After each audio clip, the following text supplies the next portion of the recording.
you're not okay. I tell you, walking through that door, I'm going back home, and tomorrow morning, if you want to, when you wake up, get breakfast and meet me at my place.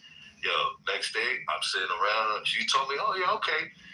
Yo, a day goes by, 2 days go by. I'm calling her, nobody picks up. Eventually, I bump into her at the supermarket. I'm like, yo, what the fuck is going on? She's like, what do you mean, nigga? You whack, you pussy, nigga. You a cornball. You should have Spanish. Oh, yeah. I know you wanted you to Spanish, nigga. Look. That nigga was oblivious. He was oblivious. Women think they're not worthy when you don't. You actually dodged the bullet right there. I ain't even let him finish though. He only had like 5 words. My mom was like, yo, Doc ain't talking fucking Mexicans. What's the answer to the question, right? Everybody's just gonna keep talking, but the answer to the question is you dodged the crash out, bro. You should have smashed that, bro. Nah, you dodged the crash out, bro. What would have happened is you'd have smashed and then she'd have had other requirements. She'd have started telling you where your dick is marked. Nope. Where your dick, you know what I'm saying? She'd have had traffic tickets on your dick. Come to those conclusions, bro. Let me tell you what we have. No, Pop just sounded like he was scared. Everybody's gonna talking and they gonna be acting like I guess I talk over people is crazy. But anyway, the point of the answer to your question is you dodged the crash out because actually she would have did that shit. You would have did what she wanted you to do, and guess what? She'd have been telling you all the fucking time. She'd have been basically like your fucking warden. She'd have been like, nigga, you got 3 hours outside. Have your ass back home by 6 o'clock, nigga. Did you smash it before that situation? Hold on, Beach. That's a crazy conclusion to that though. Hold on, Beach. Guess what, though? Because this is the thing. I had a conversation with my mom the same day that I bumped into her at the supermarket. And lo and behold, when she told me basically what you told me, Chuck. Just, with a little more godly because my mom is an evangelical Christian. But guess what? 2 years later, before I left New York, I was already on the know that she was dating somebody else. Come to find out, I go back to New York a couple of years later. She had a kid with the dude. And you know what happened to the dude? She accused the dude of raping her, and basically the nigga went to jail for Bing bong. So you see what I'm saying? Like, man, I'm good. Okay, you dodged the crash out. So wait, did he accuse him or did he actually do it? Because just because you got a kid by somebody don't mean that they couldn't have really did that. Because a lot of men be out here thinking that just because you got a baby by them, you forever theirs, and that's not how it runs. And I just want to tell y'all this though, some women, bro, they do like to be a little juice, a little under the influence and have sex. That's just how it is. I had similar situations like you had, Puff, where I went out or we did something. I'm like, nah, I shot it too. Like, you know what I'm saying? And then next thing you know, it's like they laughing and joking. I'm in their chat group like I'm scary or I'm scared of pussy. So it's just like some women do that. It's tricky, right? It's real tricky for us. It's crazy. Yeah, it's tricky, but some women they slick like to be under the influence to even just have sex sometimes. And some women, not all women, you know what I'm saying? But some women like that. And when you don't act upon it, they talking shit about you. Yeah. These conversations need to be had first. Like, you need to know that, hey, I don't know how y'all need to go about it, but she needs to let it be known. I don't give a fuck. I'm finna get drunk as fuck tonight. I'm trying to fuck. So that way, if she do get drunk as fuck, you don't feel like, even though that's still, dang, then they sit around and tell you that you can still be charged with it. I don't know. I think that's do suck that I don't know. Let me just hush. I don't know what the fuck you're supposed to do. 32 or via text, even if she's right in front of you. Talk, that pre-game talking. Oh yeah. Yeah, maybe you did bad. All right, So later in court, go to that new room, click that link, go on over there, for the jury and the get your bags, because I'm booming this room in 5 seconds. I'm not even giving y'all 15 this time. You see what? I think I ran out of characters. Okay, deposition. We're just gonna leave it like that. You guys can fill in the. Oh, I know what I did yesterday. Almost there. Today we spoke about. Oh, shout out to Puffman. everybody's noticing you're modest, like the whole thing. So good luck with that. You're gonna be a target now. Welcome. So yeah, we listened to Hillary yesterday, and that woman, the way she slipped and slid and eased her way in and out of those questions and diverted and just shut it down and had this whole like cavalier demeanor and just like, what are you talking about? No, duh. Like, of course not. Like everybody else, yes. Nothing different than everybody else. I don't even know that person. I don't know these people. Like, she was just up there playing in their faces. But towards the end, they did start to grill her a little bit more about like Clint Epstein and stuff like that, and really like ask her questions. Oh, my house. And yeah, but I don't know if it'll be enough, guys. I will never forget. And I missed the second half, so I remember just commenting on the first half. And she even said, aren't we all here? What did she say? Smurf called it out. It was something she was like, aren't we all in the same program? Something like that. It was like, oh, was that like a warning? Like telling everybody like too far. And I know there were images that were leaked, but wasn't it just pictures of her? Like, yeah, I don't know. So maybe somebody else can do like a recap. Yeah, let's see. There's O'Dane. It is O'Dane's birthday.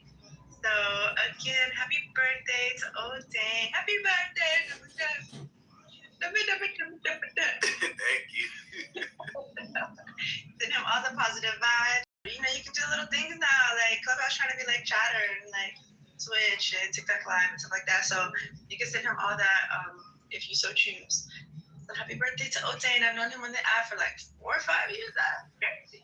This girl, since his hair was short, he grew it out, long locks, and then he just cut it again. That's how long it's been. Yeah, that is a fact. He went from being the spiritual guru to the astrology guru to the cusp. No, the eclipse. No. Ecliptic. What was that thing? Ecliptic. Oh, we love talking about ecliptic. And then some other eras, and then he started snapping and clapping back at people.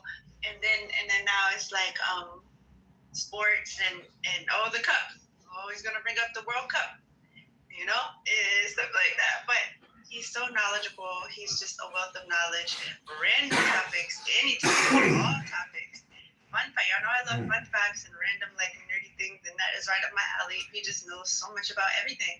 And so I appreciate you. Appreciate your mind. Appreciate what you contribute to this space and just the man that you are. Y'all come up. Gratitude for the kind words, truly. Oh God. Meech, come up. We'll be hopping on the game. Alexis, come up, girl. That's my girl. Chuck, you can read this. I'm joking. Puffman, come up. Let's go. You've been initiated. You're gonna get hazed even more now. So good luck at that. But past his hazing. I don't know who can play this. So this is what we built. Now another clip that's gone viral is him looking at some pictures and smiling and laughing. And his lawyer, which is like a black woman, right? I think that's his lawyer. She was trying to like take the pictures away, tell you to sit up or something like that, or don't laugh, don't take the money out the tithe thing, And he snatched it back. He took it back to keep laughing at the pictures. Now, I don't know the contents of the pictures. I believe, allegedly, possibly, it was the ones when he had pictures with the girls in the hot tub or something like that. But I don't know. I'm pretty sure on the internet they've like zoomed in to see what exact picture he was looking at or something. People were disturbed by it. But I don't know. Black people love Bill Clinton. So like, even if he is like, implemented in some things, like, I don't know, black people left him so much. They like even say he's black. He played saxophone or something. I don't know. He has like a whole thing in Harlem. Like, black people love that white man. So I don't know. So we shall see how people respond. They're just gonna make jokes about it. And I don't know. Even if he did something heinous, I don't know. So anyway, we will get to it. What else? Yeah, I think the consensus yesterday was that Hillary was standing by her man. I'ma stick beside him. Like, no matter what, they divorced and he was with the Lewinsky and all that. Lewinsky all on his, and she's still sticking beside him. They are a unit at the end of the day. So Yeah. Any other takes from Hillary's deposition yesterday before we get into Bill? Bill. I was watching a little snippet of it was the calmness that it kind of looked like with her body, but the expression with her voice was contrast to that. As she was looking, she never seemed to physically look flustered, but then when she spoke, you could hear it a little bit in her voice. And I thought that there is something else that's going on, or she's just been so trained to not show maybe like what she's feeling, but then her response kind of gave some indication. I don't want to say betrayed that, but gave indication as to how she was what was really going on inside. Like for her to come out and say, and I don't care if I'm gonna get contempt. That's not but her whole demeanor was still calm. I just saw that contrast to be extremely interesting. So I'm looking at that. And then we have a creep. I saw like the video that you posted. When I saw it, I was like, oh, this is giving me the cringe, the ick, because he's sitting there with this goofy smile, and it was just disturbing to me. And yes, he did play saxophone on Bill Clinton played saxophone on Arsenio Hall back in the day. And everyone was like, oh my gosh, he was so great. He can play the saxophone. Oh man, he's this, he's that. So, yeah. He's black, like. Yeah. Smoke weed. And he's known as the first black president. But then when Obama came along, he obviously had to, give up that title. But he was kind of like, it was almost like he was disappointed by it. Well, niggas get head at work, just like Bill Clinton. I'm going to bring up your alleged sexual escapades, like in the sense of, well, you've already been in a sexual scandal that cost you your job. Like, I wonder if they'll bring that up as a point. They definitely are gonna. Like, how I would never pass up the chance to bring that shit up. They gotta bring it up. Like, why would they not? They got. I don't think they can though, because it's gonna probably mess up this case. So they probably can't. Nah, they gonna look at. They gonna look. I heard some shit yesterday. They talk about people's tendencies, or they talk about people's what are your tendencies to do some shit like this? Like, did you know he had a tendency for young girls? Well, Monica Lewinsky was a young aide. So he's going to get grilled about this based on his tendencies, for sure. The pattern. We're going to follow the pattern. The pattern is going to definitely get talked about. Like, I wouldn't leave that out. If I'm grilling a motherfucker, I'm going to grill you on the shit I know. Yeah, but legally, I'm just asking. I know that. But she was like 23 or 24. Right. It establishes a pattern, though, bro. That's legal. That's pretty young, though. It's pretty young. Hey, wasn't she the one that brought up the pattern of behavior, bringing up Trump and shit? Yeah.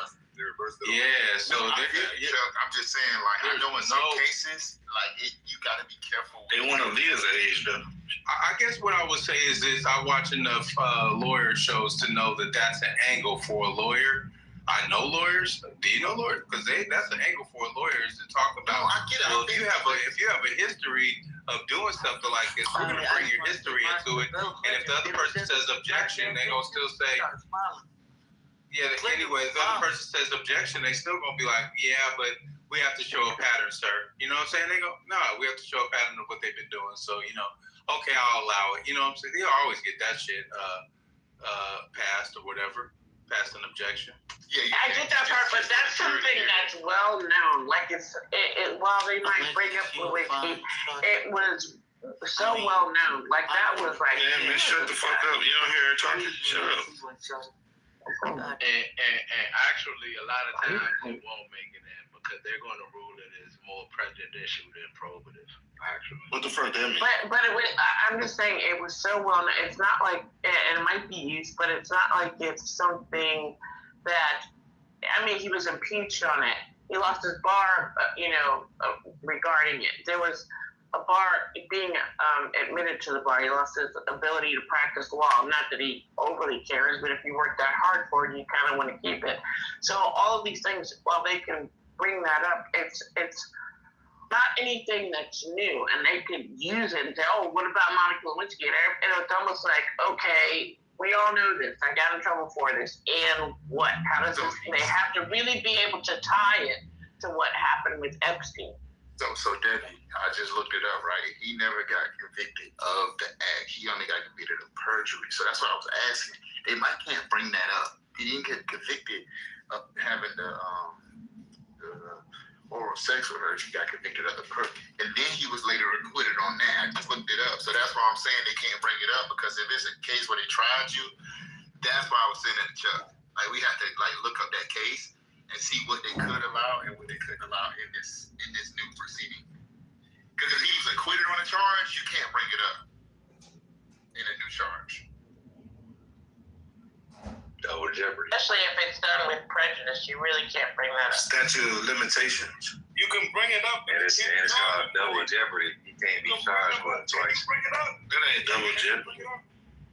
Not to get charged for it again. He's not being charged. He's not being sentenced. This is a deposition. That's a deposition. Bring it up. What are you talking about? Okay, here you go. Senate acquittal. The Senate fell short of 2/3 majority requirements for conviction, failing to reach a guilty verdict on either charge. Of course they're going to, because it's lying part. That's interesting. Why would themselves up? So that's what I said. One mic on blue, though. One mic on blue. I want to hear it. I want to hear more. Oh, what did you say? I said, why did they lock themselves up?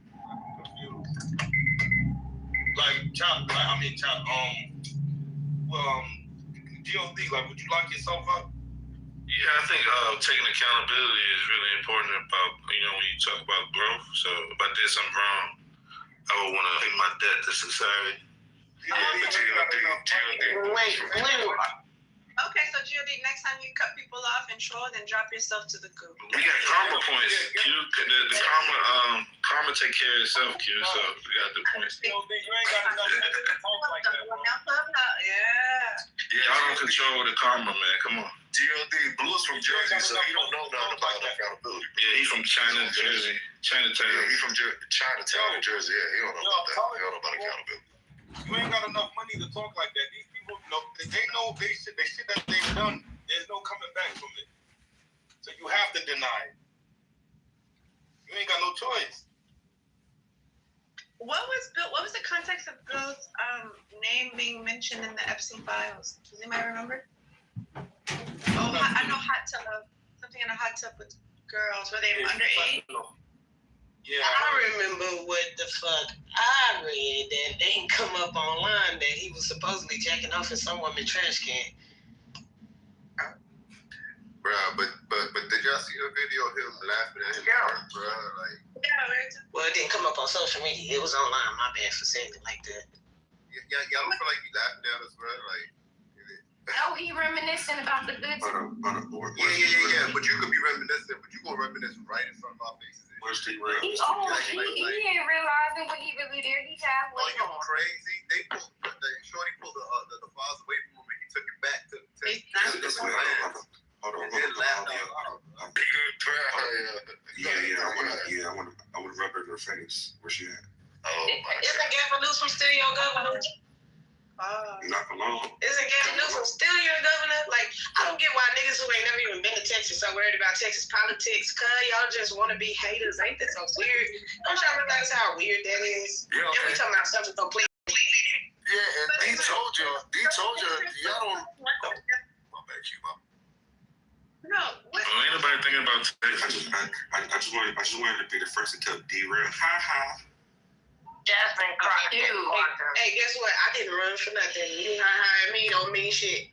And not only that, but you also said that none of us No, here. y'all switching up the topic. We not on that. Oh, you I said yesterday campaigning for my Republican friend, idiot. I didn't even campaign for that. Yesterday, when we was listening You got a to Republican friend? They're weird, bro. My bad. yesterday, Hey, we control were your listening caress, to y'all. her deposition. They did mention him being on the plane.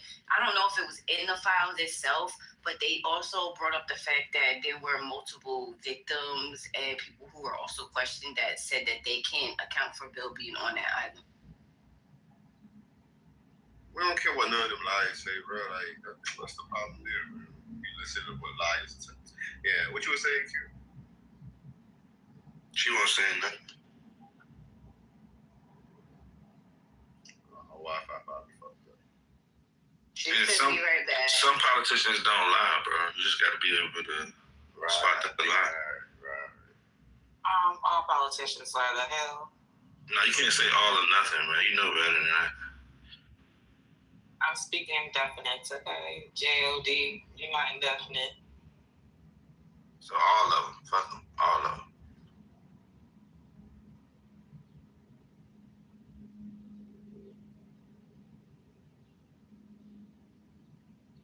Yeah, but this nigga laughed at the pictures, bro.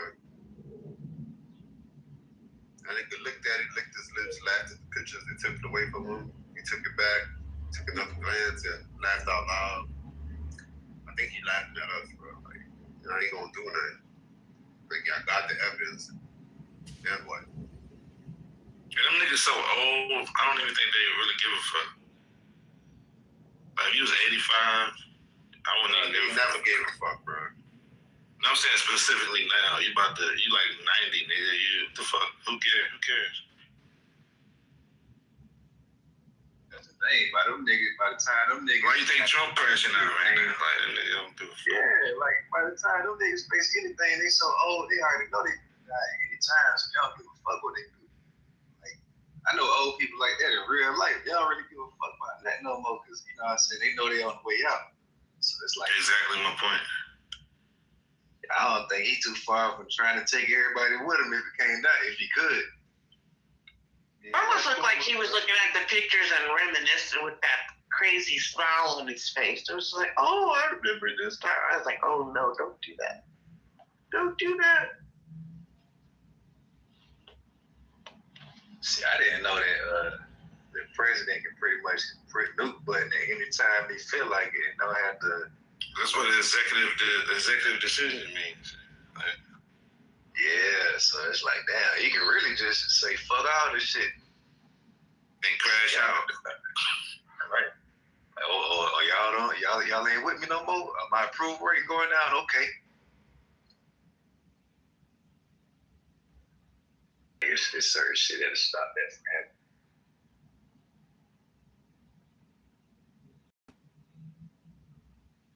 Yeah, it should be something in place, right? You would think.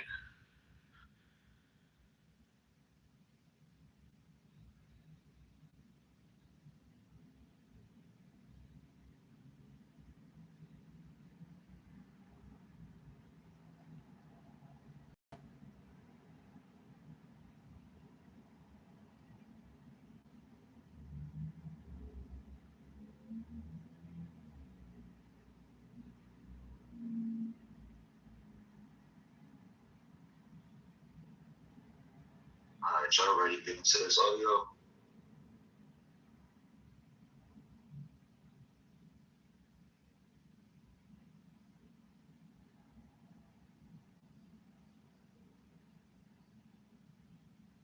Yes, please.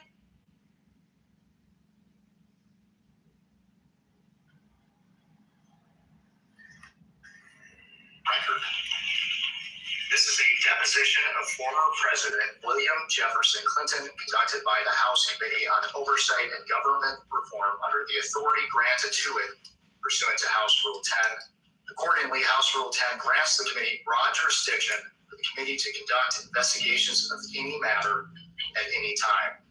On July 23rd, 2025, the Subcommittee on Federal Law Enforcement of the Committee on Oversight and Government Reform voted by voice to approve a motion directing the chairman to authorize and issue a subpoena to you for a deposition. On August 5th, 2025, Chairman Comer issued a subpoena for President Clinton to appear today for a deposition in furtherance of the committee's investigation into the actions and investigations of Mr. Jeffrey Epstein and Ms. Ghislaine Maxwell.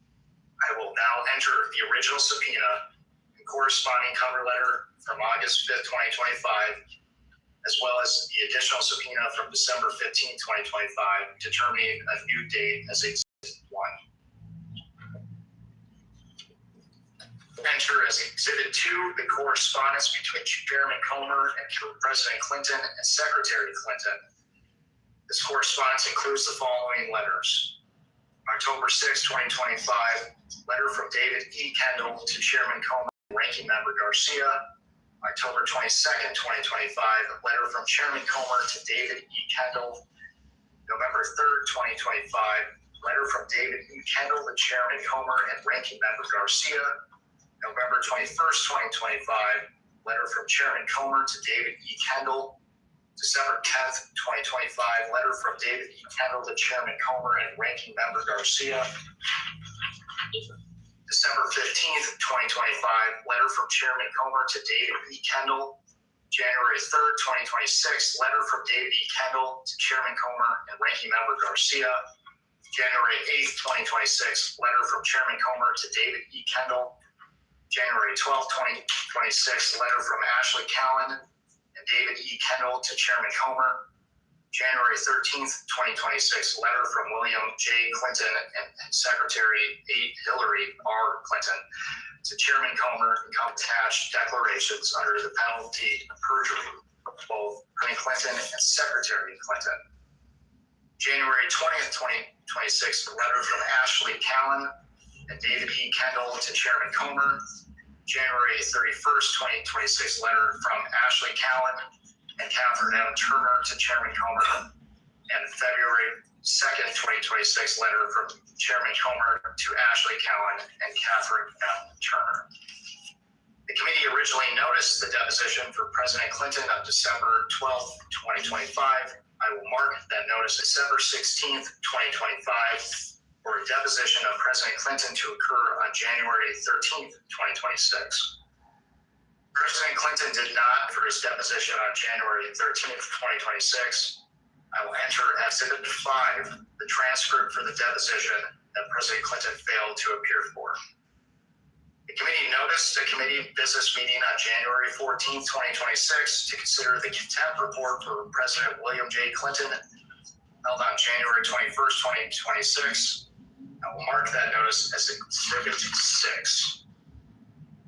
I will mark as Exhibit 7 the contempt report for President William J. Clinton voted favorably out of the Committee on Oversight and Government Reform on January 21st, 2026. I will mark as Exhibit 8 the final roll call vote sheet on favorably reporting the contempt report of President William J. Clinton out of the Committee on Oversight and Government Reform on January 21st, 2026. The committee noticed today's deposition on February 19th, 2026. I will enter the notice for this deposition as Exhibit 9. I will enter as Exhibit 10 the email thread between Committee on Oversight and Government Reform staff and counsel for President Clinton and Secretary Clinton. The email thread confirms the date, time, and location, among other terms, of today's deposition. Additionally, this email thread clearly states the agreed upon terms, including but not limited to video recording, no predetermined time limit, and scope. The agreed upon scope from the email marked as Exhibit 10 is as follows. Pursuant to the committee's investigation into the alleged of the federal government's investigation into Mr. Jeffrey Epstein and Mr. Elaine Maxwell, the circumstances and subsequent investigations of Mr. Epstein's death, the operation of sex trafficking rings, and ways for the federal government to effectively combat them, ways in which Mr. Epstein and Ms. Maxwell sought to curry favor and exercise influence to protect their illegal activities, and potential violations of the ethics rules related to elected officials. The committee will ask President Clinton and Secretary Clinton all of its questions regarding Jeffrey Epstein and Ghislaine Maxwell, including but not limited to the personal relationships between the Clintons and Mr. Epstein and Ms. Maxwell, and the ways in which Mr. Epstein and Ms. Maxwell sought to curry favor and exercise influence, as well as the operation of sex trafficking rings and ways for the federal government to effectively combat them without the proposed limitations on scope sought in your January 31st, 2026 letter. please state his name for the record. William Jefferson Clinton. Thank you. My name is Jack Emmer, and I am the Chief Counsel of Investigations for Chairman Comer. Under the Committee on Oversight and Government Reform, you in a personal capacity present with you today. I do. Will counsel please identify themselves for the record? David Kendall, Williams and Connolly, LLP. Catherine Turner, Williams and Connolly, LLP. Cheryl Mills, counsel to the president. Thank you. Starting with the majority, can members of Congress in attendance please identify themselves for the record? Billy. Yes, James Comer, Chairman of the Committee from Kentucky. Congresswoman Nancy Mace, South Carolina. Eric Burleson from Missouri. Senator John McGuire, Virginia. Congresswoman Anna Paulina Luna, 13th District. William Timmons, South Carolina. Lane Grove, Wisconsin. Ranking Member Garcia, California. Congresswoman Melanie Stansbury, New Mexico. Congressman Suhas Subramaniam, Virginia as well.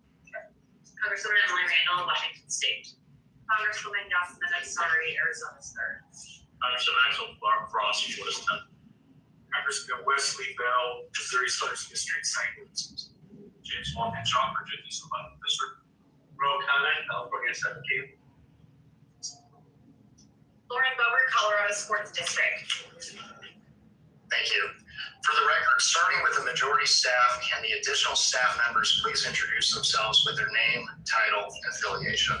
Billy Grant, Deputy Chief Counsel for Investigations for Chairman Comer. Peter Spector, Deputy Director of Oversight for Chairman Comer. Daniel Ashworth, General Counsel for Chairman Comer. Ryan Giacchetti, Chief Counsel for Chairman Comer. Will Harness, Professional Staff Member for Chairman Comer. Anna Cathy, Professional Staff Member for Chairman Comer. Melvin Soto, Executive Director for Chairman Comer. Olson Chandler, Counsel for Chairman Comer. Emily Byron, Counsel for Chairman. Mark Moran, Staff Director for Chairman Comer. Austin Hunter, Communications Director for Chairman Comer. Legendary Deputy Staff Director for Chairman Comer.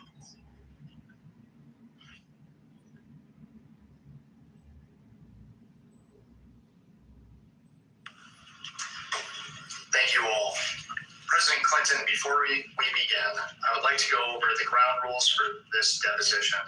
The questioning will proceed in rounds. The majority will ask questions for an hour. The minority will have an opportunity to ask questions for an hour if they choose. To the extent members have questions for the witness, they will be propounded during their side's respective rounds. Clock will stop if you need to confer with counsel. Your counsel is speaking, and when members or staff are speaking during the opposing side's rounds of questions, we will alternate back and forth until there are no more questions. Do you understand? Yes. There's a court reporter taking down everything I say and everything you say to make a written record of the interview. For the record to be clear, please wait until the staffer questioning you finishes each question before you begin your answer, and the staffer will wait until you finish your response before proceeding to the next question. Further, to ensure the court reporter can properly record this deposition, please speak clearly, concisely, and slowly. Also, the court reporter cannot record nonverbal answers such as nodding or shaking your head, so it is important that you answer each question with an audible verbal answer. Do you understand? I do. Exhibits may be entered into the record. Majority exhibits will be identified numerically. Minority exhibits will be identified alphabetically. Do you understand? Yes. We want you to answer our questions in the most complete and truthful manner possible, so we will take our time. If you have any questions or do not fully understand the question, please let us know. We will attempt to clarify, add context to, or rephrase our questions. If we ask about specific conversations or events in the past, and you were unable to recall the exact words or details, you should testify to the substance of those conversations or events to the best of your recollection. If you recall only a part of a conversation or event, you should give us your best recollection of those events or parts of conversations that you do recall. Do you understand? Yes. You are required to answer questions from Congress truthfully. This also applies to questions by congressional staff in this deposition. Do you understand? Yes. If at any time you knowingly make false statements, you could be subject to criminal prosecution, including but not limited to perjury. Do you understand? Yes.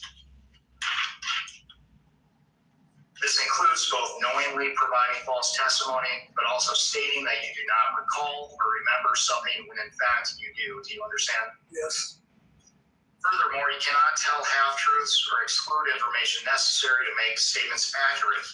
You are required to provide all information that would make your response truthful. A deliberate failure to disclose information can constitute a false statement. Do you understand? I do. Is there any reason you will provide truthful testimony in today's interview? I don't know. Please note that if you wish to assert a privilege over any statement today, that assertion must comply with the rules of the Committee on Oversight and Government Reform. Pursuant to that, Committee Rule 16C1 states for the chair to consider assertions of privilege over testimony or statements, witnesses or entities must clearly state the specific privilege being asserted and the reason for the assertion on or before the scheduled date of testimony or appearance. For the purposes of this deposition, objections must be stated concisely and in a non-argumentative or non-suggestive manner. If the witness refuses to answer a question to preserve a privilege, the committee may seek a ruling from the chair. If the chair overrules any such objection, the witness shall be ordered to answer. If the witness continues to refuse to answer a question despite being ordered to do so, the witness may be subject to sanction. Do you understand? Yes. Ordinarily, we take a 5-minute break at the end of each hour of questioning, but if you need a longer break or a break before that, please let us know and we will be happy to accommodate. However, to the extent that there is a pending question, we would ask that you finish answering the question before we take a break. Do you understand? Yes. Finally, I will note for everyone here today that the contents of what we discussed in the deposition today is confidential under the House deposition regulation. Under the rules, the chairman and ranking member shall consult before any release of testimony or transcripts, including portions thereof. This means it is a violation of House and committee rules to disclose the contents of the deposition prior to its official release. For this reason, the marked exhibits that we will use today will remain with the court reporter so that they can go into the official transcript, and any copies of those exhibits will be kept at the table or returned to us when we wrap up. Can the reporter please swear in the witness? Do you solemnly declare and affirm, under the penalty of perjury, that the testimony you're about to give will be the truth, the whole truth, and nothing but the truth? I do. Do you have any questions before we begin? No. I have a comment before we begin, please. Mr. Chairman, I wanted to start out by saying, as you know, yesterday there was a photo release, and I appreciate you assuring and admonishing the committee and all of us of our obligations. Obviously, we want to ensure that that doesn't happen again. We've obviously experienced a number of deep fakes that have now been circulating on the web, not because of anything that the committee did, but because of the release of this particular photograph. And for that reason, I would ask two things.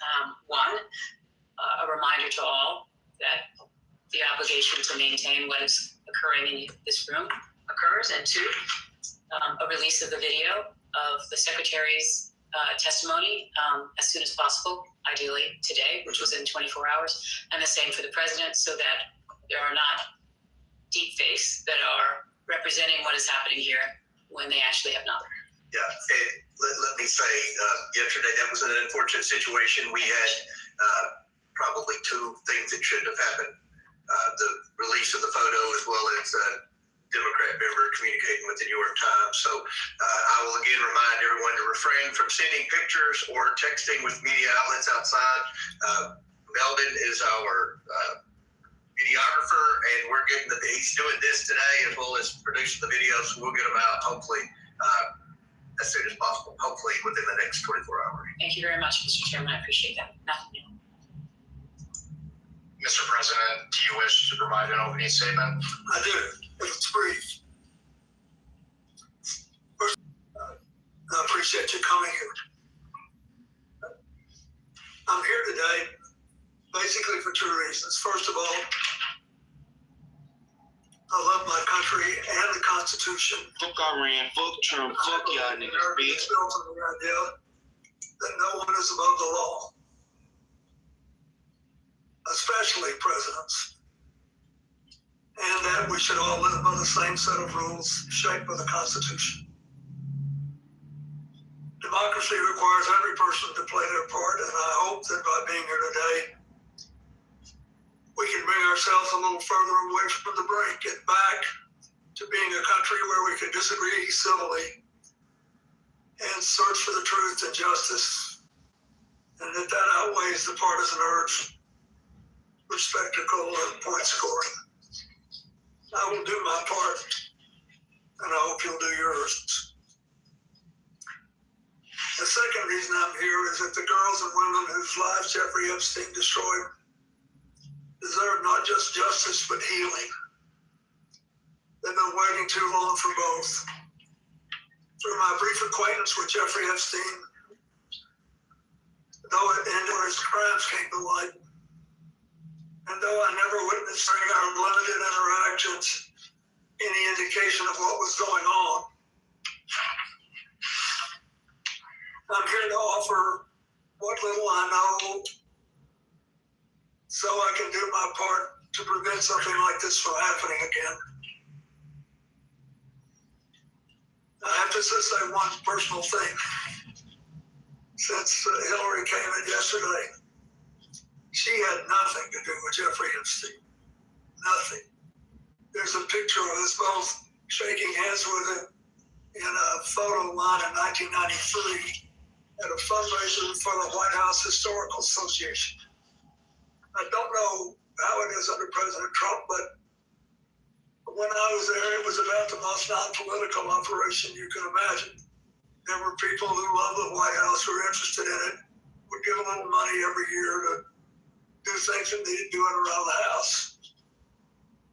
And nothing nearly as extravagant as the ballroom or any of that, just things that had to be done. And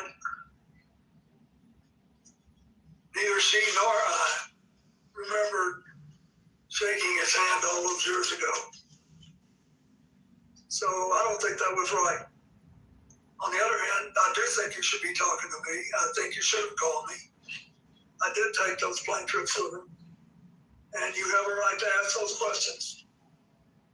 So I'm glad to be here, and I understand what the oath is. I have to be honest with you. You know, I'll be 80 years old if I live to the next birthday. I don't remember everything that happened 24 years ago, but I do remember some things, and I will tell you what I remember as best I can. We, each of us, tell the victims nothing less than the truth and accuracy. We owe that to the American people. And I actually hope that you will be able to come up with some suggestions that will reduce human trafficking and especially focus on underage girls. I hope you'll be able to do that. I know that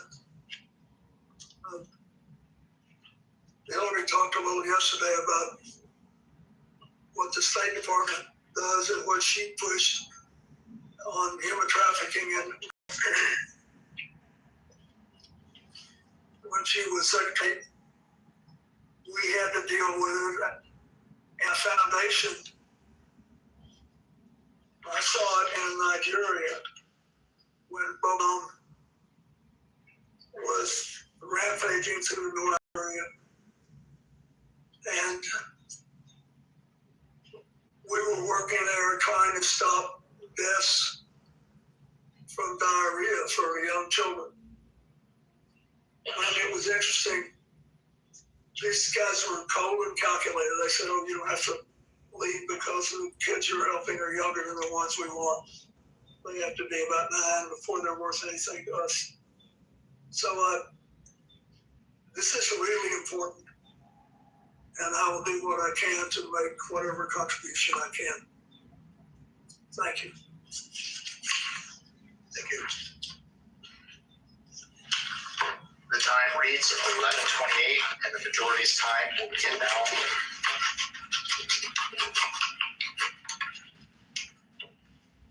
President, thank you for agreeing to testify today and for your years of service to our country. I want to start from the beginning.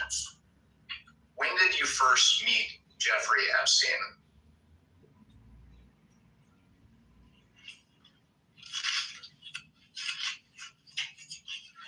Well, I will try in this testimony, and I will point it out when I'm aware there's a picture or something that predates this. There's a picture that shows him shaking hands in the White House Historical Association reception. That was in 1993, but I'm not aware of that. I first remember meeting him when I got on his airplane to take the first trip with my foundation in, I think, 2002, whatever it was.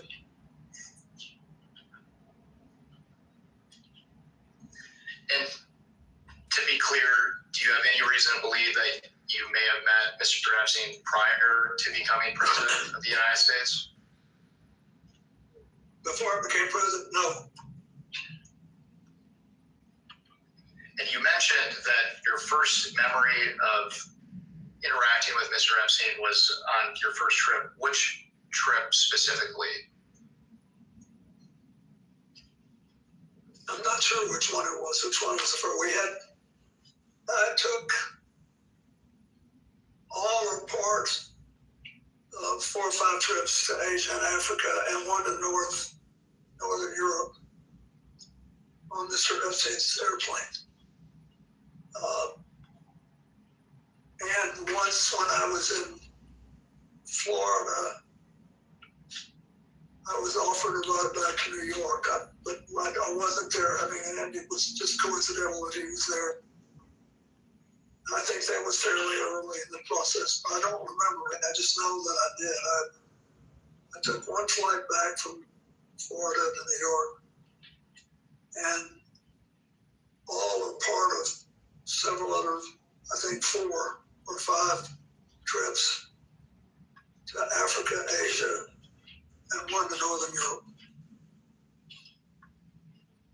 And I want to make sure the record is clear. Is it your testimony today that you have no independent recollection whatsoever of the circumstances of when you first met Mr. Epstein?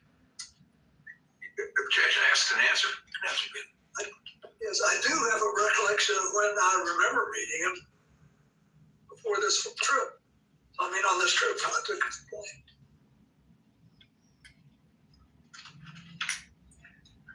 Mr. President, the nature and extent of your relationship with Mr. Epstein? Well, sometime after I left the White House, either late 2001 or early-ish in 2002, I received a call from Larry Summers, who had been on my economic team and was later Secretary of Treasury, and was then president of Harvard. And he said that he was calling because a man named Jeffrey Epstein, who had made a substantial commitment of several $1 million, I think it was 10, but whatever it was, to brain research. And he was an information hungry person, and he wanted to spend some time talking to me about economics and politics. And he said, he's got this massive airplane, and he said he would take you, your staff, your Secret Service, and anybody else you wanted to bring on the trips that he knew I was planning to set up a global network to provide life-saving AIDS medicine to as many people as possible, as quickly as possible. And to back up and say, when I left office, we had done all the preliminary work to set up the global fund on AIDS, TB, and malaria, but it was not yet funded.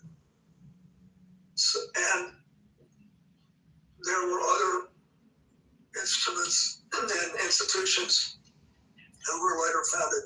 including President Bush's PEPFAR program. It had not yet been funded. There were only 200,000 people in the entire developing world who had AIDS medicine. Most of them in Brazil, which had a big drug operation on its own, and in Thailand, which also had its own drug population. In Africa, there were like 30,000 people or something, just next to no people. And they were dying like flies. And I thought we had found a way to drastically drive the price down. And that if we could drive the price down, we could, and empower people to administer the medicine right, we could save a lot of lives. And I was obsessed with it. And I was being helped by a man named Aaron Magaziner who had helped us to the White House and whom I had known since we wrote scholars together in the 1960s. So anyway, that's why when Mary Summers said this, I thought, well, this would be great. And so we followed up and took the troops. Mr. President, when did your relationship with Mr. Epstein end? When did it end? Well, I believe I took my last flight in 2003.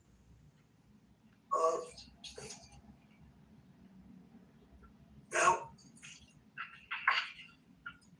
later, I became aware of some involvement he had in the first fundamental initiative, but it was much later. Why did your relationship with Mr. Epstein end? Well, after a year or two, we really picked up head of steam with this AIDS program, and a lot of other people whom I knew better and who really cared about the work came forward and offered to help us provide transportation. And I thought Mr. Epstein was an interesting man, but I didn't think he was really interested in what I was. And as he asked all these questions, he did ask economics and politics, as he said he would. And he never asked me anything untoward. It's just that I thought I had done what I promised to do, and he had done what he promised to do. And I thought I've always, over the years, these donors tried not to overstay my welcome. I thought that we'd done enough, and it's time to start working with other people.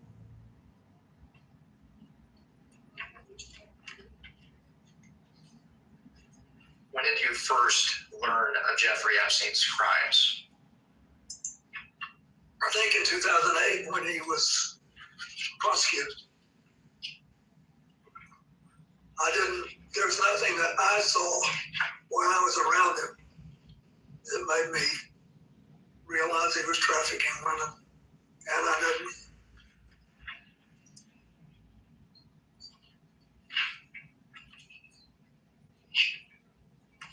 Let's talk about Ghislaine Maxwell. When did you first meet Ghislaine Maxwell? I believe I first met her with him when she was working with him. And what did you understand, Ms. Maxwell, and what did you understand her relationship to be with Mr. Epstein? I thought she was sort of his chief of staff or administrator. And you said that you first met Ms. Maxwell with Mr. Epstein is after you were president? Yeah, I don't believe I met her when I was president. I got a lot of people, I don't remember, but I definitely remember meeting her on that first flight. Can you briefly, for the record, describe the nature and extent of your relationship with Ms. Maxwell? Yes, it was It lasted longer and was more extensive than my relationship with Mr. Epstein, because Ghislaine Maxwell started going with a man named Ted White, who had made a lot of money making the first sort of self-designed computers. And he was a big supporter of mine and the foundation. Before we started seeing Glenn, we've been friends. He was interested particularly in reducing pollution in the oceans. And so when she started going with him, I would see her from time to time. And when did your relationship with Miss Maxwell end? I don't think I've seen her in a decade. I don't know. It's been a long time. I don't know exactly when. Why did your relationship with Miss Maxwell end? Well, first she moved to Boston, I think. She had a relationship with a man there, and I think they may have married. And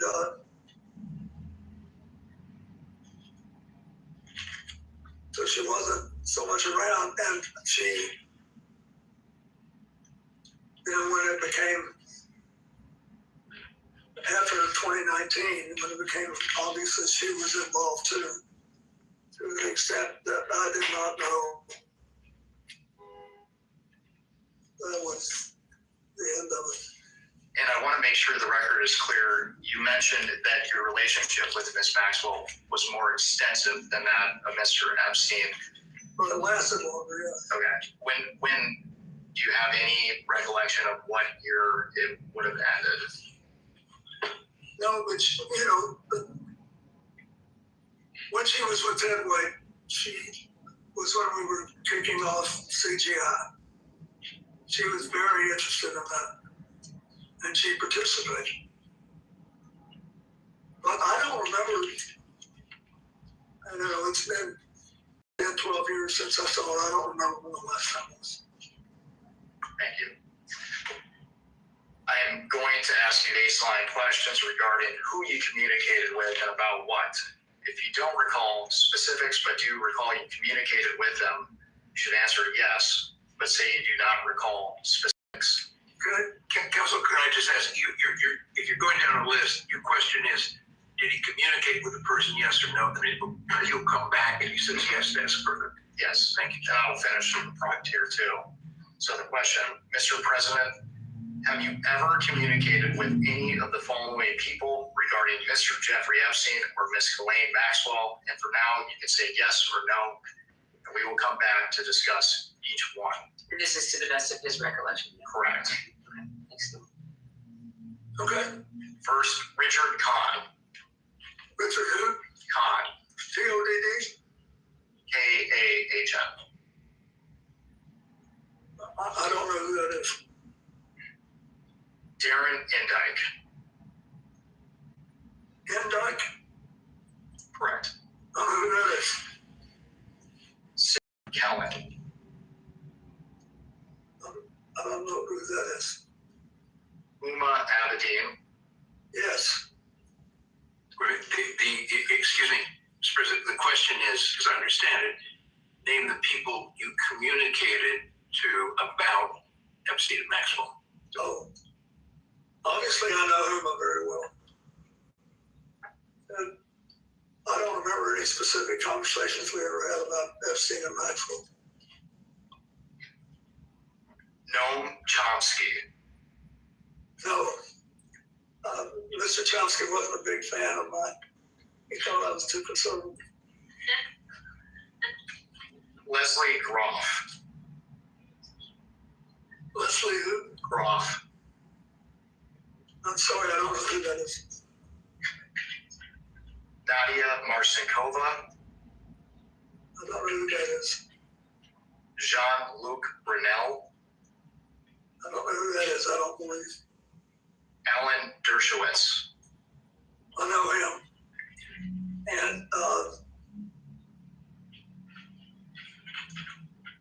I'm not aware that we ever talked about Epstein. Or Maxwell, I don't believe we did. Reid Hoffman.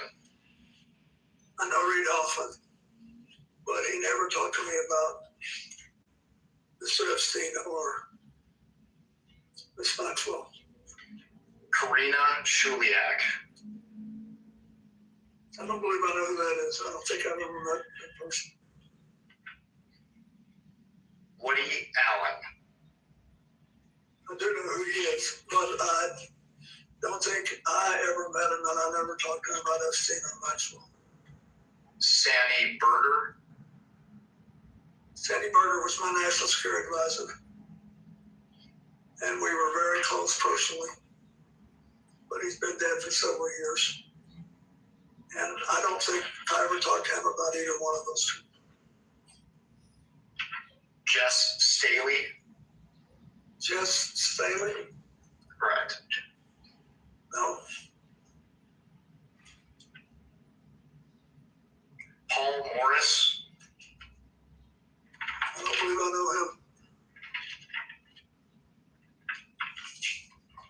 LED Rothschild. Rothschild. LED Rothschild. LED? Mm-hmm. I know Evelyn Rothschild. Is that who it is? No, and I have other Rothschilds on this list as well. I'm not sure who LED Rothschild is. I've met a bunch of them when I spoke at the funeral for Evelyn Rothschild. And I have met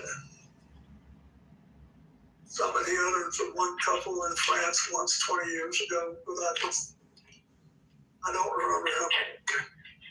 Lynn Borser Rothschild. Yes, I know her, but I don't remember discussing Jeffrey Epstein or Glenn Maxwell with her. Glenn Dubin. I don't believe I know him. Eva Anderson. I don't believe I know her. Casey Wasserman. I know him. And he was on a trip to Africa with me. But I don't recall ever discussing either Glenn Maxwell or Jeffrey Epstein with her.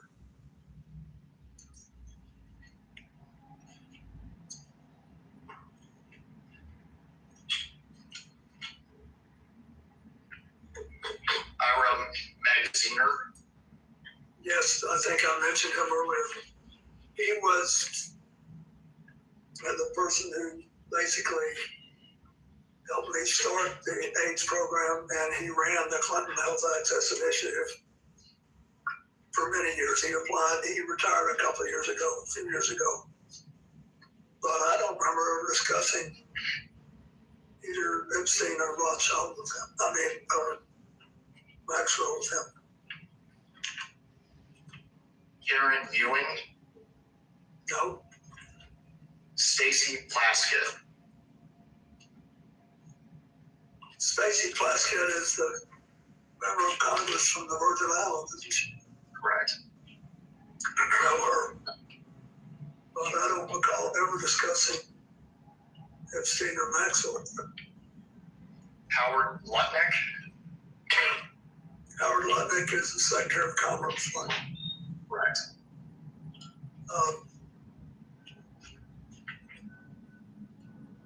I know him and from 9/11 because Hillary worked with his company and helped him to get going again. But and I know he's now President Trump's Secretary of Commerce, but I don't remember ever having any conversation with him about Jeffrey Epstein or Glenn Maxwell. Doug Band. Yeah, he worked for me for years. And I know that he was he arranged like airplane flights and things like that, and was doing work on the first Clinton Global Initiative in 2005.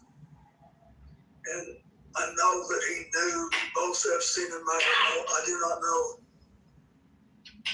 to what extent he was in contact with them. And I heard things in the last thing I didn't have any idea 24 years ago. So you'd have to be more specific if you want to know. If I knew something then, I can tell you as best I can. But he worked for me, and I knew some of what he was doing, and I didn't know some of what he was doing. Thank you, and we will return to Mr. Van. Louis Freed, or Louis Freed? I do know him.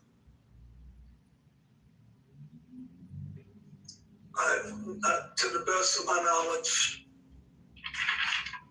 I didn't have any conversations with him about anything practically, but I certainly didn't talk to him about this.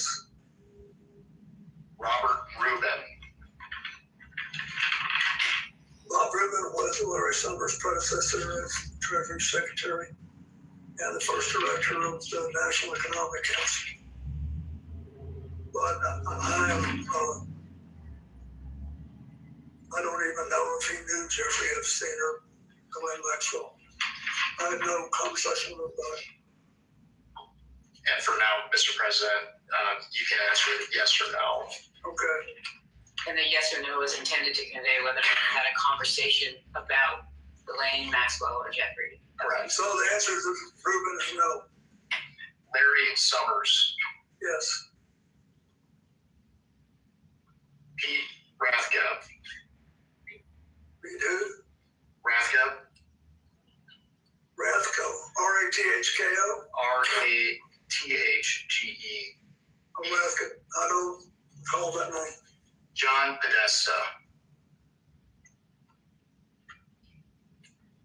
I don't believe I ever had a talk with John about it. I did stay in touch with John Podesta after he left the White House. And I consider him a friend, but I don't believe we ever discussed Epstein or Maxwell. Andrew Friendly. No, he was one of my, what you call, body men at the White House. And we've stayed in touch over the years, but I don't remember discussing Epstein or Maxwell with him. Catherine Rumler. Kathy Rumler is a lawyer who has done some, on occasion, some help for the foundation. I don't believe I ever discussed Maxwell or Epstein with him, but I can't be sure, but I don't remember doing it. Mr. President, they're only asking you what you can remember. What? They're only asking you what you can remember. Mark Middleton. I did not. And he sadly is dead now. Bill Richardson. No, he's dead too now, sadly, but I didn't know about his relationship with Epstein.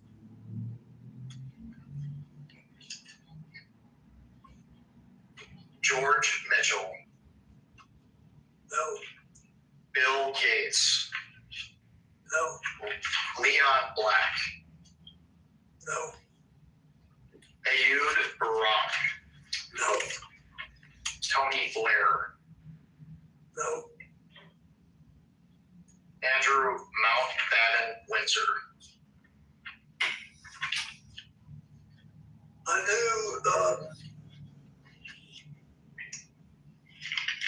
that he knew. At some point, I knew that he knew Glenn Maxwell. But I did not know, I don't think, that he knew Epstein. So is that a yes that you had communications with him? No, we never had anything. Is your question communications about Epstein and Maxwell? Correct. Just generally as a conversation, like you're together? Can you just elaborate more so you can better answer your question? Mr. President, did you ever have any communications with Prince Andrew related to Mr. Epstein or Miss Maxwell? answer to your question is no, but I don't want to mislead you. I know that because of my friendship with Evelyn and Lynn Rothschild, and because the former prince was around them, and they knew Ghislaine Maxwell from Britain, and through her father, her late father. There may have been some conversation there. I don't remember it, but I don't want to mislead you. I knew something that. Thank you. Your question, because it's so broad, feeds at any social engagement that you might have would be captured. Yeah. So I think what he's trying to distinguish between is what you're trying to learn and just social engagement. Yes. If I had a social engagement with Andrew? Related to Mr. Epstein. Not related to him, no. Thank you. Peter Mandelson. No. Mohammed bin Salman. No. Larry Page. No. Sergey Brin. No. So let's talk about Larry Summers. You mentioned that you had communications with him related to Maxwell and Epstein. What were the nature of those? For the record, he said it was Epstein. Just Epstein. Just Epstein. Thank you. You mentioned that you had communications with Larry Summers related to Mr. Epstein. Can you describe the nature of those communications? Yes. As I said before, he called me on the phone. He knew what I was trying to do with this AIDS work and how important it was to me. And he said he had just talked to Jeffrey Epstein, who he's described as a successful investment advisor who made a lot of money and had made a large commitment to Harvard to brain research. And he said he wants to talk to you about politics and economics, and he says if you will take an hour on the longer legs of these trips he knows you're going to make to Africa and Asia to talk to him about it, that he will fly you on his airplane, and your staff, and your Secret Service detail, and any other people you want to take who are supporting your work.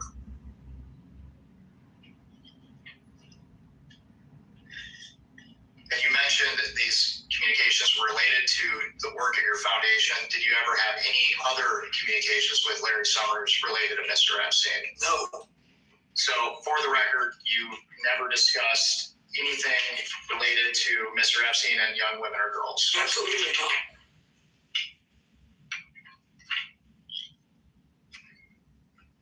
Mr. President, for the record, have you ever been contacted by any law enforcement agency concerning Jeffrey Epstein or Ghislaine Maxwell?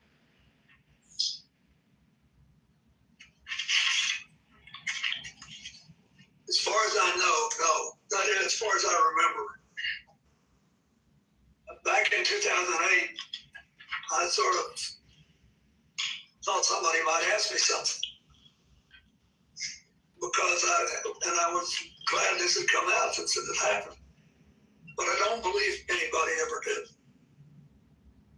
You mentioned that you thought someone would want to ask you something. Can you elaborate what that means? Just because he let me use this airplane.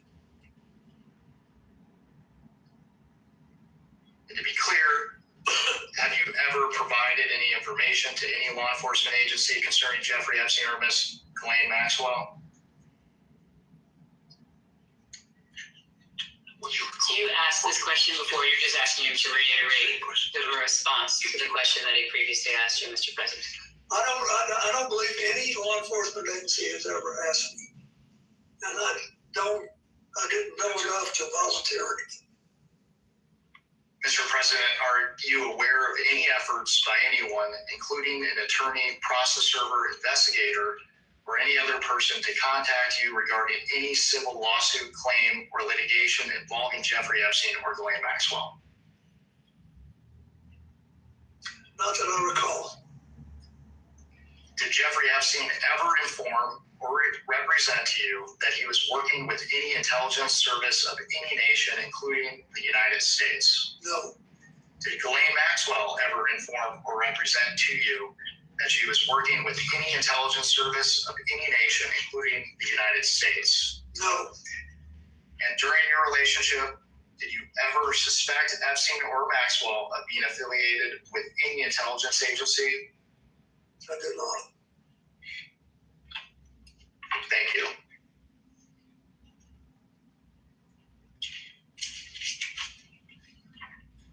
I want to talk about your time White House. I realize that you have testified, your recollection is limited, but did Mr. Epstein ever visit the White House while you were president?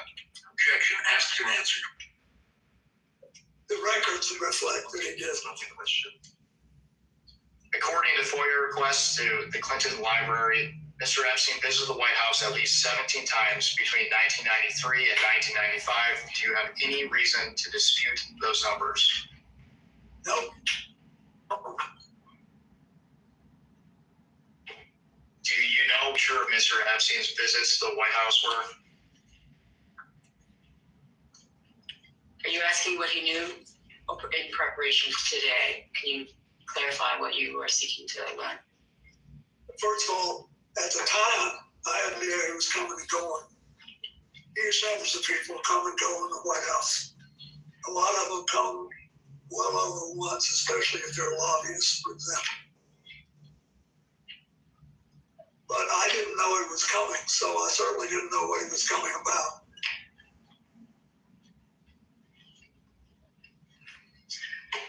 Mr. President, after you left office, did you or your staff ever conduct a review of records, documents, or other material related to Mr. Epstein's connections to your White House? You're exempting counsel. You can respond to that, but don't say anything about what you talked to your lawyers about.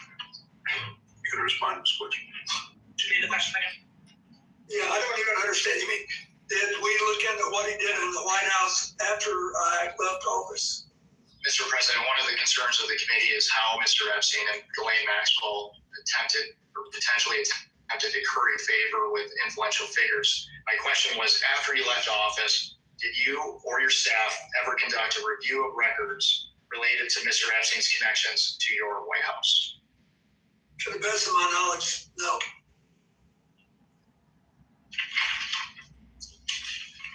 At this time, I would like to introduce what will be marked as Majority Exhibit 11.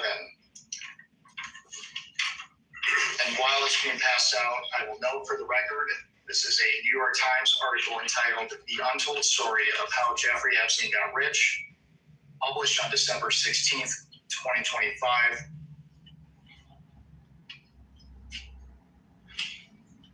And when you receive the article, I want to direct your attention to the last paragraph of page 31. The last paragraph of which page? 31. And when you are ready, I will also read it into the record.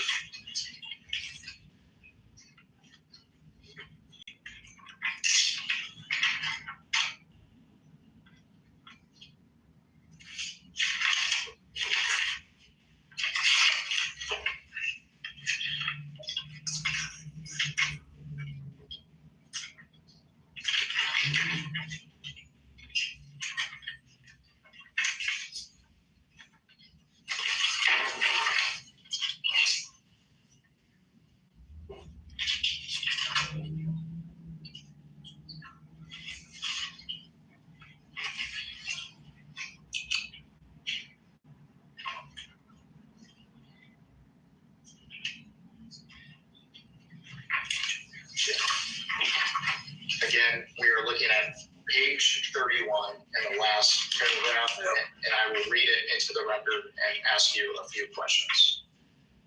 Please give him a moment to speak, please.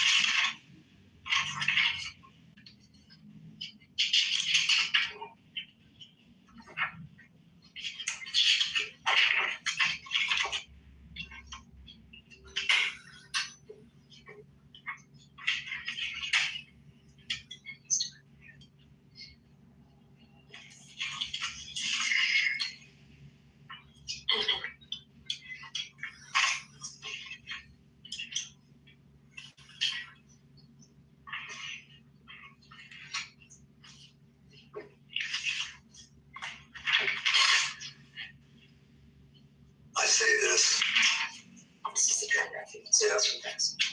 Mr. President, the article reads, by 1995, Clinton and Epstein were sufficiently chummy that you wrote a get well soon note to Epstein's ailing mother. Hang in there, the president scrawled on a yellow post-it, which Epstein saved and we reviewed. Mr. President, did you write this note? You asked him if he recalls writing this note from 1995 on a post-it? Correct. Okay, thanks. It looks like my handwriting, but I don't recall. But I will tell you this. I have written get well notes to lots of people I did not know and had never met. And you answered my next question. Did you ever meet Jeffrey Epstein's mother or any of his family members? No, I'm not sure that I was asked to do this by Jeffrey Epstein. And I want to focus specifically on the article's characterization. It says that you were chummy with Mr. Epstein in 1995. Is that accurate? No, I'm going to object to that characterization. It's hearsay. President answer. No. I was surprised by that.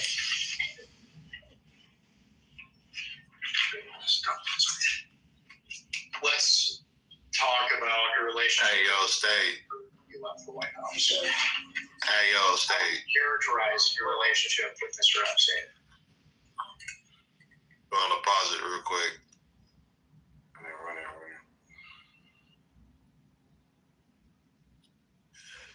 Alright, y'all. Y'all can mod it too. I'm doing a couple things, but yeah, appreciate that if y'all could listen, you know what I'm saying? Hell yeah. Alright, what y'all think so far, man? I ain't gonna lie, this shit kind of irritating as fuck. It feels like they kind of helping them. What the fuck?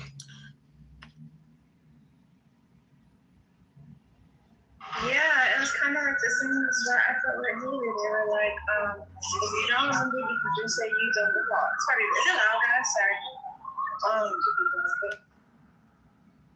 Y'all know that's coming, right? That's what you're supposed to do. This is how they're supposed to direct you. This oversight committee or the people doing the hearing are actually reading from a script that they read to everybody that comes in. When they told them that, that's not. And then do y'all have any reason to believe he has lied about anything so far other than what we just heard? He wrote a letter in 95 to his mom to get well soon. Other than that, do y'all have a reason to believe he was lying in conversations with these other people? Hello, they're all in on it. Even with like, oh yes, he was in charge of the plane. He was the one that told me. You know, he was cool with that too, but I don't know if he was in charge of the plane, so I don't know his feelings. But we haven't talked about that. Like, yes, they lied. This convincing. They have charisma. Yeah, I just got in here, and that's what I was gonna ask if they asked him about the flags, like however many times he was found on those flight logs. Can he explain why he was going to the island? Did they get to that yet? No, he just discussed the fact that he took his flight to Africa.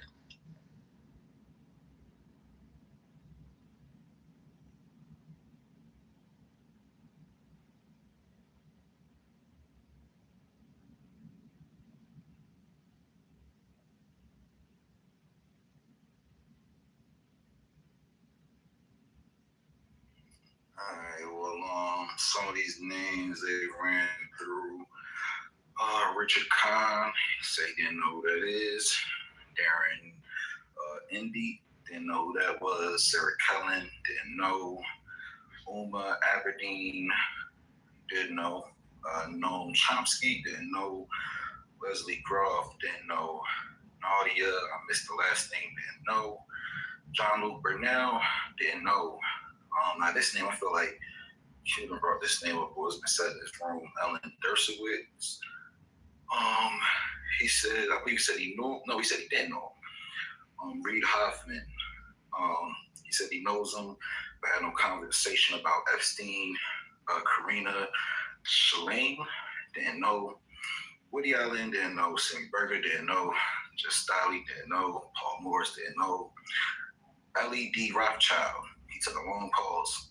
Instead of saying if he knew or not, he just started talking about all the Rothschilds he knew. Stacy Plaskett, he said he didn't have any conversations about Epstein. And if I remember, Stacy Plaskett was the one that was getting the messages from Epstein while she was sitting on stand.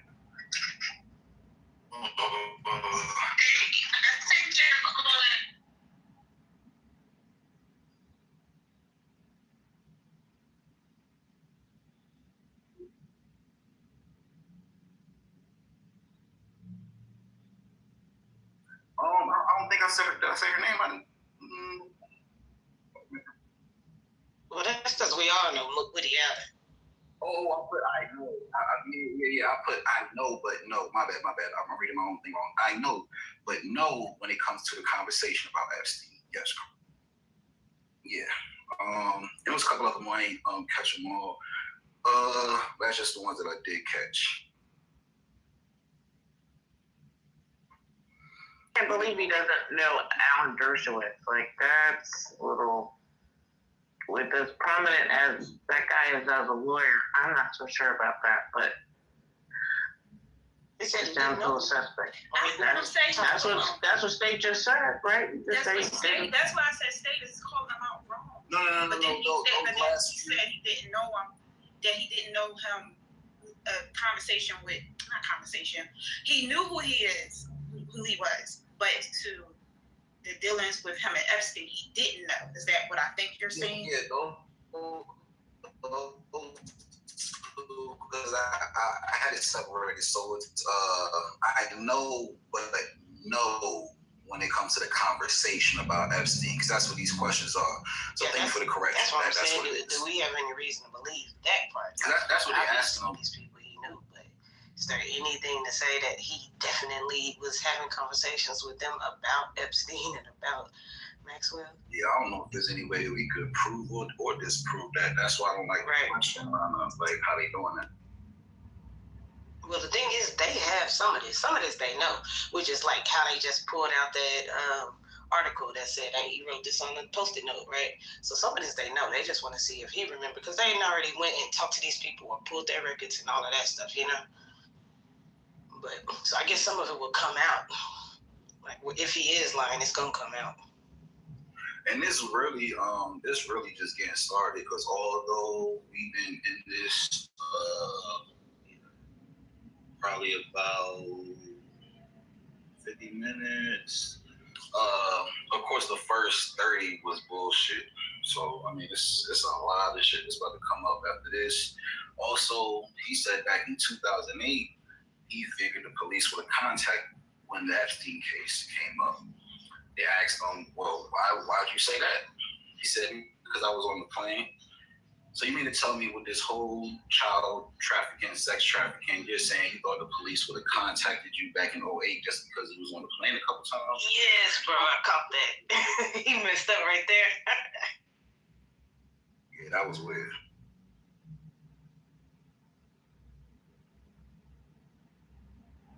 Because at that time, there wasn't no rumors of a flight log, was it? I don't know, because I don't think most of us even paid attention until recently, 2016 to 2019-ish. But I don't even think in 2008 they discussed anything with his flight log.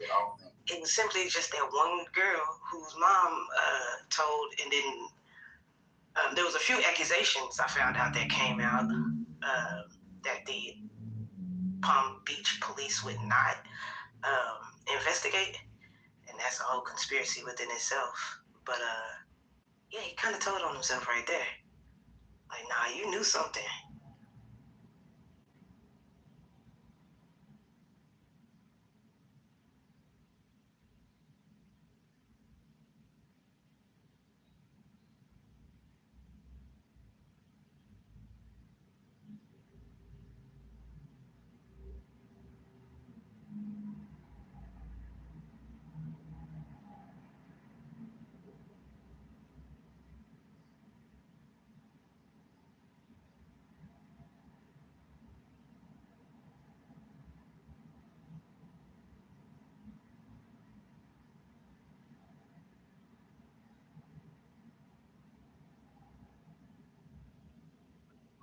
check 1 2 1 2.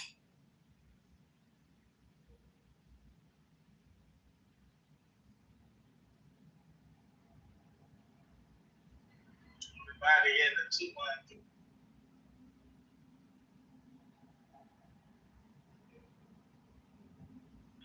987-654.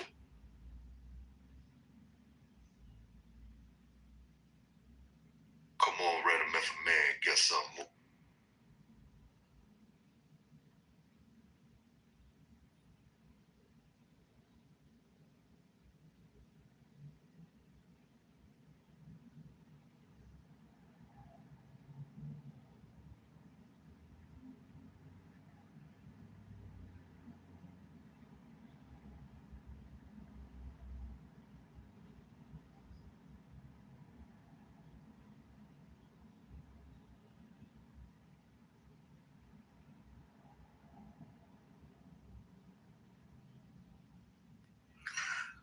All right, y'all. Let's get back into this audio.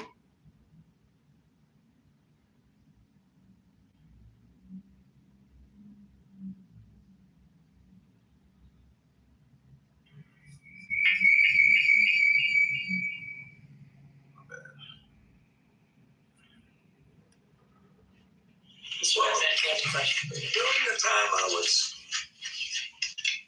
it was Carton. At any time, would you characterize Mr. Epstein as a friend?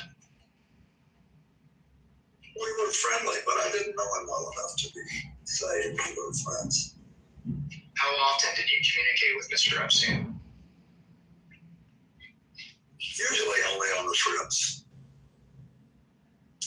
I did go to his house once, as you know. And we will discuss that further later on today. And how did you typically communicate with Mr. Epstein? Did you talk to him on the phone? Excuse me, he just said he talked to him on the trips, so that's in person. My staff communicated with all of with him. I think mostly Mr. Man, but somebody talked to him. And you mentioned that you visited one of his properties. But outside of the work on the foundation and your trips, how many times did you meet in person with Mr. Epstein? You're asking him to the best of his recollection. Outside of the trips, I believe he came to the office once in Harlem. I was still in the house up there then. I think he paid a brief visit to the office, and I paid a brief visit to his house. But when I once thought he was there, but now that I think about it, I don't think he was. That was it. I mean, I didn't. That's what I remember. You mentioned you visited Mr. Epstein's house. Are you going to his New York townhouse? Yes. And your communications with Mr. Epstein, did you ever have any communications that were not related to the foundation? I don't believe we ever talked about anything but the work we were doing. And maybe small talk, I can't imagine. I don't remember the conversations. And for the record, before we move on, did you ever have any communications with Mr. Epstein that related to young women or girls? No.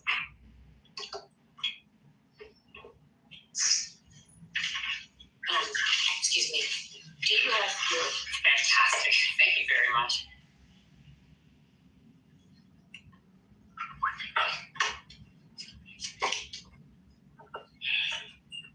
We're good. Good morning, Mr. President. How are you?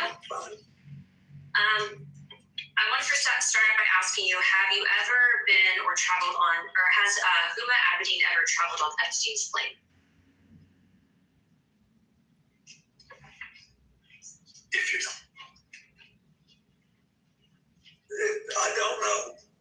She might have taken one of the trips with us, but I don't know. Okay, so have you flown on a plane with her? Oh, several times. several times. Can you say, have you flown on a plane? Any plane? The Lolita Express. What is that? When you say that? Have you flown on the Lolita Express with Jeffrey? I don't know what that is. Have you flown on Jeffrey Epstein's plane with Huma Abedin?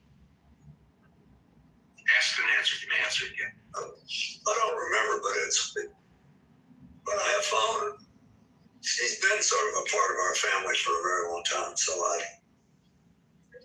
when I went to the Middle East, which I don't think I ever took a plane like with Jeffrey Epstein, but she would typically go when I did.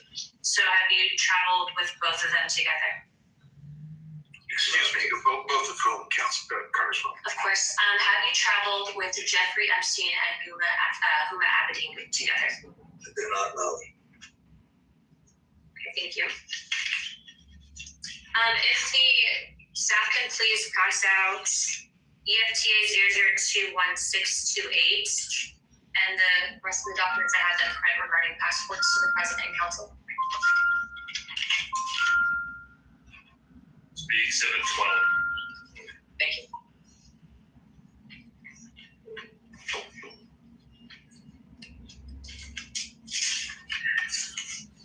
Thank you very much.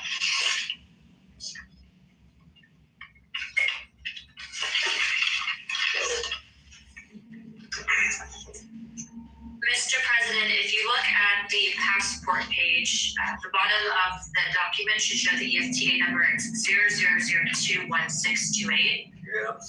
There's a name on there. To read that name to me. Excuse me, Yes. were you asking me if you've ever seen the document before? Yes. Well, this is evidence, so I wanted to ask him specifically. So it's from the DOJ document release, right? I understand, but he may not have seen it, or he may have seen it. No, I've never seen it, but it looks like a passport. Okay.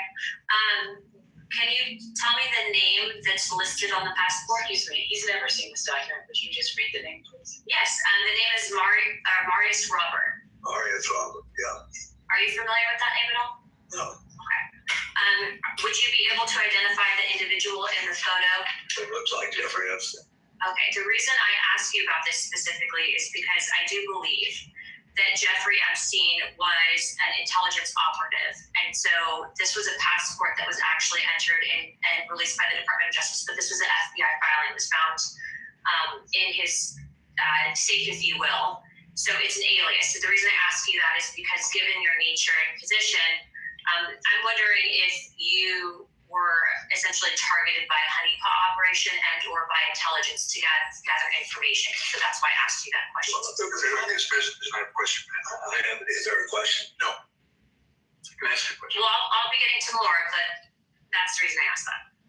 Okay, my next question for you is, have you ever had contact with an individual by the name of Shantae Davies?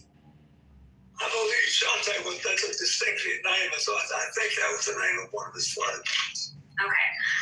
She's been described on being on a 2002 Africa trip and providing massages. Was she or any other young female on that trip underage at that time? Not that I'm aware of. Okay. Did you ever receive a massage or have physical contact from her or anyone else on that trip? You've seen the pictures. There was one time when I was sitting up and I got a back rub, a neck rub. Okay. And I think Shantae did it, but I'm not sure. Okay. Did you ever visit Epstein's Island? No. We have Vickery, who has testified seeing you on the island with two young girls. Did this occur at all? Okay. Why do you think she would have made that claim? Objection, speculation. You can't possibly. Have you ever met her or any other Epstein associated underage girl? Not to my knowledge. In Epstein's 2016 deposition unsealed in the DOJ files, he refused to answer if you were accompanied by two young women who were approximately 18 years old on the island. Were any such women potentially underage with you? I know you've stated that you were not there, but did you have any interaction with the said Objection to the foundation of the question. He's already stated he was not on the island. You're now asking about a claim of the Fifth Amendment by Jeffrey Epstein. Okay. Would the staff be able If the witness doesn't know, the witness is welcome to testify. No, but he actually answered the question. He actually asked if it wasn't on the island. So that's just, Okay. Do you know an individual by the name of Sarah Ransom? I don't believe so. Okay. There have obviously been claims made about you, and I do not believe that these claims are credible. The reason I am asking you specifically about that name is because that individual stated that you were in sex tapes, okay, and it was unfounded and it was discredited. But given the politicization of this entire investigation, do you believe that it would be appropriate of members of this committee to bring in witnesses, whether it is about you or another president, that have unfounded allegations regarding sexual claims of misconduct?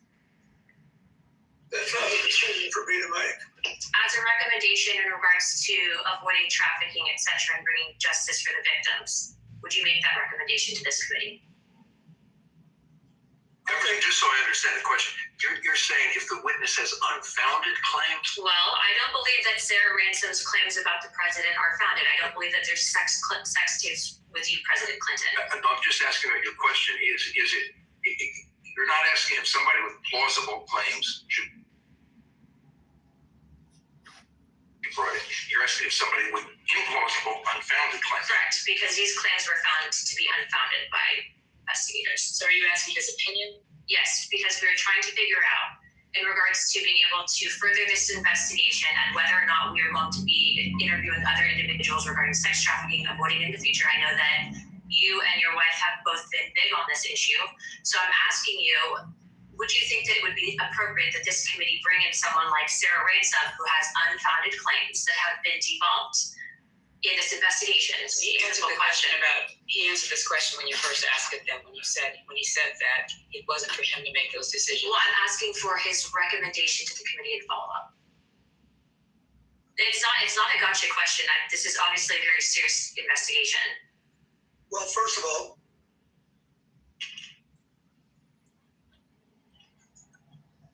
I recommend that you have on your staff the prosecutors that have a lot of experience in this dealing with these cases. Normally, it's not a good idea to bring in a witness that you know is lying. Okay, thank you for that. My last questions for you are you familiar with anyone by the name of Adriana Ross? I don't think so. How about Sarah Kellen? I don't think so. Okay. Would you recommend that this committee bring in individuals that were listed as trafficking minors? They were listed as co-conspirators and then given plea deals. I don't know enough about it, but I think you should do whatever you think will strengthen the ability of the United States not to have this happen again. Okay. Is it possible, and in your opinion, that you and or your wife were targeted as a means of an intelligence gathering operation? The form of the question. Object the form of the question. No objection to if he knows we're targeted. I believe that's what she asked. No, she said is it possible? So she's asking. They speculate. It's asking him. Do you know if you were targeted at any point? I don't, but I don't. I'd sort of be surprised, but I'm not. I don't know. Okay. All right, Chairman Comer, I think that's my time. I just want to say thank you very much, President Clinton, for coming in. And I do understand that this has been blessed, but again, I will state on record, and I will state this to the press, that I don't believe that Eric Kellogg's claims against you were valid. Thank you.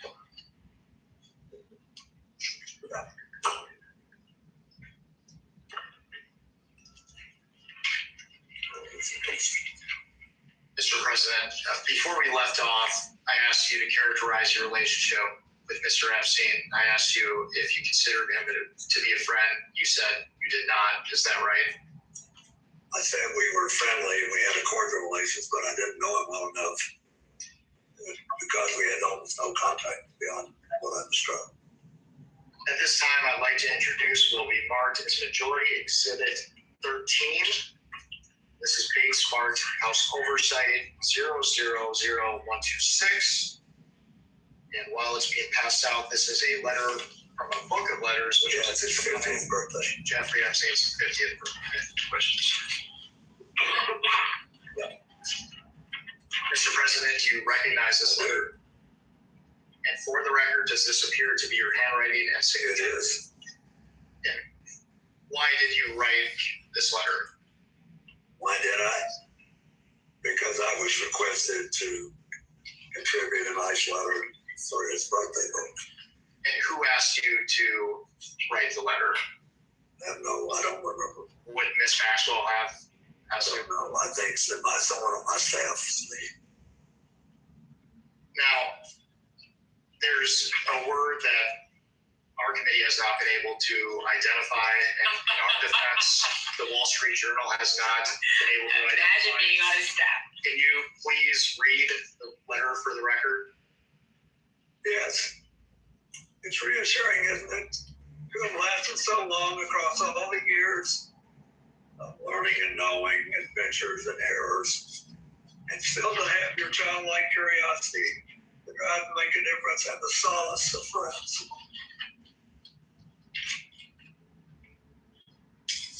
Not a bad letter. And because we haven't been able to identify that word until now, what did you? Which word was it that you could not? Solace. No, errors. Errors. Well, anybody who's lived 50 years and done anything has made mistakes as well as progress. Done things. But for the record, you weren't referring to errors in judgment that Mr. Epstein had related to his inappropriate activities involving you. Absolutely not. I knew nothing about that.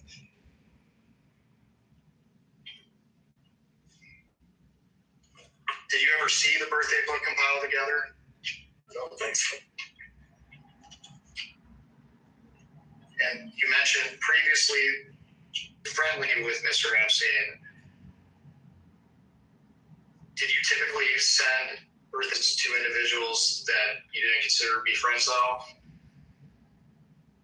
No, I sent out literally hundreds and hundreds of birthday letters to people that have been my friends. But if somebody's doing a special, I sent birthday letters of congratulations to people I've met 2 or 3 times for their 70th birthday, their 80th birthday, their 50th wedding anniversary. And I told you, I thought Epstein was interesting and curious, so I wrote a letter that I thought reflected that. Can you elaborate on what made him interesting and curious? No more than I've already said.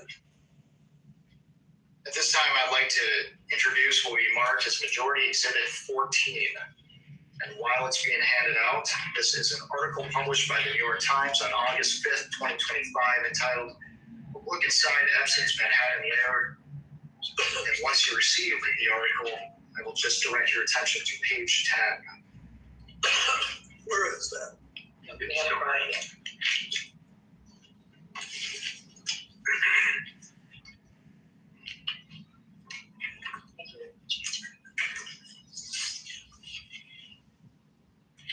And we're specifically looking at a framed photo on a wooden table alongside multiple other framed photos. And we're focusing on the photo in the middle, which appears to have a golden frame.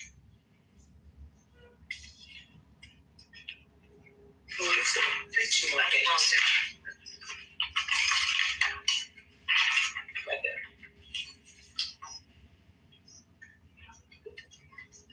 Not the page with the Pope on.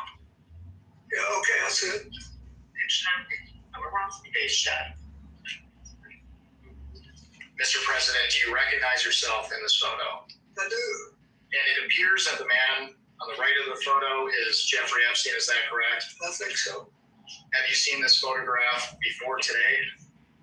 Only in this picture. And for the record, what is happening in this photo? He's smiling at me, looks like he's talking to me. This is one of the friendly interactions that you were describing earlier. Yes. And can you describe the circumstances surrounding this photo? Are you asking if he recalls? I do not. I have no idea. I see Richard Branson in the back. other people. But I don't remember anything about it. You appear to be comfortable with Mr. Epstein in this photo. Would you disagree with So that characterization? you were creating a characterization. Please already responded to the question about the picture. I'm comfortable. I'm comfortable here. I'm not happy, but I'm comfortable.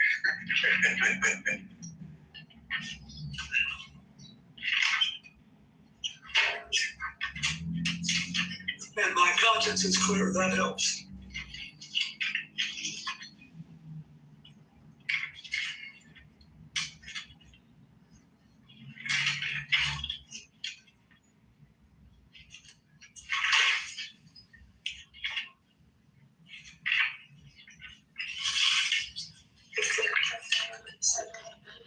Hey, yo, is the floor open?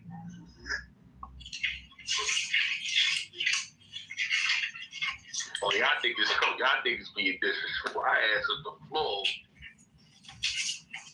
Mr. President, 5 minutes remaining in the majority's first hour, so I just want to ask you some questions related to the crimes committed by Mr. Epstein and Ms. Maxwell. Did you ever witness Mr. Epstein sexually abuse or assault young women or girls? No. Did you ever witness Mr. Epstein receive massages from young women or girls? Not that I recall. Did Mr. Epstein ever discuss sexual acts of any kind with you? No. Did you ever have any sexual contact with young women or girls in the presence of Epstein or Maxwell? No. Did you ever have sexual contact with any young woman or girl introduced to you by Epstein or Maxwell? No. Mr. President, with the benefit of hindsight, were there things you witnessed that could have suggested that Epstein was trafficking and sexually abusing young women and girls?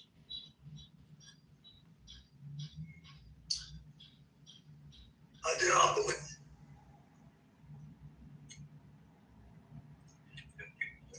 We will go off the record.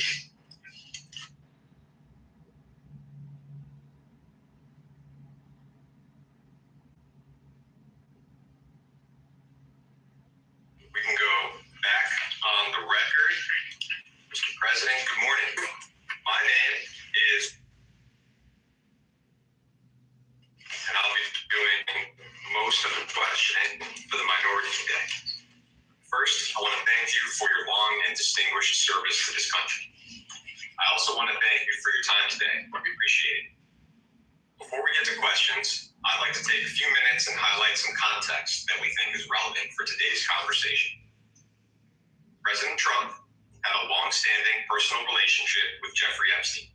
That is not a secret. It is well documented, and I think the public and everyone in Congress understands that at this point. President Trump does not like talking about his long-standing personal relationship with Jeffrey Epstein. I think we've all seen that as well. On November 12th of last year, Oversight Committee Democrats released emails that were obtained of Jeffrey Epstein. In one email from 2011, Epstein said to Ghislaine Maxwell that President Trump was, quote, that dog that hasn't barked, and that an unnamed victim, quote, spent hours at my house with him. In another email from 2019, Epstein wrote that, quote, of course he, referring to President Trump, knew about the girls as he asked Ghislaine to stop. I'd like to enter as Minority Exhibit A, Oversight Democrats press release from November 12th, 2025, titled House Oversight Committee Releases Jeffrey Epstein Email Correspondence, Raising Questions About White House Cover-Up of Epstein Files. And that includes both the emails that I just mentioned. There was a fair amount of public attention on those emails, and 2 days later, President Trump asked the Department of Justice to investigate Epstein's relationships with yourself, Larry Summers, Reid Hoffman, and J.P. Morgan Chase. You are, of course, a former Democratic president of the United States. Notably, President Trump did not include any Republicans in his demands. Later that day, Attorney General Pam Bondi posted on social media that the U.S. Attorney for the Southern District of New York would comply with President Trump's directive and take the lead on the investigation. I would like to enter as Minority Exhibit B, Attorney General Bondi's post on X, which also includes President Trump's post on Truth Social. It is well understood that you had a personal relationship with Mr. Epstein, and we will talk about that today. But the events I just described Shut the fuck up. They are trying to end the fucking world. Democratic figures have been targeted by President Donald Trump in an attempt to distract the American people from his own long-standing relationship with Jeffrey Epstein. And if that were true, it would not be the first time that President Trump hid his political enemies under the guise of law enforcement. This deposition is occurring in the context of unprecedented weaponization of the Department of Justice by Donald Trump. You may have a perspective on this of your own, so before we get started, I just want to give you the opportunity to share any thoughts you might have on that subject.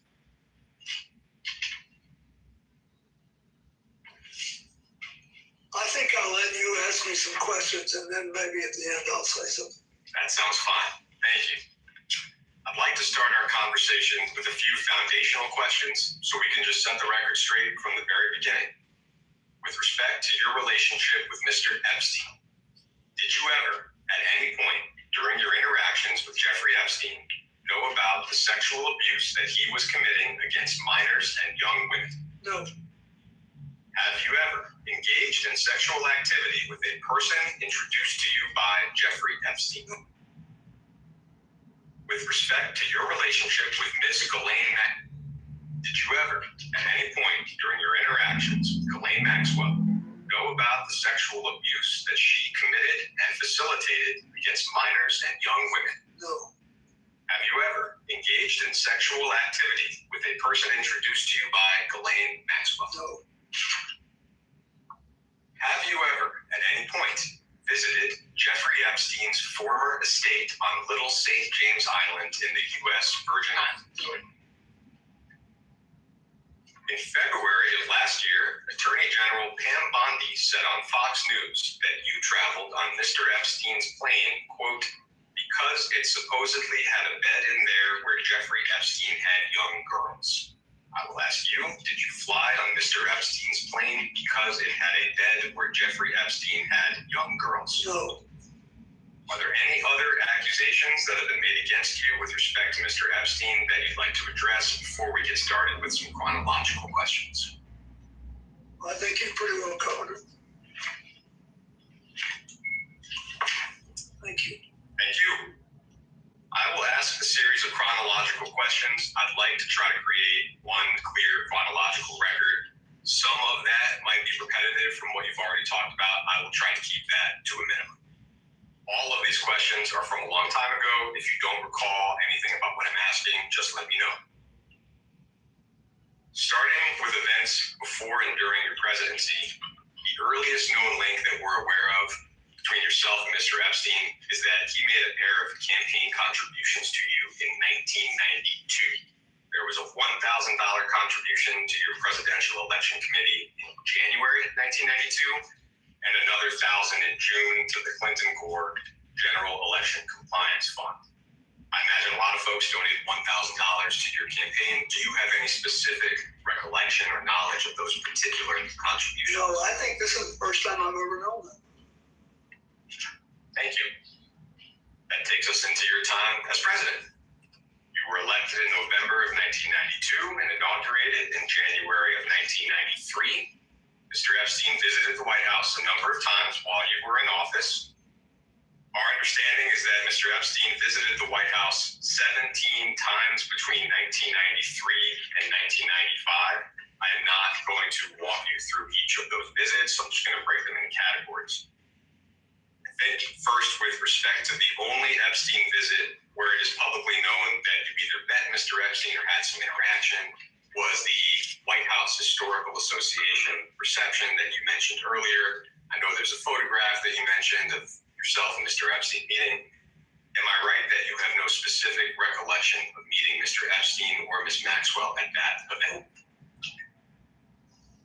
With respect to the other times that Mr. Epstein came and went, and that spanned 1993 to 1995, am I right that you have no specific recollection of meeting Mr. Epstein any of those times? No, I don't think I did. I don't know who he saw.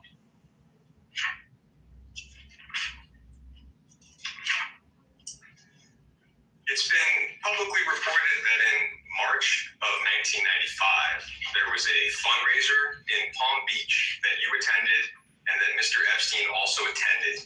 Other guests reportedly included Jimmy Buffett and investor Ron Perlman, who may have hosted the event at his home. Do you have any specific of that event?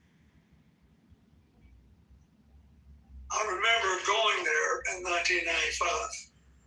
I have now seen the picture with Jeffrey Epstein and Jimmy Buffett. I recognize Jimmy Buffett. He was a longtime friend of mine. He performed for me twice in my second term as president. And we were friends for the rest of his life. But that's it. I don't know if he knew Mr. Epstein. I have no idea what that picture was. I didn't remember it. And so is it right that you have no specific recollection of meeting Mr. Epstein? No, I don't. At that fundraiser, just for the transcript? Yeah. I'd like to introduce as Minority Exhibit C, an article from the Daily Beast titled, Jeffrey Epstein visited Clinton White House multiple times in early 90s. That article is dated July 24th, 2019. Once you receive it, I'll just direct you to page 8 of the article that you're about to receive. Okay.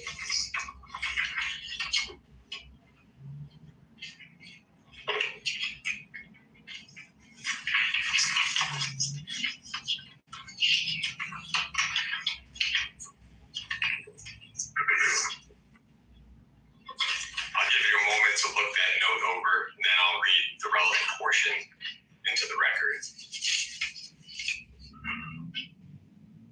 Page 8. Yeah. Okay.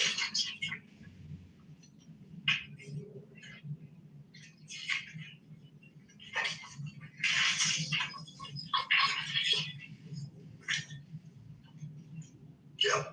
So you can see here that on April 27th, 1995, Lynn Forrester, now Lynn Forrester de Rothschild, served on a few committees or boards under your administration, wrote you a note.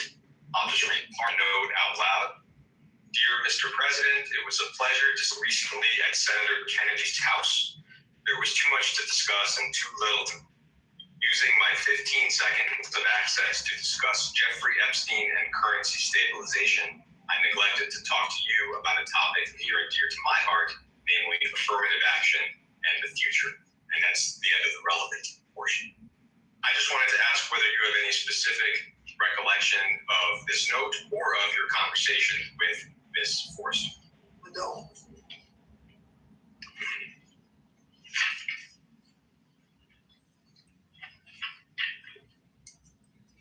As far as you can remember, at this point in the middle of 1995, how would you have characterized your relationship with Mr. Epstein? It would be virtually non-existent. Do you recall any other interactions that occurred between yourself and Mr. Epstein during your time in office that have not already been mentioned today? No.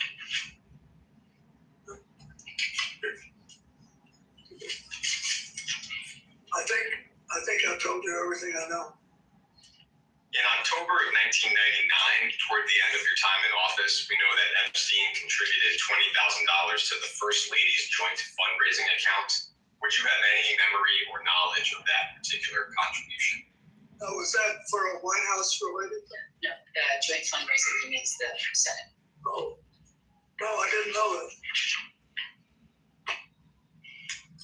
Okay, I am going to move to the years after your presidency. presidency.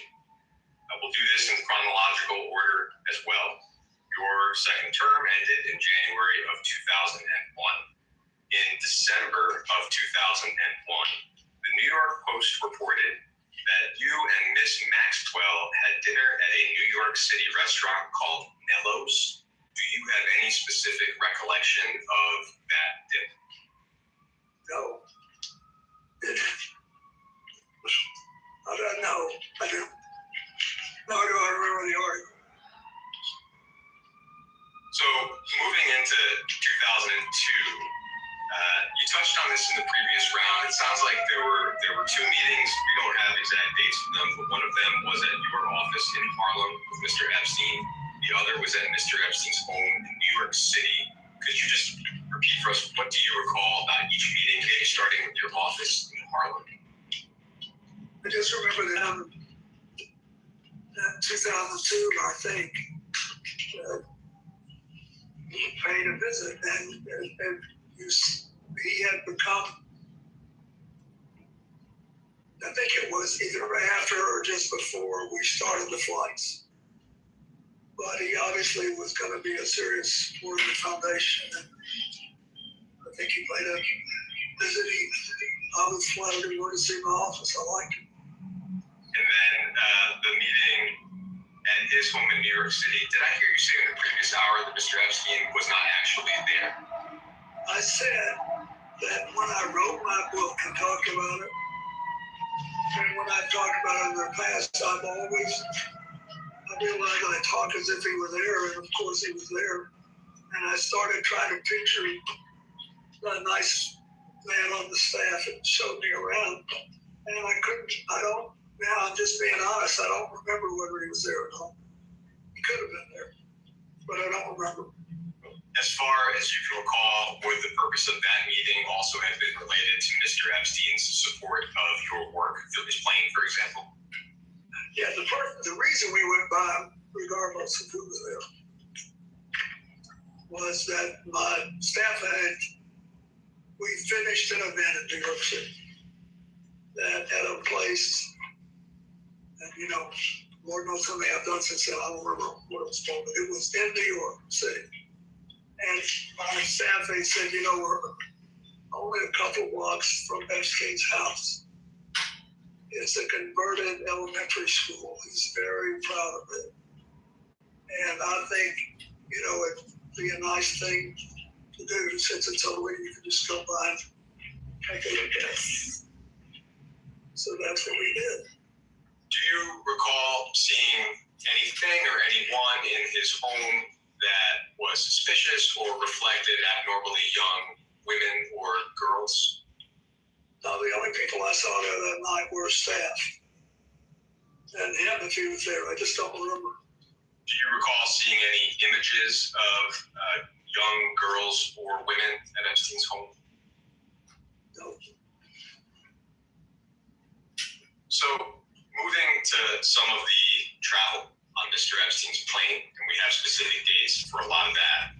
I'd like to move through that chronology of known trips, just one at a time in order. To begin, flight logs indicate that on February 9th of 2002, we'll give you logs, you flew on Mr. Epstein's plane from Miami to Westchester County, New York, with Epstein, Maxwell, and some others. And you mentioned this flight in the previous round as well. I will introduce that flight log as Minority Exhibit D. We'll give you a moment to receive that and take a look at it.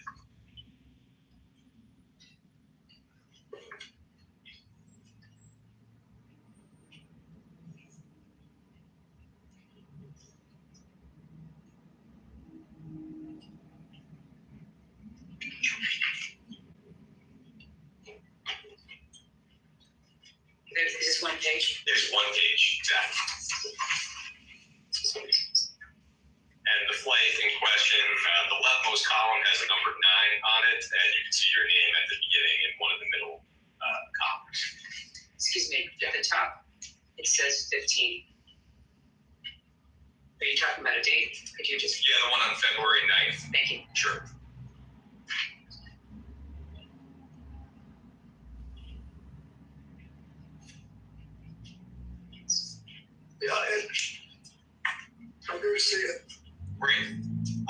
ask some specific questions. As an initial question, and we can see it here, you had a Secret Service detail that traveled with you after you left office, presumably still does. Is that correct? That's correct. And did that detail accompany you on all trips that you took with Mr. Epstein? Yes. For this trip from Miami to Westchester, first, just do you recall the circumstances of the trip? I was down there and I was coming home. I don't remember why I was down there. In terms of who was present on flight, and we'll do this exercise with the other trips as well, are you able to make out from the initials here, maybe who is who? In other words, I can see 4 Secret Service. And then from there, we have 2 males, 1 female, I think Ms. Maxwell, and then SK AP. Do you have any recollection of who any of those folks may have been? No. I just saw a little rough story. And then initials, they don't mean. This isn't a record from you, or this is a record? In February of 2002, so the same month as this flight, it was reported that Maxwell were seated together at some type of charity gala in New York. I don't know what the charity was or where exactly the event occurred. Do you have any recollection of what I'm referring to? Could you say the date again, sir? In the same month, February 2002, I don't have an exact date. What was it reported? Simply that you and Ms. Maxwell were seated together at a charity gala in New York. Wow. I have no recollection of it, but it could have been. Heading into March of 2002, so the following month, we have a series of international travel. And the first of those trips indicates that on March 19th and 21st of 2002, you flew on Mr. Epstein's plane from JFK to London and back with Mr. Epstein, Ms. Maxwell, and some others. We will introduce those flight logs as Minority Exhibit E and go through the same exercise.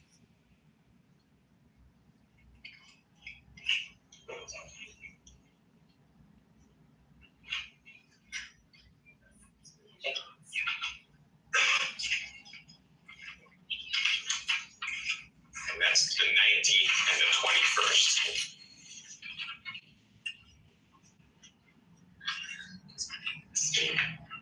The 19th and 21st? Yes. Down toward the bottom of the page.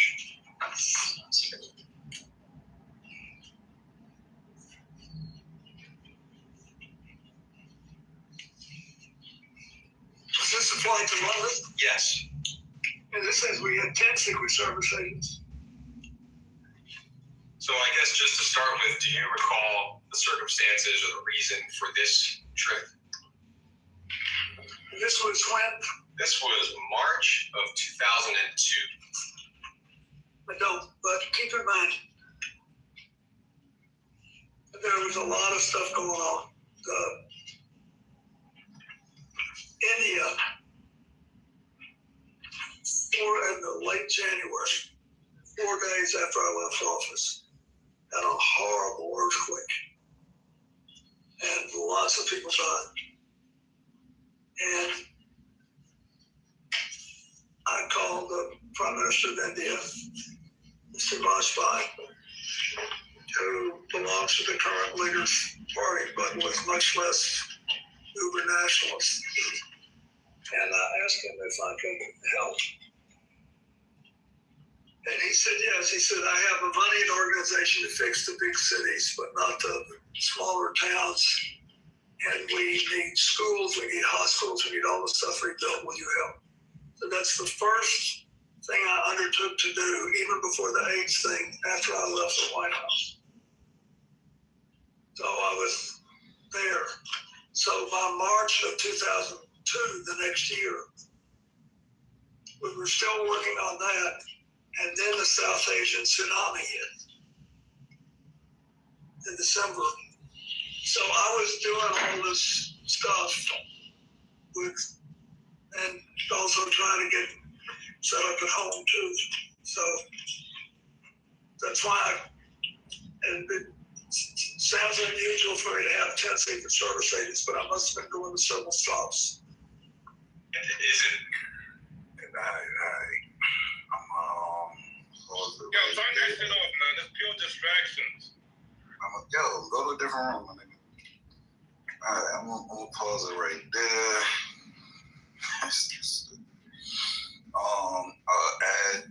Adams, my bad, y'all can check the chat. But yeah, this shit sounding kind of crazy. What y'all think about what y'all heard? What it sound like? That nigga lying out his ass. That's what that shit sounds like. You know it. Nigga ain't telling no truth. Nigga was high as fuck during them times when he was touching kids and all that bullshit.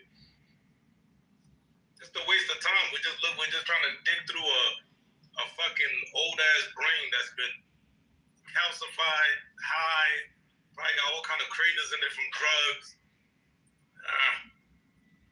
It's a waste of time to be, man. But what y'all think though, guys? It's like trying to ask a junkie if they remember anything. That's what we doing. Yours, State? I mean, they said to your best of your ability. If he didn't erase it out of his memories, that's his problem, not ours. I mean, that's our problem, not his. Like, Bill, did you touch any of those kids? I don't remember. Not that I remember. Not that I recall.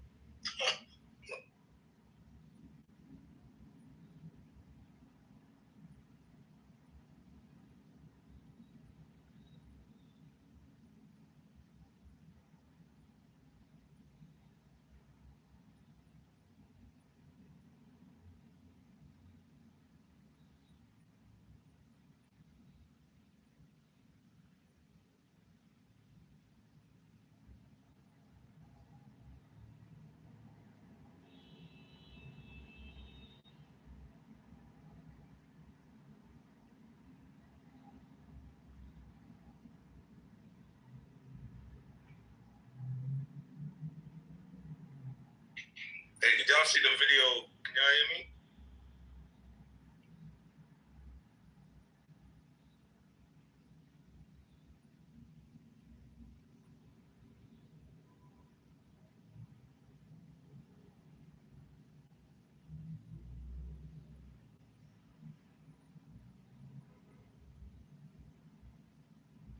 Mic check, mic.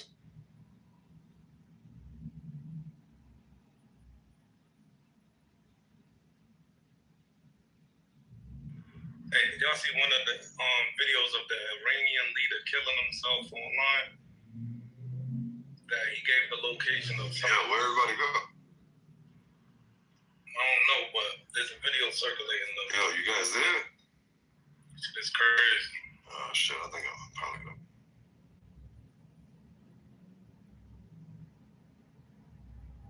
I don't think it's a good time to press play. Nobody has anything to really talk about. Oh, there you go. I heard you, dude. Good shit. I thought my shit was bugging out for a second. Kept hearing a bunch of stuff. Oh, that was Blue. He was trying to talk. Oh, okay, got it. Yeah, press that corny ass video of niggas lying and denying. Yeah, you see, there's the static again. What the fuck is going on? Yeah, play that corny bullshit of niggas lying and denying and the people just, no. Yo, Blue, you hot, Mikey? Yeah, I bet. You hot, Mikey, Blue? I bet I am. Like, No, we can hear him. I don't know why you can't hear Blue. I'm fucking with you, Blue. Oh. I was just about to say, I'm mute fast enough. He's joking. Nigga, I got all bars up, man. I'm good. I got all bars up. I know what time it is. We heard you the whole time, bro. I'm just fucking with you, kid. But nah, man, I don't think we've seen that video. If you want to throw the link in the chat, though. Nah, it's too gruesome. He shot himself in his head. Oh, yeah, nah, I'm not trying to watch that shit. I'm good. Yeah, he did it in front of his family and all that. Like, you changing our subject, man. Yeah, I got y'all think. Yeah, a lot of people allegedly, they gave up. Yeah, Did the admins check the chat? Say it again. She talking to the admins. Oh, I'm about to. I feel like what happened in the 90s, that's the part I want to get to. I'm real curious because I get it that the White House is a busy place. It wasn't just Bill, Hillary, their daughter, and then Secret Service. You know, it's a busy place. Plenty of events go on damn near every day. People come to the White House even when the president isn't there, right? So I get that. But I am curious to how he had these donations from this man way back before became president. 17 times Epstein was documented at the White House in 2 years, within Clinton's first 2 years at that. And he's saying he has zero memory of meeting him until 2002. He couldn't even say, hey, I met him or I remember meeting him in 96, 97, 98, none of that. It's just zero recollection until after I was out the White House. It's almost like he gotta be lying to protect something he did while president. I'm more concerned with that part. That shit don't make sense to me. Especially if he was donating all this money. At no point did you ever meet this man? Epstein at that. Like when we go through the emails, we see how much influence he had in politics. He had extreme political influence. I understand there will be people that donated to his campaign, came to the White House he never met. That makes sense. But it just don't make sense for that to be Epstein. So he, in the beginning, already set it up saying, oh yeah, I'm like about to be, I don't know if he is 80 or about to be 80, but he said something about being 80 and that it's basically hard for him to remember anything from 25 years ago, which would be bringing it back to around 2000. So anything prior to 2000, he's already pretty fucking saying that he don't fucking. And then I get that too, memories don't be holding it, but it just feel like Epstein would have to be a memory before 2002. I'm not believing that part. Like, it's something in the 90s they did, and he don't want it to come out. And it might not have been children. It was something though.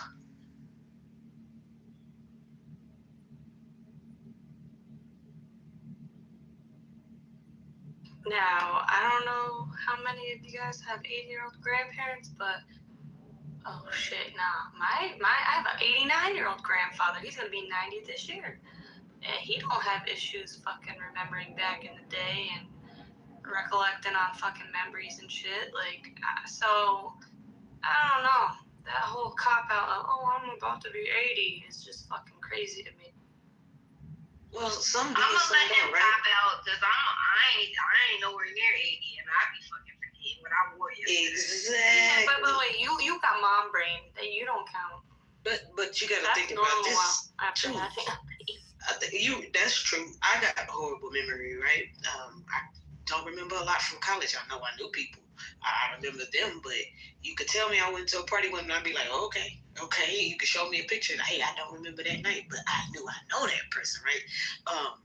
And then my grandmother, she 84, she'll be 85 this year. Her memory is, it's great. That's all about to say the same thing, She also didn't use drugs and she didn't drink alcohol. And I think Blue made a great point. We talking about a party man.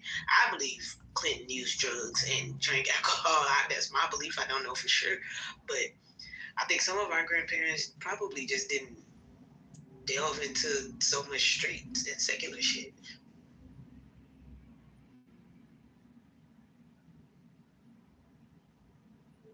And then also with as an extremely busy life that he had, I don't know, now I'm curious to hear from more presidents who are 30 years removed from office. How much do they remember?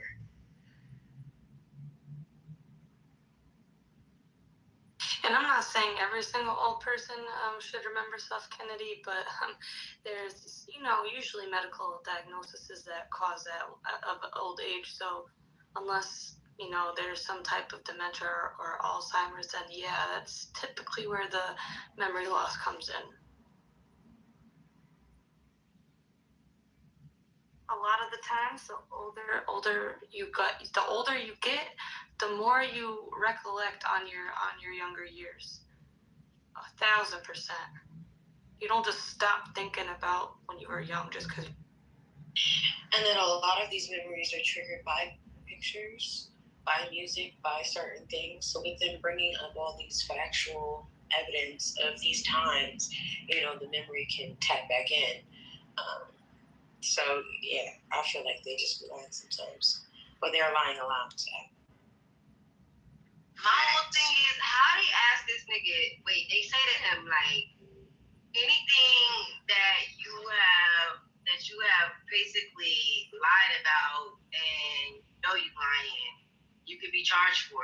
Well, only I know I'm fucking lying. So if you can't read my fucking brain, how you know I'm fucking lying? I thought about that too, Georgia.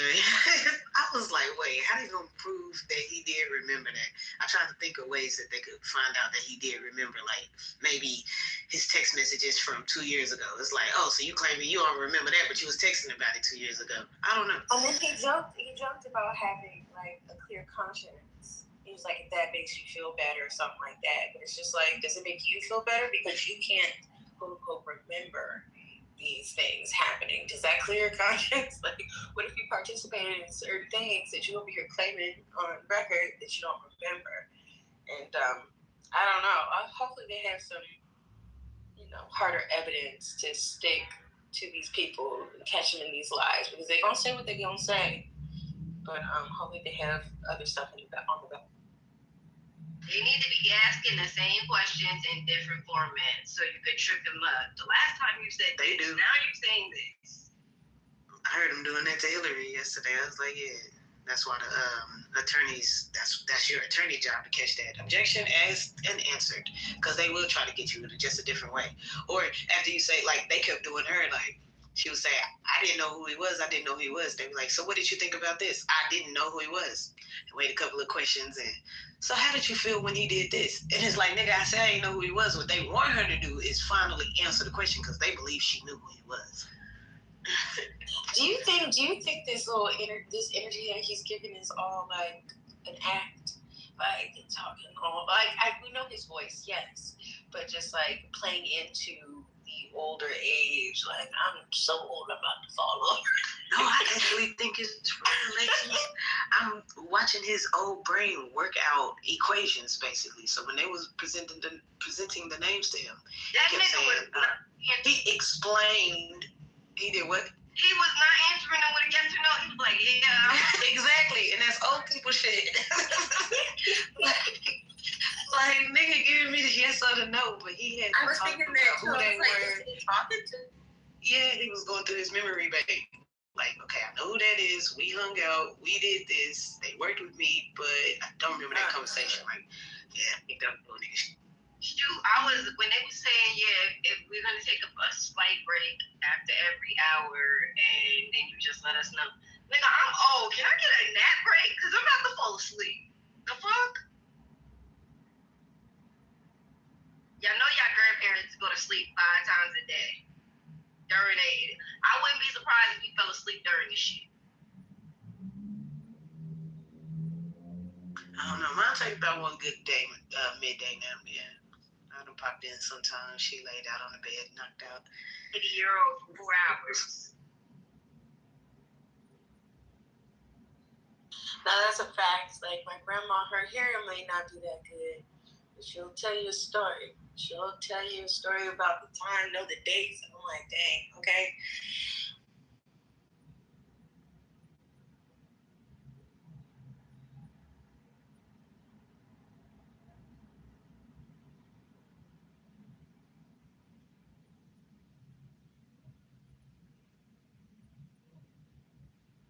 I don't know. I don't feel so heavy that he's lying on so much other than the 90s. Because he caught himself up with the 2008 statement. Wait, what was the 2008 statement that he tripped himself up on? When State brought it up earlier, right? So when they said, when he spoke too much and was like, oh, I expected them to come question me in 2008. They were like, why did you expect them to come question you? No. And he was like, oh, because I was on the flight logs. Like, nah, bro, you lying. Yeah, flight log wasn't even a question back in 2008. Exactly. You lying. Telling on yourself, talking too much.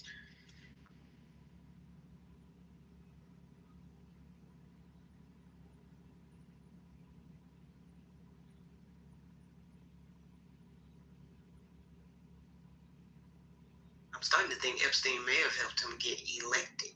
Now that we're seeing how things was actually playing out in politics. Who did Bill run against that year? No idea. Let's see. We don't know. We was dirty ass kids running around at that time. Yeah, I was too. Oh, we got some old ass people in here. No disrespect now. Yeah, somebody don't remember who they voted for. Who was voting in 1992? Right? We're Mel and Lonnie and DMV. Shit, or even 96. Because remember, he did 2 terms. Oh, yeah, he did. He went against.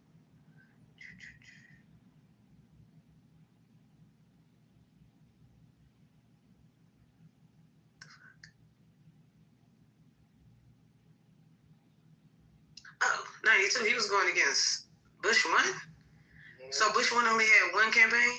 I mean, one term? You know, he was going against Bush. Okay. I wasn't voting him. I was a child.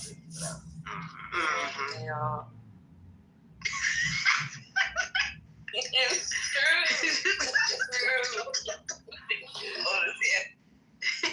And in 96, he went against Bob Dole. Dole is in the I do fruits. remember that. I also can imagine. Sorry,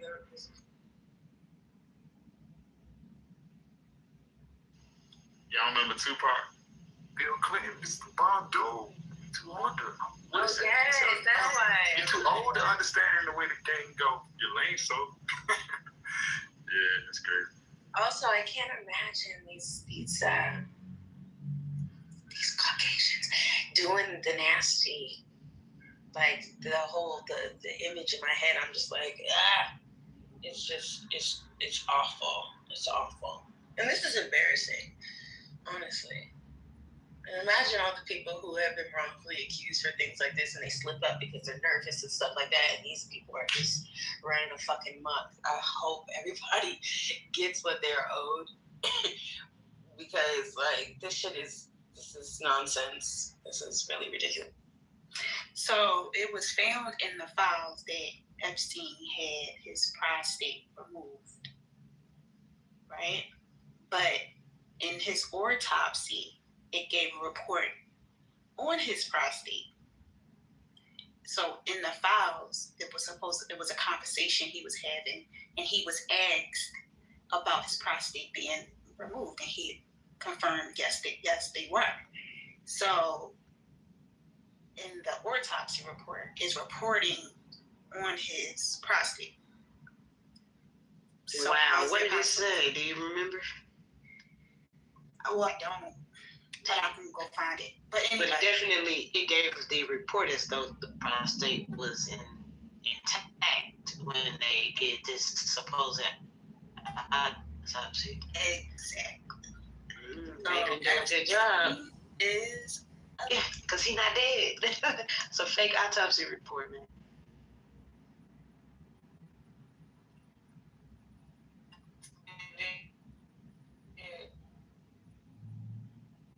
Say it again. Was that Camille?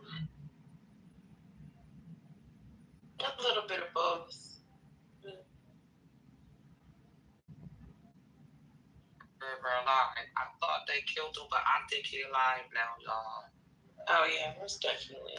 Yeah, especially after going through the files. He was working on a body double since 2014. And not to mention his actual girlfriend, right? So I remember this early on that he supposedly, or it was stated that he sent her money, right? So nobody talks about her. But before he passed away, he sent her money from prison. And then there was this phone call about him calling his mother. But his mother is dead. Had been dead before he went to prison. So they're trying to see, well, what they do know, I don't know if they're trying to see, but who this person that he contacted as mom, I guess it was his girlfriend, but it was supposedly had been about moving money or sending money or whatever. But yeah, I don't know. I don't believe in that. Yeah, so I thought it was interesting that yesterday when we were listening to Hillary, when she specifically said his mysterious death, I'm just like, that's a weird. I mean, I know we think it's mysterious, right? But I'm like, damn, I'm just shocked she said that, because it alludes that, I mean, what's mysterious about just a normal suicide, right? It's almost like she knows that it wasn't that. Yeah, because it's like a tragic. There's different ways to describe the way that he went out. Why mysterious? Because they believe it's a mystery too. I mean, I think they can go one of two ways, right? They didn't have nothing to do with that part of his life, and they believe that there's some type of conspiracy covering it up too, because they know how involved he was with the government. Or and then they did. Or he was murdered. My bad. Go ahead. Oh no, I just seen something. Your phone keeps.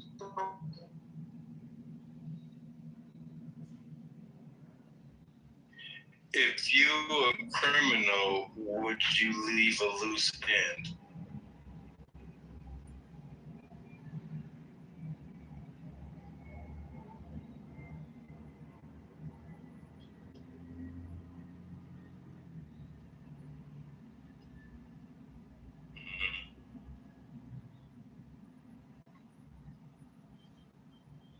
Okay, let me say this in a different way. Or his enemy, let's say the enemy of a high-profile criminal, leave a loose end. Well, it might not be him, but the people that work for him. That's what I'm saying. He might not want to file up. My idea is I'm always the mob. I'm thinking like, well, what if they just put a gun to his head and told him, call your mother? Yeah. Yeah, call your mother. I mean, that could be too. We know who she is. We know it's not your mom. Yeah, make sure it's on the logs, or you never get out of here alive. And then he still didn't get out alive. He's alive. It's the mob. You still think? You think he really did? It's the mob. Very He his own fucking arm.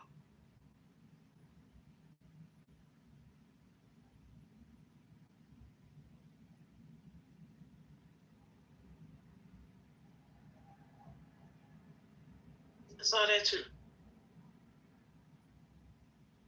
Investigation, and I was wondering if anybody saw that and what that shit was about.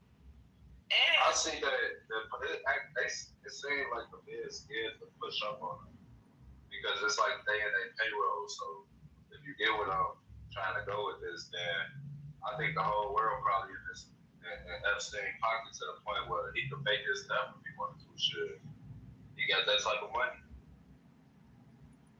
okay, did anybody see where they were saying like some of those videos and the last videos, like they were spread out in 3 different locations, and some of them is where they bombing at now in Tehran or something?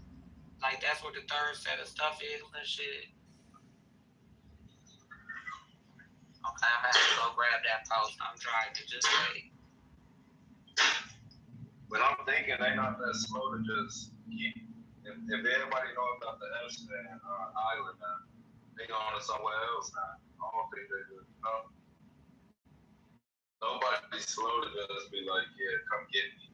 You feel me? Everybody get the scrambling as soon as the police get involved. Yeah, right or wrong? yeah, I think these other places is to throw off something, but I do think like it could be something going on or whatever too. Like everybody like, oh, he did, he whatever. Epstein Island is dead, nothing's happening there, and then somebody might really be still doing shit there. So it could go either way. For sure.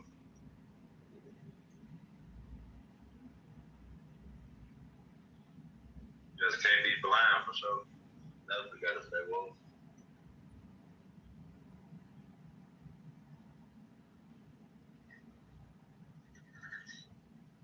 If they wanted to, I guess they could just clone. It's just like everything just so dangerous now. Like I could even say myself, I don't believe shit I see. Everything AI to me, it could be real. I'd be like, that's AI. Until it's like proven that it's not AI. Like, I mean, I'll be getting proof of stuff and still kind of be like, you know, weary of it because shit, why is they putting that in our face today? You know?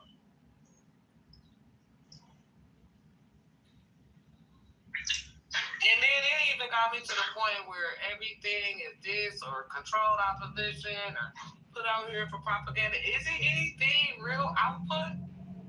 Unless we talk to each other, like is any media source trusted? None of them is trusted at this point. Like I've been feel like none of them is trustable. Anyway, we be pulling up links and stuff, but do it really matter? And this does seem like a TV show. Like theatrical play. These are the actors. Up on Clubhouse talking about it. Now this shit, it's like, damn, motherfucker really gotta bring this shit in, bring this shit together, man. So in effect, if you don't know what's real, isn't this just Project Bluebeam then? Already? There is real. I just don't believe the way they present it to us or fully or whatever. Like I think everything is an illusion. I don't think that some of these truths ain't occurring. It's the presentation or whatever, how they're presenting it to us. Yeah, right. We're all talking about the same thing. I feel unclear about what you guys are saying. But what I'm saying is that the idea of Project Bluebeam was to put something in the way of people's beliefs, something fake, something that by making it appear, whether aliens or Jesus coming back or whatever, but Project Bluebeam was supposed to make people like abandon their truth. Confused about the truth. Yeah. I took it down with AI.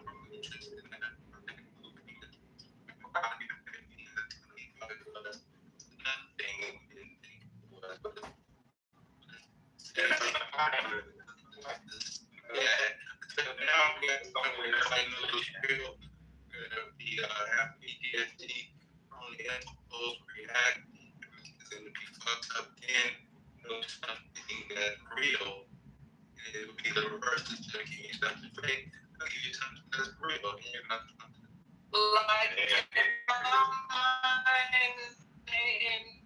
this room, in different spaces and everywhere, right? And then they push media and stuff. In my mind, I feel like it's everywhere to pick up on the people data. I mean, it could be the data that they pick up or whatever the case is, the information to move it, just like what we're saying, but it's not whatever. Yeah, it's not. I be wondering when the people who be in it peeking in on the people and what they think and watching it, I be thinking like, no, they close. Or how much they know we close. Whatever it is. But the idea is that we're thinking it's going to be this one direct thing, but it's an indirect thing. You think you're going to get there in a taxi, but you really got there in an Uber. But was it different? You got in a stranger's car that's not your own. They got point B, you paid a fee, and you got all words. Like you send it out to the same shit, you know? So shit at the end of the day, I don't know. I think motherfuckers should be confident in what they believe in, and then just, you know, until something else shows you different shit.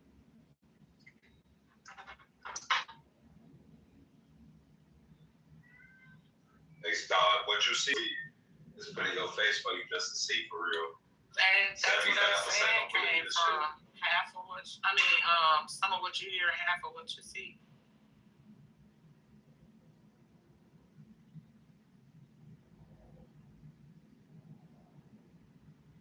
And when I was younger, I would be like, well, I'm seeing it. What you mean? Half of what I see. What I see is real until I got older. Oh man, it just occurred to me. I said they're gonna have to give you something real, right?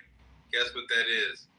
That's biometrics, y'all. They're gonna have you eye scanner, fingerprint lip scanner. Like, yo, you have to wave your hand over a thing, then press your eye against it. Okay, that's really down. You can come in. This new wave. Yeah, that's how it's gonna go. Like within the next 5 years, by 2030, maybe 2035, you're gonna have to use your eye to get in your apartment. Yeah, for sure. Yeah. It's gonna be through health. I think it's gonna be through health. But it's gonna. But who gonna? Hey, State, you not here no more? It's gonna have to be a fucking. It's gonna have to be a. We getting off topic in this. Hey, Amazon Ring Eye Light. The Ring Eye. Everything, bro. That's gonna be it, bro. They're gonna have to introduce the biometrics because everybody thinks everything's fake, everything's AI. So the only way you're gonna be a real human being is by proving it with your body, and that's when they start putting chips and shit. The mark of the beast, nigga. I'm gonna throw my.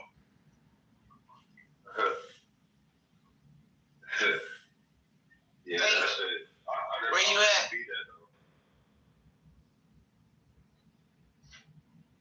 Yeah, he got cut out. It's time to get back to the video, man. We getting off topic.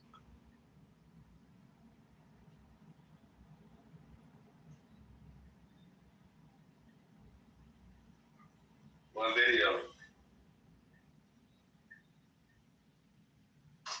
I'm lying. We've been playing Clinton deposition.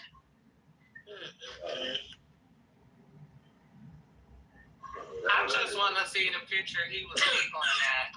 And he couldn't hold his smirk back from. I just want to know what he was looking at that he just could not control himself when the lawyer took that paper away.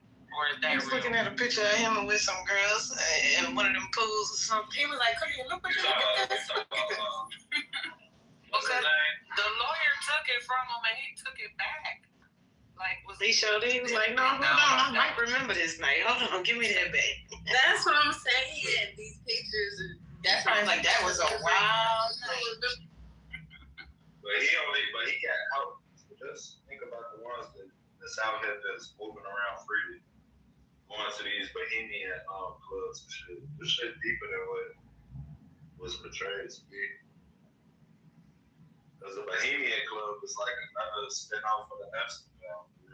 That's gonna be caught up right behind this shit. That's just wild, because we got somebody that used to come in here that's been to the bohemian shit. Yeah, the bohemian, I heard that's like where they colonized. I love how they bringing up the Rothschilds and stuff. And it's like, yeah, drop their name. Yeah, experiment on that. Rockefeller now? Yeah.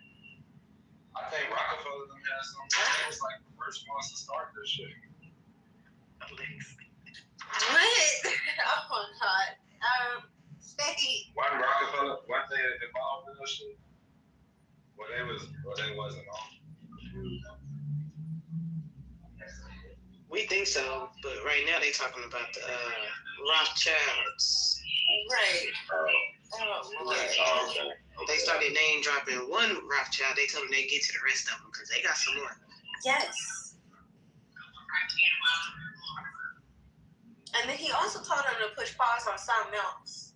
He was just like, yeah, we'll get to that. I think about his time at the house, right?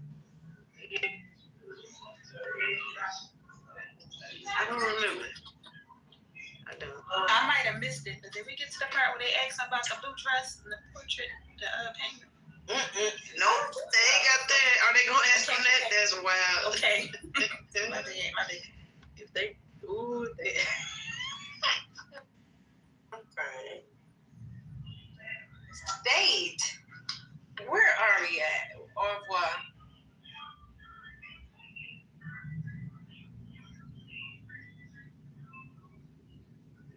I don't know, but I'm ready to get back to it. I don't think we'd have heard the good stuff yet. That's crazy. Everybody be bringing up Monica Lewinsky because everybody forgot about Paula Jones and why he really was there and why that even became an issue. Who is Paula Jones? What's that story? That's Hey, hold on real quick. King with the 7. Will you mute up for us? We can hear your background. Thank you. What you say, Clint? He lied on the stand. He was in court for another charge. Monica came up during court when he was like, I didn't have sexual relations with that woman. I think they was just trying to show like he was just trifling. But that he lied on the stand. Like he lied. Is she the friend, Paula Jones? Is she Monica's friend, or is it somebody else? No, he had an assault case for her initially. What the hell? Oh, yeah. That was the whole thing. Paula Jones came first. One really seemed to believe her until the Lewinsky incident, and then they resurfaced with Paula Jones, and she's like, "Now do you believe?" I mean, I'm paraphrasing, but then she's like, "Now you believe me? I've been trying to tell y'all." And they were trying to make fun of how she, just doing things for like how can he eat with her, look at the nose and all that. And it was just like minuscule stuff that really doesn't matter, but anything to mitigate the situation is what they're trying to do. But Paula Jones ended up getting, vindicated. People believing her after she tried to say, I'm telling y'all, this dude is a creep. Paraphrasing. Facts, Camille, y'all. So if he has this nature, this pattern that we've been talking about, right? This pattern of just like fuck shit. Like, why would anybody assume that he is not having conversations about what Epstein was doing in his private life, or amongst other people? It wasn't even private. Why would you be kept out of the loop if you already have the energy to participate in weird shit yourself? And also, y'all want him to come do a deposition. Y'all know this nigga is no man on the stand. What? It's historical. Facts. That shit went down in history. Like, you will lie, and you will lie quickly and easily. It sounds very truthful while doing it, because I ain't gonna cap. If I didn't already know the stuff I do know about Bill Clinton, and I was just listening to this, I believe him. That's he sounds so honest. I feel like he's playing into the game of, I'm old, and I don't recall, and he's just playing into his vibe right now. Like, that's his character, especially at this, because when he was younger and he was lying, he had to really put it on. And now I feel like he's really playing into this, I'm just 80. I don't know. How don't you remember these weird ass things that you've done?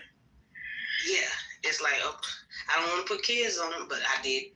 He clearly got an accusation. I'm not going to say she lied about what she saw or she experienced. I won't say that. But I don't want to put that on him. But Bill, you can't fucking deny the fact that you were on that motherfucker. Well, he said he didn't go to the island, but you were with Epstein fucking on a whole bunch of bitches. Like, I think we all pretty much know. And the fact that this is why I'm wondering what the fuck was going on in the 90s. From asking for IDs and stuff like that. Like, and you're the president. So just to clarify really quickly, so he wasn't convicted of that line that he did. So the White House, the House of Representatives impeached him, but Congress, the Senate, didn't acquitted him on both charges. So they didn't. It was for perjury. So that line part. So House of Representatives said you did this, but then. The Senate was like, well, we're going to go ahead and not convict him for obstruction of justice. And it was for perjury and obstruction of justice. And the Senate acquitted him on both charges. So while that happened, he didn't get any type of ramification. Same kind of thing that happened with Trump. He was impeached, but then the Senate did the same thing, acquitted him on those charges. So I listened to a quick clip, and if you hear how Bill Clinton talks about Trump in these, it was just the language that was used. It was an utter undercutting of a dog whistle like certain language to signal to Trump that he's not trying to say anything about the situation, because then Trump, when asked about him, he's a little bit more gingerly. You know, you would think he'd come hard, but he's not. He's like, oh, I'd hate to see this, or I don't want him to come through and have that happen to him. And I thought, wow, listen to this. They are all in on the situation. Just go, if they're supposed to be out on these opposing sides, and again, for this thing, they are coming together on the back end some kind of way. It's not overt. It's being very covertly done, just in the language that's being used. But neither were, like I said, neither were convicted or for any of those what they were impeached for. Senate acquitted both of them. So I'm finding this very interesting as this keeps unraveling. Yeah, and I don't think many people forget how many times they sat in the jacuzzi with people or strangers or whatever. Like, I don't know how many people in this room just forgot all, like, I'm pretty sure we all know how many times we was in a jacuzzi somewhere. Especially with some strangers. I've been in jacuzzis with people. I don't think you're just like, damn, I've been in so many jacuzzis. I'm just not going to remember that. And you ain't jacuzzi and nobody.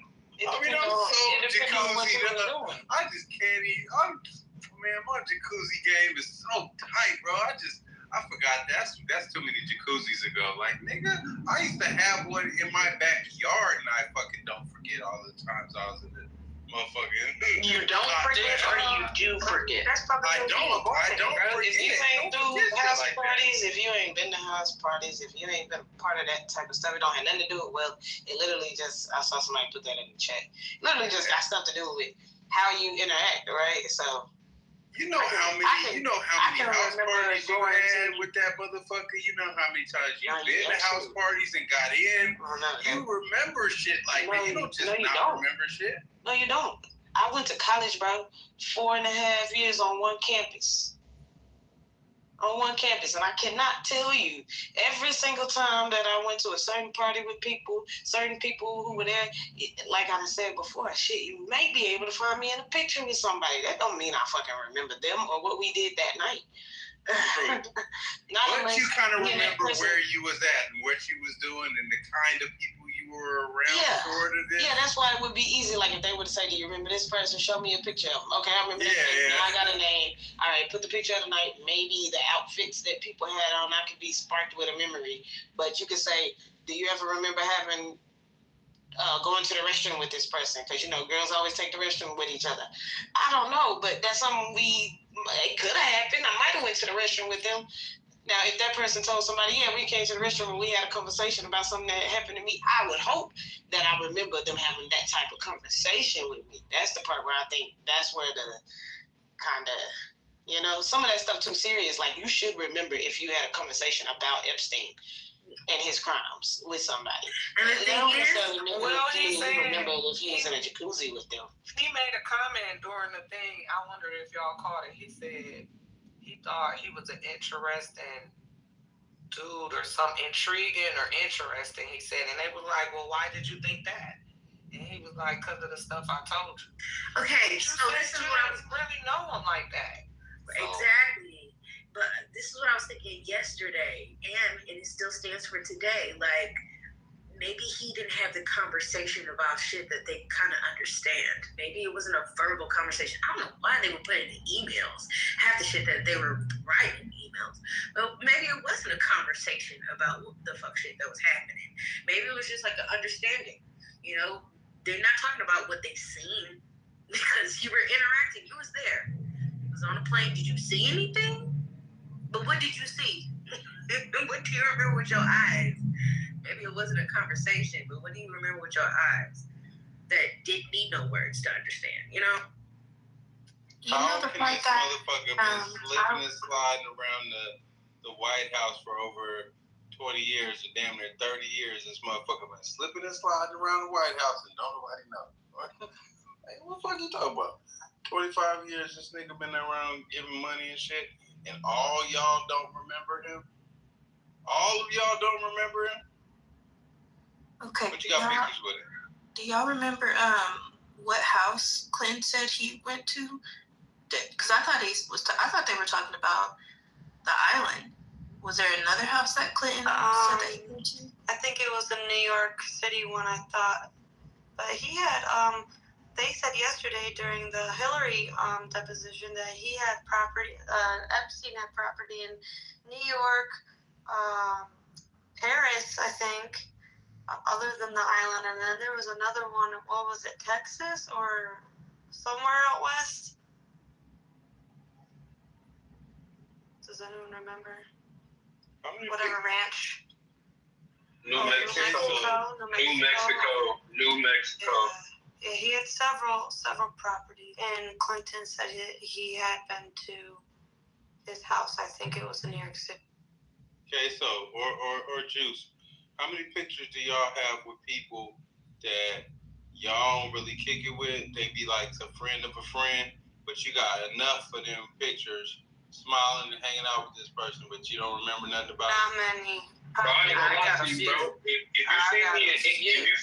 you see me in the picture, listen, I ain't gonna lie. If you see me in a picture with somebody, I know them. Like, I'm not just taking pictures with random people. You know what? Like, I know them. How well do you know them? What I will say is, as a former athlete, right? I mean, I'm definitely photographed with a lot of my teammates, and I wouldn't, like, I know them as my teammate. Do you know what I mean? I don't know them outside of that, really. So, I mean, I wasn't into all that shit in school. I was a street nigga selling drugs. Like, if you saw a picture of me with people, shit. You can't get in trouble for that shit. That same person over and over again for decades. If you see me in a picture with him, I ain't gonna hold you. That anybody who knows me know how I move. I'm not finna be around. Like, I'm not gonna say I'm not gonna be in places with people I don't know, but I'm not gonna be flicking up pictures and like exchanging numbers and like I'm not no social ass nigga like that, bro. Like, hell no. So because you can easily implicate, like you can be implicated in other people's bullshit just by standing by them or being in pictures, as we see with this deposition. That's like real. you just standing next to somebody or taking pictures with them would make people assume that y'all move the same way. Oh, this nigga's a killer. I saw you in a picture with him, so you must be a killer. You hang around with killers. Like, nah, nigga, I was in the wrong place at the wrong time and took a picture. That's what I'm saying. Like, you can't really. Hold on, my bad. It's beat. Motherfucker trying to fag up and shit. And then they'd be like, hey, did you know Jerome was into pimping? Yeah. You can't really say that back then. 30 years ago, they were gonna know that all of these pictures would be brought back one day, right? So. The idea that when people try to say, oh, they wouldn't have done that, they was too smart for that. A lot of this stuff, these people wasn't expecting. They didn't expect emails to be read in court one day. I think Epstein was smart enough to know that shit, bro. Like, I think Epstein was like he's cunning enough to know that shit, bro. Like, that's why. Possibly, but if you look at make the dumbest criminals. But think about it. If you look at the emails, they're very descriptive. They'll say, hey. It was good seeing you at some, this person's house on this day. Although we couldn't speak about what I wanted to speak about, it was good to see you there. Like, they're very descriptive, and I think Epstein was smart enough to understand that if he makes paper trails, that he could use that to get himself out of jams. Like, imagine he emailed somebody about, like, he got the email, oh, Bill likes younger women. Like, somebody acknowledging that Bill like younger women, he can implicate them in some bullshit. That's blackmail now. Like, he literally was making a paper trail. Like, he was cunning, bro. Like, don't get me wrong, bro. I think this nigga was a sicko. I think he's an ill person, bro. Like, ill as in, like, a bad person. But when it comes to villains, bro, when you look into the psyche of a villain and how they move and how meticulous they are, bro, it's interesting, bro. Like, it's like, goddamn, like, this motherfucker was smart. But yeah, that's a fact. That's a fact, because he made sure that he was able to blackmail, and a lot of these these villains are narcissists. You know, they actually want to be acknowledged for their fuck shit. They were doing the bad shit for a reason. They weren't just going to do no sneaky bad shit. They wanted to include other people in it, and they wanted this grand unfolding while he made his great escape, and he's still alive and still has blackmail. You know, he was able to make his great escape because he still has to, I guess he's covering certain people's names because they're like blacked out, right? They're like, I don't even know the terminology to call it, but certain people are like excluded out of that. Like those are the people that we really need to be shedding light on, you know, because he's for sure still alive and he's witnessing this whole thing unfold and he's just sitting back, chilling. Living his life, still got money. Hey, let me say this right. Oh, well, one, if one of y'all mods up next want to come up, I think y'all thinking too deep into the taking pictures with people you don't know, right? So, or you don't know. That's why I said how well do you know him, like that, right? So, like I said, I got a couple of pictures I could pull out now and it'd be like, damn, I can't tell you that girl name, right?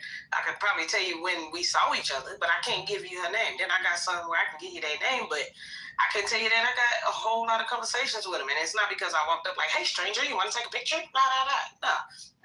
For my situation, one of the best I could think of. Actually, I give you one even more recent. Just Friday, I threw my mama a birthday party at the spot that we were at. We ran into people we knew from years ago and stuff, right? So at the end of the night, this one girl and her mama, I know the two of them. They asked me to take a picture with them. They got like 6, 7 other family members in that picture. I don't know the 6, 7 other family members. I know the two of them. Am I supposed to say, no, I'm not taking a picture with you guys because 1, 2, 3, 4, 5, 6, I don't know you guys. No, right? And then 1, 2, 3, 4, 5, 6, they didn't know me. But I know that girl and her mama. I grew up with the two of them. I know them very well. I took a picture with their family for the mother's birthday. Her mama's birthday happened to be the same, and they came to the same place. So, you know, that doesn't mean that, I mean, I wouldn't try to make myself think that I did something wild for that. Or the fact that, like, me and my sister for about 2 years, we went to somebody's events all the time to support them. And my sister would invite some of her homies. I didn't know these people. Right. This is how I got to know these people. And all I got to know them was by name and location. It's only one of those people who I've been to their house for the events that they throw at their house. Them other girls, we just always would show up on a Friday night to the same place because we supporting what somebody else is doing in the city. And we ended up taking pictures together. Cameraman come through, hey y'all, line up, snap, we together. We're here for the night. How many times does it take for you to remember that person? Hold on, y'all. In this situation, these people are here for a reason. It's a small selected group because they have to keep secrets, right? That's why they had the log. They wrote everybody's name down. They're of a certain stature. Like these important people that are attending certain things want to keep secrets and to party in these things that we talk about in our conspiracy rooms. Like this is not just regular. This is not regular. This is something bigger than us. And that's what we have to keep reminding ourselves because we want to like normalize and like, oh, no, this is different. This is different. They're different. They're of a different level. And they all knew why they were there. There was no, oh, let me just hop on a jet.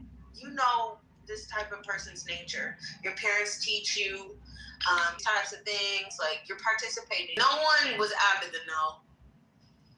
And you've been to networking events, right? You didn't know what everybody was up to. That wasn't no networking event. That was no networking parties. See, the thing is, well, I don't know where he was. I know he said him and Hillary had a picture at the White House National Convention or something like that they have all the time, and thousands of people come. You can't convince me that one person shook thousands of people's hands and had conversations with thousands of people. However, as I've said before, I believe Epstein was definitely one of the ones he did. I don't have a reason not to believe that other than him saying he doesn't remember. But like, you don't know what everybody doing just because you pulled up. I like to believe that not every single event was for them to traffic and violate people. They literally did have some, what was on paper considered an honest event. Okay, that's why we got to decipher between multiple situations. Let's not even say parties on the island. Let's talk about like what's her name? She used to date Brad Pitt. She does the pizza parties. Her and her pizza parties. Everybody knows her. What are you talking about? You don't know that she used to throw pizza parties and she's known for it. And we know what. That's probably like Kelly talk though. You know what I mean? Like, You know that? Yeah, Kelly. That's not Hollywood. That's not about Pizzagate. Pizzagate. Kelly's You talking about saying that Jennifer Aniston is like Chrissy Teigen a little bit. No. She is. What do you stop? We have the same internet. And we can't forget about the pizza, with the Oscars. What did he say? Right at the Oscars, yeah. Yeah, that was weird. Come on, y'all. That's why we don't trust Ellen. Like, she been showing too much of her ass, but I don't know about Jennifer. Making apology videos looking trashed. Oh my God, that is not California talk. This is normal. This is regular known talk. Pizzagate. Her pizza parties. People know her for her pizza parties. You don't think people know Epstein for his? Remember people eating pizza? Yeah, like Having a pizza Eating party. people. has anybody seen his documentary on Netflix? I think I've seen that. Whose documentary? Jeff Epstein. Yeah, that came out like 2019. Yeah, if you watch his documentary, a lot of this stuff like makes sense. Like his whole existence, like the dude off as like a high school math teacher, like he was Watch it. like, We kind of broken him down. Yep. Yeah, he was essentially like a nobody.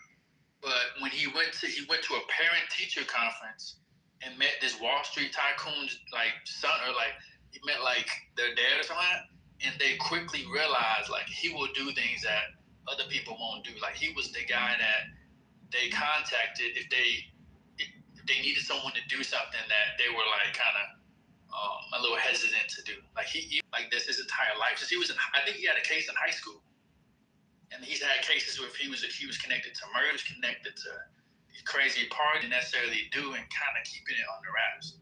That was his whole like forte, and he was doing it for these wealthy people. And then he talked about his connections to Putin, and I think somewhere along the lines, people just realized, man, this dude has a lot of dirt on people. He's willing to do anything. He has no morals. And that was his whole thing.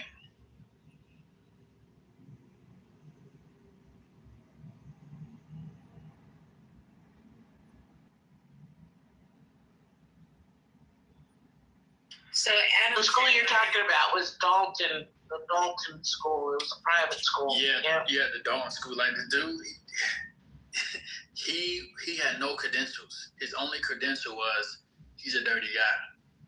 And he'll do things. They're both Jewish. He'll do things that other people wouldn't otherwise do, and they were like, "Oh man, we can use this guy." And that's how he's been his entire life, his whole career.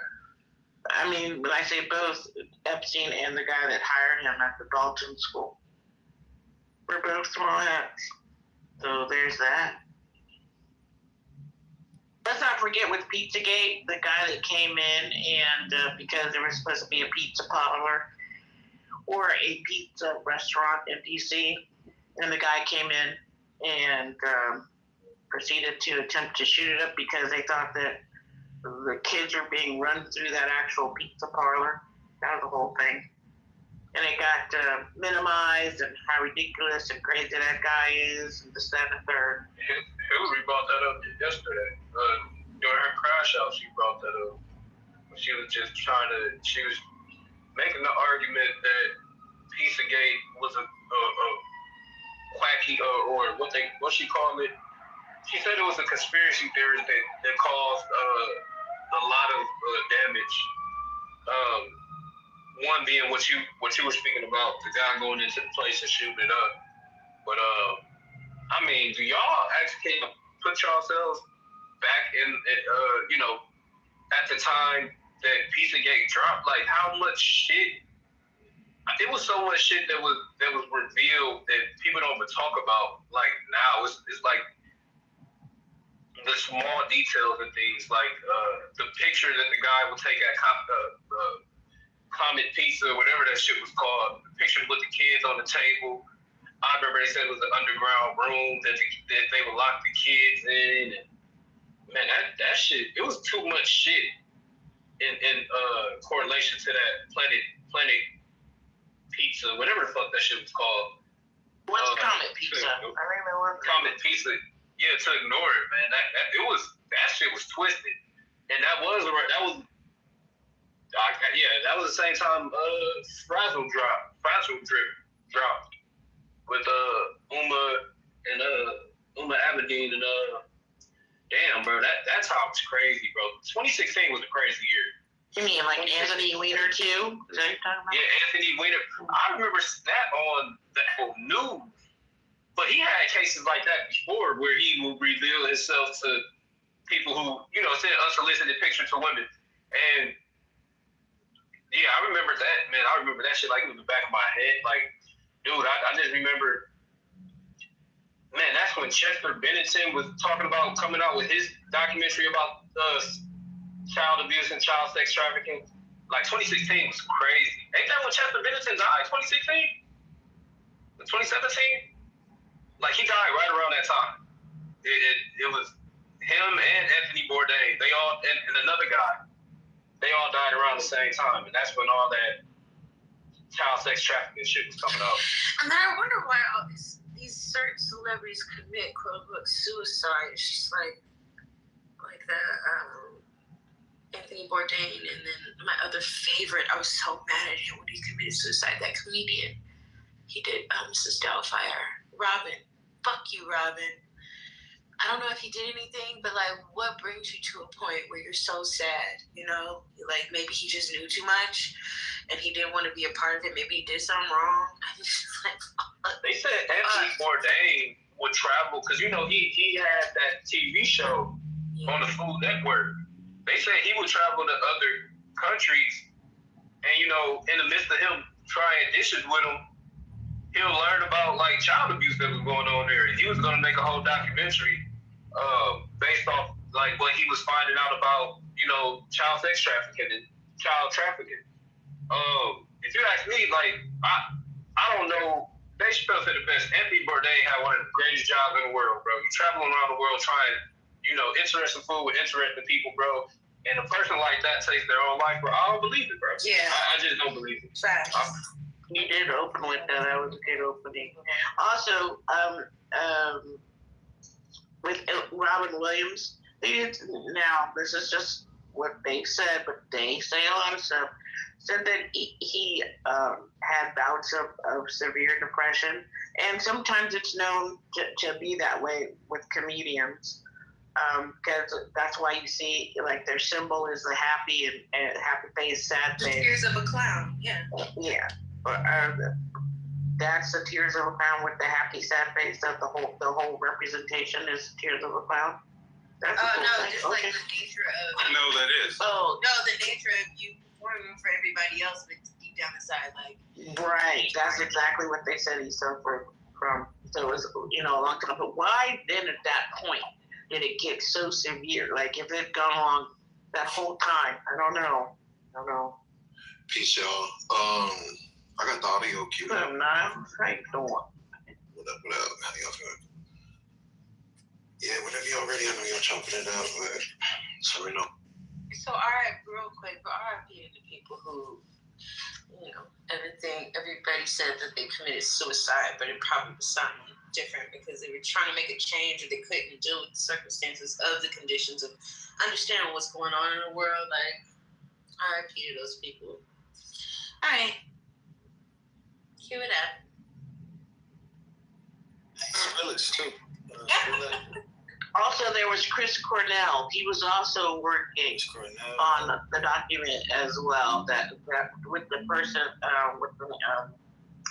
Yep, Chris Cornell and Chester Bennington. Yes, that's it. Yeah. Old thing. Yeah, Skrillex. And there was another guy. There was three of them. There was Chris Cornell, Chester Bennington, and then the other guy. His name started with an A. Skrillex. From what group? But his name was Skrillex? Skrillex was a DJ. Yeah, he did a whole video. Yeah, Skrillex. Yeah, Skrillex, yeah. And then let's not forget Ellen's old woman that, she passed, trying to speak her truth too. And then Diddy's baby mama. How she was alive. They pushed her head down and they freaking killed her. She was awake. She sat up. They pushed her down and took her out in the ambulance. They killed them all. Yeah, I apologize about that. I don't know if y'all can hear me. I'm kind of in the woods and shit. The hell you doing in the woods? I'm delivering. You need help? It's Avicii. Avicii was the Avicii, Avicii, not Prince Avicii. That's the really. He always come through with the shit. His last music video. Yeah, his last music video was on. If you look up Avicii's last music video, it was about child trafficking. Like in the music video, the kids get snatched up. They go through an event, and then they grow up, and at the end of the videos, the grown-up kids looking for their predators to kind of hunt them down and kill them. Hey, what's the song called again? Whose video is that? I don't know, but I bet if you just look up like Avicii's last music video, you'll be able to find it. Yeah. I be trying to tell them every time. I challenge you all to look up the true origin of Linkin Park. That group, that band, bro. Chester Bennington was speaking to something a lot deeper. Like a lot, yeah, you know, he had the emo music, yeah, of course, but I feel like it comes from like life experience, and the Linkin Park experiment was fucked up, and it was targeting kids. Look into it. Hey, it was called For a Better Day. I'm gonna put it in the chat. You know, hear me on the video. Popular song. We didn't hear you. Yeah. Oh yeah, For a Better Day. It's in the chat. I put it in the chat. Didn't the lead singer of Linkin Park die like the past year or two ago? So? That's what he just mentioned. No, he died in like 2016. 2017. Dane was 2018. Dang. Wasn't it suicide, or was that a different band member that I'm thinking of? They're saying it's suicide, but we're side-eyeing that. I see. Because of what they were together trying to do these docu-series or documentary or some type of informational video or putting out the information about child trafficking or something similar to that, the whole situation. So then all of a sudden, each one of these people ends up unalived. And so it's a side eye for that. Like, me for Dane too. It's also a side eye how they can like put certain music on like top 10. Like everybody knows Pumped Up Kicks. And everybody thought it was like this song that was just like a radio play. But then you listen to the lyrics and you're like, wait, what? All the other kids better run faster than my bullet. Like, what? Let me deep dive. Let me scroll in. Goes to like the hunting parties that they have. Yeah. And those are the ones that are selling. They're on top 10. They're on radio. They're radio play. Hey, they make movies out of those? Real quick, if y'all want a depiction of the hunting party that they have, like on random people, it's a movie called The Hunt with damn, I can't think of that white woman's name. There's the Hunger Games, there's all types of movies. Yeah, but The Hunt is like that one is that's the one where they snatch up a bunch of conspiracy theorists that was online writing shit. They kidnap them and release them in the woods and hunt them. Like that shit was crazy.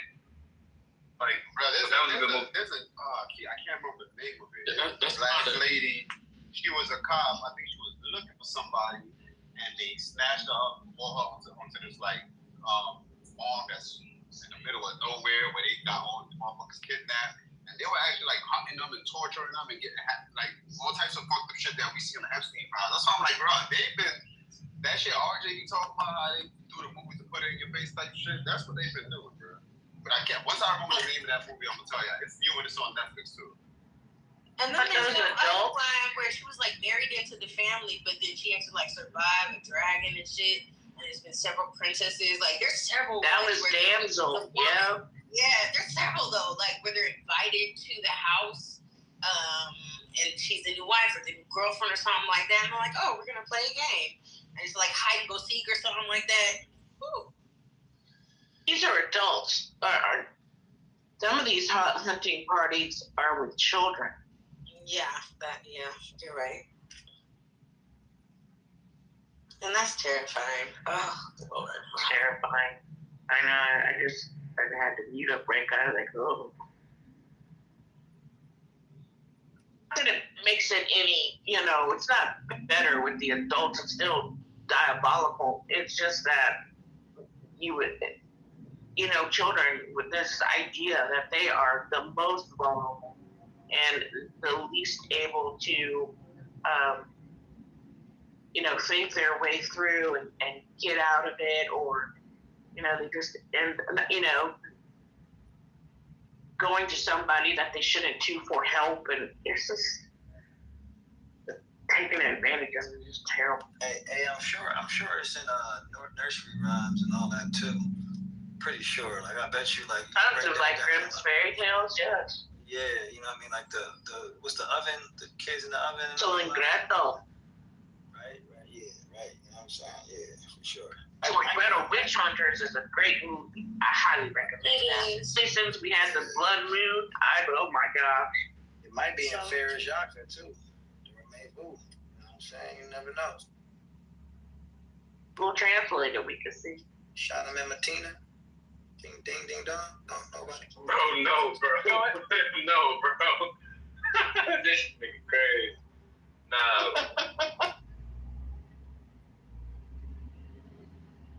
It's just saying, Brother Jack, are you asleep? Like that. Oh shit. Hold on, wait. Let me look into that. Yeah. Might be on to something, bro. What's going on? Might be on to something. Why you sleep?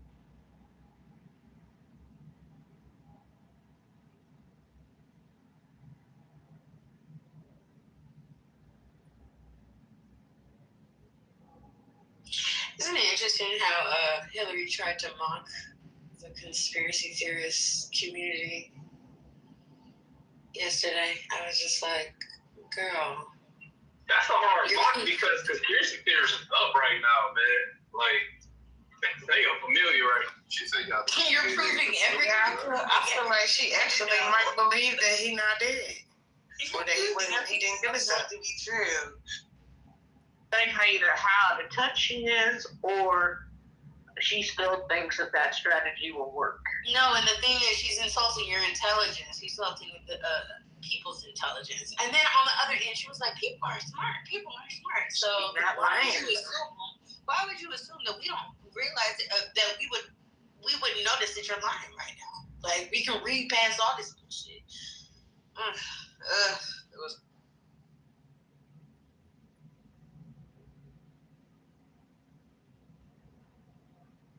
All right.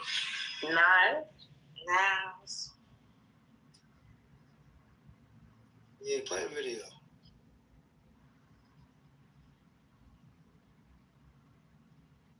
All right, Joe. I'll start now. You've been waiting almost an hour.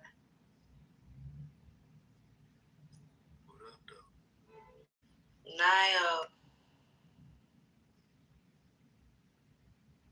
Y'all still listening to Billy? You've been waiting, Stay disappeared, and Now's was gonna play it, but I think Now's busy now. We listened to how much we listened to, y'all think? Hour and a half, 2 hours? Like an hour and a half. The first part was very slow, but now we're like in the thick of it.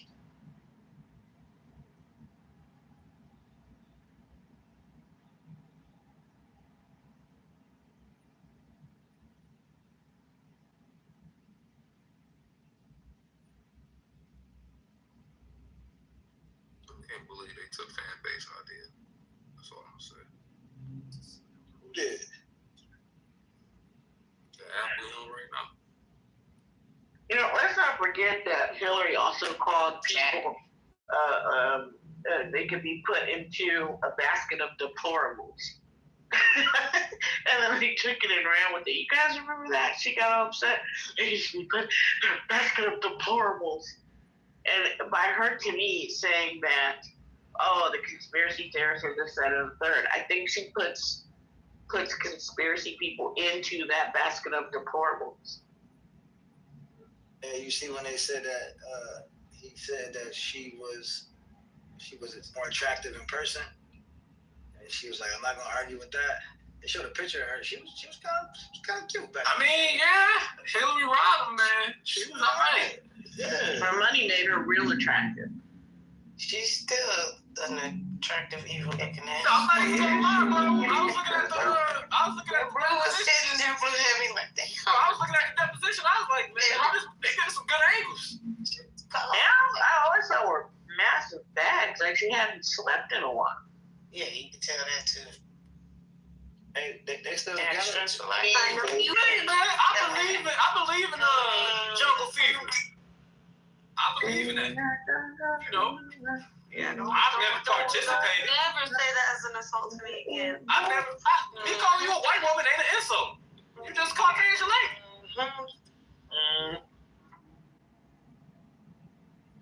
Don't backtrack now.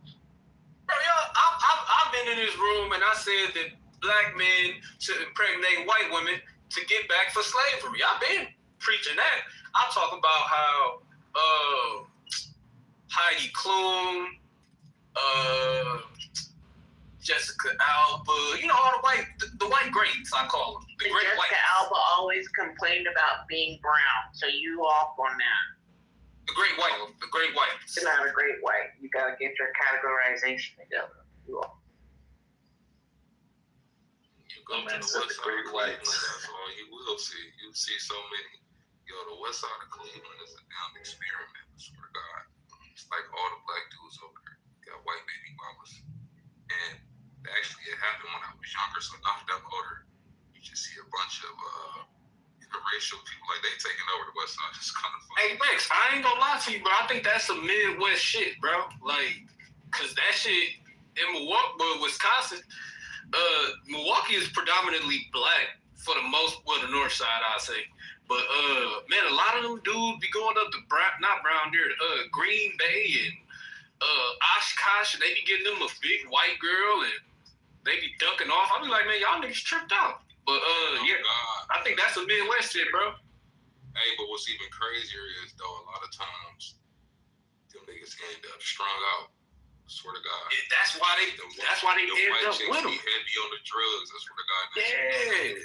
Them niggas be looking through. I'm like, damn, bro, you told you, bro. Goddamn, look at this nigga a fiend now.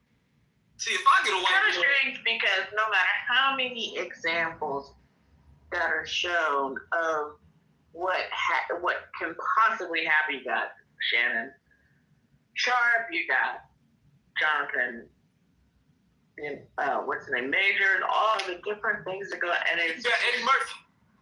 Eddie Murphy now, and his wife was one of the most beautiful women, you know, and not even that. And I was just like, and now he was Michael Jordan too. And I get it, you love who you love, but it's just like there always seems to be some type of entrapment, or they get hurt by it, or something goes on, and they end up losing a whole chunk of money and their reputation and their, you know, livelihood. It hurts their career, and I just don't. And I'm not saying it's all the time. That's not what I'm saying. It just seems to be a way that certain folks get targeted, and they just see that they are being targeted. That's my issue. You know what, Debbie? That is interesting because I when you stated that, I started thinking like black men of a certain status, when they get older, they do get them either a white woman or an Asian woman, or, you know, white or Asian, really, like what's up with that? Well, the thing is, it's kind of memorial because there's a whole Shakespeare play about it called Othello. Oh, Othello, yeah. And I just don't think that enough people, I mean, and that milk of magnesia. You know, but it's just showing like the downfall and because it tends to be that similar type that just is in it for a particular rationale, but I don't know. I feel like it's for networking benefits. You know, you make a certain amount of money, then certain white girls of a certain, you know, lineage with, what is it called? You know, daddy's money. come to you know, give you lap dances and get your attention, and all of a sudden it's like, oh shit, I'm gonna invite you to daddy's estate. And they just get accustomed to certain lifestyle and certain energy, and they're easily persuaded, easily distracted, you know, and they forget because they have this money and now they know how to spend it because they got the long money, and it just seems like the better play. You know, they make this money, they don't know how to spend it. They meet these people that are attracted to their opportunity, and then they want to capitalize on it. One, for sexual gain, for sure. And then two, because they dad probably persuaded them, like, make babies with them so we can slowly, you know, strengthen our lineage and fade theirs out. I don't know. It just seems like a play to me. Oh, wait, Byron Allen got a white wife? I saw it on the but then you have a flip, and you have George Lucas, who is behind Star Wars franchise, and it is Melanie Hobson, who is a top businesswoman, went to Princeton, and you know he sold the whole Lucas company for a couple of things, and then she is top in like hedge funds and finance management, and she's a phenomenal woman. Actually, I mean, she's fantastic at all her accolades and everything that she's done, her education, everything. She's a highly knowledgeable businesswoman, and you see what he went for. He didn't go for Becky with the good hair. He went for top notch. But damn. And so did what's his name? For Cisco and Ebert, Robert. He did the same thing. But I'm sorry, Debbie. No, I'm just saying his wife was a lawyer. When he was alive, Roger Ebert, and it was a lawyer and top notch, all that stuff, black female. So there seems to be those white men who have some type of status and money. What they're going for are, you know, other Debbie, could it black women. But if you go to another, then they go, you know, Shannon Sharp. What is he going for? That was an embarrassment. It wasn't even a decent white woman.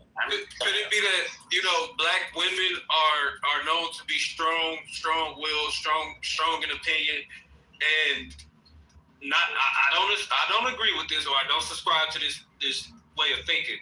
But do you think that some black men of certain status just want a more submissive woman, so they get the white woman, and then certain Caucasian man of status? Is this in regards to Bill's deposition? Like, are we done with that? Did we finish that already? I'm confused. Waiting to get back for the. Is she uncomfortable about to talk about her people?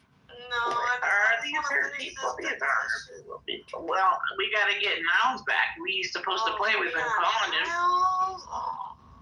Right, y'all got his number. When do y'all call Nouns? He left out the room. Now you're in here now. Nah, but yeah, Debbie, that's interesting. I don't want to. I understand what you're saying. I get that. But at the same time, sometimes those strengths are what you need to get through. Those strengths are going to get you through certain times. And if that's like if people with wealth tend to gravitate towards those strengths, then, and I'm not saying black men don't have wealth, but they want to protect their assets. Whereas Shannon Sharp went after someone who took his assets, didn't add to it. I mean, there's a mentality there. I mean, that girl ran circles around him, man. Them text messages and her. You know what? It's a new term that I just found out. It's this future bombing, and she was selling him a dream about all this bull crap, and man, she ran circles around that man and extorted him. That's his fault, man. Yeah. That's his fault. I heard a song called "White Pussy." It kind of explains this very situation. Yeah, I heard that song too. It was good. It's a good song. That's a pretty good song, man. Yeah. I like that song, man. I like that song too. It was good. It was on point. Yeah, I think it sums up. Should have featured me on there, man. It should have featured me, but yeah. What if Shannon wasn't sharp enough? What if you what Sharp? He was right though. Even after Monique warned him, and Cat Williams too. Just dull.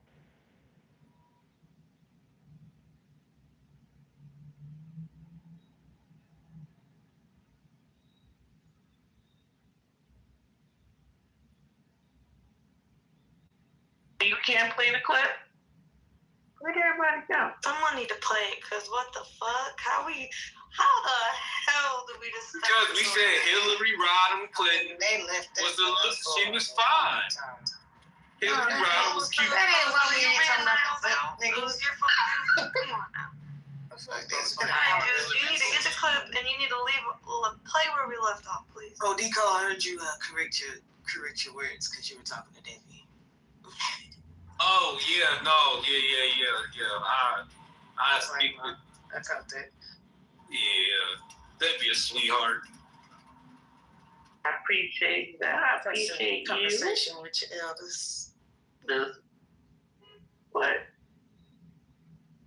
Okay, keep playing, D-Ruff. Debbie ain't that much older than me, y'all. Believe it or not.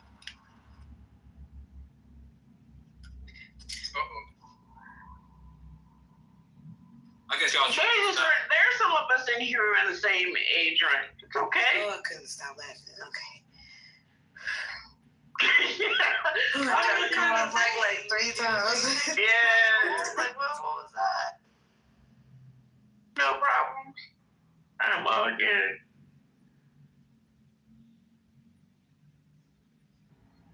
It's grand.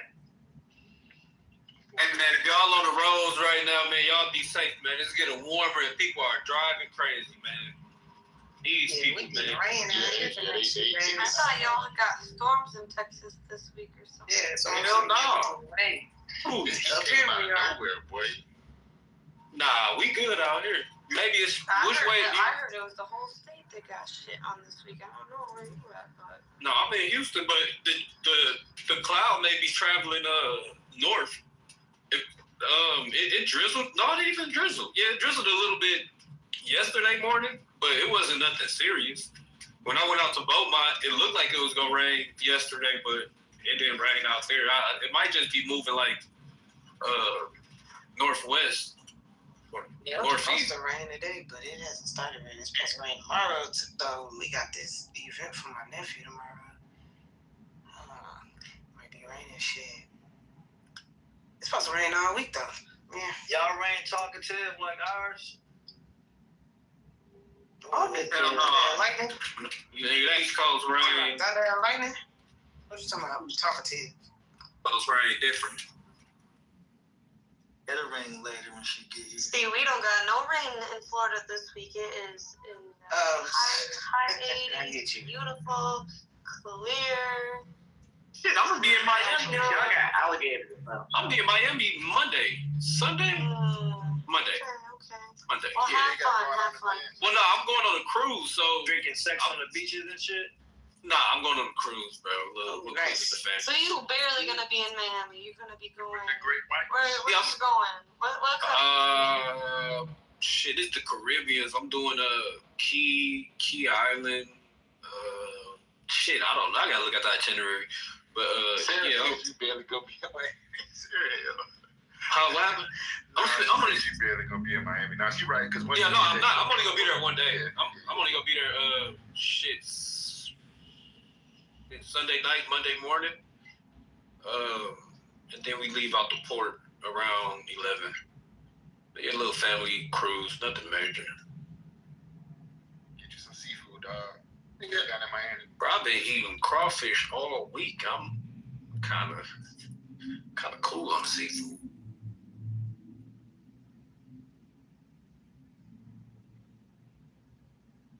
Tell me that Florida seafood here different, bro. Well, yeah, like red snapper, stuff like that. Yeah, you right. That's swai. Yeah, I don't like swai. Why y'all eating swai? I don't like swai, bro. I'd rather if I'm gonna go that way, I'm just gonna get the whole catfish, man. But hey, wow, real shit or the fake real shit. Wisconsin. Swai. I hear you get cussed out for giving somebody some swai. They cussed out this. That day, Maya talking about this catfish trying to get this swine. That's why.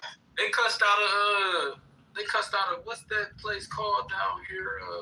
God damn it.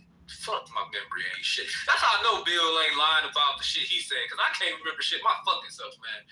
But Catfish Station, they were selling swai at a place called Catfish Station. Like, nigga, you supposed to have catfish. Fuck you selling swine, bro? You bogus.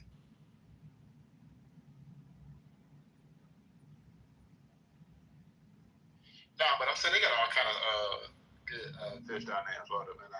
I just had some swat the other day, so that's what I was thinking about. Yeah, they serve pretty good too, man. Yeah, they all they fish. Louisiana for the win. Louisiana for the win, my boy. Absolutely. Louisiana for the big dub. Hey, but no, I ain't gonna lie. Seattle got good ass fucking fish too, bro. Seattle, yeah. So Seattle got good seafood. Right on. Where is State at? You saying State's not here? Not here. I mean, he's here, but he's not here. And Niles is here, and then So the whole the Niles left. I want to go to Boston and get some clam chowder, bro. That'll make. I do too. I got like a whole. I got a list of places I want to try. Itinerary for about. Yeah, I travel just to eat, man. Cheddar in a May. You got this. I travel just to eat, bro. That's a given, bro. Anywhere I go, I got to go and partake in the food. Yeah, that's my favorite part. That's why I love road trips too. Yeah, D-Real on road trips, you should be stopping at random spots. Yeah. Yeah. Well, if you ever go through Richmond, Virginia, go to a place called Croker Spot. It's a historically black-owned restaurant, has deep historical ties in the area, and it's been in business for a long time. And you get your money's worth, and it's absolutely delicious. Like if you order a 2-piece fish, they give you an extra piece of fish. If you order 3-piece, you get a 4th piece. And then their portions, I can never finish it all, and then you can read the history there.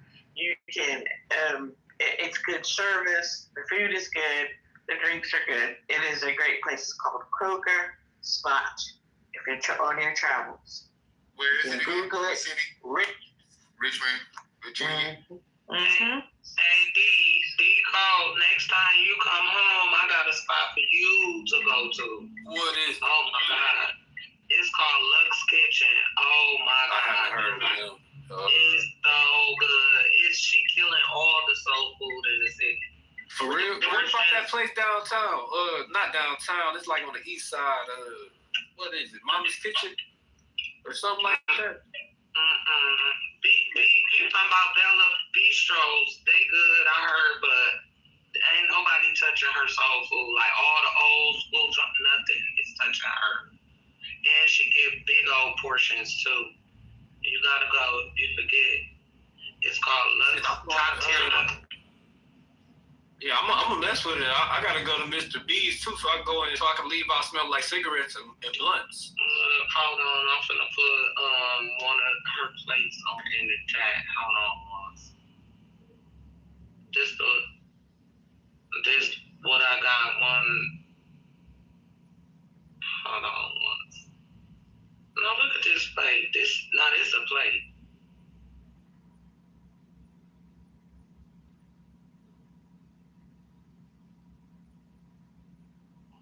She got the biscotti cheesecake, just that shit going on.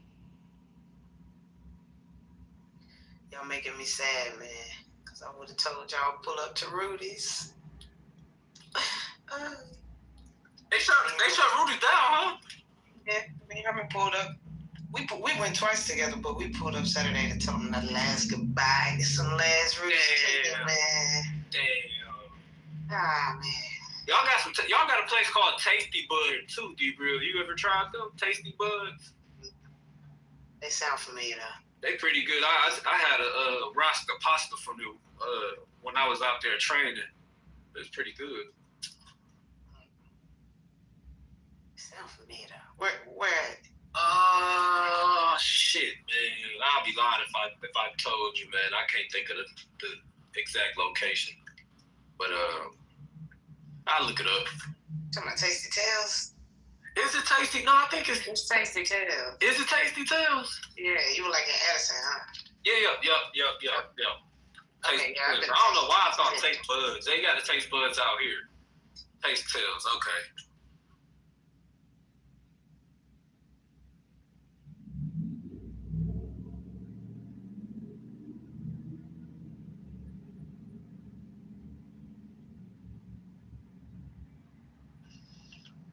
Y'all done with Bill?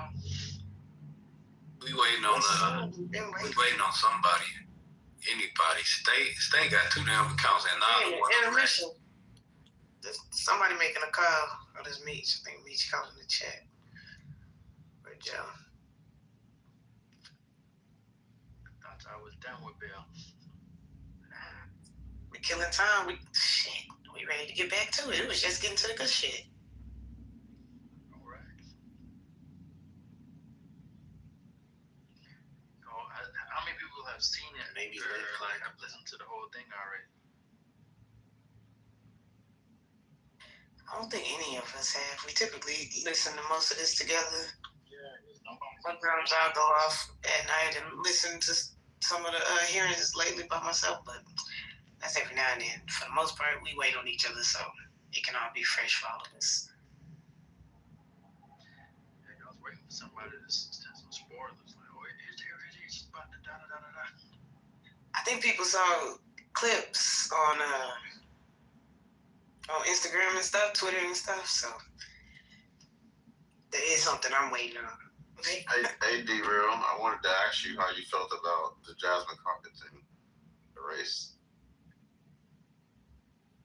Man, she been telling y'all she said it don't affect her, man. She said she didn't vote for that lady.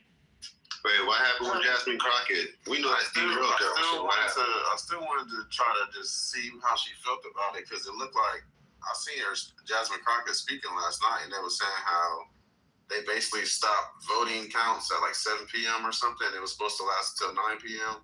and she could have lost out on like hundreds of thousands of votes, but also like how would they know? The same thing they did to Trump in 2020. What happened? Like, go figure. What happened with Jasmine? She basically lost the race, but they tried to say like they wasn't gonna count a lot of votes for her because of like the time of the polls closing or something. So they had like I got you. They had like got an agreement to like extend the voting time till 9 p.m. But then they said that if basically people wasn't in line by 7, their vote wouldn't count. So it was a lot of confusion, but they still ended up picking the other dude to win. So I thought that was crazy. So Tallarico was kind of projected to win the last few weeks, even though everybody knew Jasmine would have a good run. But what happened yesterday, we knew, voter suppression is real. I know a lot of y'all don't care about it until it's your candidate or something, but it happens on both sides, kind of like the gerrymandering, right? Dems do that shit. It's trashy to the Republicans. It fucks them off. It's not cool. I do believe that they need to have a law against that gerrymandering, but that's the first thing we saw, right? They gerrymandered our city. Then they turned around and what they did, which a lot of states do, this is not something that does not ever happen, but it is something that hadn't been happening recently. But what they do is they split the voting locations, Republican and Democrat. So during the early voting, they had the line for the Republicans, the line for the Democrats. So everybody knew who you were voting for based on the line that you were in, right? When it came to yesterday, our actual election day, which was just for South Carolina, Arkansas, and Texas, when it came to that day, they actually had the polls, the actual polling location split. They had Republican-only location spots. So people were pulling up to where they have been voting for years, perfectly fine, and being turned away. Yeah, that's for sure. Once you get turned away, now you got to go find another polling location, which this is the actual election day. You already know lines in most places are going to be long. Where I was yesterday, the lines weren't long. But what I did witness yesterday, so one of my homies, one that I was just telling y'all about, who I've been to her house and stuff, she came through because I was in her area. I'm like, oh yeah, I know. Okay, bet. So when she came in, when she went in, I'm standing because of course you can't be within 100 feet of the building when you were doing what I was doing. So, and mind you, I was doing this for a Republican. So check yourself sometime. Anyway, she leave out real fast. I'm like, what the hell? So she come back. That's when she see me. She go in, she vote, she come back out, and she was like, yeah, I was just up here because they only gave me this Republican voting sheet. I didn't know what was going on. I was like, why they only give me this? So they were supposed to give a Republican and Democrat. They were supposed to give her 2 at this location for her to choose from. And they only handed her 2 packets of the Republican. She left. I don't know why she left. but they were doing stuff to keep people from voting. Yeah, So fast forward to what you were just talking about, right? So now people are getting turned away because they want to vote Democrat. Instead, they had a Republican place, and now lines are bagged down the street. We got polling places going down the street about 6:30. Polling post to be over at 7. So Jasmine and a few other people went to Congress or whoever they went to and got it extended within Dallas. It was Dallas and one other county somewhere close to me is Williamson. I don't know where that is, but it was somewhere around. They got both of them to agree to be extended till 9. Cool. The court said, yeah. Right before 9 o'clock hit, Texas Supreme Court say, nah, fuck that. We not counting no votes after 7. Yeah, that's crazy, bro. You got people trying to get off work, make it to the. He may have won anyway, but the fact that fucking you get to where you trying to vote and they tell you it's only Republicans, that's some bullshit.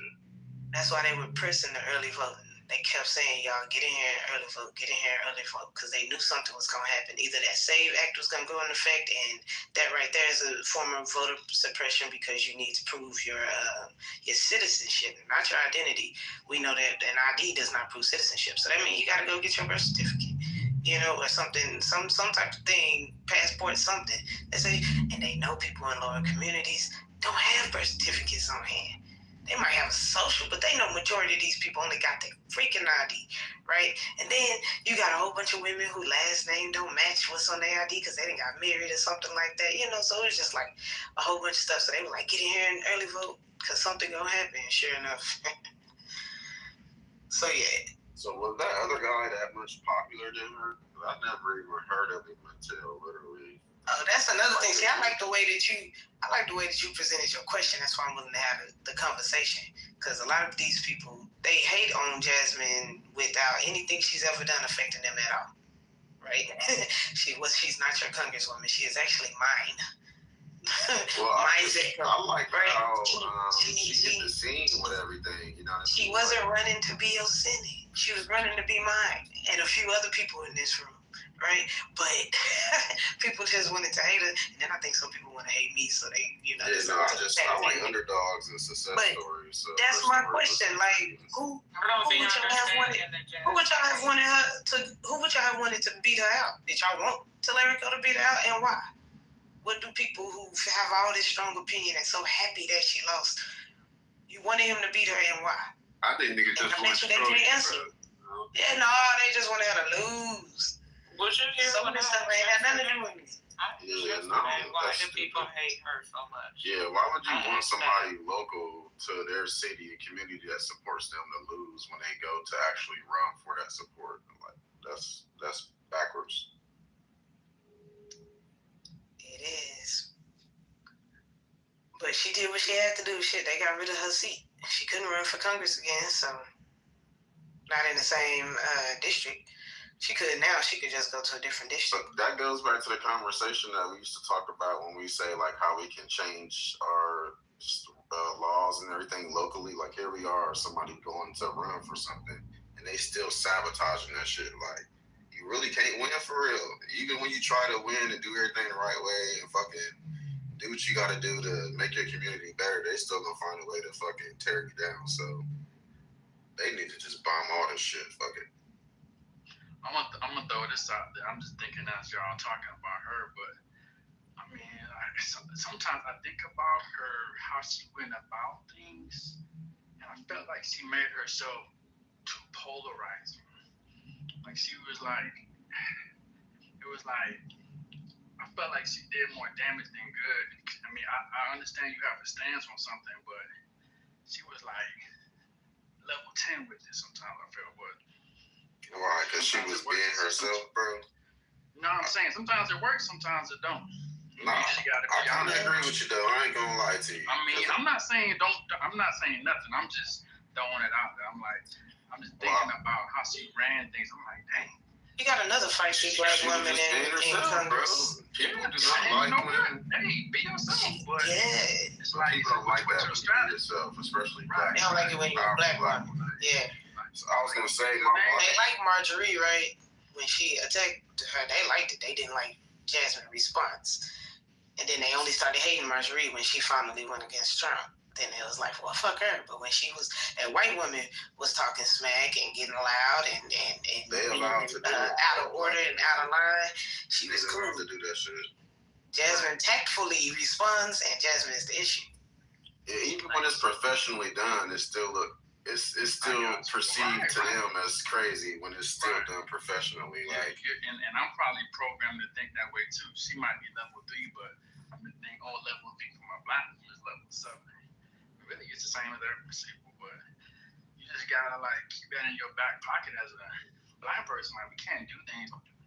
Like, that's just the honest fact. And I just feel like sometimes But if you ever gonna get changed, then bro, like, we can't be our like them niggas is cheating in chess too. These niggas is cheating all around the board. Like, the deck is way against us, and I don't like we do I don't feel like we do enough like strategic clandestine type stuff.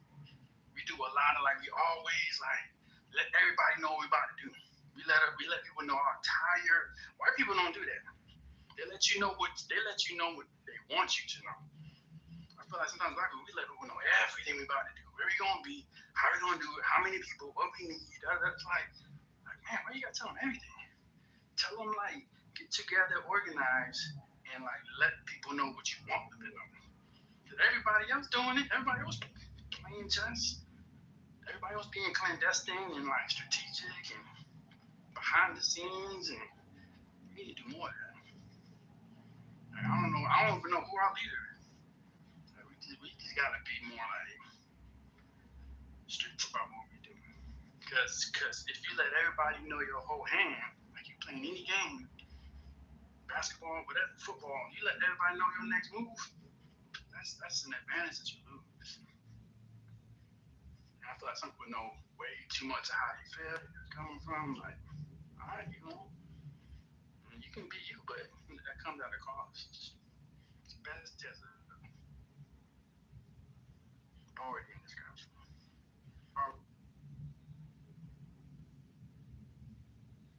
Yeah, I'd still be curious to all her haters as to what what policies did she have put through that you didn't agree with and that affected you, and who did you want to beat her out in this race, and why?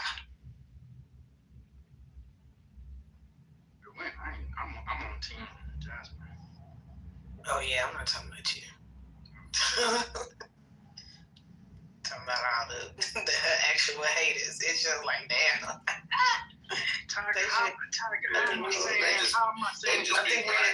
We in a weird time of life. How am I saying don't be black? Hey, be real. I seen something. It's not being black. Leave the chat in the chat, man. I seen something just now scrolling on Instagram, and they were saying how this generation is the dumbest generation to come after another one. Yeah. That's crazy. They literally call Generation Z the dumbest generation to follow another generation. Because everything they got is right in their fingertips. They don't really have to learn anything. They don't even have to learn how to write because they could just talk to text. Even on their little tablets they get in school. Like, it's crazy. But yeah, I think it's just weird. We're in a time where hating is really like the thing to do. Just try hate on everybody. Like, I ain't got no reason not to like her except she went against Trump, so fuck her. She's a Democrat. Then it's like, okay, wait. Can you tell me what she did? She ghetto. Her hair, eyelashes. Like, can you tell me any policies that she put in play that, fuck the people of Dallas and more importantly downtown and southern Dallas, did them dirty? She was loud when she was talking. But fuck all her policies. Can you tell me, as a part of the hearing committee, the oversight committee in Congress, what she did that was bad? We just need to publicize video more black women. Saying something in the ghetto term. Like, nigga, what? Niggas just be hating for no reason. Hating just to hate.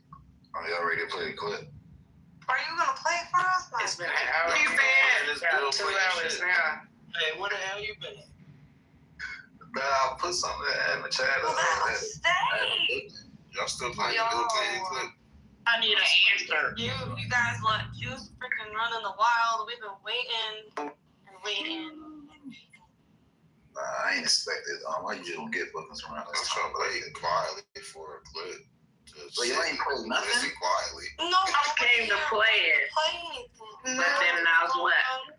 You were gone. No one else wanted to step up. Yeah, I was just You play it, Casey. No. I'm not a mod. That's not my job. Hello.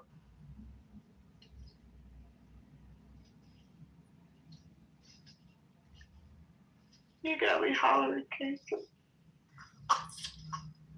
Above my pay grade. I ain't doing that. What clip are you about to play? So the Bill Clinton deposition.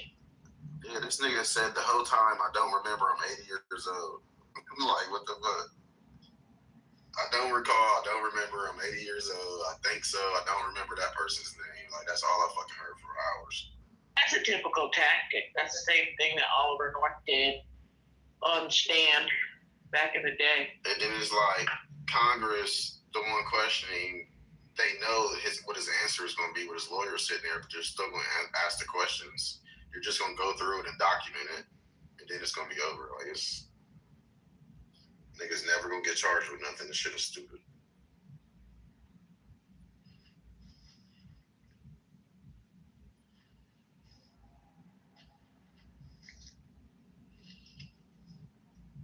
These politicians be having charges, like the highest charges you can get in law, and niggas be walking away from that shit unscathed. Meanwhile, niggas on the street be getting hella felonies for some shit they ain't did. That's what I be talking about, bro.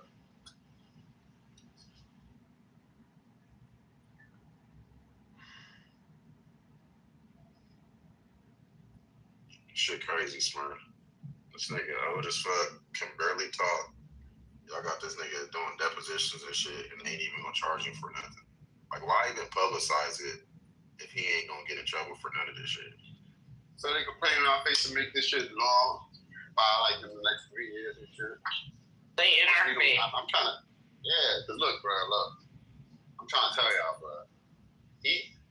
If I was Clinton, I'd just plead guilty to everything, bro. Because the next motherfucker who come in office is gonna pardon me anyways. I'm not gonna do a day. They're not gonna do a day in jail, bro. If Biden is on there, if Clinton is on there, and Trump is on there, that's both sides, right? Like, just think about it. It's both sides on there. And they both were playing the blackmail game. These niggas been playing the blackmail game for how long now, right? Who the fuck you think is gonna come into power that's not gonna be part of this blackmail regime and is not gonna pardon these niggas even if they do go down? I'm venture to say, with the dog whistles that they're doing back and forth to each other, Trump would pardon Clinton if something happened. Exactly. Just by the language and what they're saying. And then after Trump steps down or whatnot, and they do him, no Diddy, and he gets locked up, there's so much blackmail to go around, he'll get pardoned. And they're like, oh my God, that's why I'm like, bro, we're watching this shit, and they're playing our face, nothing's gonna happen, and we're still gonna do nothing.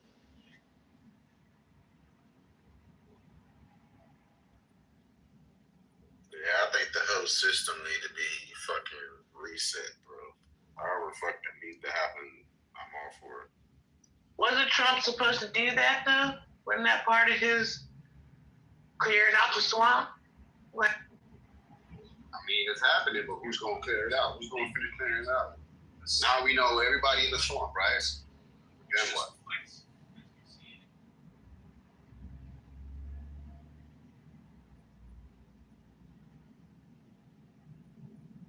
Like, even the people who's supposed to be prosecuted are down with the feng shui. So how do you get any justice?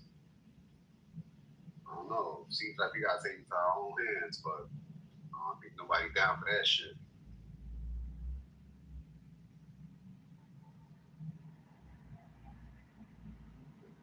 And then do they still do like statute of limitations with shit like this? like that shit was fucking 20, 30 years ago, bro. Y'all just now fucking trying to do something about it. Bro, they had the feds helping Epstein hide evidence of story. Just think about that, bro. The people who should be investigating and prosecuting or helping them. That means, that goes to show you how his blackmail game like goes, bro. Like there's no above him blackmailing and using for his benefit. Even if you're not blackmailed, your higher up might be blackmailing. They use a direct order to do some shit. You're like, this was a good procedure, but it's like, he said to do it, so I'm gonna do it. I don't know, bro. I don't think nobody's seeing what I'm seeing. But shit crazy. I don't see nothing come out. It's very entertaining. I'm down for the entertainment. At the end of the day, ain't shit gonna happen.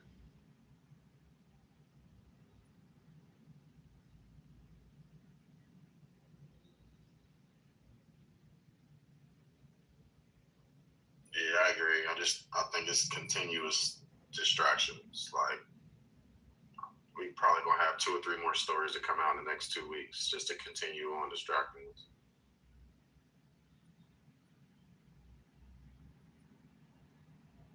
The new Project Bluebeam. Nobody's gonna know what to believe.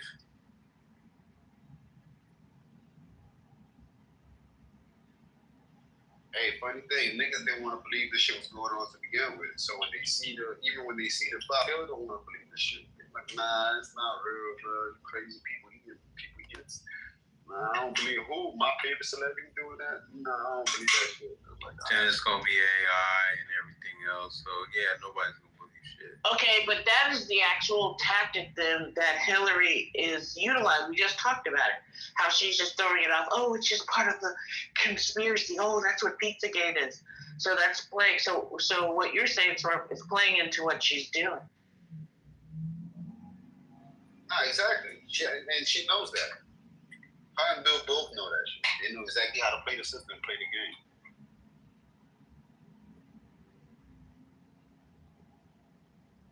You think Hillary always been like this, bro? Or it wasn't until like the emails came out to where like she flipped her switch. It was like, all right, niggas turning back on me. I'm turning into this savage. She sounded like a fucking somebody, killer, what you mean when the emails? She was always savage. Wait, when she was running. But who turned it back on when the emails came out? That's what I'm saying. Like it's almost like her attitude and personality changed once those emails came out. I don't know. She was savage in college. I think she's playing with Bill. I think it was all strategy. I think having Chelsea was strategy. One child just to get it out the way so you can. I think it was all a strategy. Her whole thing, what she wanted to do was a strategy for her life. Who she went to, what she studied, how well she wanted to do. You know, she comes from a wealthy family, so the idea is a little bit different. Once you hit the wealth, now it's about power. Now it's about power, like getting a particular point of power and staying in power. Once you get the money, then you go for the power. You think money automatically gives you power, maybe behind the scenes, like with the Rothschilds, but she wanted to be in front with the power.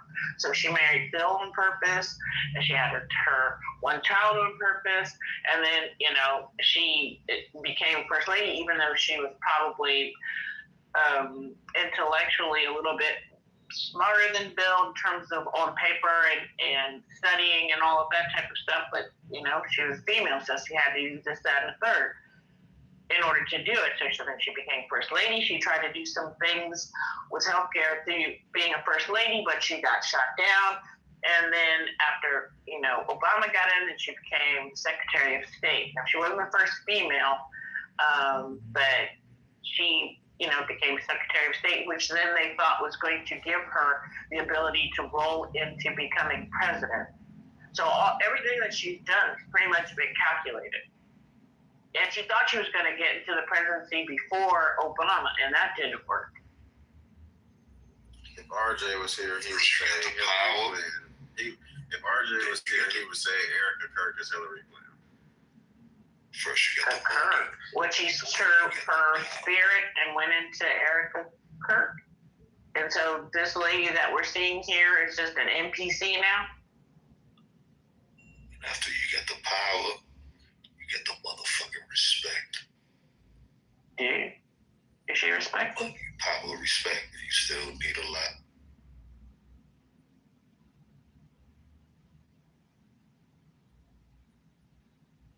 Money, power, respect, you'll see the lot.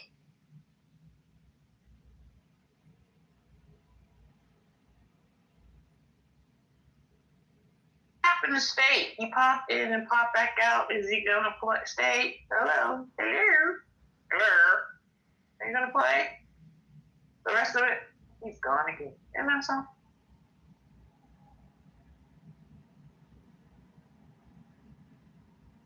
Isabel doing us.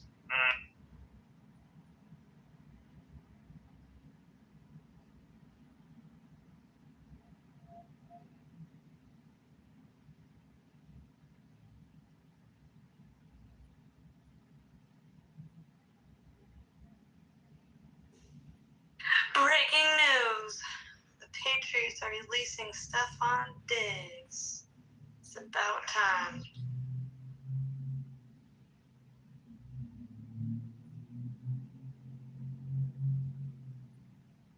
Probably gonna go to jail. I don't know. He been released. He facing strangulation charges. No, that shit's been dropped, I think. Or dismissed or something. Oh, yeah, but you know what? The Patriots don't want to deal with a mess like that, though. Too much. Baby mama drama. I don't even think it's only that. Wide receiver draft right now. Like, it's some serious talent. They're like, why should we deal with that? We can just grab somebody. Like, it's going to be motherfuckers in the late first rounds that's going to be superstars.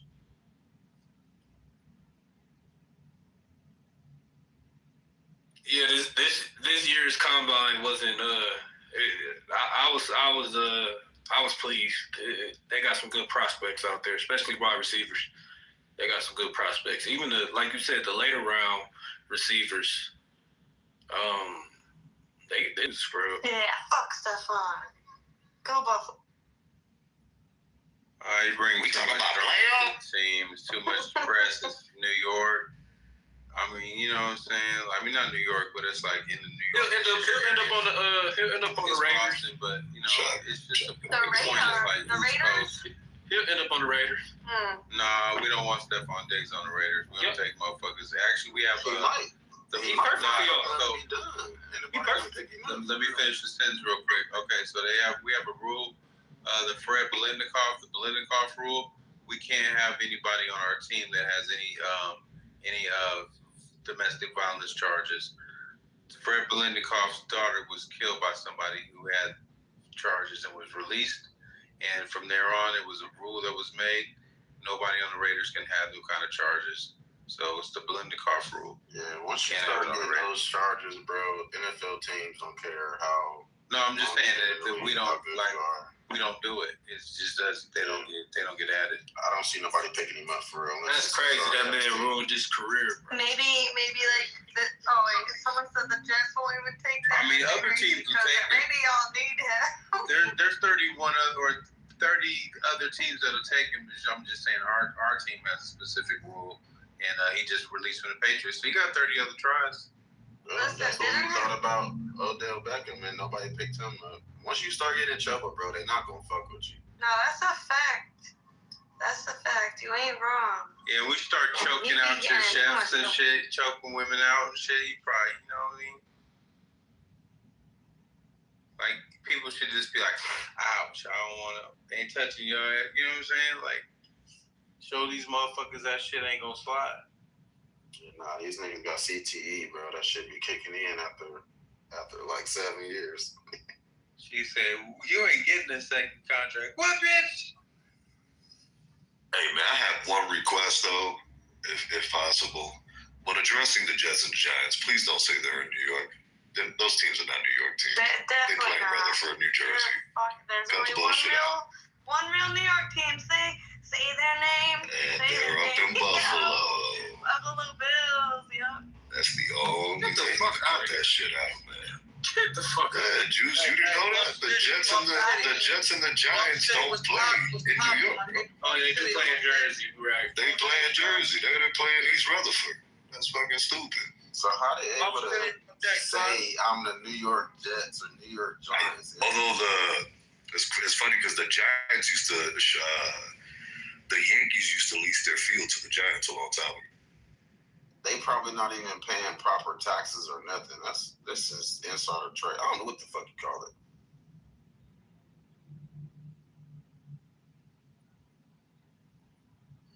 Hey, yo, Chuck, so you think having Tom Brady as part of the ownership team is... That nigga name is Piranhas, man.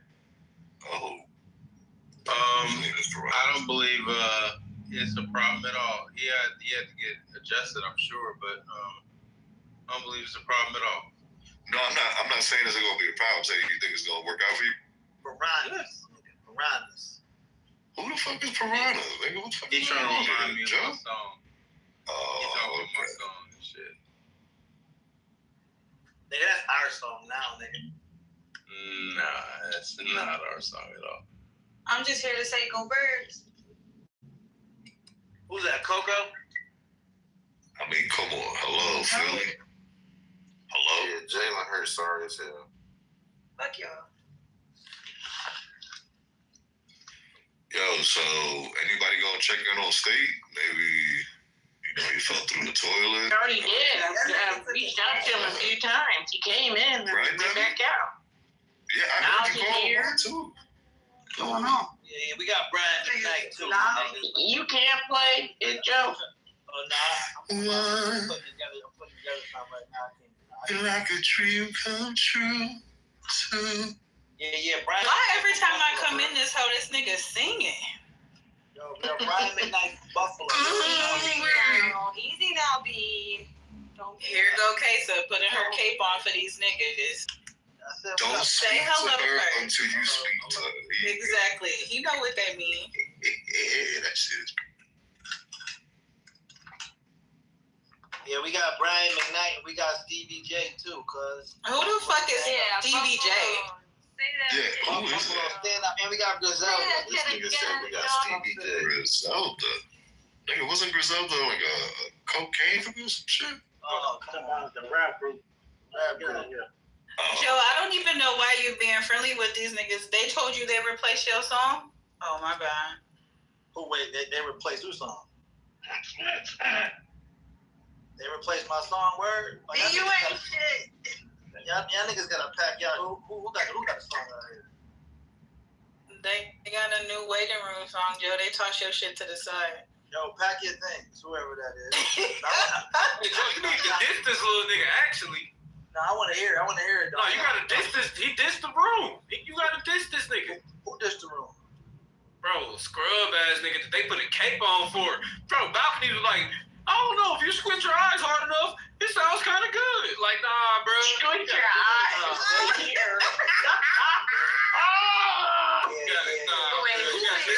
Who made it? This little nigga Kaz, bro. All it needed was a little bit of mixing and mastering.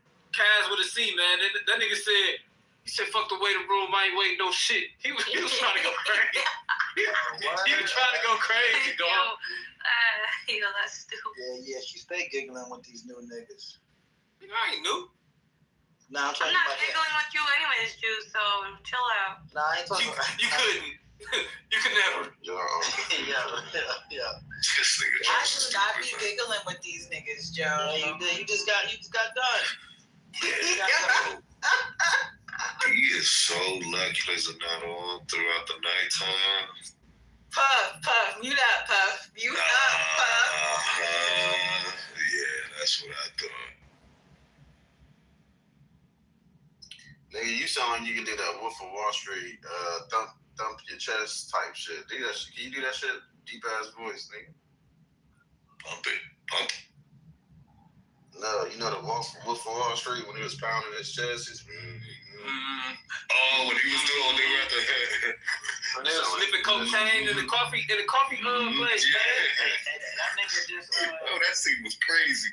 He just trademarked his voice and shit, so AI can't use it. Matter of fact, you probably need to do that too, Puff. Yeah, this nigga Matthew McConaughey just trademarked his voice. You can't even play his shit on AI now. Damn, that's cold. Let me go ahead and trademark my shit. Yeah, might as well. I think every rapper should do that. For real. Shit, J-Lo trademarked her booty. Shit. No, you mean she got insurance for her booty. Shit, Beyonce got insurance for her legs, man. For her legs. They be doing that Why wouldn't you trademark it though? I mean, why? She ain't got no ass though. I don't get why everybody's always. She's got wide hips. No, back in the day she had a fat. Nigga, even back in the days, bro, she never had a ass. She had. The thing is that she was used as a sex symbol around this world, so it don't even make sense to protect your likeness, regardless to whether it's fat, regardless to if somebody else think it's fat. Like everybody knew what J-Lo ass looked like at one point. Yeah, it was fat when she was a fly girl. It's what he's saying is true. It makes sense. Yeah, she was a fly girl. She had a whole. Come on now, y'all ain't see enough. Thinking enough. She was enough thick. She was not thinking enough. You done. Hey, I got a question for the fellas. If J-Lo turned like 65 and she gave one of y'all a chance to hit it, would y'all hit it? Pass. If I'm not in a relationship. And you know how many legacy that woman ruined, bro? Bro, like, okay, but what if it's Erykah Badu? I had piss in her mouth. Well, no, not Erykah. That was for J-Lo. Erykah Badu gonna have you wearing the dashiki. Like that, he just. I guess I'm gonna go and get that dashiki, bro. Hey, Erykah Badu gonna have you wearing dashiki. Talk about today's science. Talk about today's cream mathematics. Yeah, that's right. I'm gonna go ahead and get them. I'm going to get them knitted, knitted clogs, bro. Shit. Get that knit beanie, that knit hat. She'll have you wearing a Let me get all them. Are you saying Selma or whatever? Selma Hayek, yeah, y'all like that. Oh, yeah, You get that knit. Selma Hayek. What? I mean, you know what? Actually, I'll tell you what. I'd rather take a chance with Selma Hayek than with J-Lo. I don't know about I probably would too. No, I would too. Selma Hayek goes down to the witch cities of Mexico. She's beautiful. Yeah, she is beautiful. Selma Hayek reportedly is a sweetheart too, an absolute wonderful person. She ain't even nothing like anything. Wait, no, she married to somebody who in the files, ain't she? That didn't go over well. Yeah. Although I'll tell you what. Yeah, she married some Queens forever. Snow bunnies. If Erykah gave me a chance, right? Oh, if Erykah gave me a chance, I'd wear Kofi for her anyway. Erykah who? Kurt? Erykah Badu, nigga. What? Bag lady, you go hurt your back. Carrying all them bags like that. I don't know how nigga you really is a singing ass nigga. This nigga really singing. Hey, bro, Puff, you ain't got shit on my nigga that was in Police Academy. No, that ain't. Yo, listen, that dude is a god. Hey, they need to remake Police Academy, bro. They need to remake that 2026 edition. Bro, I tell you what, man. Yo, if the new Scary Movie can get away with all the jokes that I seen on that preview, there may be a chance that kind of comedy can come back. Man, they finna cancel that shit already. I told y'all they was gonna cancel that shit. The day I saw the first man, they gonna cancel that shit so quick, bro. Like this new generation, bro, they already backlash. Because I told y'all, bro, it's that scene with it's that scene with the scary Halloween dude, the scary Christmas dude. He was giving the kids fucking chopped up limbs and one had a sack or ball sack. Yeah. See that shit. Yeah, bro, they gonna get backlash. She was like, what the fuck? She said, what the fuck? Yeah, that shit crazy, bro. Yeah. They finna get backlash already. Bro, that shit. These kids soft, bro. Back in the day, these little niggas soft. Everything just changed. Hey, you know what's crazy, bro? That you just speak on that, brothers. Hey, I want to bring it back to the military real quick. The same thing in the military, bro. Like they can't yell nothing that shit at boot camp. They can't. What they call it? Shark attack you no more? Bro, they can't do none of that shit no more, bro. When I left basic training in 2012, they had parents writing the government letters saying that their kids was experiencing suicidal thoughts and all that shit in basic training. So they had to like change how they was talking to the recruits, treating them, like working them out, all kind of shit. Like this generation now, bro, is way worse. Like it's all bad. Soft. Yeah, but So they it's said crazy they how gonna it cancel transpires. cancel culture though. That's what they said. I hope the Williams brothers get that movie through, man. I know Miramax has always had has always shown them love, so hopefully And that's some fire ass. hopefully they hold their ground. If you really think about it, like having some IP that's like what's it called, like parody, like satirical. Yeah. Fire as fuck. Cause like you could, you know what I'm saying? How long could you go with this shit? You could go forever. Like all you gotta do is remake, you know what I'm saying, any scary movie. Like this shit is fire.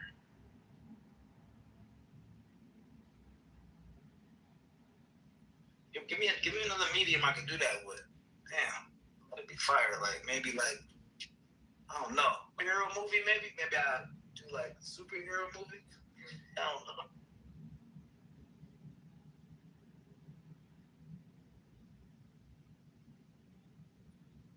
Joe, you need to make your unicorn movie. Oh yeah, that's coming. You know what I'm saying? Yeah.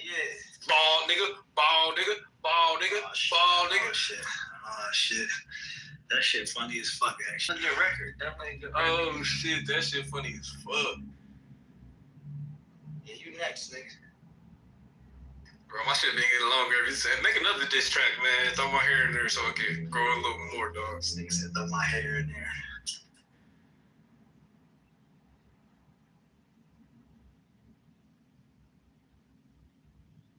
You know what I revisited, bro, and I've been kind of binge watching? Key and Peele, bro. That nigga, what's the little motherfucker that do the movies now? Jordan Peele? Bro, that nigga is funny as a bitch, bro. These niggas was scatting, bro. Like, not like shatting and shit, but like scatting on, like, you know, blues and shit. Jazz. Dog. Them niggas was on stage, bro. Oh, man, I'm gonna find a clip and just post it, bro. That shit funny as fuck, dog. Yo, I swear to God, y'all call me Powerpuff one more time. Every time I come into the room, I'm gonna play fucking Mute up, Bubbles. Just mute it on up, Bubbles. Word, say no more, I got you. With that being said, ladies and gentlemen, welcome to the Call you Michael Jackson Monkey. So I did a song about Michael Jackson Monkey a while ago. Yeah, who is Michael Jackson's monkey? His name? Basically telling Bubbles about how awesome Michael Jackson was. It's kind of funny. I don't know Michael Jackson parent. What kind of animal was it? The monkey. It was a chipmunk. It was a chimpanzee. Yeah, he in Florida, or he was. Didn't Bubbles die? Didn't Bubbles die before Michael died? Nah, he was in Florida. Somebody had him for a minute. Bro, Mike used to be on Bubbles' ass, bro. He got too big. He got too big, and he had to like go and shit. But yeah, but Bubbles got a whole life, bro. You know what I'm saying?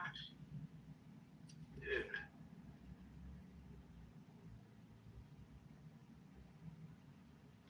But is that really your life, Joe?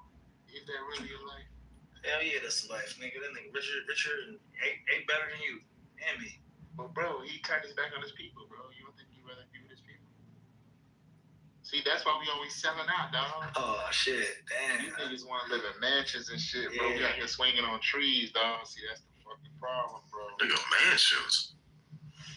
Nigga Bubbles want to be with his people, bro. Damn, niggas don't think like that. Niggas like, yeah, Bubbles had a good life, but Bubbles want to be with his people. It was literally compared to real life.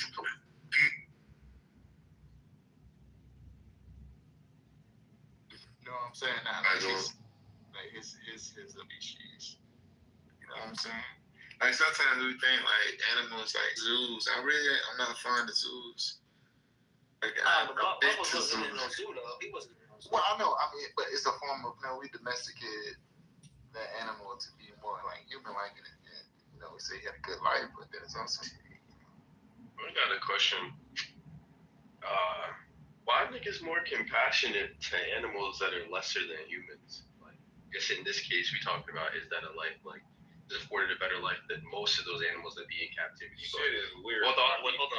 Well, all the shit that's going on, kid getting blown up and all that, niggas just talking about Punch the Monkey and how cute it was and how desolate his life was because this nigga got a fucking doll. I just, something I just noticed. So I was trying to figure out, like, why are people more compassionate about these animals than their own species? Is just my question. Not necessarily to you, Meech, but because you had mentioned that, I just find it. You're right. People kiss dogs in the mouth and shit. They put them in strollers, and they are way more compassionate for animals. That's why you don't have that. That's white people that be kissing their dogs. That's nasty. Stop that. Bro, whatever. Try to put it on one group of people if you want. I done seen crayon-colored people do the same nasty shit. Oh, damn. I've never seen a black person kiss their dog, but I will tell you.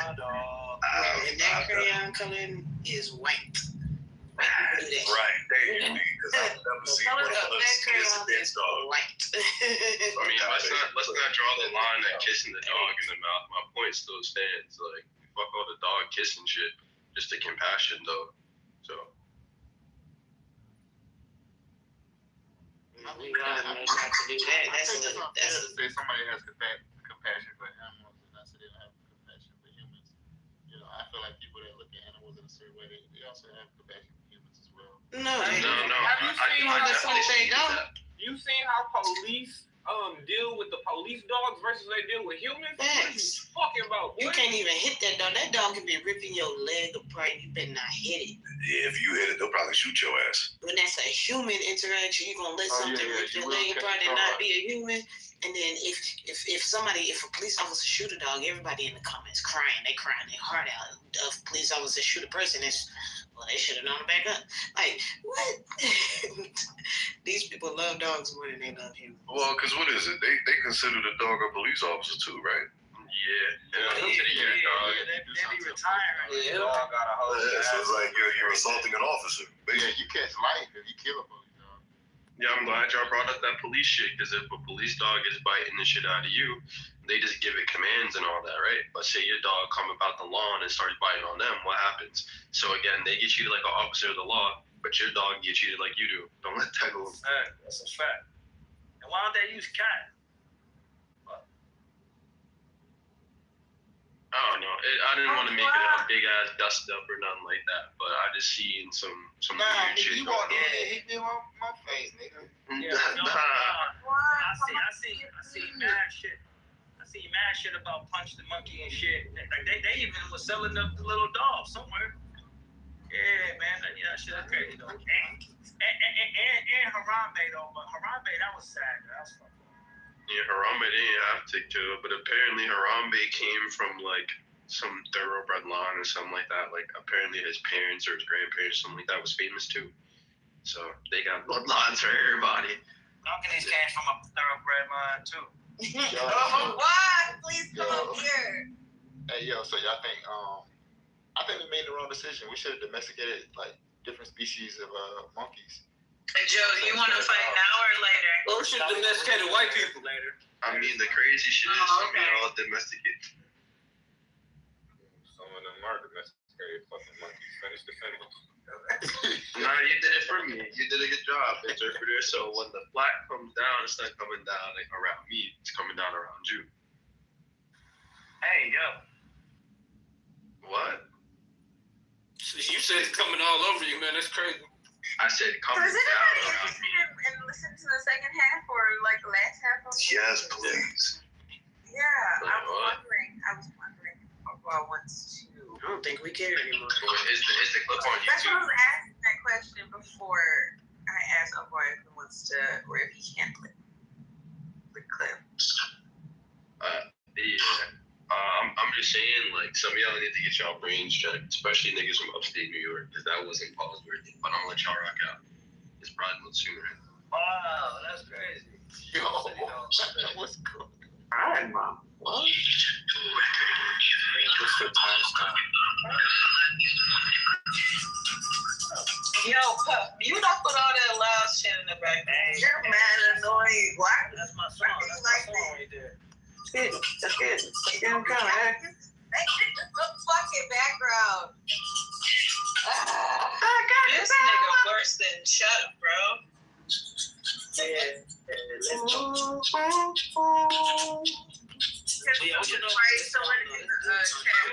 lie on him like that, B.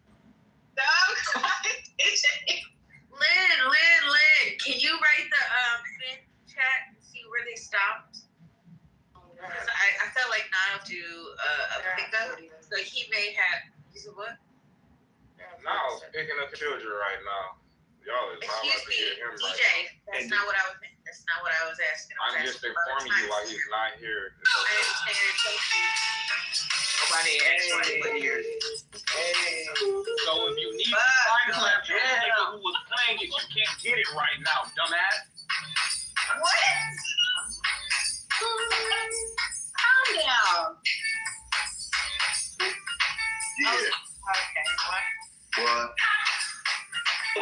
Look at how. Come on. Why are you saying emojis? What? Are we having a music break? Like, what the fuck is going on? Pretty much. That's a good song. Now, who knows? What is you yelling at? You better have not been yelling at me. It's kind of late. I don't think we were fucker. Yes, I'll play audio with the closest time. I want to yell at somebody right now. I thought they said 47 minutes. Yeah, they're at 47. Okay, bring Das Vidania up.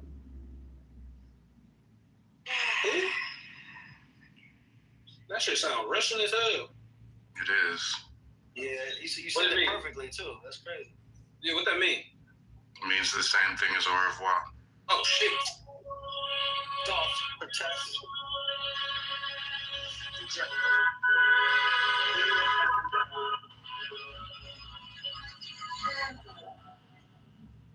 Yeah, are you bringing them up? Oh shit. Okay. Hold on. Oh, man. It's my thing. Maybe Sleeping. Yeah, where you? What about him? He raising his hand.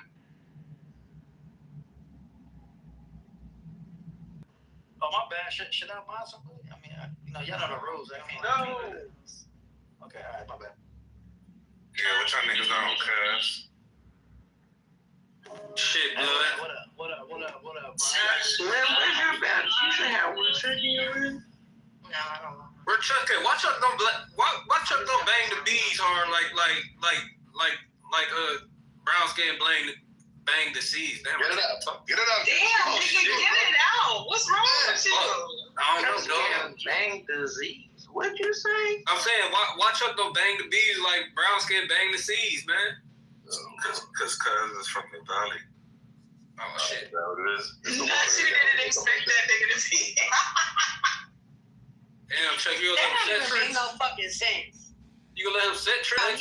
He's from up north. He's not from Southern California. Yeah, he's from Sacramento. Y'all just That fell nigga's for a upstate. joke that didn't. Alexis from the valley. Alexis a valley girl. Why you don't bang the seeds, cuz? Where the fuck So are we ready to run our What you mean, are cuz? you ready? You stay in the hill. Yeah, when We need to just open your mic and play the clip, Ari. Alright, I got you. Because I'm tired of this light skinned nigga just singing and playing random music. Yeah, what's wrong with that though? Turn your edition. What the fuck am I fucking man? It's an echo. We trying to play. It was the light compound. Sound like the Mandela effect. Can y'all mute up? My mic. Yo, if I stutter right now, y'all hear it 4 times. Oh. Somebody give me a bench so I can move your bitch ass. Why Why don't Why don't you have a Lynn been on punishment. I don't know what's been going on. What's going on, man? Hey, Juice, I was in the bathroom washing my hands off. punishment? What? Hey, that little question you asked me, I was in the bathroom washing my hands. But I don't just be saying Trying to shit hear this. perform though, bro.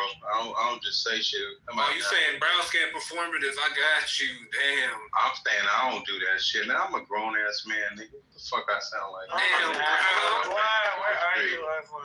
What are you talking about, bro? He left. sense disrespect. Oh shit. I guess one bite. No, he's dead too now, sadly, but I didn't know about his relationship with us. Hey, can y'all hear him? George Mitchell. No. Bill Gates. No. Leon Black. No. Ayud Barak. Hour and Tony 47 Blair. minutes. Not 47 minutes. Okay, appreciate it. I got you. Oh, and can you cut it out? I'm gonna go back to the group. Is it cool? So the problem is that Clinton's not talking into his microphone. Yeah, he a little jittery. Lieutenant Logic, bro. To like boost it. I might try to do something else in the meantime. Are you at music mode? Yeah, I'm in all the maxed out modes. It's just he's just talking soft. We heard these niggas everything. All right, I'm about to run it now.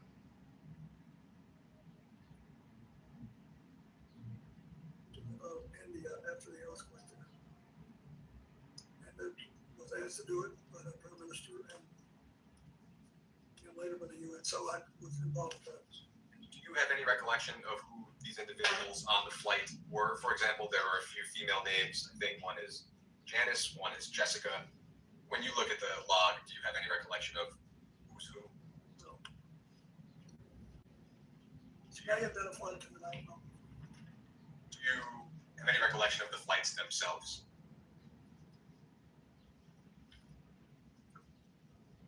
This particular flight? This group of flights. I remember we made several stops and you mentioned them. We're going there, but that's all I know. To the best of your recollection, whether with respect to the flights or the trip itself, did you ever witness or become aware of sexual abuse of any kind? No. We then have logs showing 2 flights in July of 2002. And I will introduce those as Minorities Exhibit G. Give you a moment to receive those. What was the prior one? Prior one would have been F. And that was the May 2002 flight. Who's that? No, I put F on that, but I thought that was. Sorry, so you're. Oh, no problem. Okay, I'm not sure what this one was. Okay, got it. I'm gonna get the labels later. Okay. Thanks, sorry about that. Oh, not at all. So this one will be G, and it's July of 2002, specifically on July 13th. Oh, sorry. Next one.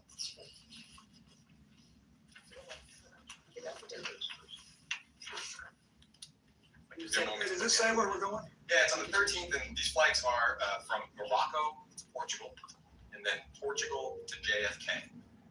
And our understanding, just from public reporting, is that this may have been part of the trip to Morocco to attend the King of Morocco's wedding. And you're asking him about the legs that he's on. Correct, exactly. So July of Is that 2022. what it was? Sorry? Is that when he got married? It may have been. I think that's my question for you, is whether you recall that this trip. I recall going to his wedding. Okay, do you recall approximately when that wedding would have been? No, but it was a long time ago. I don't know if this was it. But I did go to Morocco more than once. Do you recall attending the King of Morocco's wedding? Absolutely, I did. Do you recall whether Mr. Epstein and Miss Maxwell also attended that wedding? I don't. I remember, I think Chelsea went with me. And I remember because my late mother-in-law loved Morocco, and Chelsea was there with her once, and she wanted to go, so we went, and it was really nice. I was very close to the king's father, and I marched at his funeral when he died. And so they had this wedding, and we were invited, and I very much wanted to go. Hillary was working and didn't go. Chelsea did, and I think Huma was with us too. There's been some reporting that you may have invited Mr. Epstein and Miss Maxwell to the King's wedding. It sounds like, please you tell me, do you have any specific recollection of that? I don't remember. Do you have have any specific recollection of these two flights, which may or may not have been part of the King's wedding. They're from Morocco to Portugal and Portugal to JFK. Mr. Epstein and Ms. Maxwell were on flights as well as yourself. When I was coming home, He's just asking you about these two legs, and he's asking you, do you have any recollection of these two legs of the flight? no, I did. I remember the wedding very well and all the stuff that happened. That's all. I don't know where it's coming and going. Thank you. In September of that year, we have a trip that I think a lot of folks are aware of. This is a trip to Africa in September of 2002. The trip started at JFK, ended in London, stopped in Ghana, Nigeria, Rwanda, Mozambique, and South Africa. Some high-profile figures were on board, including actor Kevin Spacey and comedian Chris Tucker, as well as Mr. Epstein and Ms. Maxwell. I will introduce those flight logs as Minority Exhibit H. I'll give you a moment to receive them. Thank you.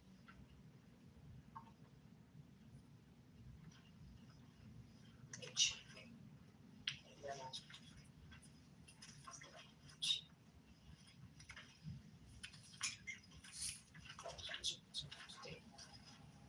So this is a two-sided. 21st? Yes. Okay. I'll just ask you generally before we look at the log specifically. What is your recollection of how this trip to Africa came about? Well, this is where most of our work was going to be done. And what month is this? This is, I believe, September 2002. So, and the countries we were going to represent places where we had operations. In Mozambique, for example, had a big AIDS problem, and we were trying to help. And there was, so that's what I know. When we in South Africa, we spent quite a bit of time because I wanted to go see Mandela. He was still in good shape then, and we did things together.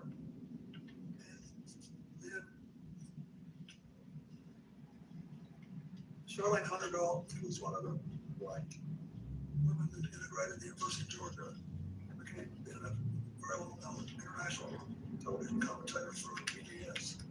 And her husband Ron had moved down to South Africa. And they were longtime friends of mine. We had celebrated the 150th birthday of Arkansas together. And we were longtime friends. And so we went to visit them, and she threw a big cookout for us. And it was a funny time. Chris Tucker and Kevin Spacey imitated me. So a lot of these names on the logs are hard to make out. Do you have any specific recollection of who was on board those flights? He's not asking you to review and try and see if you can read their names. He's asking you what your recollection is. It says that Shante Davis was, and she worked for Jeffrey. And I think it was discussed in the previous round, but that well-known photograph of yourself and Miss Davies, what is your recollection of the extent of your interactions with Miss Davies on that trip? Where were we? In Africa. No, where was the photograph? I think it was at the airport on the way to. That's it. I mean, we had a good relationship, but it was entirely private. I never had any personal contact with her. That's what you imply. And am I right that while on that trip, whether the trip or the flights, did you ever witness or become aware of sexual abuse of any kind? I did not. Thank you.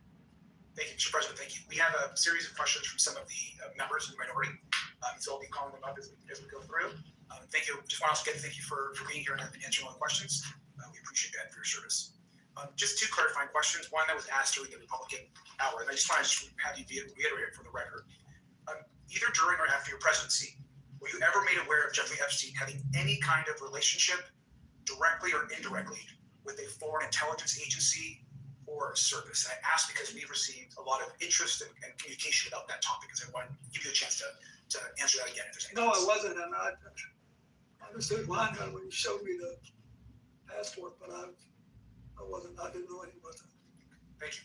And then second, of course, this definition also sets a pretty new precedent, I think, which is something that we've been discussing and folks across the country are discussing as well. I'm thankful that you're here. We believe in the minority that President Trump should also answer this committee's questions. He's someone that is mentioned almost more than any other person besides Ghislaine Maxwell in the Epstein documents. And so to get more information for this investigation, was wondering if you also agree that President Trump should answer questions of this committee? That's for you to decide, but he did know him well, and I once had a brief discussion with him about it. Thank you for the answer. With that, I'm going to go to Mr. Walkinshaw, and we'll go down a series of questions. I hate this, but because I don't believe I should inject anything. But I do not want to leave the impression, since there was no follow-up question, the president never, this is 20-something years ago, never said anything to me to make me think he was involved with anything improper with regard to Epstein either. He just didn't. He just said we were friends, and then we had a falling out over a land deal, property deal. That's all. Thank you. Could I ask very briefly, Mr. President, Sure. if you recall, what were the circumstances of that conversation, or at least let's start with when did the conversation occur? It was on his golf course, and there were a couple of years there when Joe Torre, who had been the manager of the Yankees, and was a friend that had a tournament, a charity golf tournament, called appropriately for this investigation, the Safe at Home Foundation. And it was designed to combat domestic violence, of which Joe Torre had been a victim as a child. And so I wanted to support it. So he did. Donald Trump gave him the golf course and he wanted to have a tournament on, and I played in it a couple of times. And the day I was there, he would typically, Donald Trump would come out and play a few holes with us. And he somehow knew I had flown in Jeffrey Epstein's aircraft, and he said, you know, we had some great times together over the years, but we fell out, all because of a real estate deal. And he said, I'm sorry it happened, that's all. Do you recall whether President Trump was the first one to affirmatively bring up the subject of Jeffrey Epstein? No, but I'd be shocked if I did. I just don't do that. Do you recall whether President Trump elaborated at all on the great times that he had with Jeffrey Epstein? No, and at the time, I didn't put any, sexual step on it. And as far as you recall, President Trump characterized the nature of the ending of their friendship as being solely due to the real estate. That's what he said. But I didn't think much about it at the time. And, it was 2 minutes and then we were gone. As far as you recall, have you had any other conversations with President Trump related to Jeffrey Epstein or Ghislaine Maxwell? No. And your best recollection, if you have one, of the year that this conversation occurred? 2002 or 2003. Thank you. Thank you, Mr. President. Good afternoon. I just want to focus again on Ghislaine Maxwell. First, I'll ask you just to reiterate, did you ever at any point during your interactions with Ms. Maxwell know about the sexual abuse she committed? The first evidence came out, what was it, 2019? Okay. And have you ever engaged in sexual activity with a person introduced to you by Ghislaine Maxwell? You're aware that she was convicted of crimes, as we discussed, and you're aware that she's currently incarcerated as a result of her federal convictions. Yes. Maxwell received a 20-year sentence for her crimes. Are you aware that she has repeatedly called on President Trump to grant her clemency, and that she has said that you and President Trump are not guilty of any wrongdoing with respect to Epstein? I know that now, yes. In your opinion, does she deserve or should she be granted clemency by President Trump? I don't think I should comment on that. I don't know anything about President Trump other than what I've already told you. And I thought that was a mistake to pardon everybody in the January 6th case. And I think that this thing was really hard for me when it came out, because we had been friendly with Ghislaine. It was sad, but it was terrible what she did. And she has to be punished. Somebody besides me should make a decision on what it is. So she got 20 years. There it is. Okay. Mr. President, on July 24th, 2025, the Deputy Attorney General and President Trump's former personal attorney, Todd Blanche, conducted a closed-door interview of Ms. Maxwell at her then low-security prison. On August 1st, 2025, just a few days after that interview, she was transferred to a lower security prison where she's afforded a list of amenities, personalized meals, playtime with puppies, a transfer that I think most Americans agree is in Kirby Prison and the amenities she's been granted. It seems strange to you when you learned of that. I think you're in a better position to find out what happened than I am. Okay. When you were president of the United States, was it common for your deputy attorney general to directly conduct interviews of witnesses and or federal inmates? You have to testify, but you know. He's asking, she's asking, when we were sent the deputy attorney general to. To the best of my knowledge, I did not do that. All right, thank you, Spencer.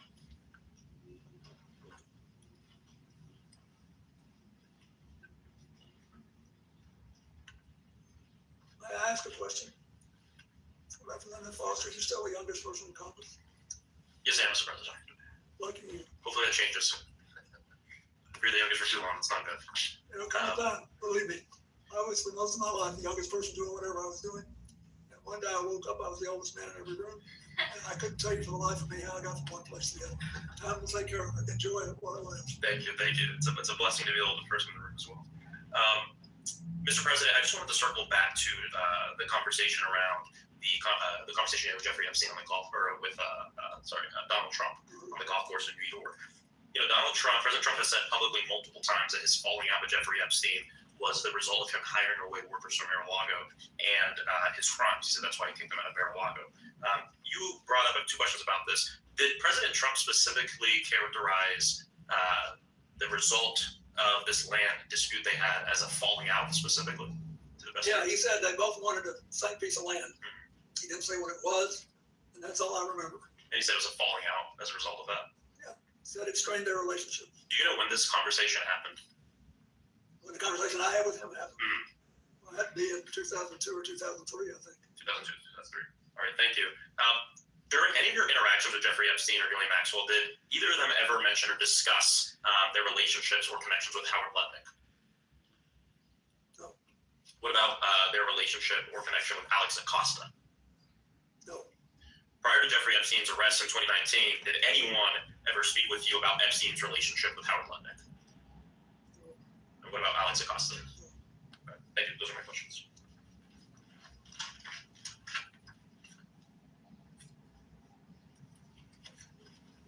Good morning, Mr. President. I'm Melanie Stansbury. I represent New Mexico's 1st Congressional District, and it's an honor to have you and your council here.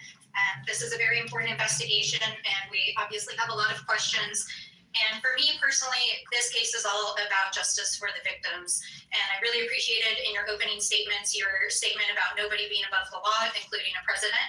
And I think it's important that we are setting the precedent for Congress establishing oversight and subpoena power over a president. And I believe Donald Trump should and will ultimately be in front of this body. And I also appreciate what you said about women and girls who were abused by Jeffrey Epstein deserving justice and healing. And that's where I'd like to focus my questions.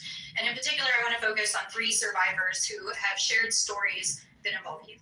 So I want to begin with Maria Farmer. Do you know who Maria Farmer is? Maria Farmer was employed by Jeffrey Epstein and abused by him for a number of years. And she first reported her abuse to the New York PD and FBI in 1996. And she states that she has personal knowledge that you visited Jeffrey Epstein's house 3 to 4 times while you were the sitting president between 1995 and 1996. And she says she knows this based on photographs that Ghislaine Maxwell showed to her, as well as discussions with the staff. So let me ask you, Mr. President, did you visit Jeffrey Epstein's house while you were president? I do not remember doing that. I do not believe I did. How do you explain this discrepancy? Objection calls for him to speculate. I can't speculate. But all I can tell you is I don't remember being there. Okay. Moving on to Virginia Roberts Giuffre. Are you familiar with her? As has already been established, she has stated in numerous sworn statements, including a sworn deposition and the deposition in the Maxwell trial, that she saw you on the island with Jeffrey Epstein. And in fact, this morning, her family shared her diary with me. And in it is a quote wherein she writes, quote, Bill Clinton met 2 times island with 2 girls, CT, GM, and JE. What is your reaction to that? It's not true. Do you have any dates associated with that? Were there dates on the diary? I don't have that information, but we'll be happy to share it with you. Well, terrific, because I think there are also records that would reflect where else he would have been next. Did you say that in her book? This is from her personal diary that her family shared with us. It's what? book came out more recently. Did she say that in the book? I'm just reading you the entry from her diary that her family shared with me. I think she also. That is Virginia Dufresne's statement. Did you ever fly in a helicopter with Ghislaine Maxwell? Never anywhere. I have no idea. Okay. Well, at least one of the survivors claims that you flew in a helicopter with Ghislaine Maxwell to the island. Did you ever? Then I did not do that. I've never been to that island. Okay. The third person I want to talk about briefly is Shantae Davies. I know we've already mentioned her here today. I know you've already mentioned that she was listed as a flight attendant on the trip to South Africa in 2002 that you took with Jeffrey Epstein. Are you aware that Shantae Davies is a survivor who claims she was abused for 3 years, including during that time period? I am now. And are you aware that Jeffrey Epstein recruited his victims through calling them masseuses? No. You're not aware that Jeffrey... I know this prosecutor. I didn't know that. Knowing that Jeffrey Epstein recruited hundreds of minors as masseuses to massage him, and knowing that this victim, who was the survivor, threw differently. Can I just interrupt? You're saying knowing, you know that. He was saying that he was unaware that that's how Mr. Epstein was recruiting his individuals. I'm asking if today, hearing this... You seen the picture? I have a copy of it right here. Yes. Well, I'm setting up. I'm just asking if now that you know that Jeffrey Epstein recruited girls as masseuses, does that reframe that photograph and knowing that there were girls on the plane that were being abused? Jackson, states facts, not the record. You can ask this witness what he thinks or remembers about anything that happened, but I don't think it's right to ask him to speculate. She wants to know if I feel bad about it. Yes. I'm not. I think what I'm trying to get at is that there is a culture that surrounded Jeffrey Epstein in which rich and powerful people saw young women that were survivors who were being abused and didn't say anything and didn't do anything. So part of what I'm trying to do is to ask you, we know there was a survivor that was on the plane. You've stated that you didn't know she was a survivor. I understand that, but I'm asking now that you are aware that Epstein was recruiting survivors as masseuses, does this make you rethink what you saw as you were traveling and interacting with him? So he's already spoken to. Wait a minute. I want to make sure that you're clearly answering her question. He's already stated what he saw and what he knew. So what you're now asking him is, given what you've now shared with him, does he think any differently about what he saw and what he knew? Yes, thank you. I wish Shantae had told me. I liked her. But I didn't think it was anything unusual. I can't tell you how many airplanes I've been on where rich people asked me to go and they had someone offering massage. You know, all these boats that you go on, all that, they all do that. And usually I don't do that. I'm not in them. Well, that certainly raises some other questions about people offering free massages on boats, etc. But I do want to enter a couple of exhibits into the record, and I know council is prepared to pass them out. And while that is occurring, we're going to introduce this exhibit. What is it? Exhibit I. It'll be Minority Exhibit I, which is a FBI PowerPoint that was included in the files that were released as part of the Epstein Files Transparency Act. And then I would like to introduce this exhibit, which is Exhibit J, which is a internal correspondence emails between the FBI. And though I'm short on time, what I'll describe in both these exhibits is that your name appears in FBI tip sheets as having attended parties in Jeffrey Epstein's presence in which sexual activities were occurring. Did you ever attend a party of any kind or an event with Jeffrey Epstein in which sexual activities were occurring? Okay. And then finally, there will be many millions of people that watch this deposition. What would you like to say to the survivors directly? That I hope this will produce a sense of finality. And I don't think that'll happen until the government starts holding on to all the records. I think that, the records should be released. And then I think that we need to come up with strategies to help people who can't get over this, get better. And the most important thing we do, I think, besides treat the victims right, is increase the guardrails that will set off alarm systems and stop other people from doing the same thing as they did. Thank you very much, Mr. President. Thank you. We had an additional member join us in the interim. Could that member just identify themselves? Thank you. Well, Mr. President, my name is Nick Langford. I represent New York's 23rd Congressional District, Buffalo Suburbs, and Rural Southern Tier. Thank you for being here. Just for the record, with time check. We've got about 5 minutes left in this round. Thank you so much. I think it's fun. Congressman, how are you? Thank you, Mr. President. Thank you for being here and for your time today. Thank you for your service. We have, as you know, in the files that were released, there were several photos, included you, and we have an exhibit here. There's just one of the photos, and Exhibit K, Minority Exhibit K, and we'll have that passed around. And what we're trying to get at is some context for the public on whether you remember this photo and any details you may be able to provide us about it. So, do you recall the details of this photo? Recall the photo being taken? No, I don't think I ever knew the photo stuff. Okay, and for those who can't see it, it's a photo of you in a hot tub. There's a person next to you here. Do you remember where it was taken? Where was it taken? I'm almost sure that this taken, I think there's an adjacent photograph, which you probably have. That if people saw it, they would feel that someone was trying to con them, show them this picture. But anyway, this picture was taken in Brunei. And we flew one night on a trip to Asia, the last very long leg. You said we, who is that including? Well, my whole team that was working on the AIDS issue, and Mr. Epstein was there, and Ms. Maxwell. But anyway, we got to the end of the flight was Brunei.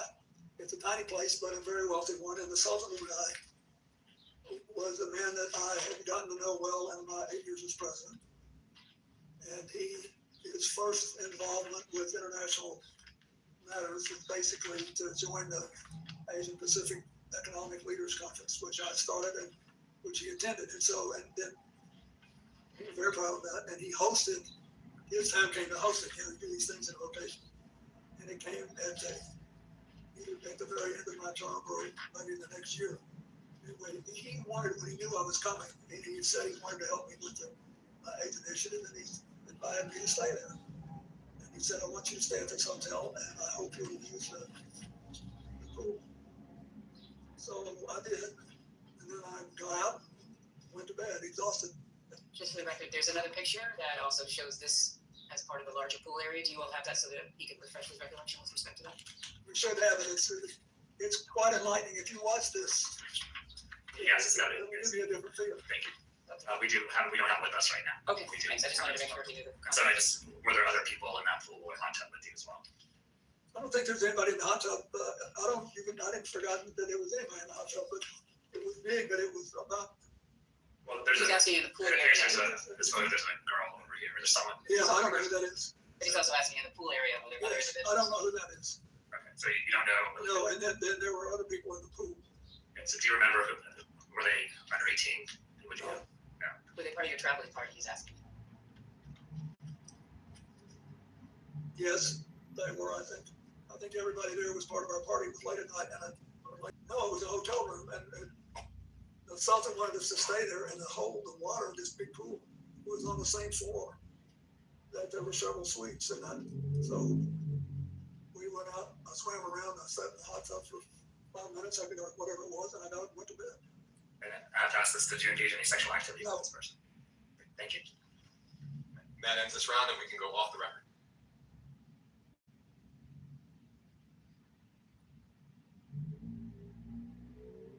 All right. Y'all can have a little break now. Y'all wanted to talk about anything stand out to y'all? That's an odd pool story.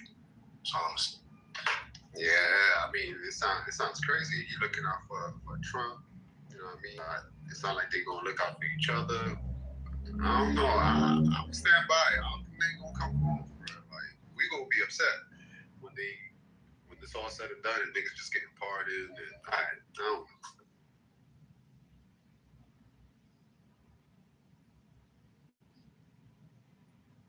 I'm just trying to figure out, how do you get exhausted from sitting in a swimming pool?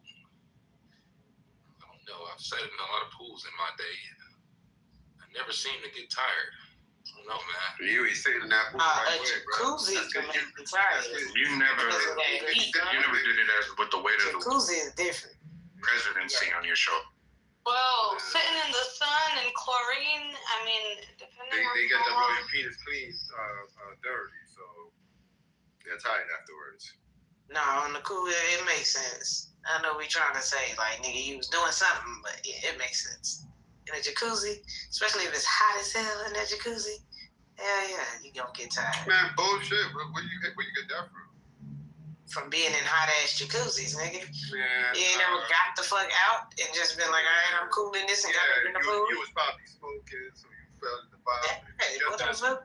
But either way, the jacuzzi hot, you're not just gonna get tired. Like, I own a jacuzzi. I don't just get tired sitting in that shit. Like, You getting fucking cooked in that shit. It's like a slow bake. It's like you're in a crack pot. I didn't say sleepy, right? I didn't say you're gonna pass out and just go to sleep in it. But yeah, your body, heat can create a body, can cause a body to get tired. That's the goal, is to relax. I think you talking about a different kind of tired. Exhausted from activities in the jacuzzi. But, you know, that's just me, the way they play. And the pool make people tired regardless. You go swimming, you gonna come back, your body gonna be feeling it. You gonna pass the fuck out like. Yeah, the pool definitely a different beast, bro. No, that's a fact. But I mean, from the images we saw, it didn't look like he was doing too much to get exhausted. It looked like he was just sitting there. He wasn't the one. He wasn't the one doing the work. So I'm trying to explain to you. Oh God. I did not have sexual relations with anybody at the swimming pool. He sounded tired saying that shit the first time. Yeah. Because his energy was drained.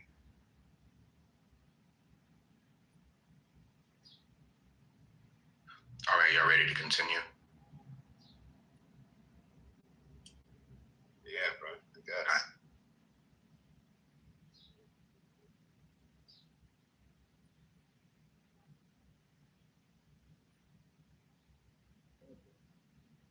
All right, we'll go back on the record.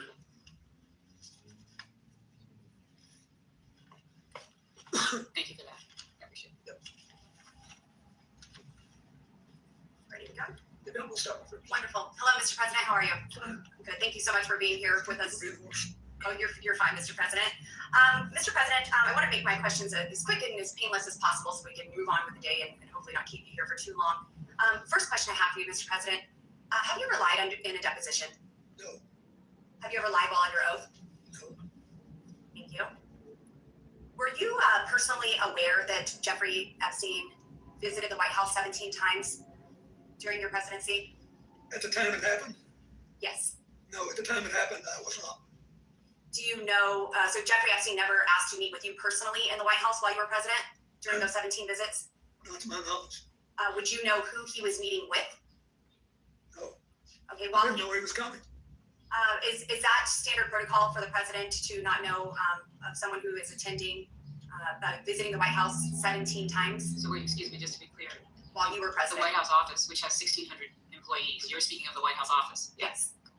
No, I think that most presidents don't have a clue who's coming in every day unless it's somebody of personal interest to the president.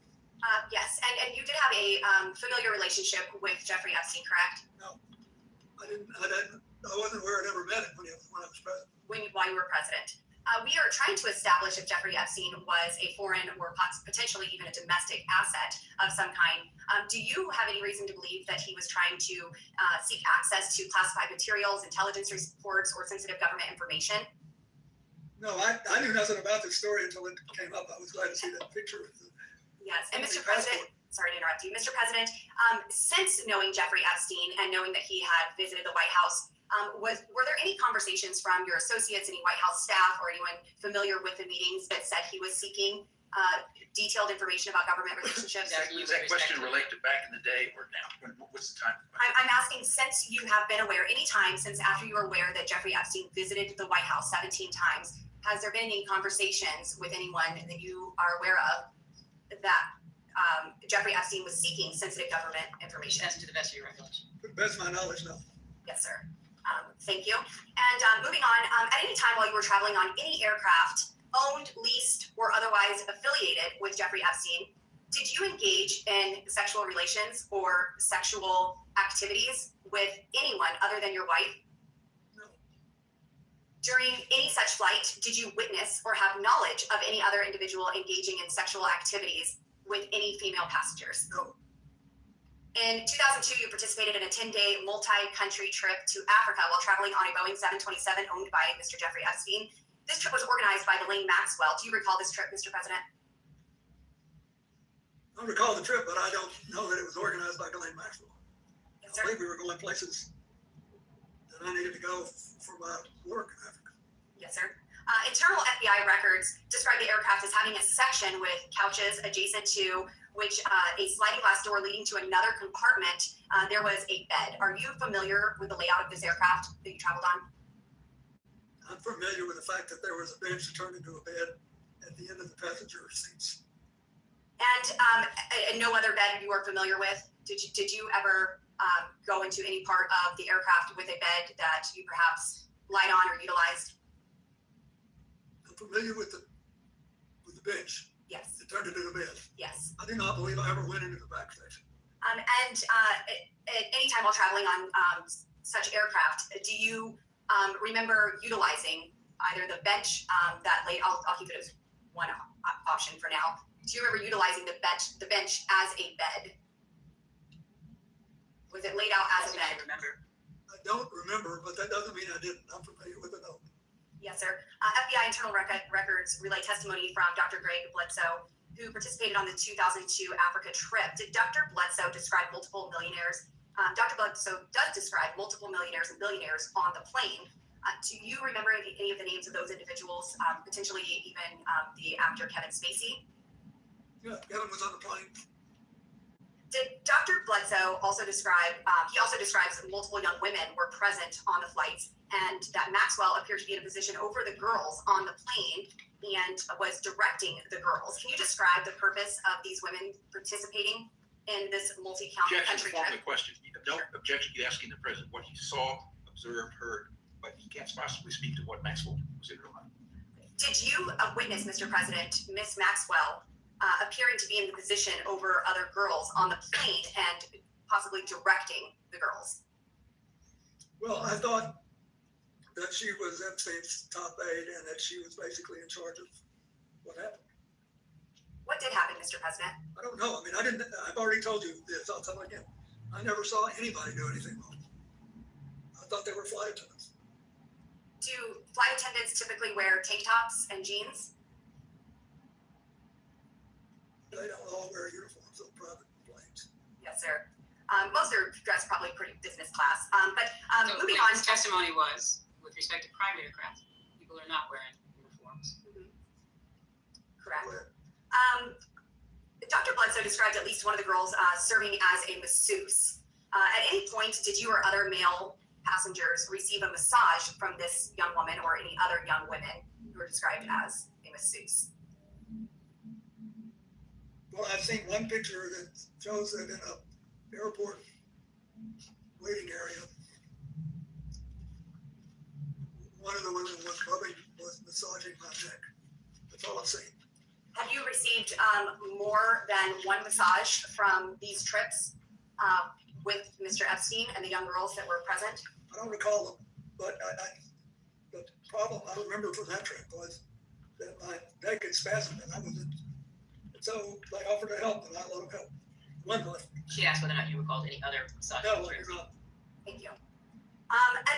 Mr. President, moving on to my next question. Submitted to the record, we have a painting that seems to be of you, Mr. President, found in one of Jeffrey Epstein's residences, wearing a, I would categorize it as a famous blue dress worn by the White House intern, Monica Lewinsky. And I have this image here. This image is being passed around. If we need to go off the record while we do that, we can. I can take the Okay. picture. So Do you have a question? It will be I do. marked as Majority Exhibit 15. Proceed. Thank you. So, Mr. President, we are looking at an image of a portrait that is looks to be you, Mr. President, in this blue dress. Can you describe this painting? And He doesn't need to describe the painting. You just gave him a picture. What's your question? my question is, are you familiar with this painting? Have you ever seen it in person? I've never seen it in person. Do you know why someone would paint this? Are you asking? Objection. That's calls for speculation. Ask the artist. And if I had known Jeffrey Epstein had this painting, it would have saved me this whole day. Did you ever introduce Epstein to Monica Lewinsky or any other young female White House staffers? Did Epstein ever request introductions to young female intern staffers of you? Did he request you to introduce them? And one regarding this exhibit 15, this portrait, to the right of this image, there appears to be a plain letterhead document that is framed in a gold frame. Are you familiar with? Did he specify that he's not seeing this picture? The painting we asked, yes. And now I'm asking about the image next to it. So are you asking whether or not he's familiar with what's in this small frame? I'm the part that you have covered up. I'm asking if he's familiar with this letterhead letter that was hand. Is this part of the painting? No, sir. This is next to the painting, and it's framed on the wall in the home of Jeffrey Epstein. I guess a better way to ask, other than the birthday note that was passed around here today for Jeffrey Epstein's 50th birthday, Mr. President, did you ever handwrite Jeffrey Epstein any other notes? Well, I wouldn't remember, except that I've seen a picture recently of another note where I thank him for getting me away from the crowd on the airplane for a while so I could take a note now. Yes. Okay, Mr. President, I just have 2 more questions for you, and then I will let you go. And again, I'm so grateful for your time here today. We also have another exhibit from the committee, and it's page 49, I believe, and the, how do you want to classify this one? It will be marked as Majority Exhibit 16. In this is a portion of Virginia Giuffre and her testimony, and in it, she is referencing you, Mr. President, and says he, Mr. Clinton, told me long ago that everyone owes him favors. They are all in each other's pockets. She's asked, I'm sorry, maybe that wasn't you that you was referencing Clinton. I'll start over. He told me long ago that everyone owes him favors. I believe that's referring to Mr. Epstein. They're all in each other's pockets. Sorry, could you start, what line are you starting Yes, ma'am. I'm starting at the first line, and I do believe I incorrectly said that she was referencing Mr. Clinton. So to correct that. She's not referencing. She's not referencing President Clinton. She's referencing instead. I believe this is Jeffrey Epstein that she is referencing here. Thank you. And then she's asked, would you say you asked him why Bill Clinton was here? And Virginia responds, on the island, where he was here, on the island. And she goes on to say, excuse me, can you clarify who JS is? Can we look and see what JS is? It says V and then it says JS. So yes, is this I will get you that name. But this is a conversation between 2 people, or is this a transcript of a deposition? This is a transcript of a deposition, yes. Thank you so much. It says telecom at the top. It doesn't appear to be a deposition. It's just what we have this as. I'm not objecting. No, that's fine. And we can go off the record if you want, just to get this. So this is. Yeah, we'll go off the record. What the fuck? So just for clarity, he's got 2 lawyers in the room with him, a black woman and what appears to be a white Jewish guy. It's the same lawyers that Hillary had by her side during her deposition as well. Anybody wanted to talk about anything before I press play? The way his lawyers shut her down was funny as fuck. Hey, check out my PTR. This was when they brought up they were hitting him with those pictures. I'm sure he said, you already gave the picture. What's the question?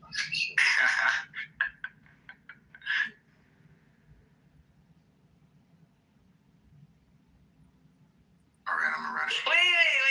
Your PCR is from when? From when they were doing what? They were showing him the pictures, and then they were hitting him with, do you remember the massage and all of those questions or whatever that he was trying to he kept bringing up, oh yeah, I've seen the picture. This was his expression.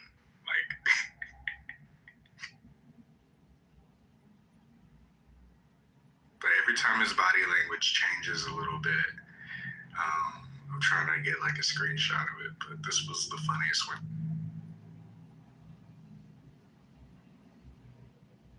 All right, I'm gonna run it.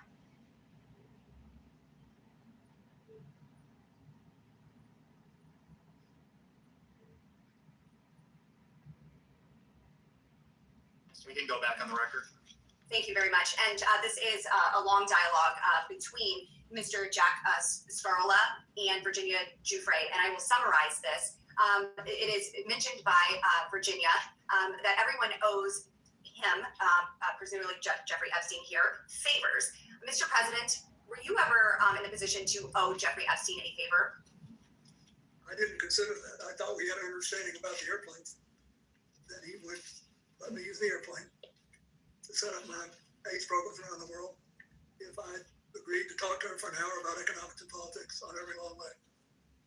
I kept my word, and he seemed to honor his. Were there any sensitive government topics ever discussed in those conversations?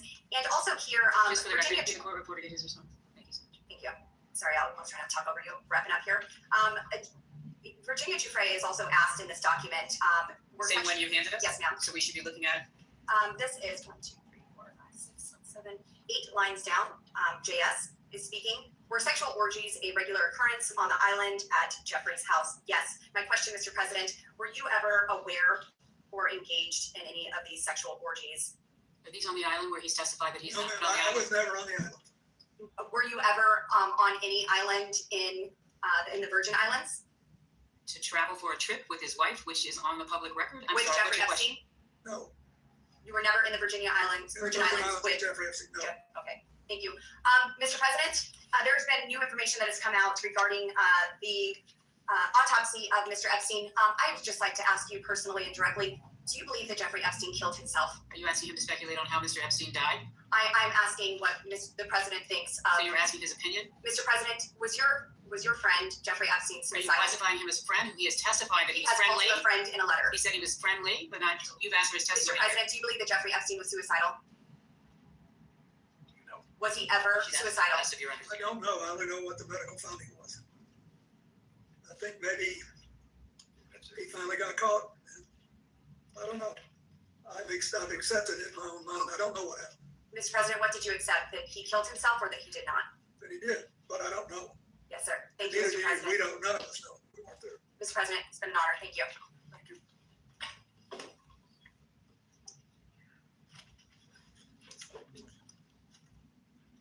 Mr. President, in the previous hour, you discussed your relationship with Ms. Maxwell, and I have a few general follow-up questions.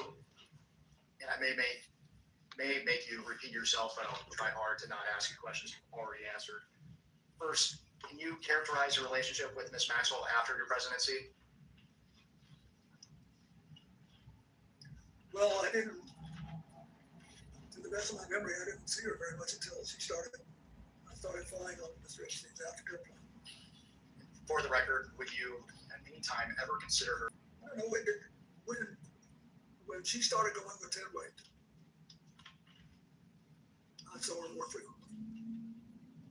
Because I saw him more frequently, then she was around CGI. So if you compare the time I spent with her to the time I spent with Mr. Epstein, I spent more time and I felt that we were better friends. How did you typically communicate with Ms. Maxwell? Like she showed up for something that I was doing, or like. So in person? At CGI, yeah. I bet I never talked to her on the phone more than twice in my life. And what were the nature of your communications with Ms. Maxwell? What do you recall? I don't recall anything. I don't recall what they were, but she was always, I don't know. She was very interested in CGI. I remember that. And that's it. For the record, Mr. President, did you ever have any communications with Ms. Maxwell related to young women or girls? No. At this time, I'd like to introduce what will be marked as Majority Exhibit 17. And while it's being handed out, I will note for the record that this is the transcript from the 2-day Ghislaine Maxwell interview with Deputy Attorney General Todd Blanche, conducted by the Department of Justice on July 24th and 25th of 2025. And I will not be making you read the entire transcript. I will direct your attention when you've had a chance. Okay. It's a day 1, and we are looking specifically at the bottom of page 9. Yep. And we need a copy. Do you have a second copy and a third copy? Thank you so much. We'll go You off can record briefly. Yo, what they got on you?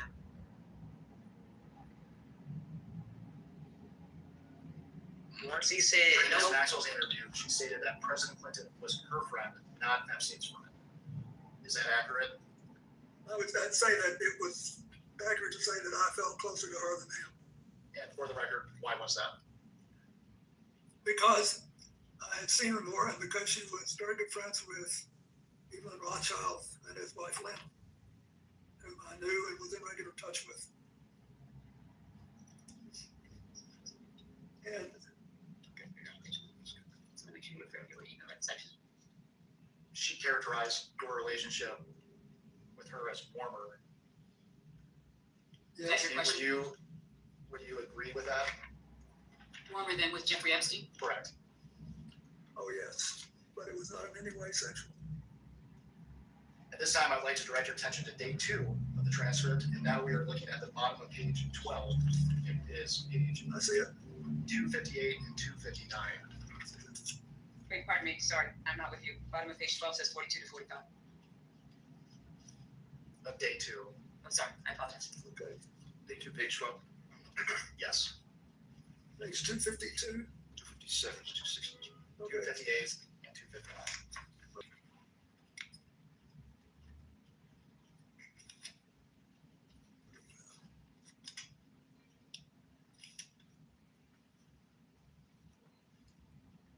$258, $259. Correct. Got it. Are you asking? So just so y'all are clear, his lawyer wrote him a note, and that pause was him reading that note just now. And she made sure to obviously stick that in front of him regarding what he's about to say right now. So just be mindful of that. All right.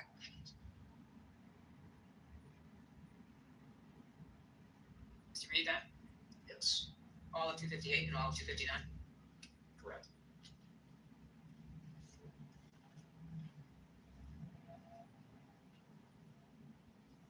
You still reading.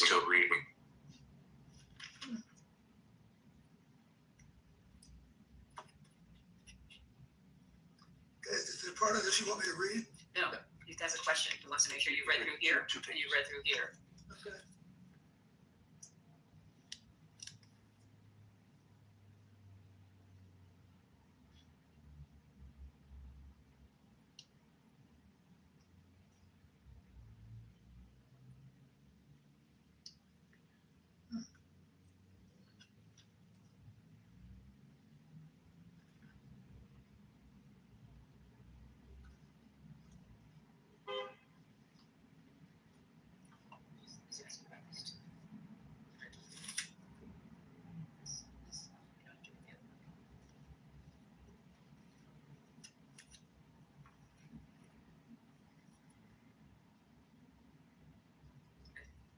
Yes.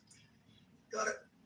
Mr. President, you've had a chance to review the transcript. Here, Blanche asks Maxwell if she has ever visited your home in Chappaqua, to which Maxwell testifies that she had been invited to visit your home. For the record, did Miss Maxwell ever visit your home in Chappaqua? It was Excuse me, Counsel, the transcript says I went to the house. Does it say invited? Did I miss that? Maxwell replies after Blanche asks why did you go to the house. Maxwell says, I was invited. I will repeat the question again. Did Miss Maxwell ever visit your home in Chappaqua? I don't recall, but it's quite possible she did. We had, Hillary was a senator in the beginning. She had a lot of events there. And we knew her. During the same exchange, Miss Maxwell implies that she may have been just driving past Chappaqua and stopped in if you were home. Did this ever occur? Not that I remember, but I may not have been home. But Mr. President, is it common for people to just stop by your house? No. And for the record, one or two people who do that. so for the record, you're a former president. Does your security detail allow people to show up unannounced? Well, they allow them to, but they don't, your question is whether or not the security allows them in. Yeah, they have to be clear to be able to come and go. Thank you. Thank you, Mr. President. I want to ask about Doug Band and what was Doug Band's relationship with you? Well, it changed over time, but he was basically the last in a long line of young men that were, when I sort of body people, they were close to me and supposed to get me where I was trying to go at the time and all of that. And then after he and another young man, Justin Cooper, wanted to come with me when I left the White House. So he leave the White House, they give you, you get, you know, certain allocation for staff. And I think there are 9 positions you can put on federal health insurance. I think that's right. But anyway, Doug and Justin were 2 of them. So I'd say it's pretty close. What? You were pretty close. We were close, and Justin wrote my book with me, and he did all the, you know, the clerical work. And Doug was our main fundraiser when we started off. I'd like to introduce Majority Exhibit, I think it would be 18, which is the EFTA 02332287.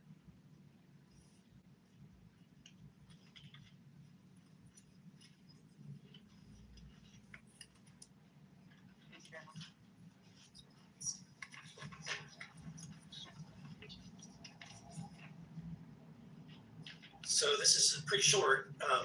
This is an email from Doug Band to GMAX, which is commonly known as Maxwell. It says, for the record, the email states, you back. Another way to get in touch with me quicker is on my BlackBerry, actually the president's, but we share it.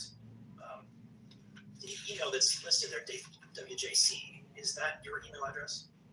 Or was that your email address? Practically, no. That is, I never sent one email on it.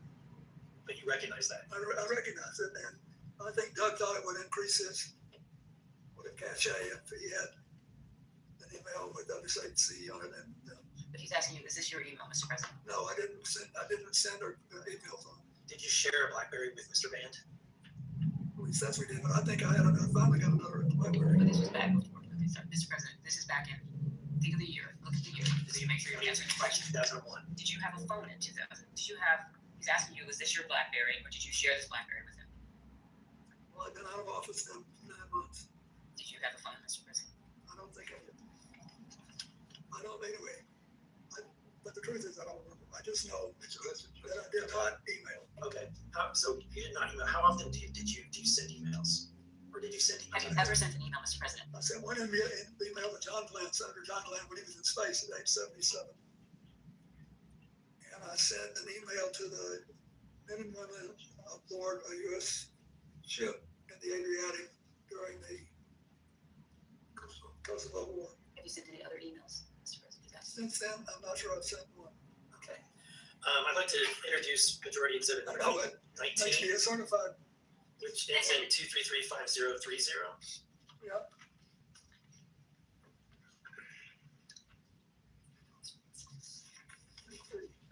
One of those two. Okay. If you're ready, I'll be happy to read it out loud.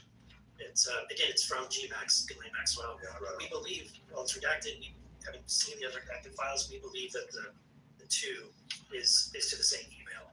It says, sorry to hear about the Bellsburg stuff. It's bad news, even worse, that it may be damaging. You know that one of my pet fears is that in London I am press toxic, so I hope that I never add to your woes in that department. If I hear anything, I will of course let you know. I could not help myself. There was one juicy little bit tidbit I did let out, the one about what a super stud that you are and how I have a crush on you and how you are hung like a horse. And well, you get the picture. Hope you don't mind. Are you familiar with this email? Are you saying at the time it was sent or in the preparation for this? At the time that it was sent, were you familiar with it? Oh, no. Are you familiar with it before? Yes, Okay. now famous. Okay, well, what can you tell me about your knowledge of this? So if his knowledge is only from when he was prepared for this hearing, that would have been with his counsel. Is that what are you asking for outside of any preparation for this hearing? Mr. President, do you believe that Mr. Vance sent this or received this email? I do. Okay. So, but there's more. Let me go to the next one. Exhibit, which would be number 20. And the answer is, I don't know. There's no pushback at the time. I would just ask you to clarify whether or not you're asking if he knows about these emails at the time they were sent, or if you're asking whether or not he came to learn about them in the course of preparation, just so that distinction in time is clear. Okay.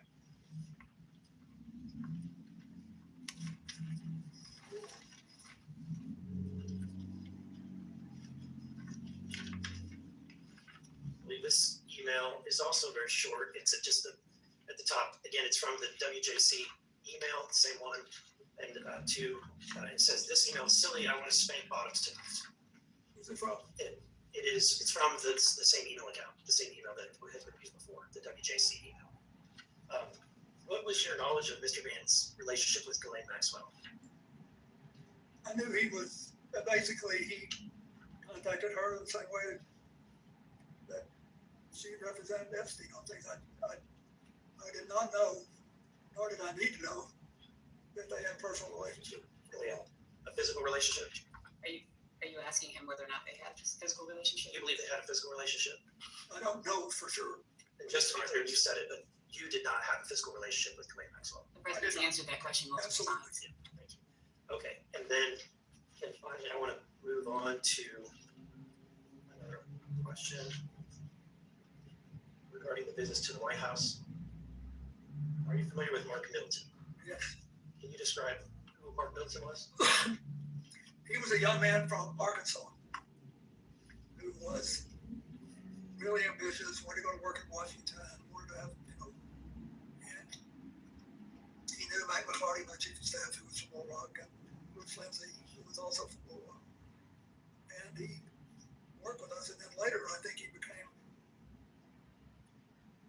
I don't know, but maybe he became a lobbyist later, but there was a period of time when he was in a position to weigh people in the White House because that was one of his jobs. Okay. So he has been identified by multiple news sources to be the individual that most of the time was entering or signing in Jeffrey Epstein into the White House. Yes. And what role did he have specifically at that time? He was working, on logistical things in the White House, but there must have been someone else who told him to let him in. Maybe Mark had I don't know if he had the authority to let people. He didn't really testify to what you know. He's asking who did Mark Middleton work for in the White House. I don't know the answer to that. I can find that, but So knowing that he met with Mark Middleton or was signed in with Mark Middleton, do you have any knowledge of the content of the meetings or the topics of the meetings that Mr. Epstein? No, Mac never said anything to me about meeting with him. And by Mac, do you mean Mac McCarty? The chief of staff, did he work for Mac McCarty? Well, he might have been, but at the time, is this at the beginning of my presidency or the end? This would have been during the time, during the 90s at the beginning. 1993 to 1995 is what they provided before the time for the visits. He was my first chief of staff, and then he became my special envoy to Latin America. So This is Mac McCarty. Mac McCarty. So it depends on. We could tell what he was doing. We knew what this happened. Okay. Are you aware that Mr. Middleton committed suicide? Yes, I am. In 2022.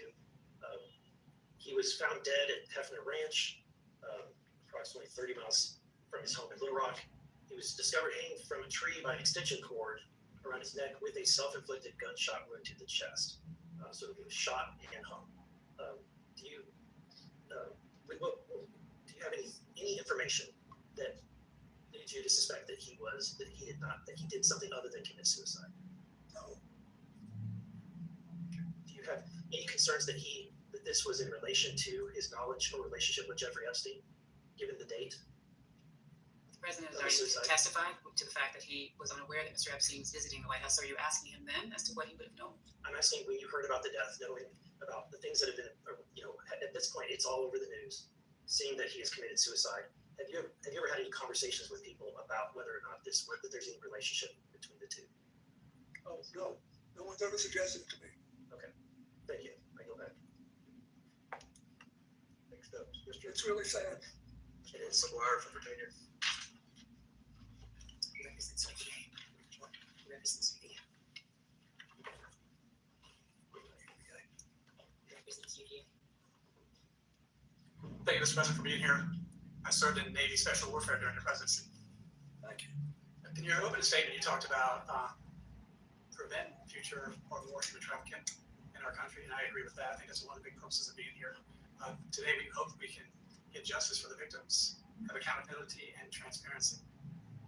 Just curious, have you read the Epstein files that they released? No. I've read the many news stories about them, but I haven't read them all. And how many Epstein files do you recall were released during the Biden administration? If you know. I mean, If you know. I don't know. 0. And how many Epstein files have been released during President Trump's second term? Thanks to Congress and the victims, quite a number. Over 3 million. Now, as president, you're chief executive for the U.S., and as we get to the end of this, I'm going to ask you, what could we do to prevent, because I think that's what we all care about, is what do we do to prevent more human trafficking type stuff. So let's talk about Kevin Spacey for a second. In a June 2024 interview with Piers Morgan, Kevin Spacey recounted noticing young girls on the flight and expressed he didn't want to be around this guy, Epstein, because it felt he put the president at risk on that trip to South Africa because there were these young girls. So did Mr. Spacey ever communicate these concerns to you directly? Not that I recall, no.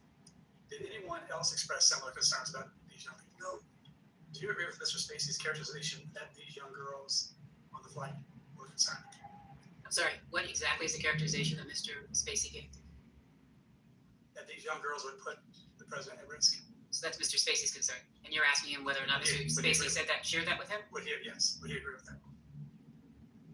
I had no reason to believe that at the time. Okay. Did you ever feel uncomfortable due to the presence of young girls on any of these flights? When you say young girls, do you mean women who are younger than 18? And so you're saying there were women younger than 18? I'm asking. If you can answer that question. Were there anybody on the flights that you can recall under age 18? To the best of my knowledge, there was not. If there was, and I knew it, I would be uncomfortable. All right. Did you ever speak with or otherwise engage with, well, I think you just answered, young girls on these flights, so I'll move on. Ron Burkle, do you know him? I do. All right. Ron Burkle commented on Epstein is creepy. I would like to introduce Majority Exhibit 21, Majority Exhibit 21, page 5. The paragraph at the top of the page, the last sentence. You would take a look at that. Did you say what page again? Sure, it's page 5, paragraph at the top, the last sentence. If you could give us a minute to read it, that'd be great.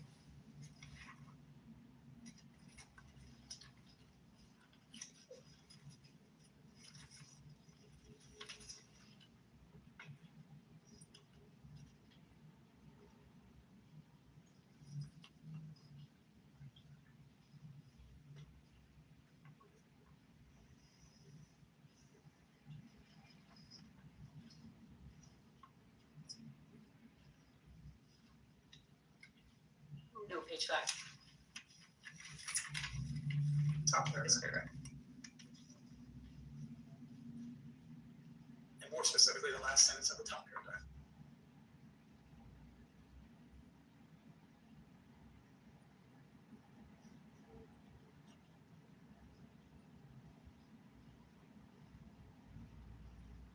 Yeah, I didn't know about this. So the question would be this. I understand you didn't know anything about it. Let me ask the question. You have no memory of this occurring, correct? Excuse me, are you talking about Ron Burkle saying to the president? Let me read the whole thing. He didn't actually say it. It doesn't say that. Sources close to Burkle says he was invited by Clinton, assumed the ride was vetted, and flew home on a commercial jet after finding Epstein to be creepy. It appears that he saw that and he flew home. Would that be that is May? Do you have any memory of this occurring? I don't. Why do you think Mr. Burkle would think Epstein is creepy? Objection, speculative. He can't know what. I don't know. Some people thought I shouldn't fly with him. Did you witness anything unusual with Epstein that would lead you to believe that Epstein was creepy? No, I never saw him do anything that I was suspicious of.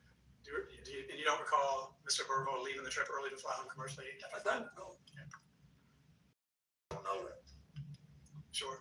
So who else in your circle, because one of the concerns I have is how did someone who is convicted of trafficking humans, how did he infiltrate the highest level of government? If we could get to an idea or a lesson learned, we could prevent that from happening again. Who in your circle, while you were president or after the Clinton Foundation, who else should you question here? Can I just clarify one thing? You said who had been convicted. He wasn't convicted at the time. Epstein? Yes. No, I'm talking afterwards. So people that were associated with him. Because After he was convicted. One of the questions would be is, why do you think Epstein visited the White House so much? So he was convicted in 2008? I believe so. And he visited the White House in the 90s. So I'm just trying to make sure you're not speaking to before he was convicted. You're talking about after he was convicted? So let me go back. So the thing is, he went to the White House many times, and he is connected to world leaders all over the place.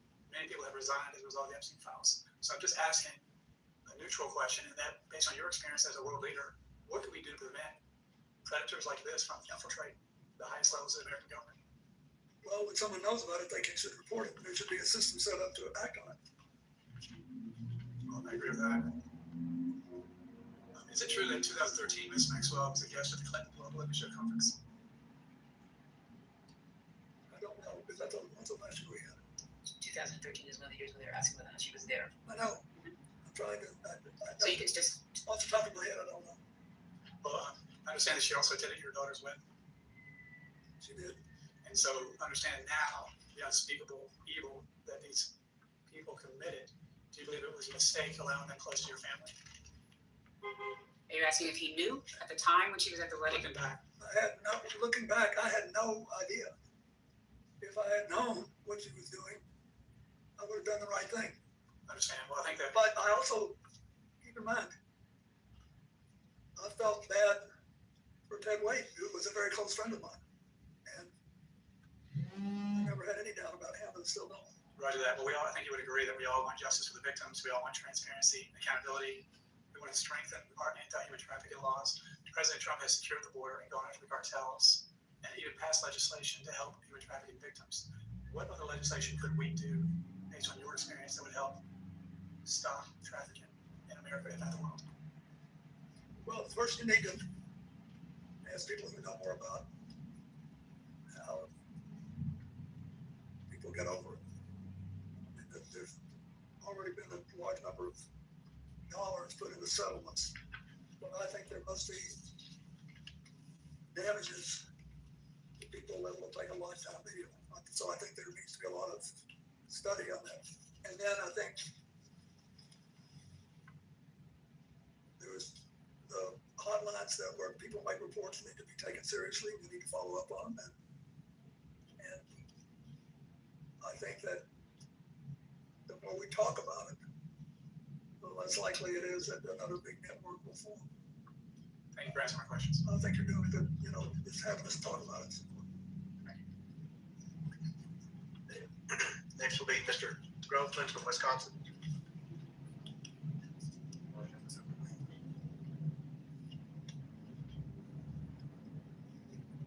Can I get a time check? Approximately 15 minutes remaining. What? Approximately 15 minutes remaining.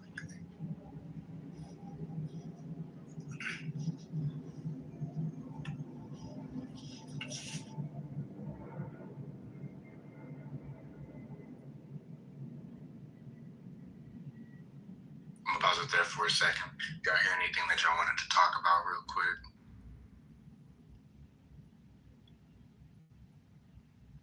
I'm calling Yo, bullshit. shout out to Bill Clinton. Not guilty. Bullshit. He knows what needs to be done to stop. Hillary Clinton, not guilty.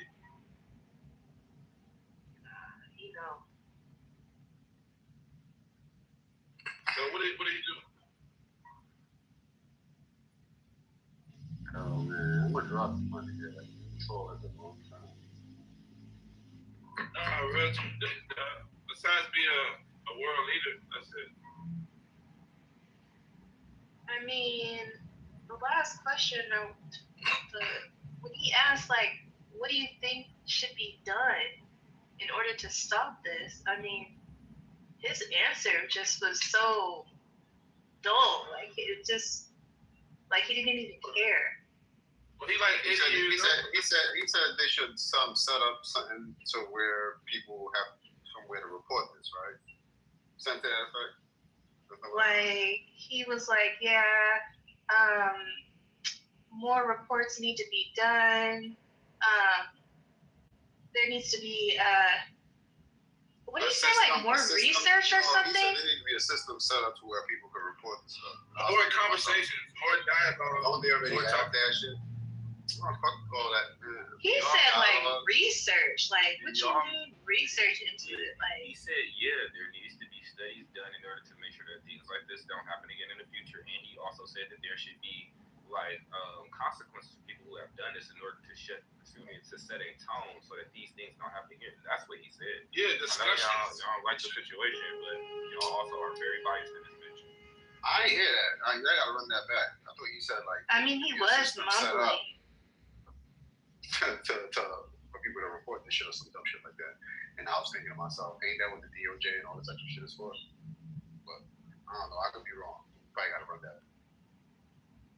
The specific question was to prevent individuals from getting close to or usurping or like getting close to government officials. Like, how do you prevent these governments from being compromised with individuals like this. It wasn't necessarily preventing sex trafficking. It was how do you stop high-level sex traffickers from rubbing elbows with politicians? And the answer is you talk about it and let people snitch.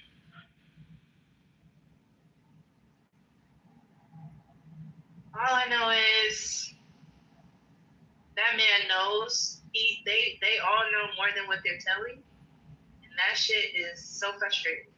You should have joined up. Maybe you would have insight to the information. That's literally like parts of the benefits of membership. Motherfuckers look out for each other. I understand y'all don't like it, that people have been hurt or whatever, but loyalty runs deep when you belong to certain organizations. That's a fact.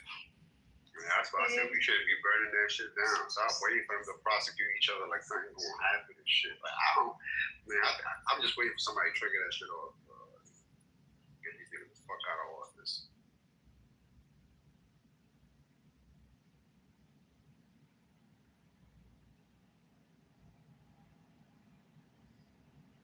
Well, his legacy is already solidified, so.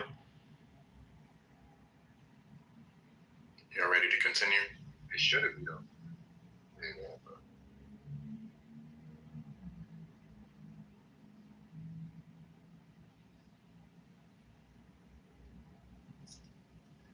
Mr. President, it's on here. With Jeffrey Epstein, you apparently took 26 flights on flights connected to Jeffrey Epstein. Was he on every flight you were on? Was he on every flight I was on? That's a good question. If you know the flight manifest. Yeah, there'll be a record of it, but I think he was, or certainly almost. You think he was? Well, that's okay. Was Ghislaine Maxwell on every flight you were on, as far as you remember? Same answer. I think she was, but there'll be a record of it. Okay. When you took these flights, you're saying a lot of them on behalf of your foundation, your charitable work, correct? Yes. Who did you normally bring on these flights? I said employees of the foundation, I brought people who work with me, especially people who would have to follow up on the fundraising, or people who were involved in my AIDS work. I bought people who. Just like I never go up with anywhere alone, you know. What? No. And the secret, and I had the Secret Service with me, and then on occasion, I had people who had volunteered to help us and wanted to see what we were doing. For example, I think it was on one of these trips. I think that I had my first trip for the man who's now the governor of Illinois, J.B. Pritzker, and his wife. They helped me get started. All of them are public record. Okay. As far as on your normal trips, because you were at a lot of, say, the 4 or 5 people connected to your foundation who you remember were most frequently on these trips or were most important on the trips. Could you give us the names? Well, Doug Mann, Justin Cooper, Arrow Magaziner, and I can't remember who else. I'll be glad to look. Let's look at a couple seconds to think. I can't remember who worked for me 10 years ago, so I don't expect you to mention Jim Bill's. It was 24 years ago. I'll be glad to try to find out who else. Okay. When you were on the plane, first, what did the plane look like when you got on? Can you describe what it looked like? It was at first it looked like a commercial airplane. Seats on both sides of the aisle. And typically our crew kind of filled it up for a few, however many people, depending on how many people we had. We had the staff and the friends of the foundation and people who were doing the work. Then we had the so it's like a boardroom halfway back. We had the Secret Service further back. And that was it. Okay. How would you spend your time on these flights? Were you HR sub-zero after those like trips? What would you do on these trips? We would spend a fair amount of time talking about what we were going to do at the next stop. We worked a lot. Then we read a lot and we slept a lot. And we always cut out some time for card games. That's good. That's good. You said, was the Secret Service with you every time on these trips? Every time. Every time, okay, good. I have never signed off Secret Service. Okay. Did the Secret Service, they screened all the other passengers and pilots, as far as you know? They what? Screen them. Yeah, they have everybody's name and background. Okay. Now, I asked you about people who are connected to the foundation that you brought up on, but I take it if they gave you an airplane and Jeffrey presided, there were his staff too, correct? Yeah, he had some staff on it. Any of those people you remember, men, women? Well, I mean, Glenn was there, and there were always other people that staff the airplane. Right. I think one of the reasons you're successful is you deal with the average guy, right? You have to talk to the average guy. Did you remember the names of any of the Epstein staffers that were, serving you, or that you engaged with banter about? Well, the one we just been talking about. Yeah, Shanta. I remember her. Shanta Davis. Okay. Anybody else you talked about? Where you're from? Oh, I talked to a lot of them. One of them was from Hawaii, was a military wife. Okay. I remember, but I don't remember their names. Hawaiian girl. Was she Asian? Okay. Okay.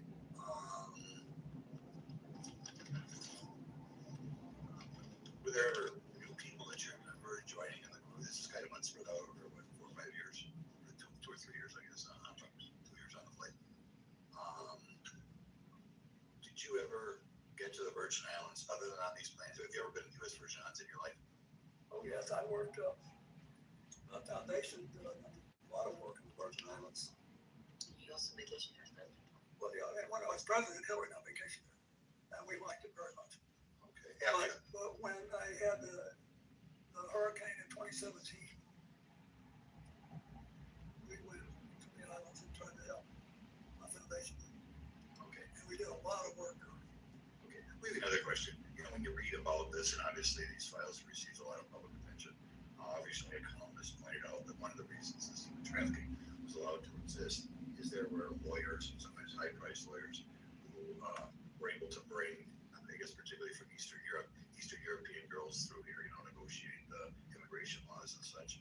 And so, particularly some very high-priced, famous lawyers were hired, and apparently, they couldn't find anything better to do when they left Washington, were engaged in helping, I guess, girls that some people like to become prostitutes get here from Eastern Europe. But you comment on lawyers who make money bringing girls from Eastern Europe, other places around the world, into prostitution. Sorry, just to clarify, you just want him to comment on that? Yeah, I need a comment. What do you think of these people? You're asking I don't like it. I don't like it, but I don't know much about it. Do you think that we do? Oh, I'm sorry. I'm getting a hook. It is. Saved by the bell.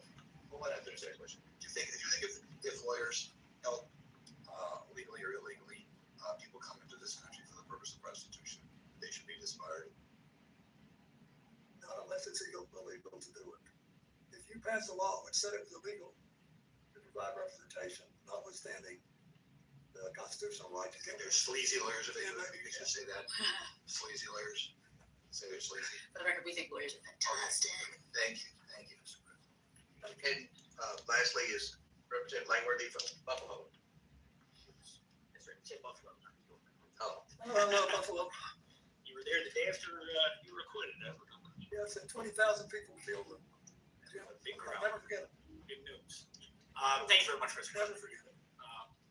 You are widely regarded across party lines as one of the most politically perceptive leaders of modern time. Your political instincts are very well documented, and your successes of your political career are well documented. How would you describe the substance of your conversations with Jeffrey Epstein during the many hours that you spent together on the aircraft? Well, at first, he really seemed to be like a vacuum cleaner, like he really wanted information. And there was no, to go back to the business with the, past false light, there was nothing overtly manipulative about it. He wanted to know, what did I think of derivatives trading? Did I think that the stock market was properly regulated, or did people, how did we have the most broadly shared prosperity in 50 years? Was it just an accident? Was it just technology, or do we have specific policies? He wanted to know stuff like that. And it was great for the first, 3 2, 3, 4, 5 conversations. But I could tell that it was like, I mean, you guys are in politics. Don't you ever feel like sometimes somebody's talking to you and then they're just checking the box and they got to go do something else and need somebody else to do? That's the way I felt. Interesting. The international travel you took with Mr. Epstein, it represented a significant investment of time and money on his behalf. Yeah. And I did miss the first that you would spend an hour of conversation with him on topics of his choosing. And So he testified, just so that I'm you sorry, I know, wasn't. on economics and politics. On economics and politics. Thank you. Okay. And that was the arrangement, and the rest was in kind donation. You know, the For flights. all the long haul flights, yeah. If we were gone 4 hours or more, I'd give them out. Okay. Did you ever ask him directly why he was willing to finance these trips and provide you with access to the plane? I did. So much. And what was his reaction to that question? He said, I think you did a good job as president and you managed to get elected. You're the first Democrat in 60 years that got reelected. I want to know what happened. I want to understand it. And that was it. He never, it was never like he was trying to suck up to me or anything. He just was, it was very straightforward. But after a while, it was obvious that he had done what he intended to do. And he was kind of going through the motions that he didn't really care about. I rarely cared about this AIDS thing. I thought we had a chance to build something that would revolutionize the treatment of all mass illnesses. Same thing with tuberculosis and malaria. And sure enough, we did. But I thought we were on the verge of something big. And he didn't much care about it. And I had a bunch of people that did. So we went different ways. And as you pointed out, I mean, we're all in the political process, certainly not playing at the levels that you did, you had in your career. But do you believe that this was, in essence, Epstein being a political junkie and looking for that association? Yes, and I didn't know what else. All I knew was that after we started, when I got this thing going, and people would see it like a chugging engine, then we had more and more people interested in helping. And I wanted to have people there that I knew were genuinely caring. So it sounds funny, but it matters because when you start something like this, you're going to have rough spots, things are not going to go right, you're going to have to solve this problem. Far better to have people who are passionate about this. So on these overseas visits, did Mr. Epstein accompany you to any of the meetings or the private dinners or the official engagements? And if he did, what capacity was he introduced? He went to some of the meetings, and some of the dinners. The big public dinner we did in South Africa, he did, for example. But some he didn't when it wasn't appropriate. When I had to talk to somebody about whether I thought they were following the proper legal path and trying to limit sell generic drugs and how we're going to get out of there. There were a lot of complicated things. Can I get a time check? We have like a minute left. Did he ever seek introductions to foreign dignitaries or leaders from you? Not that I remember. Okay. Did he ever ask you to make phone calls on his behalf? He never did. I remember that he didn't. You said he was not a friend, but with that amount of travel and proximity, why wasn't he a friend and he was just an acquaintance? Well, no, it wasn't just an acquaintance either. I felt friendly toward him, but he was, as I said in my book, odd. There was always something a little holding back, and and I could tell. And it was pretty strange that it happened. Larry Summers, the president of Harvard, calls you out of the blue, says this guy wants to do it, and you do it. And then I like to spend as much time as I can with people I know that I can count on. And honestly, I never saw anything that I knew was illegal, but I just felt I should move on. We did. Did you ever have any arguments or disagreements with Mr. Epstein or Ms. Maxwell in the course of your travels? Not to my knowledge. And is there anything that you saw that he was looking to monetize the relationship that he had? Okay. And my lawyers are going to kill me on this, but I want to be honest. I'm not trying to be, goody two shoes here. I did feel closer to Ghislaine Maxwell because of Ted Wayne. So I wasn't against the whole deal until I knew what they were doing. But then it was too late for me to do anything. I think your response is, was he trying to ever monetize the relation? Your knowledge. To the best of my knowledge, he never did. Thank you for the opportunity, Mr. President. Thank you. We will go off the record.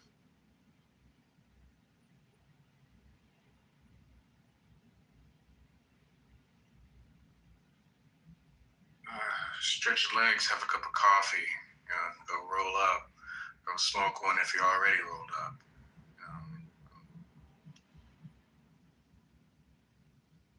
This nigga's just gonna keep lying and lying and lying and lying and lying. Yeah, but what you gonna do about it? Not a damn thing. I don't give a fuck. It's just I'm not trying to listen to no liar. You're just gonna cry, and you're gonna sit here and listen to the audio and cry about it. Imagine that. Don't do that. Yeah, because you just realized what I said was true. It just clicked what I said was actually factual. No, it don't, bro. I can tell from. It's cool, bro. Look, man.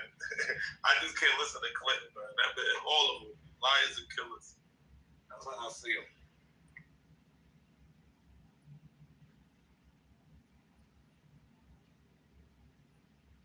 But I do hope the U.S. don't put no ground troops in Iran. That I'm actually like, that one there is crazy. No, we most definitely absolutely need that. Bro, why are you crazy? Wait, DJ, hold up. What's up? You said we need that? Yes. What's so crazy about it, bro? Soldiers on the ground. You don't remember what we did in Afghanistan and Iraq, bro? You know how many people died in that motherfucker? You want us to, that's resources? It's about money, bro. I just had to tell this to my class last night, and we was talking about how to make money throughout a war. I really have to sit down and tell these people, ain't no emotions in war, homie. Only if we leveraging yours. Y'all cut that soft shit out. Nobody doing all that. We get all that. Make money. Yeah. That's what I'm saying, DJ, bro. It's like, all right, niggas humanitarian, bro, but I hear y'all in this room talking to each other. People you've been in the room with for fucking years talking, I'll do this to you. I'll pull up on your block, nigga. What you gonna do? Y'all talking about killing each other in this room, and you talking about some foreign, bro. Shit's gonna happen, man. Y'all niggas gotta get out, man. Get off that bullshit y'all be on, trying to be humanitarian and all righteous. You niggas ain't right shit, nigga. My bad. You niggas is not righteous, bro. No, keep going. You niggas not righteous, bro. Hey, I heard you say you'll kill RJ, bro. I heard you say you'll kill RJ, bro. I don't hear you. On my life. I don't hear you. You're right, bro. I said that. And I'm saying the same shit about them, nigga. Like, fuck what you talking about, bro? I ain't up here speaking on righteous, spiritual bullshit. I'm with that same smart fuck out of here, nigga. What you mean, bro? You might talk to the rest of these niggas, but I've been saying this shit since I heard this shit. Like, shit. I feel you then. Yeah, you good. I'm talking spicy and then be like, we don't need to go over there. Yeah, fuck what you talking about, bro. I've been saying that was my first shit was rush the Capitol. But niggas said, anymore. We gonna get shot. I'm like, bro, I don't know. Maybe I got it wrong, but that's always been my objective. So, hey, Smurf, I gotta say this though. Anybody in this bitch that's vouching for the ground war or the war in general and saying like, the people or the things that are being killed over there aren't human beings. Right? Because I think that's what some of y'all perspectives are. Like, those aren't human beings we're killing over there. You know what I'm saying? I suggest if you on Clubhouse with that much excitement, I'm telling you, bro, I pull niggas' cars, bro. You can't be excited and pumped and be genuine about that energy that you emit into everybody unless you really like that.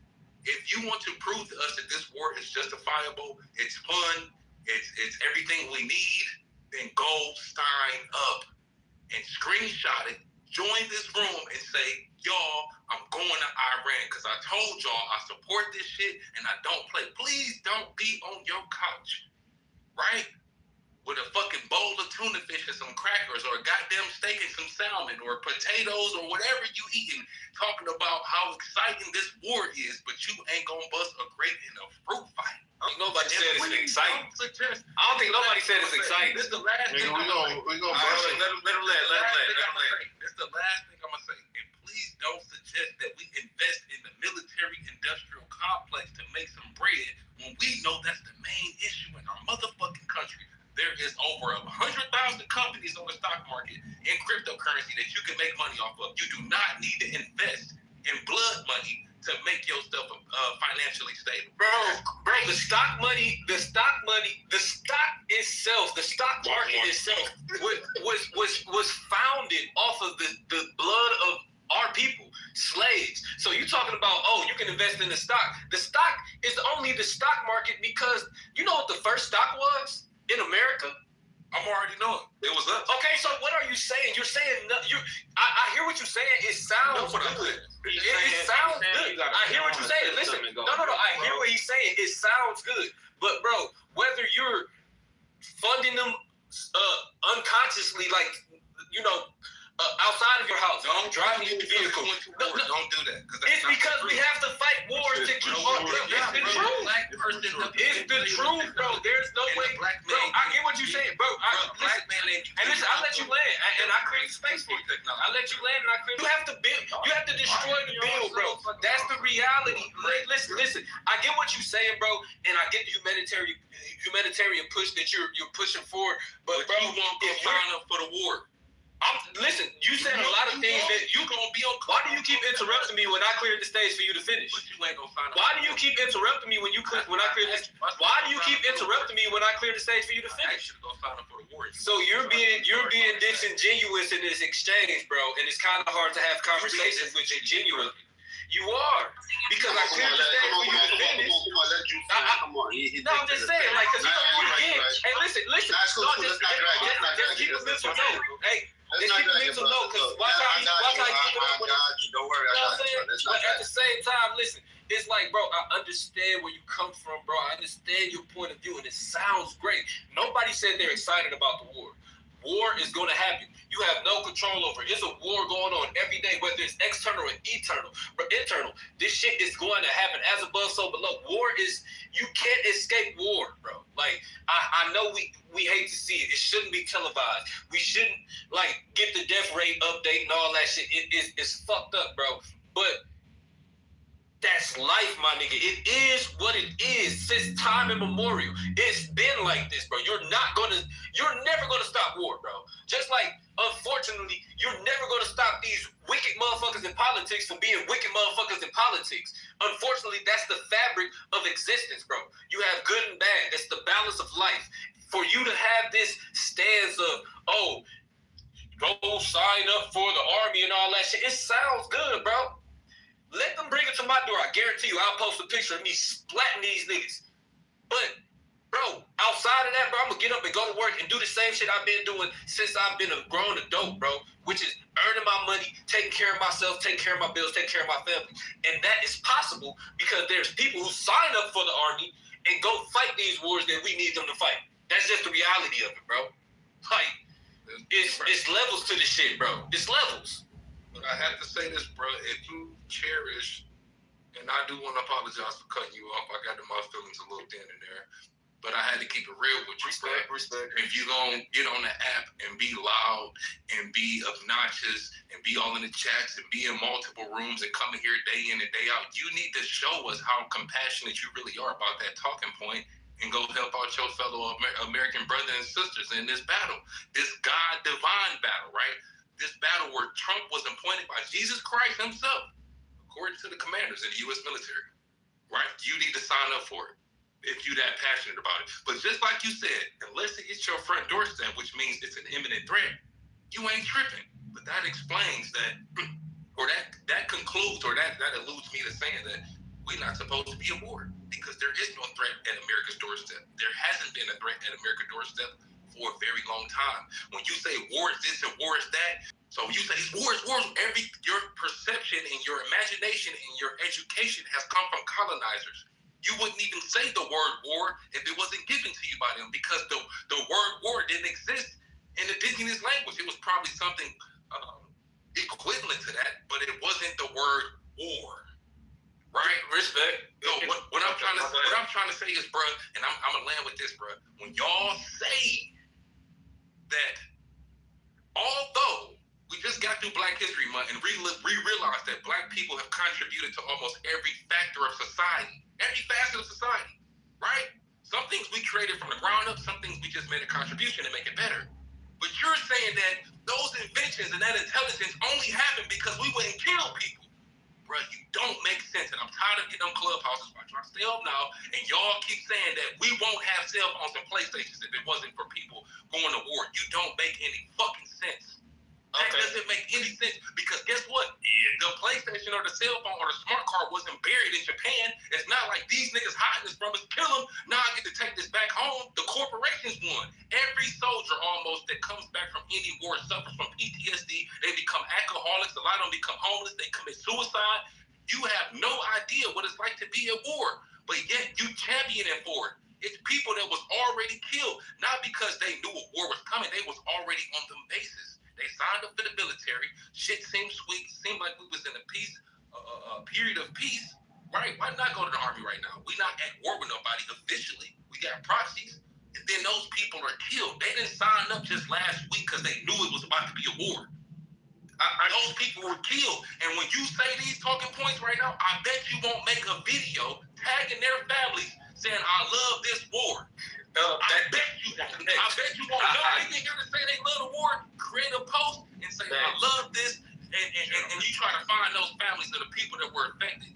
Soldiers don't brag about war, bro, because it's not fun. Seeing people die and babies blown up is not fun, bro. Real quick, I respect everything You're saying that because you at home on your couch. You only saying that because it's gonna get you some attention on the internet. You don't really mean it because if you meant it, they're accepting soldiers right now. You can go sign up today and go fight.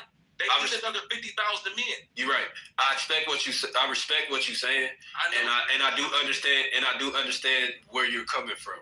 The harsh reality is, even like I want to go back to a point you made about the word war. Even before we gave it the English translation war, our ancestors before colonization were fighting each other for land, for resources, for survival. It's necessary. Unfortunately, that's the reality of it. Like, I get what you're saying, but there has never been a time in our human existence that there was just a utopian lifestyle where everybody just got along and you gave what you had to your neighbor and they gave what they had to you and everybody operated on this utopian mindset. No, we went to war from the beginning of time, and war is going to exist until the end of time, bro. It's just the harsh reality on every layer, every fabricality is a war going on. Your body, your white blood cells right now are fighting off infections in you. That's a war. War is going to exist on several levels. Does it make sense to you? No. Neither does how you breathe without making yourself breathe.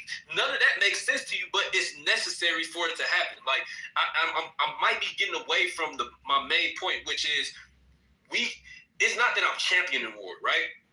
It's not that I'm pushing for war, right? I accept it for what it is. I acknowledge it for what it is. And it's like, that's just a fabric of our reality, bro. Yes, there are babies dying. Yes, there are families, who send their children off knowing that they're going to go to war, knowing it's a possibility of them dying. And, unfortunately, that may be the outcome of the situation. My heart goes out to them. The reality is, bro, I'm not saying, well, yeah, what can we really do about it?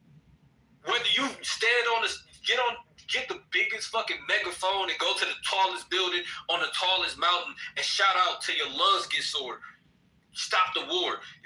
You can do that all day until you blue in the face. It's still gonna happen, bro.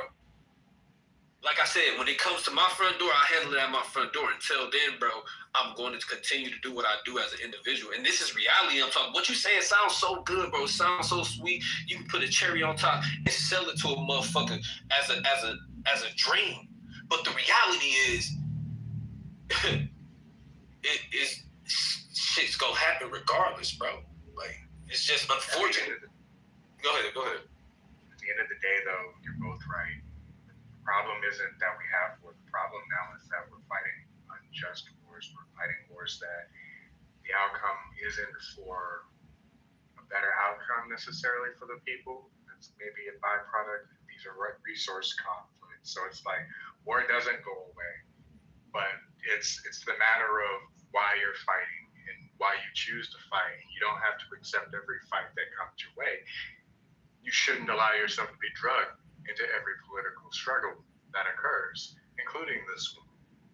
I do wish that the military on a micro level had the ability to pick and choose like the fights that they wanted to use, because it's like, I think more often than not, people forget that you live to fight another day. It's just like, we don't have to fight today. We don't have to fight tomorrow. Like, we should bide our time and pick the fights that are really going to help us. I mean, we've been locked in warfare for 30 years. 30 years straight. We're tired. Not really. Y'all niggas don't see, not you, Ari, but niggas don't see that shit over here. That cushy ass, lovely ass, Wi-Fi filled fucking electronic lives. No, it's sweet. These are things that, okay, so here's one thing that a lot of people probably don't think about. The veterans that come home, more than 22% of them kill themselves. That's more than 1 in 5. That's why I said not you. I wasn't talking about enlisted. No. This is just something that people should know. Like, I'm the type of person that if you want a change to happen, you pick up a rifle, you pick up a flak or Kevlar, and you go, you do that, and I'll be there beside you. But you also need to know the cost of war. You need to know the cost of war, that everybody that comes home don't come home whole, right? Everybody loses some of themselves. Even the most successful battle with Ethiopia, they pushed back Italy, right? But the problem is that they still incurred a massive cost of war. And you just need to know all of the costs. Like, you want to go do it, make sure it's worth it. Make sure it's going to count. We got electronics now. Warfare has kind of scaled. It's not really the same way it was back in the day. You don't need as many bodies as you did back in the day. That means less people with PTSD now. I know what the fuck I'm saying. I know exactly how it sounds. I think about what the fuck I said before I said it. But yeah, motherfuckers got drones. Everybody not on the ground level no more. Using the drones for to blow up other human beings. Using drone to attack a drone. They using the drone to blow you up, expose you, and they use it for reconnaissance and for attacks. So yeah, it's changed, but actually you can pick up on more casualties nowadays than you used to be able to, because now there's nowhere to hide. You know what I mean? They done show where it's a nigga laying off in the ditch, and in a regular area you probably wouldn't see them, but they got a drone right above this nigga head. They drop a grenade right on this position. And they're only using drones. So for that war in particular, they're only using drones. Russia has the world's top pilots. All right, Ukraine decided that they were going to counter the world's top pilots the only way that they could by sending up way more drones than anyone else in the history of people using them for defensive measure. And so what they've done is they blanket over their country, and instead of wasting their pilots, you decided to counter as well. So like, you can say people are using the drones, but like Big pointed out, they're only doing so until they can put real people. Russia's biding its time to use its real pilots, not their automated jets. He wants his real pilots to drop those bombs, because there's still something missing with the drones. The drones are great tools, but they have not replaced the person yet. Hey, did y'all see that veteran fighting in that I don't know if it was a Senate meeting or what. It wasn't a Senate meeting. Yeah, the one who they broke his arm trying to get him out the door because he said he wants to support Israel. Yes. Hey, actually from the military, bro. And you see how he reacted. That nigga was in there mad about that shit. It's what y'all feel about them soldiers that be going against, all that. Like, we did it for y'all. You guys used us. You didn't kill mass people. What y'all think about them? You're supposed to know how you contract in life. Why you sound know what you signed up for, fam. You signed orders. This is true. Do you sign up to take orders? Do you sign up to protect the Constitution? You sign up to take orders. Depends on what country that you're in. No, listen. You have the right. You said that, DJ, but you know there's a such thing as unlawful orders, and you know that you have a right to oppose or resist following any unlawful order. Morality does not make something unlawful. No, there's a morality. No. It's what we call the UCMJ. It's the Unified Code of Military Justice. Everything that can be issued to you as an order is outlined. Everything that you cannot follow is also outlined. So it's not a matter of personal judgment. If you're doing something that violates the UCMJ in any way, you don't have to follow that order at all, period. The problem, like a way out, whenever you decide that you're going to become a whistleblower, you have to be really, really embedded in your like unit to be able to be protected somehow or another. You have to have something. And so you don't hear about that. But yeah, you're not supposed to follow every order that's given to you. This is why we don't have a militia. This is why we have a military that you train militaries. It's like there's no going out there and doing whatever you want to do. Like you have moral and ethical obligations even when you pick up the rifle. This is why I like to stress some of these ICE officers and some of the police officers that we have in this country operating on a day-to-day basis have more autonomy than I did as a Marine Corps, because I had to follow rules of engagement as a Marine. Shout, show, shout, shove, shoot. I cannot just look at you with the weapon, with the magazine, with all of these things. You're allowed to have those things. I have to follow a strict outline and guidelines of ways that I can engage with you even before I go condition one and pull the trigger on you. And this is the reality. Like there's rules to it.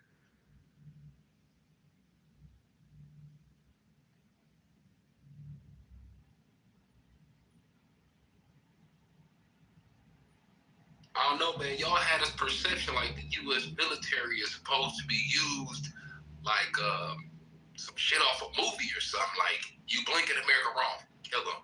You did what? Kill them. Like, we need phones, kill them. We need smart cars, kill them. That's not in the battle. America do the most fighting around the entire world. Like that's our first option. But listen, the thing is though, is that the richest country in the world with some of the most intelligent people, and not only that, they got Black Americans here, right? We are responsible for creating half the shit that's got people's countries considered a first world country, right? We this is the base for ingenuity and creativity. We not stupid. Like a group of dumb motherfuckers with guns, I would expect them to be like, we gotta kill to get what we need. But when you intelligent and you got money and you got influence, you don't have to kill. You just strike good deals. If you are a great businessman, and I'm talking about in all positive aspects, you should be able to go in the room, capture everybody's attention with your aura, and by the end of that, everybody wants to buy into your concept. No, you should not have to result in barbaric behavior in order to achieve something. The best deal sometimes is to completely remove competition, bro. You don't want to operate in an aspect like I did it to people. You think you about to disrupt the way I'm about to move? Getting you out of there every time. I completely understand it, and I align with that shit. Shout out to the fucking military. I love them. I love them too, man. I got history in my family, man. But one thing's for certain, two things for sure. Human beings were not designed to kill one another, and that's where PTSD comes from. Other than that, we would get more powerful every time we kill one another. It'd be like soul swapping. We are not meant to tear each other down with demons and things of that nature. This stuff, we've literally created a whole fucking complex of killing machines. We're not supposed to do that. But I know some people, I don't know, man. I believe in God, so. And that's just like that. It's not for the internet. I know some people being an empath for the internet. No, this is how next move is in real life. I've seen a lot of shit in real life. I've seen people get hurt in real life. I've seen a lot of bad stuff. So at some point in my life, I got to the point where like, yo, this shit, I don't want to hear it. We too intelligent as a nation. And when you're intelligent, you don't have to resort in violence to get what you want. Nah, I mean, at this point in time, unfortunately, that's not the case. This whole thing, we talked about it before, is a reflection of man. Unfortunately, this is where it's got us. With this type of technology that's out, everybody can say it's staged, what have you, but let's just say the narrative is that our enemies, say foreign enemies to the government, has the technology to be able to take us out. It's a race, it's an AI race, et cetera, et cetera. Technology is going at such a fast, rapid pace. The opportunity to be like, oh, our enemies aren't going to use this against us. We don't have the luxury to even entertain that. Like, motherfuckers have to execute and do what the hell they got to do. Now, is it tied to the markets and so on and so forth? And do people take advantage of that? We see what happened with Lutnick. Yeah, certain things, especially it's like, oh, okay, what's ethical and what's not. I get it. And certain things do look real fucked up, but especially with people coming up, and if it's like, okay, these are the markets, this is what you guys are allowed to do. This is, it gets crazy. It's like, what are the people using those tools for? What is, when you're investing in something, it's like, I'm not investing in death. I'm investing in the resources that somebody choose to use that for to go to war, right? Like AI, it could be used as a tool for good and bad. Like you investing in the AI doesn't necessarily mean you're investing in whoever wants to take that AI and do something crazy with it. It's crazy. Like you tell me you're not investing in AI whatsoever. You're not telling me you're going to unsubscribe from ChatGPT. I'm not investing in ChatGPT. A lot of people just did that just because of the decisions that they made when it comes to, you know, dealing with the Department of Defense. So I hear you. I hear both sides of the stance, but we're in that position, man. It's like, in a perfect world, it's like, oh, none of us will go to war. Will there be a corner of motherfuckers who are like, nah, fuck all this kumbaya shit. We want to take over. We want to rule the way we want to rule. We don't like the way they're doing it. It's like a big reflection of the human themselves or man themselves. And yeah, it comes up to the boogeyman and these high elite families and all this shit. Yeah, it's fucked up, man. I get it. Your instinct and survival, I think every human has that and position themselves to, you know, get on the other side of things, survive. So if we don't go to war, we won't survive. That's what y'all saying, right? Basically, we broke and we starving for resources. I mean, if that's the case, I want the white boys up top to just tell us. Let me know. Keep it real. I might change my mind about certain things, but if we broke and we absolutely need this shit, then say it. But don't keep bragging about our untapped resources and us being a richer nation and the most powerful military, the most smartest group of people on earth. Because then I'm expecting you to handle your shit different. But if we broke and we fucked up, then just tell us. I know, Ari, you got to get back to the clip, right? But even video games, bro. I mean, we talk about it all the time. Like, video games are literally the simulation trained people in the military. We're going back in the chat about it. We talked about it in the room. Say you're investing in video game tech anywhere, right? It's like, that's the thing. Like, are we investing in fucking warfare where these systems and algorithms and data is going to be used? Oh, we found all the best gamers and the betters. Let's enroll them into the military. Let's let them sit at home and control homes and do whatever the fuck it's got to do.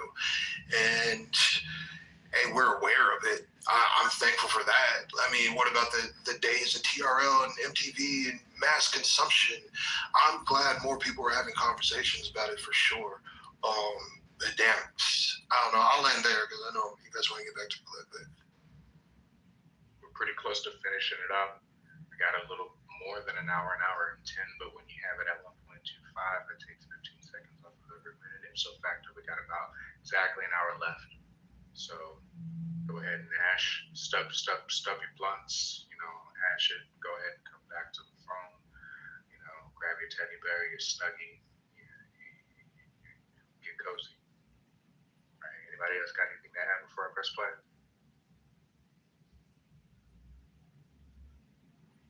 All right, let's get it. You can go back on the record. Mr. President, I just have a few more questions. I'll try to be as efficient as possible to move through them. One is moving back in time just a little bit. In 1996, Maria Farmer, who was a confirmed Epstein victim, submitted information to the FBI that Jeffrey Epstein was sexually abusing minors. During your presidency, were you ever made aware of the information that Maria Farmer provided to the FBI in 1996? No, and no. Thank you. I'm going to move back ahead to the year 2003. There's just one international trip that I don't think we specifically discussed yet. And that was in November of 2003, a trip to, I think, Russia and China on Mr. Epstein's plane. That's the last one I took. Great. So I'm going to give you, I think for us, the last piece of paper for the day, which is the flight log for that trip. And we'll mark that as Minority Exhibit L. I'll give you a moment to receive that. Wow. Thank you very much. I forgot. Went through Russia. Yeah. And for your council, that's a total of 5 trips distributed between the 4th, 5th, 6th, and 9th year on this month. Yeah, this is another one of our 8 trips because ours was on it. Yeah, so if you could just describe what you recall about the circumstances of this trip.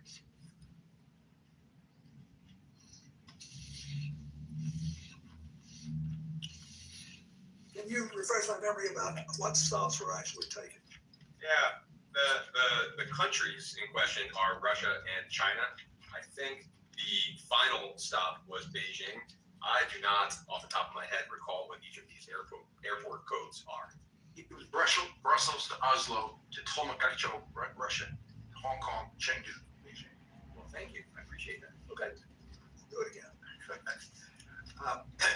Brussels to Oslo, to the middle of Russia, Tolmakaicho, to Hong Kong, to Chengdu, to Beijing. We stopped in Europe, and as I remember,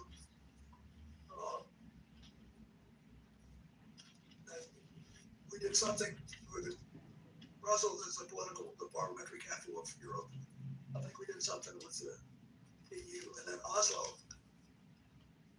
was important because the Norwegians had funded a project that we did for them, for the Clinton Foundation, for Russia. And they asked us to try to develop a plan for Leningrad. And we did. What kind of plan? An AIDS plan, because Leningrad had a very high AIDS rate because it was near the ocean and people were coming down. And I think that's what happened then. And then we went to China, and I've been doing a lot of work on China, and it was very interesting because the Chinese were eager to get into this and yet scared. It was very interesting because we could have been, if you were in Russia and China, you could have been in rural America on AIDS at the time. They were very reluctant to discuss this all enough about it. And the Chinese, with whom I had good relations with right at the time, the national government asked me, they said they like you out in the country here. But I'd been there in 1998 and had a big trip. And he said, we want you to go out there and be photographed on state television, playing with children and talking to their families about AIDS. So that's what this whole trip was. That's what I was doing there. And it was, I think I'm almost sure that's it. Because then we stopped in Hong Kong on the way out, right? Yeah. Yeah. Thank you very much. I appreciate that context. Is it correct? I never saw anything like that. Thank you. We have a few events for which we don't have exact dates. I'll ask about them one at a time. CNN has reported that in July of 2003, Ms. Maxwell co-hosted a fundraiser for your presidential library, and Mr. Epstein may have attended. We don't know whether or not you attended that event. Do you have any recollection of attending that event? I don't. I wouldn't be surprised. I don't remember anything about it. Thank you. An investigative journalist named Vicki Ward has claimed that Ms. Maxwell accompanied you on a trip to India sometime in 2003, including to the Taj Mahal, and that you traveled for that trip on a private jet owned by billionaire Ron Burkle. Do you have any recollection of the trip I just described? No. But I want to be forthright here, right?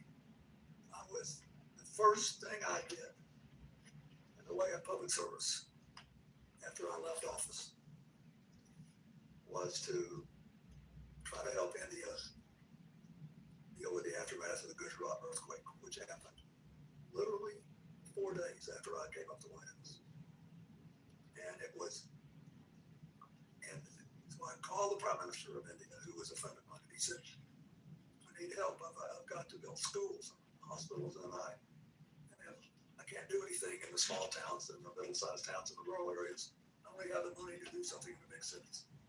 So I'm not saying I did this. I have no memory, but I don't want to mislead anybody. We were doing tons of stuff, and we needed to finance it. So I can't say that I didn't do it. Thank you. In your 2024 memoir, you said that by the time Epstein was arrested in 2005, that you had stopped contact with him. When do you recall being the last time that you had any kind of communications with Mr. Epstein? The last time I remember was with him sometime in 2003. Attorney Brad Edwards, that's an attorney who's represented many of Mr. Epstein's survivors. Excuse me, counsel, I believe there was a misstatement there. The book says who in 2008 had been convicted in jail in Florida, not 2005. Okay, thank you, I appreciate that. Attorney Brad Edwards has represented many of Mr. Epstein's survivors. He claimed in a 2011 filing that the Justice Department possessed some kind of correspondence from you from 2007 or 2008 on behalf of Jeffrey Epstein. At any of the various points when Mr. Epstein was under investigation, did you or any of your representatives ever submit any correspondence to the Department of Justice on his behalf? I have no memory of that. To your recollection or knowledge, did you or your representatives ever have any other communication with the Department of Justice regarding Jeffrey Epstein? Not that I remember. CNN has reported that in 2007, Ms. Maxwell co-hosted a fundraiser for Secretary Clinton's presidential campaign in New York City. We believe that Christina Aguilera may have performed at that event. Do you have any knowledge or recollection of attending that event? I don't. There was an email released as part of the DOJ files recently that suggested you may have attended a party at Ghislaine Maxwell's home in October of 2009, and that publicist Peggy Siegel, as well as Jeff Bezos, may have attended. My only question to you is whether you have any recollection of attending a party that I just described. Is this her home in New York City? It would be at Ms. Maxwell's home in New York City. I have no memory of that home. Thank you. It's been widely reported that in July of 2010, Ms. Maxwell attended your daughter Chelsea's wedding in Rhinebeck, New York, and that she accompanied billionaire Ted Waite, who was, at least at the time, a family friend of yours, and you've described a little bit today. You, of course, were at that wedding as well.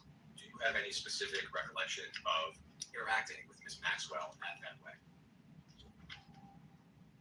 No, I was an emotional wreck. I was just trying not to fall off the little, what do you call them? Pallets. The wooden that we walked on the grass with. I knew she was there, and she and Ted were there. And what was your understanding of her relationship with Mr. Waite at the time? Well, I thought they were together, and I think Chelsea and Martin did too. There. It's also been reported that in 2011, your advisor, Doug Thand, instructed an aide to remove Ms. Maxwell from all attendance-related lists for Clinton-related events. This was reportedly in the wake of Virginia Roberts Giuffre and allegations that she made at the time against many people, including Ms. Maxwell. Do you have any memory or knowledge of Mr. Band's instructions that I just described? I don't. Thank you. That takes us through most of the known timeline of your relationship with Jeffrey Epstein. There's just one more topic I would like to cover. That is the Clinton Global Initiative. In 2007, Mr. Epstein's lawyers claimed that he was part of the original group that conceived the Clinton Global Initiative. Would you agree with that characterization? No. Can you elaborate a little bit on why you would not agree with that? I wouldn't agree with that because the first time I ever discussed what became the Clinton Global Initiative was with Doug Band and the rest of our small group on the way back from Davos. And Doug said, and we can make a lot of money because you don't have to go to Davos to meet all these people over here. And I said, I want to do it for an entirely different reason. It's not to make money, but the most important thing is that we give serious people a chance to go to meetings and actually make commitments to make positive change. I'm tired of going to meetings where everybody just bloviates and doesn't ever do a damn thing. So if we can figure out how to do that, I'm interested. And then we got, a team. There was operationalized it, it was Doug Mann, Barry Morrison, who worked for me in the inner office at the White House, and a man named Ed Hughes, who was a wonderful young guy who stayed with us the whole 12 years. And they were working on how to stand up and do the mechanics of this. And my job was to try to get some people who would come that people actually want to make commitments. And so I think it was at that point that Glenn may have gotten involved. I don't know. You can ask him about it. I was telling you how it began. It began with Doug said, let's do this and make money, and me saying, let's do this and make commitments. I think the question, Mr. President, which you answered was Jeffrey Epstein involved in the. At the time, no, not at all. Thank you. But I do not know what happened after. It has been publicly reported that in 2006, Mr. Epstein made a $25,000 donation to the Clinton Foundation. Do you have any specific knowledge or recollection of that? I saw it. I saw that it was reported. I did not know. Thank you. With respect to Ms. Maxwell, and you just touched on it briefly, she told DOJ last July that she was, quote, very central to the startup of the Clinton Global Initiative. Would you agree with that characterization? I would agree that she worked hard. I now know I didn't at the time because I was working on the other, as I explained, I was working on the whole other part of this. If I could ask you to limit your answer to your knowledge at the time. At the time, I did not know. Thank you. The New York Times recently reported that in 2004, Ms. Maxwell arranged a $1 million payment to an events company. The payment may have had some connection with the first Clinton Global Initiative conference in 2005. The reporting suggests that Mr. Epstein may have been involved in the payment or somehow aware of the payment. Do you have any specific memory or knowledge or recollection of the $1 million payment that just described? No. It's also been reported that in September of 2013, at a Clinton Global Initiative conference, Ms. Maxwell was recognized as a commitment to action partner for her work on behalf of the Terra Mar Project, which was an ocean conservation nonprofit that she founded in 2012. Do you have any memory or knowledge of that conference? I do. Great. Could you describe a little bit what you recall? Yeah, because this shows you how the CGI worked, not for Ghislaine, for everybody. She was still with Ted Wayne, and he was still heavily involved in ocean work. So that was sort of in the Senate, but she had organized this group. His objective was to, in effect, take two massive islands made of metal and junk out of the Atlantic. They were floating around. One of them was down in the Caribbean. They were floating around all this metal. So that was what she was trying to do. It was a good idea, and she was recognized for that. The fact that she was recognized was not particularly remarkable. Everybody who makes a commitment goes through a photo line and gets recognized. Did you have any personal role in Ms. Maxwell's recognition at that event? No, I might have been in the room by the time she got it, but it was, you know, they put the recognition in that room. I remember this specifically because it was where all the ocean freaks were, all the people that cared about this and wanted to be. So that's when they wanted those things announced. By ocean freaks, you mean people who are passionate about the ocean. Yes. Thank you. People who were fascinated about doing this, it was great. And so I didn't think a thing about it. Do you have any additional knowledge or recollection related to Ms. Maxwell's role at that event? No. Reportedly in February of 2014, you had dinner with Ms. Maxwell and others in Los Angeles at a vegan restaurant called Crossroads Kitchen. That dinner may have been organized by your then Deputy Chief of Staff, John Davidson, perhaps around 20 guests. Do you have any recollection of the dinner you just described? I had a lot of dinners like that in Los Angeles, so I don't remember that specific one, but whenever I went to Los Angeles, I attempted to have a dinner someplace in public with a lot of my friends just to keep in touch with them, keep going. As far as you can recall, when was the last time you had any form of communication with Ms. Maxwell? I think it must be a decade ago, it might be even longer, I don't know, but it was a long time. Thank you. Mr. President, it's a pleasure to be here and quickly, on a lighter note, one personal privilege. My birthday is 1974, which shouldn't mean anything to you. What it means is that I turned 18 2 days after the election. I couldn't so I'm still upset about that. So on behalf of my mom, I apologize. She was a little slow. President Clinton, as counsel noted at the beginning of this deposition, Donald Trump posted on social media that he wanted Attorney General Pam Bondi to investigate you and other prominent Democrats in order to extract from his own close ties to Jeffrey Epstein. That post was previously marked as Minority Exhibit B, which you already have. President Trump's post refers to Jeffrey Epstein's crimes against young girls and women as the Epstein hoax.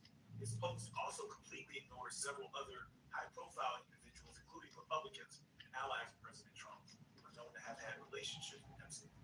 In fact, the Epstein files contain numerous officials in the current and previous Trump administrations who have connections to Jeffrey Epstein, including Howard Lutnick, R. King Jr., Steve Bannon, Tom Barry, Kevin Warsh, and Benedict Oz, to name a few. President Clinton, to your knowledge, has the Trump administration done anything at all to investigate these other individuals with ties to Epstein? I would be in a position to know that. That's the truth. As I said earlier, the only conversation I had with President Trump about this was in the early 2000s. And I have no information that he did anything wrong. I just want it all out there. I want everybody to get it all out there and let everybody see where we are. And have you had any conversations with him since the early 2000s about this subject matter? No. And then my last question is, Howard Lutnick recently went so far as to lie about his close connection with Jeffrey Epstein. When the truth came out with the release of the files, President Clinton, is Howard Lutnick still employed as Secretary of Commerce in the Trump administration, to your knowledge? I think he is. And in your opinion, why has Donald Trump ignored these other prominent figures who had close ties? That's your opinion.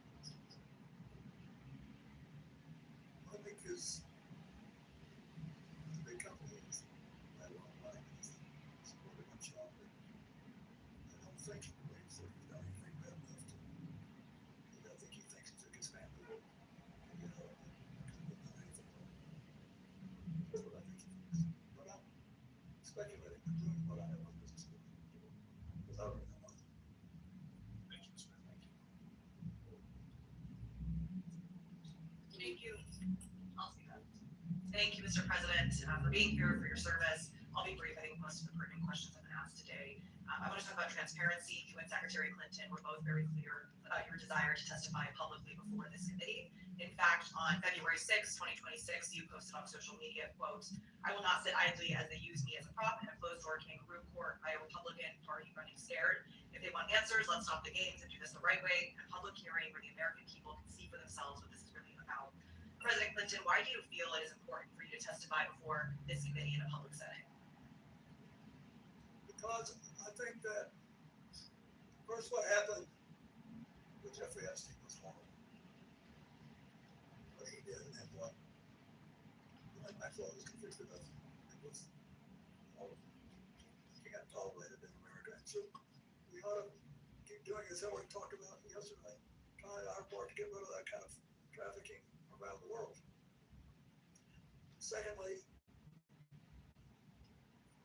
I was on the plane, and maybe that I've said something today that gave you some indication that would help change policies or something. So I thought it was important. But I also think people know that there's been a little bit of zig and zag and ambivalence about, how hard this thing should be put out there. And I'm not pointing a finger at anybody, I'm just saying we know that. And so I think it's important that we get it all out. So to be clear, this committee issued a subpoena to the Department of Justice to release the full and unredacted files last summer. There's also now the Epstein Files Transparency Act that asks for the same that President Donald Trump signed into law. But still, the Department of Justice under this administration has not released all of the files, and there's been many illegal redactions. Do you think that we, of course, as Congress and the American public, should get the full and unredacted files immediately? I think unless there is some serious danger of physical harm to one of the victims, there's some national security interest involving intelligence. Because you've heard these, some of you think that there's some intelligence issues, national security issues. I think the rest of it ought to be, you get to a point where we can put this behind us. And then I think you us a system that works in America the way our international system works, is in trying to identify and stop human trafficking and trying to make people whole once they've been damaged. And not a question, but just in response, the law is very clear about the identities of the victims. And unfortunately, the Department of Justice has wrongfully released some of that information, including personally identifiable information, while illegally redacting names of potential co-conspirators. So they're going to kill me for saying this, but I think it's important to do. I think it is entirely possible that people in the Justice Department, I don't agree with on really anything, but it's possible that they didn't intentionally cover some of this stuff up. But it's hard to accept that when you look at the other problems in dealing with the information. So you guys got to clear that up, clean it up, decide how you think it should be handled. thank you. So before we go off the record, just one clarification, it's more just for councils. The quote from the 2024 memoir, it was accurately quoted in the first instance. The full sentence is, quote, he, meaning Mr. Epstein, hurt a lot of people, but I knew nothing about it. And by the time he was first arrested in 2005, I had stopped contact with him. That's the end of the sentence. That's page 307. That's just for council. My apologies. No, not at all. With that, we can end this round and go off the record. All right, we're off the record again. Did y'all hear anything that y'all wanted to talk about in the meantime? Go ahead, now's your chance. So you said that's au revoir in another language?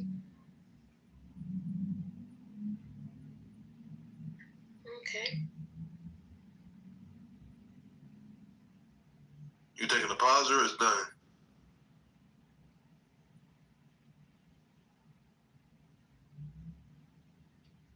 Shit's a fucking joke. I think it's done. Yeah, shit's a joke. No, it's a pause.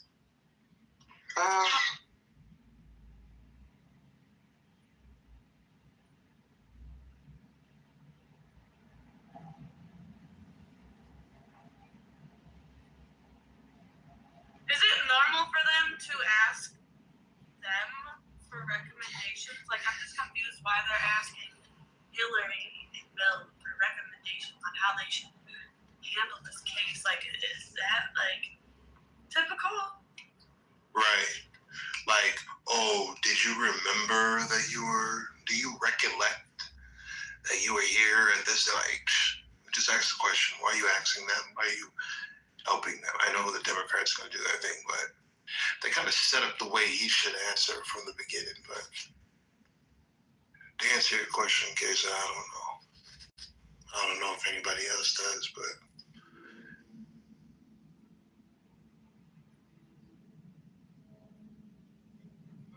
At the end of the day, homie is still a former United States president, and this is going to be projected across the world, and it's going to be a reflection of our country. So they're not going to drag the people blood, regardless of how much motherfuckers want it. They are not.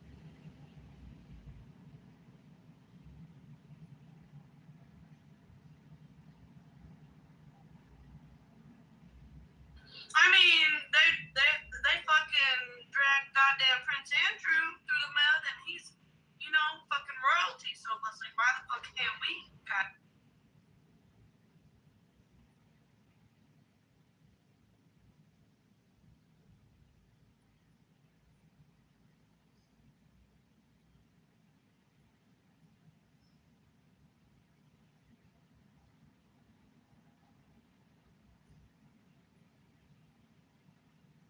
Seems like y'all not getting anything out of this.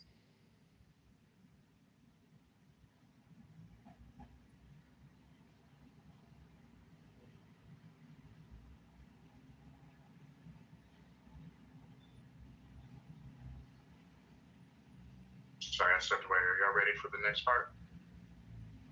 Yes, please, au revoir. Okay, here we go. But y'all still need me to play the clip, or y'all good?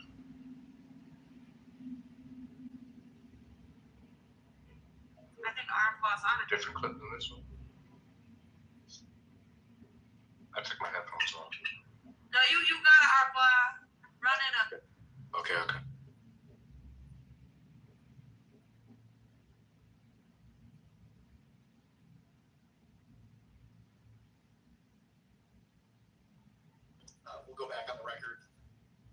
Mr. President, during the last hour, there was a discussion related to your book with Minority Counsel, and I just want to read the answer into the record. Just a quick question for clarification. You said, I had always thought Epstein was odd, but had no inkling of the crimes he was committing. He hurt a lot of people, but I knew nothing about it, and by the time he was first arrested in 2005, I had stopped contact with him.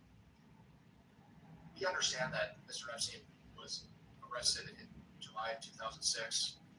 Can you explain the discrepancy? You're asking fact check his own book. Correct. Okay. I mean, I can't. I'm sorry. all right, Mr. President, Congresswoman Nancy Mace from South Carolina, thank you for being here with us for hours today. Now it's been a long day, and I know that we're going to wrap up soon for you.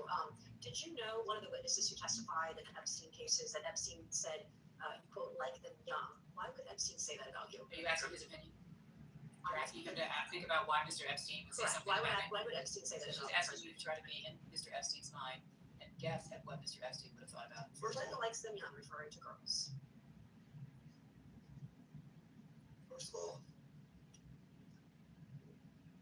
that's not true. What's not true? That I have any interest in underage. I didn't say underage. I said young. But it's still not true. Is an intern young? Yes. Anybody younger than Did you know Jeffrey Epstein instructed a witness to deny you were ever on his island? He didn't have to since I was over there. Did you ever travel to Zorro Ranch? Is that the one in New Mexico? Yes. No. Okay. Have you ever flown on anyone else's private jet 26 times or more for overseas trips? I have flown as many miles on other jets, but never with as many stops. How many other people's planes have you used, like Epstein 26 times or miles, etc.? I don't know. I did with Steve Main, who's now deceased, and probably with four fellows.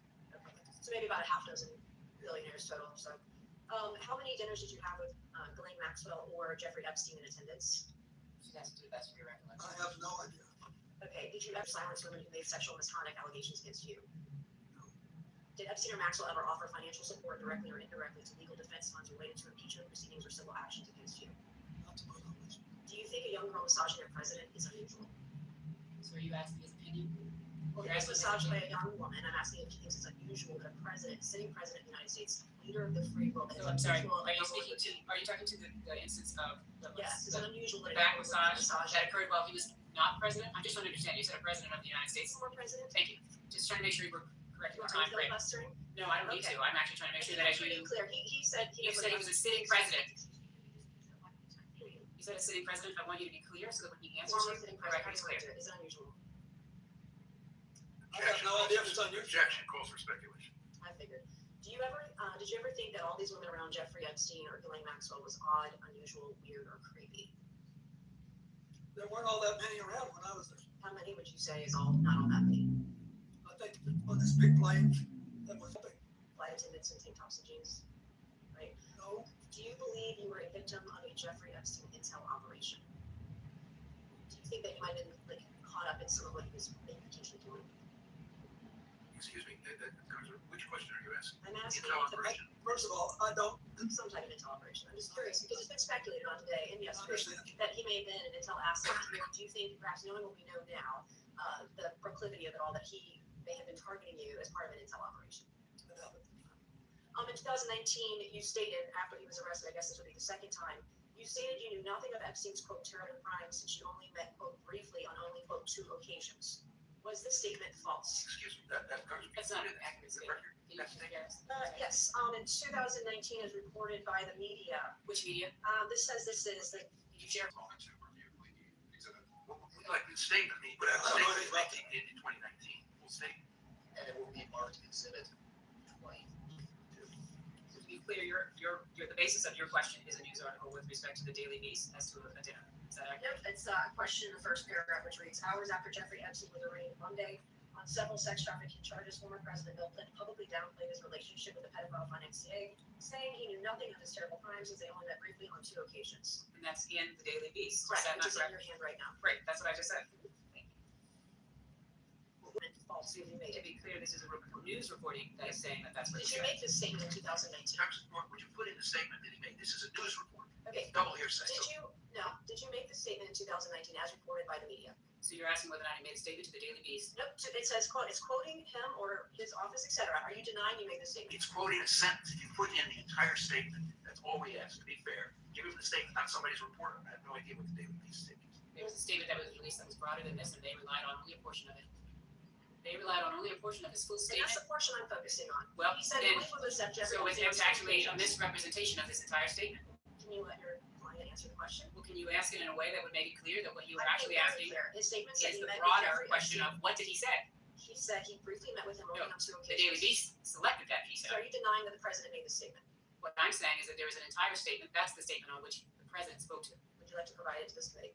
I'm happy to provide that committee. Okay, I would like to ask the president this question. Was that a false statement that he made in 2019, that he only met with Jeffrey Epstein briefly on 2 occasions? Object to the basis of this question. Wait. This is, you're asking him about a news article, not the It's statement he quoting made. him. It's quoting the president of the United No, States. I Are you denying the president made this statement? I'm Are you denying he No, made I'm the statement? telling I want to know. I'm telling you that Are the you president giving made a that full statement? statement. You are selecting a piece of it. Let's put in the My entire source- statement. I wasn't in federal office in 2019. I was not a part of this committee. I was a state house rep from Goose Creek, South Carolina, and I'm quoting open sources that I have. To the best of my knowledge, I'm not reaching a bunch of attorneys, okay? I'm doing the best that I can to get the information I can. And I'm asking if the president was telling a lie in 2019 when he stated to the public he'd only met with Jeffrey Epstein on 2 occasions. You did not say to the public, you misrepresented. Let me be clear. I'm asking about your right to ask him any question, but don't do it on the basis of a news article. The news article is quoting his statement. So is the news article lying? Is the news article false? It's false if you take it to me when you say, which the statement did not do. Do you understand English? I think I do. I I'm don't not think from South you do. Carolina, but I think I do. Did you make a statement, Mr. President, in 2019 that you only met with Jeffrey Epstein twice? I'm asking a question a different way. I have no idea, but I think that when I answer that, I don't believe I remember anything about meeting him in 1995. So when making a statement about Jeffrey Epstein in 2019, would you have checked with your staff on maybe White House logs, all the 17 times he visited, dinners you had with him, fundraising that you did with him, fundraising dinners he was in on, you were on his bikes 26 times. Would you have checked with your staff before making such a statement, or would you just? What statement are you talking about? Are you talking about the entire statement that he made in 2019? Ms. Mason, can I just ask you for the record? Ms. Mason, can I ask you for the record? Ms. Mason, can I ask you for the record? Can you read the article into the record, please? I'm not going to read the article to the record. Well, Ms. Mason, you are indicating that this article misrepresents a piece. Could you You're read not the asking article me into to the read an record? article into the record. I'm not going to do that. You've not This is done the that yet. basis I'm not on which you going to. rely. You're not in charge of me. I am quoting I'm from not this seeking to be in article. charge of you, believe me, that is something I would not at all Don't even try. seek to be, so I want to be respectful. But I am asking, if you're asking him to speak to this, can you please put the entire article in the record? The entire article is in the record as an exhibit. What exhibit number is this? 22. And yet, It's already in the record, Counselor. To reflect only the small portion of the larger statement, to whatever extent the witness is able to answer to his recollection of that portion of the statement and any preparation that occurred to make that statement. so in other words, what you have just articulated, that the question's been clarified by Ms. Mace or by you, that what is intended is to actually only be speaking to the selected piece out of the entire statement that was released by the president's office. Is that what you're clarifying? That's what I'm focused on, yes. So if you read this, you really want to know is if I was at a dinner. No, I don't. My question was But about not the for statement. No, sir. okay, No, sir. I'm not asking about that dinner. I'm asking about the statement at the beginning of the article. I would like to ask another question. Your statement in 2019 about only meeting with Jeffrey Epstein on 2 occasions briefly. That is not a correct statement. Object to that characterization. That is not what the statement says. Okay, so the third Read the paragraph Daily down, News article. So to be which clear, your left is rag, by the way. And on the third paragraph down, it says, in his Monday statement, Clinton said he had only, quote, one meeting with Epstein in his Harlem office in 2002, and around the same time made one brief visit to Epstein's New York apartment with a staff member and his security detail. Those are the two. That is in separate addition references. to the Daily Beast, Bill Clinton failed to mention his intimate dinner in 1995 dinner with Epstein. That's by Pilar Melendez on the 11th of July, 2019. All right, Mr. President, your statement saying you know only met with Epstein briefly twice. Was that part of the effort to cover up the close relationship with Jeffrey Epstein? That's a former question. Misstates the record. She's asking if you were trying to mislead the public. No. Okay. How many times did Glenn Maxwell visit your home in Chapel Hill? I have no idea. Who invited her? Well, I don't know. I don't know how she may have been. Mr. President, that's it.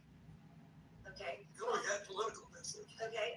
So is it to your knowledge was she at your home in Chappaqua, likely because your wife had over percent events? That's what he testified earlier today, correct? It's not what he testified, but please ask the I would question like as to you to what he would clarify. actually, thank you, I appreciate that. I do not know, but if you are implying the reverse, I will volunteer something.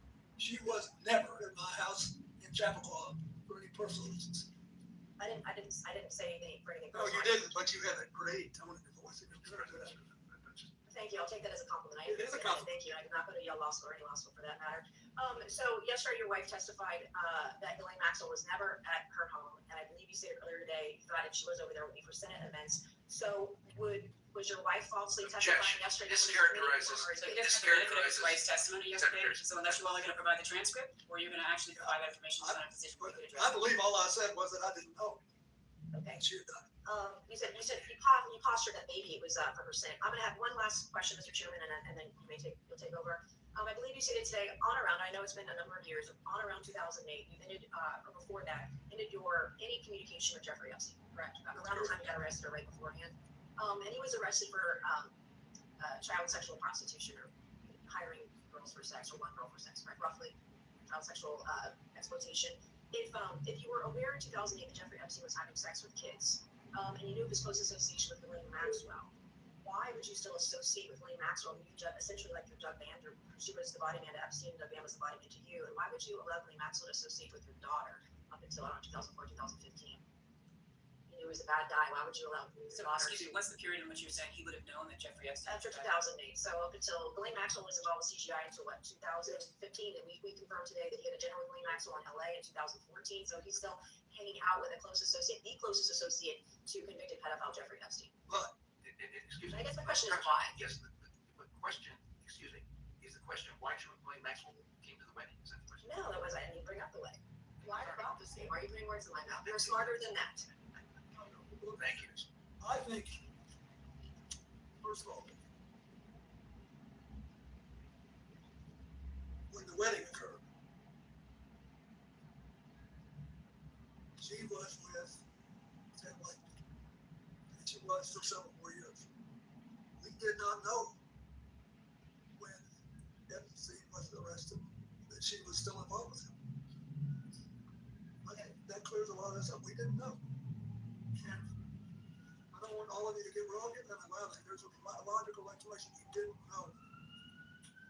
And I'm sorry for what she did, what she allowed her life to become. And I have one final short question. I was severely incredibly duped by individual my life until I got this. It's very funny. You graduated from Georgetown and Yale, correct? How do you think Elaine Maxwell and Jeffrey Epstein duped so many powerful and smart people, fully connected, powerful people all around the world?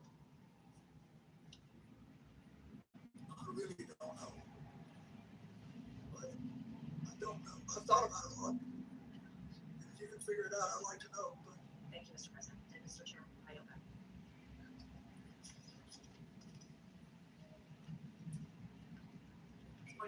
I would like to say, since you made a great deal out of all this Ivy League stuff, I'm also the last president ever to live in a place without indoor plumbing. There's a full statement which we're happy to provide for the record that it might be that Representative Bass is unaware of, but the full statement says President Clinton knows nothing about the terrible crimes Jeffrey Epstein pleaded guilty to Florida some years ago, or those with which he's recently been charged. In 2003, President Clinton took a total of 4 trips on Jeffrey Epstein's airplane, one to Europe, one to Asia, 2 to Africa, which included stops in connection with the work of the Clinton Foundation, staff and supporters. Secret Service detail traveled with him on his trips. He had 1 meeting with Epstein in his Harlem office in 2002, around the same time he made a brief visit to New York. That was the full statement. Ms. Mace was selecting portions out of the statement or relying on an article which only read certain portions of the full statement.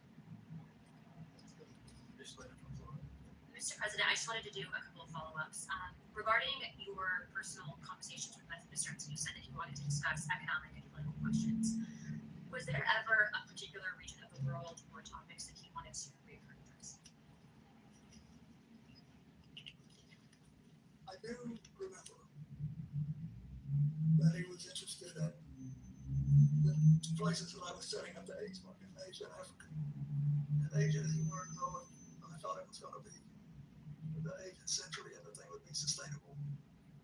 And in Africa, he wanted to know whether I believe that you could have broad-based prosperity there, whether we they can achieve something that they never achieved before. It seems that Mr. Epstein also had asked a similar question about America's prosperity and economic policy. Did you feel that when he was asking questions, particularly maybe pertaining to the regulation of our stock market and or derivative trading, did he on a number of occasions come back to that and maybe pick your brain about policy or future policy in the United States? No more than any other big issue. I knew that everybody lives in New York with money, and he made his money in Boston, West Westwood, so he had to be interested in markets. Okay, and then I know that Galene was a little bit more probably chatty with you. Did she ever share a similar interest to Mr. Epstein on economics or political topics of discussion, any reoccurring topics that you felt that she loved? Not that I noticed. Okay, all right, thank you, Mr. President.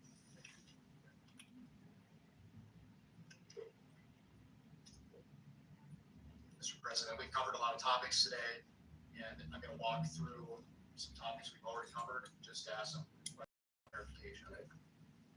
First, during your relationship, or the time that you knew Mr. Epstein, what did you understand his job to be?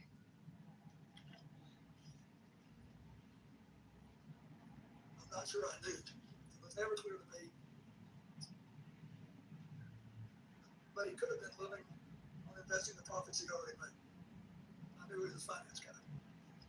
And you just testified to Les Wexner be one of his clients. Did he ever make any other representations about who his clients were? No, but I never asked either. During the time that you knew him, did Epstein ever provide you with financial advice? No. Did he ever provide you with tax advice? No. Did you ever personally receive money from Mr. Epstein? No. Did Mr. Epstein ever loan you money in your personal capacity? Not to my knowledge. So to be clear, did you ever exchange money with Mr. Epstein? Not that I remember. I don't believe I did.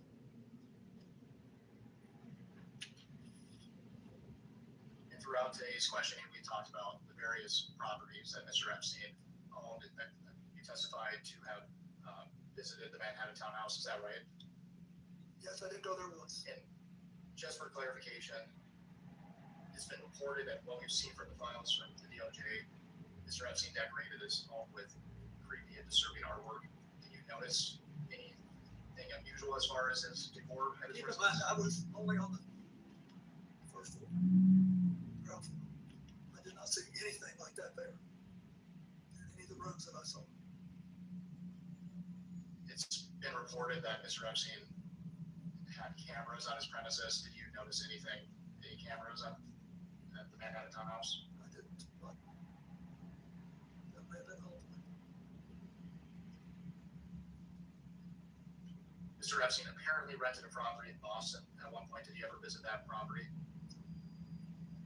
Did you ever visit Mr. Epstein's apartment in Paris? No. Did Mr. Epstein or Miss Maxwell ever invite you to his property in Paris?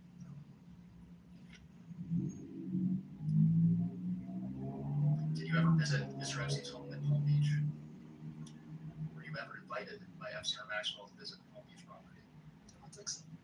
Did you ever visit Ghislaine Maxwell's New York townhouse? No, I don't even know that she had a townhouse. I knew about the only thing that he ever said anything to me about Jeffrey was the New Mexico ranch, and I never went there.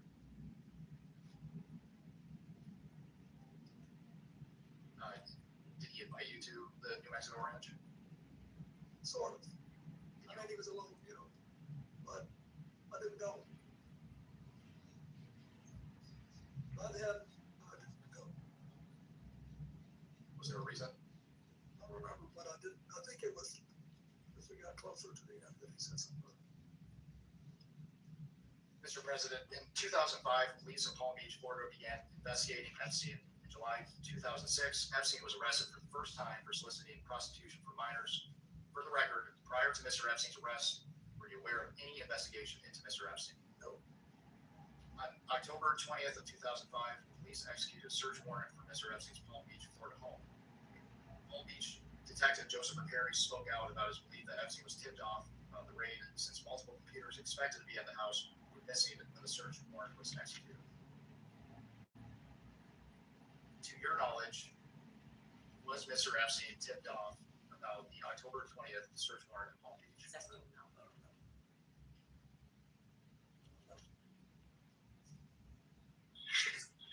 It's the first time.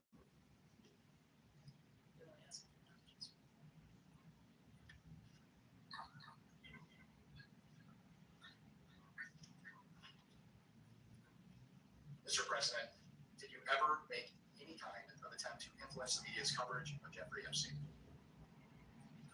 At this time, I'd like to introduce what we marked as Majority Exhibit 23. This is case number EFTA 02792895.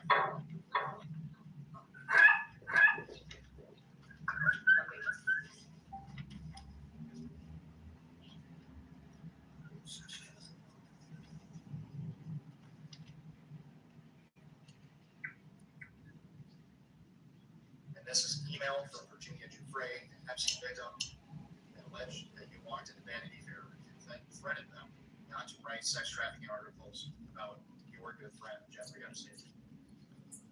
Mr. President, is this true? No. No. Not hell, no. Not close, no. Why do you think Ms. Giuffre would make this claim? Are you asking to have an opinion about Ms. Giuffre's point of mind? Can we not do that? Like, ask him about the facts that he knows, as opposed to asking about the facts in other people's minds. Mr. President, have you ever asked any other publication to shut down the story related to Mr. Epstein? No.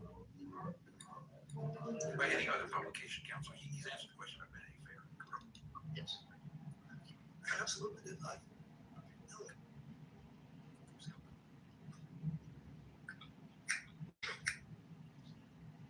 Mr. President, did you ever advocate for or suggest leniency in Epstein's case to any government officials, including those in the Department of Justice or Florida State Attorney's Office?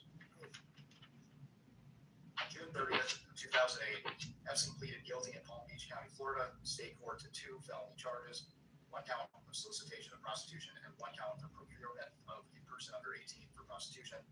He was subsequently sentenced to 18 months in Florida County Jail and began serving his sentence on June 30th, 2008. To be clear, you have not had any direct contact with Epstein after his arrest in 2006, is that right? That's correct. After his arrest or after the publication of when he went to jail in 2008? Can you just clarify the dates there? I will ask another question. To be clear, you have not had any direct contact with Epstein after his arrest and when he was incarcerated in 2008? Yes, to the best of my memory, that's correct. Are you aware of any effort by Epstein to contact you while he was incarcerated in Florida? I'm not. Mr. President, who is Arnold Paul Prosperi? I think that he's the son of the guy I went to Georgetown with. Named Paul Prosperi. I think that's right. And I saw in all these things that my staff gave me that he was mentioned, but I don't think anybody said anything to me. I had no memory of it. So, is it your testimony today that, actually, let me back up here. So, according to jail logs, Mr. Prosperi visited Epstein at least 20 times while Epstein was incarcerated at Palm Beach County Jail between 2008 and 2009. Based on what you just said, is it your testimony that you believe that to be the son of the man you went to college with? It could be. But he didn't talk to me.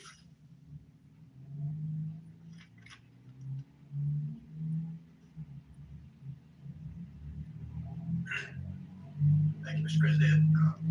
Last week, Lex Wexner testified that Jeffrey Epstein often name dropped powerful people to give himself an air of credibility. Did he ever do that to you? Brag about people he knew in high places, meetings, races? Yeah, he did a little bit. Going back to what was mentioned earlier about the search warrant on October 20th in Palm Beach for Jeffrey Epstein, Mrs. Clinton testified yesterday. I think she mentioned that it appears he got a sweetheart plea deal, and I don't think anyone on this committee would disagree with that when Alex Acosta was the U.S. attorney down there. And we've already deposed Mr. Acosta, and we've got the transcripts and everything. There's a lot of speculation, as had been mentioned, that he may have been tipped off prior to the search warrant, that Epstein may have been tipped off.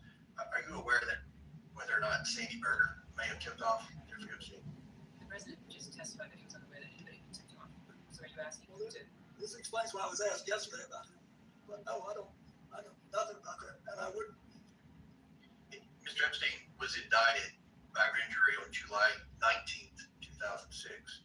According to an IRS Form 990 filed by the COUQ Foundation, a known Epstein entity, Mr. Epstein donated $25,000 to the William J. Clinton Foundation one day prior to Mr. Epstein's indictment. Are you aware of this donation?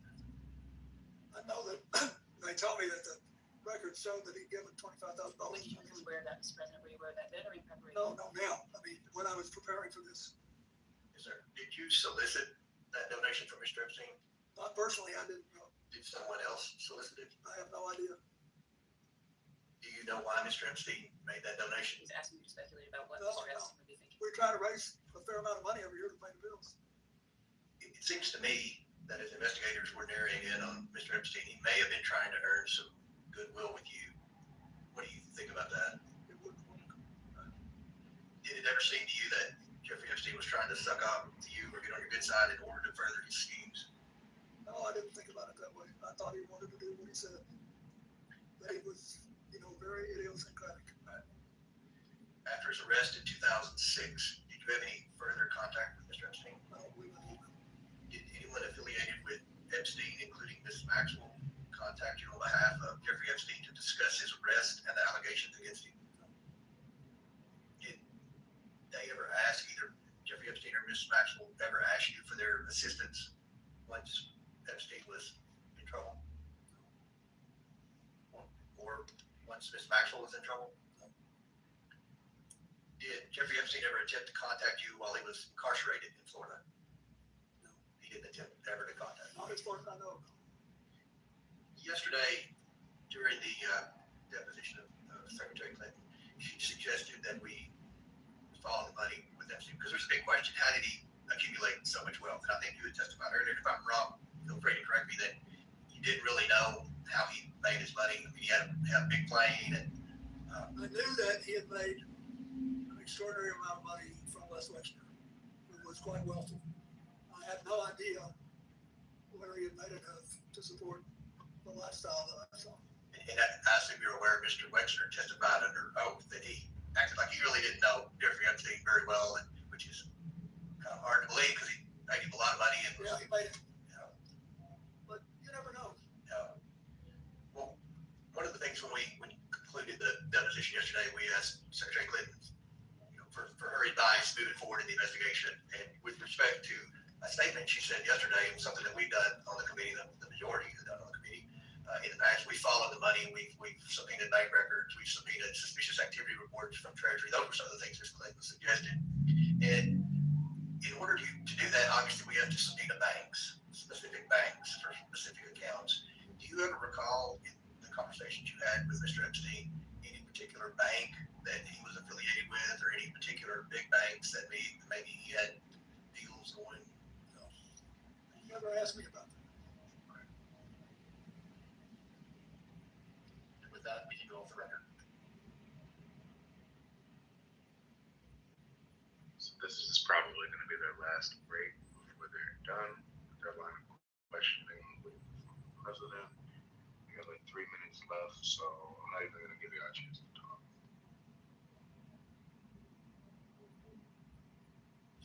We can go back on the record. Mr. President, I just wanted to clarify one thing from the previous round. Our understanding of your testimony today is that with respect to the dinner with Ms. Maxwell in Los Angeles, you were not actually sure whether or not that dinner occurred. Is that correct? Is that correct? That is correct. Thank you. As we start to close, is there anything you would like to add or clarify about what you've said here today? I think we're fine. I'm struggling because it's hard to know exactly what I knew when I knew it, and what I've learned since. It's become kind of a compelling challenge, but I'm trying to tell you what I knew then, and when you ask what I think now, I think you have, all of you, Mr. Chairman, had a chronologically challenging stuff that happened with Jeffrey Epstein, some of it is regarding President Trump going back to the late 90s. And that's a long time ago. And then what we learned later. So it's been difficult. But I have enjoyed it. You've been very respectful to me and given me a chance to talk to you. We thank you for your time. I wish you well. I still will say, if you can think of some things to do that will reduce the incidence of trafficking in America. Again, it should be possible for us to virtually eliminate underage abuse. It should be. You just got to figure out what kind of technology we're using, what kind of policies. So, thank you.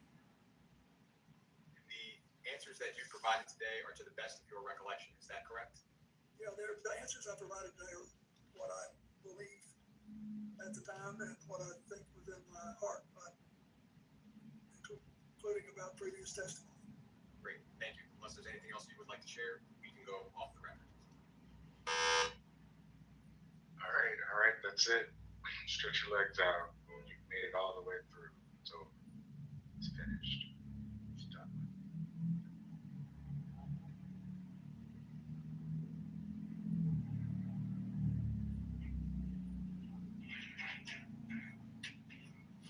Why the fuck you lying? Why you always lying? Oh my God, stop fucking lying.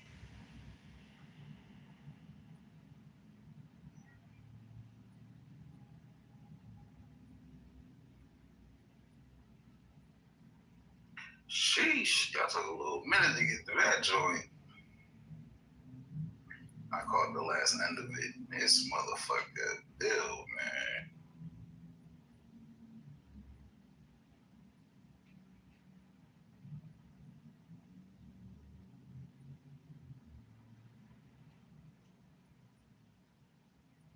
Did he say yes to anything?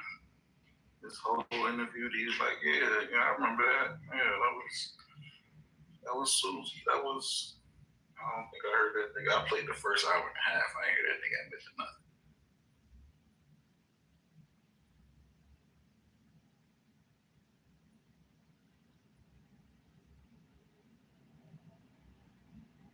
This nigga Bill done put the room to sleep. Shit. I think they upset because they was expecting more. And I told them niggas, I'm like, y'all about to run through these 8 hours in clips. And they don't get shit.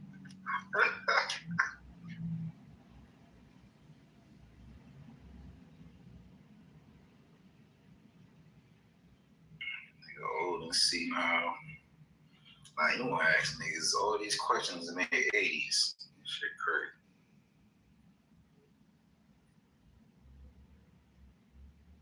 Like, they not gonna put this nigga in jail. They not. One, he's a previous president. And two, this nigga's dusty. He's about to just break it to dust. He sound like it. He sounds so old and brittle. Bro, I was watching a video when he was shaking the water. When he had the water. Somebody in the chat was like, nah, he old. Nah, that wasn't no old shake. That shit. He's ain't about to spill that bit. They look like one of them cartoon shakes, like them cartoon nervous joints, one of the movies. They try to overemphasize and make it nervous. That's exactly it.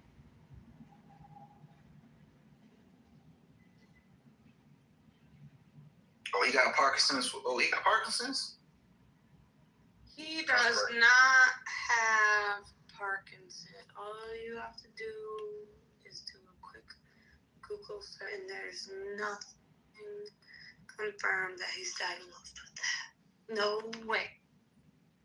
Oh yeah, so he just shook. Shook once. It's crazy. Hey, he really didn't have nothing to say though, for real, until the end when he was like, "But this is how you stop human trafficking." It's like y'all can really do it for real. He started talking at the end, but he ain't had shit to say. No, he mentioned that shit earlier. Y'all be so biased with y'all listening. That shit is. Well, I was trying to listen, man. That shit was long as fuck.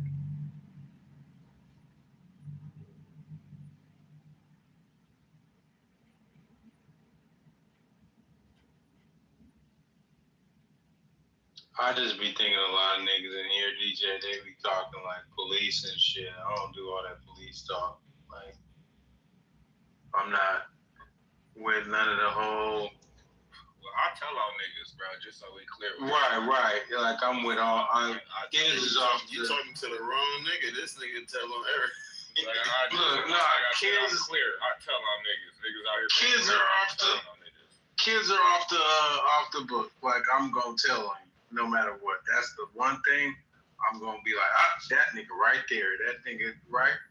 If they come to me, I'll stand right in front of my porch so everybody can see me pointing right at your house if you did some weird shit. But I don't be talking like an investigator though. I'm not an investigator. I'm not a lawyer. I'm not gonna do the police talk and all the, investigator lawyer talk. Like, I want the motherfucker to only be guilty of the shit he's guilty of. I'm not interested in trying to turn in a badge, trying to make up shit or turn a motherfucker into some shit. Like, I want you to get fucked up for the truth. I don't want shit else to do with nothing else. I ain't gonna try to make some shit up just so I could feel of my own, you know what I mean? My own interest of like, yeah, I want to see some fuck shit happen. Like, no, that's not. Conspiracy theorists don't realize how often they do that shit. Right. Well, I mean, we just got done seeing, some people just got done seeing the Dave Chappelle thing. He's like, look, I'm not saying nothing's wrong, but I'm also not saying I know what's wrong. I'm sit up here and cap and shit just to sound like, that's what motherfuckers do. They want to cap just so they sound like they're the smartest one in the room and they're the one that figured it all out. You ain't figure shit out, nigga. We done all suspected that sort of same shit. And they sitting in front of the court, and even the court, the lawyer was asking them conspiracy-related questions, shit that we done said. Or you aware Epstein had cameras set up all over the place, and then Clinton says, well, if I didn't see him, isn't that the point? It's clear. He's trying to set motherfuckers up, offer them young girls if they nibble a little bit, we got you. Cameras is up. Well, that shit was in The Godfather. This shit is obvious. Like, you gotta make shit up. Right now, we still on movie plots. We don't even need conspiracy theories. This is regular ass movie thoughts. Regular movie plots. It ain't like you gotta come up with some super fantastical shit you ain't never heard of. You can just stick with the shit you already heard of. Dude, because they eating babies, bro. That's all I'm saying. I don't think at this point even fucking matter. Like, that, man, this shit just confirmation, bro. It don't matter what these motherfuckers do. Get away with what they gonna get away with. I hope we can see this. Oh, you finally see it, right, Steve? So I've been seeing it, bro. No, I've been seeing it. I agree with you every time you say it. It's just like, yeah, we need to see this shit. We need to see niggas clearly lying, all this bullshit. But hey, I think some people gonna still feel like it's a little bit of hope out there. I don't know about hope, but I don't know about making shit up to make it be what I want it to be either on anybody. I'm not talking about this either. Like, this could just be anybody. Like, oh, that nigga. And then you just go run off on some bullshit and the nigga didn't even do it, but you just want to be a part of some shit. I can see that happening right now, too. I can see some just want to be a part of some shit niggas on the rise. That's definitely happening. Niggas who ain't doing a goddamn thing, they just want to be part of some shit. So I was talking about during the Diddy trial, like, and I was like, when we was talking about all the people coming out, and I kept calling that shit Diddy reparations. Hey, we about to have Bill reparations, Epstein reparations, everybody gonna get and it's fucked up for the real victims. That's the sad. Well, I'm talking about people that don't deserve it is about to get fucked up because people who just want to be a part of some shit is gonna start some shit it don't need to be started, and you ain't even gonna get no victims ain't gonna get no justice. Who you when you say don't deserve it? Who you talking about? I'm saying right now, niggas is going to just react right now off of just suspecting some shit. Don't even know what's up. Yeah, that nigga lying. Let's go get him. You know what I'm saying? It's about to start happening a lot. No, I see what you're saying. And niggas who's gonna go get him? Because ain't nobody getting nobody. Who's gonna get him? I'm not talking about Clinton, bro. I'm talking about on a everyday scale. Yeah, on an everyday scale. Who's getting who? Hero niggas is gonna make up some shit off the top of their head that ain't even true and jump out in the motherfucking world doing some shit, and the victim don't get no justice. The real nigga who got away get away, and somebody who don't need to die. I can see that happening. Bro, that shit not gonna happen, bro. I don't know what kind of fantasy you got going on, bro, but that sound like a fantasy to you? Yeah, these pedophiles live around us, bro. Go on your phone right now. Just Google the pedophiles around you. Man, I know what Megan's list is. How many of them niggas are dead? Okay. I'm not talking about them niggas. I'm not talking about them niggas. Ain't nobody gonna do shit if they know. They gonna do some dumb shit about shit they don't know. Boy. Well, I guess so. What you saying is like niggas gonna crash out over the shit that ain't verified before they crash out over the verified shit. That's what I'm saying. Bro, y'all literally heard. It's very easy. Y'all heard it happening here the other day. Bro, ain't nobody crash out over Pizzagate or none of that other shit, bro. That's not what I'm talking. That's not what I'm talking about. No, I'm just saying, like in general, like from what Chuck's saying. I don't know about what happened here. It be that hypocrite spirit in our face of their uncle or somebody who they know has touched somebody and won't put hands on that nigga.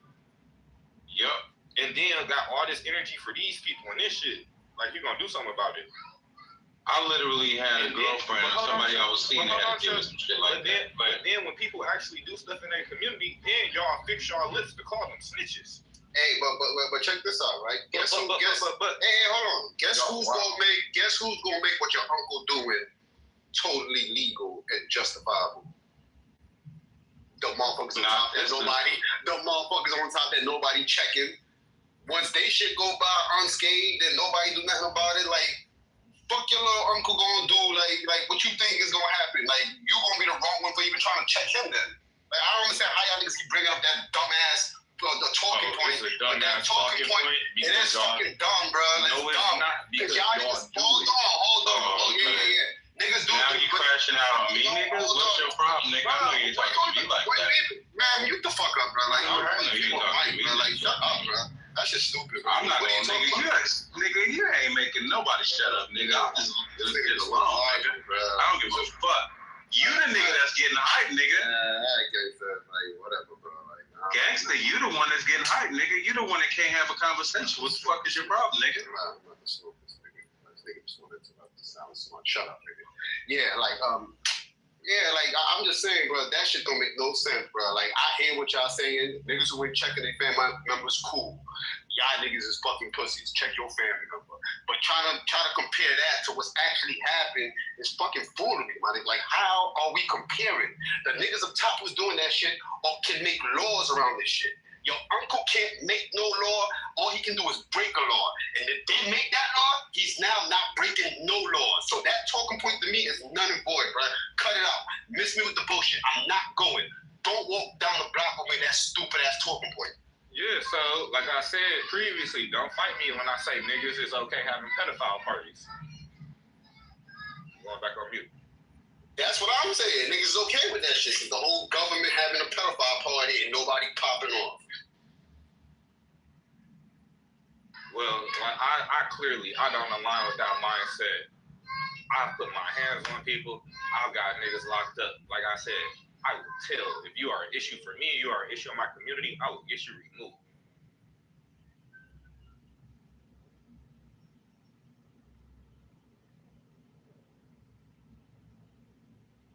Sheesh, this shit wild, boy.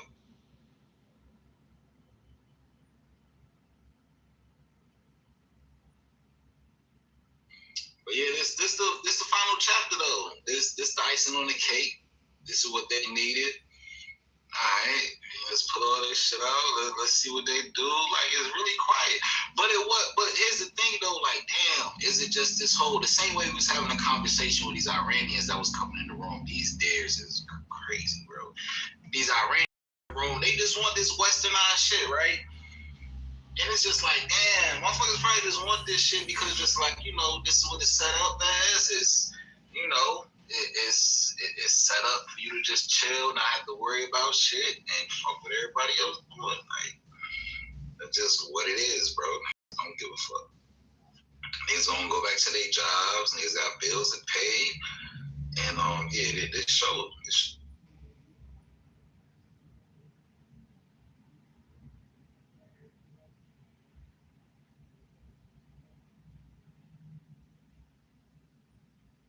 Like, how many protests we done seen? Like, how many, oh, this date, this is what we about to do, this was going down, oh, this date, this is what we about to do, bro.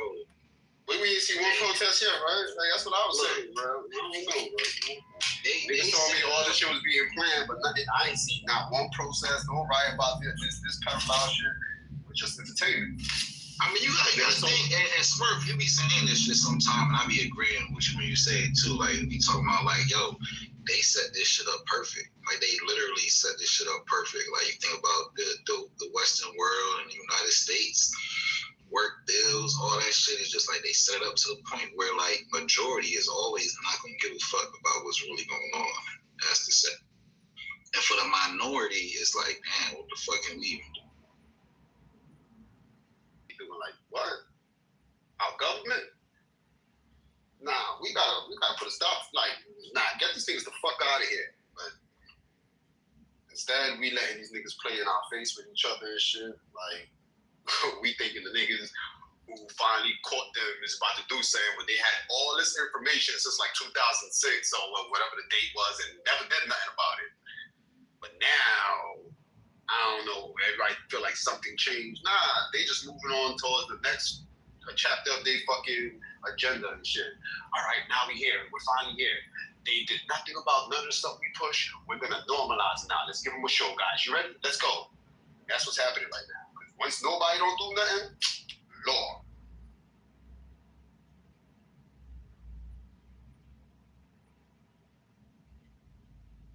So I don't know. You gotta feel me though. As far as the conversation we was having yesterday, when I was like, you might not still agree, but when I was just like, bro, I don't even think that black male shit is a thing anymore. This is what showed me that shit. So when we talking about now with that, or that. The way I'm thinking, the way I'm feeling about it, like black don't need a thing. Now niggas need to really get to the bottom of this whole Israel shit, because it's like, what is really the stronghold? Because it can't be black men, bro. Ain't no way. Because but if there was a person that is like, okay, you got black belt on me, and I'm watching how all this Epstein shit going down, these files being released and nothing happening, I'll be like, release whatever he's. I don't know, that's how I feel about it. So what the fuck is really going on? Why is it really a chokehold when it comes to these niggas? And I don't know if y'all saw there was another hearing, I think today or yesterday. It was like 3 Marines that was wilding out in the courtroom. Like, nah, we ain't finna do this. We ain't finna fight this fight on, bro. Yeah, his hand. Yeah, I seen that. I saw that shit. That shit. That's wild. And it's like, but look, Smurf, so even with that scenario, that's somebody, you know what I'm saying? He's a Marine. He's speaking out. He's like, he's there. He on site. He in the field. Like, we're not fighting for y'all. We're not doing this. But, like, I mean, he's going to get locked up. And then what? The average person ain't even doing what he's doing in a position to do. That nigga one person, bro. That nigga one person. That's why he was able to get removed like that. Now, if he had been like 40, 50 people and started some kind of like, you know, a snowball effect, then maybe. But one person, get him the fuck out of here. That's why they niggas keep looking for one person to make that shit happen. It's never gonna happen like that, bro. It's gonna take multiple people at one time to do that shit, bro.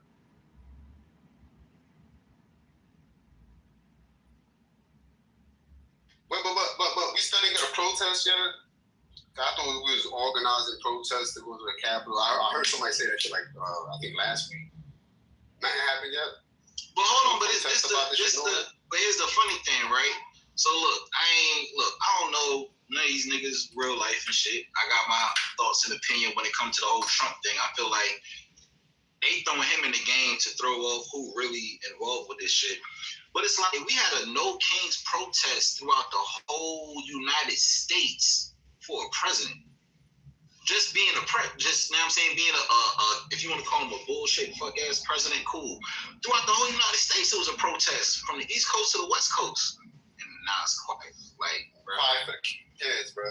I feel like the energy is. I told you that, the psychology, the psychological game that they play on us, or how they got us mentally fucked in the mind, bro. Like, y'all not gonna make me believe like these niggas ain't smarter than us, bro. Like, they really took their time and fucking our minds up. Like the shit that we should be like, nah, fuck that. Like they got us complacent and docile just to sit around and be entertained by fuckery, bro. I don't know. Sometimes I feel like I'm the only person that sees it, and I ain't no Superman, so I can't go over there and fight that fight myself. So so don't say, oh, sure, if you do it like that. I don't want to hear that dumbass argument, bro, because if we ain't doing it, I can't do it by myself. I'm just gonna keep it real. Like that's how that goes, bro. But it just don't make no sense, bro. Like I grew up like certain shit was just a no-go. What? He did what? I bet. We all go go. They doing what? And not nobody budging, not orchestrating a protest against this government. Like no FBA or indigenous trying to take these niggas out of office and take over the seat, nothing?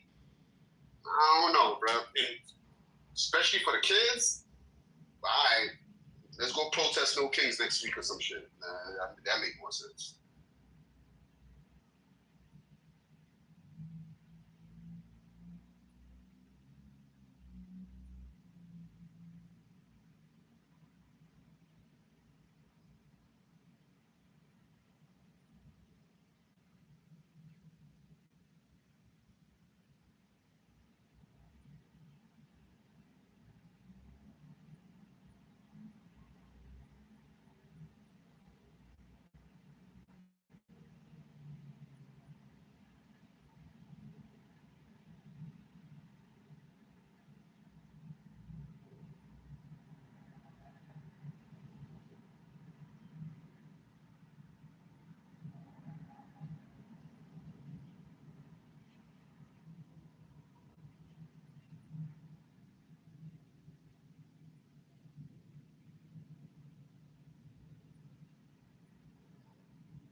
Damn, my bad.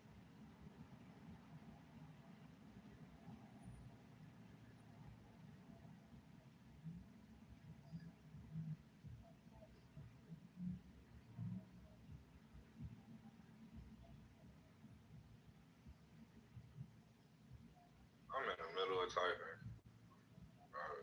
What?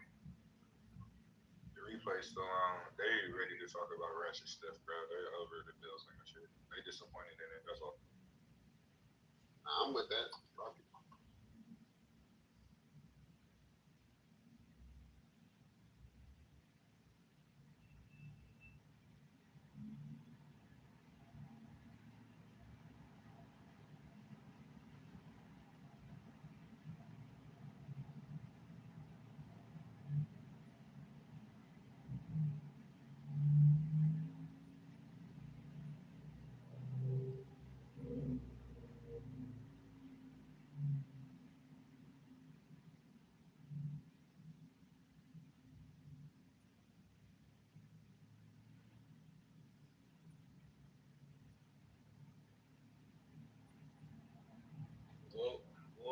pastor in the White House said about the war? Anybody know?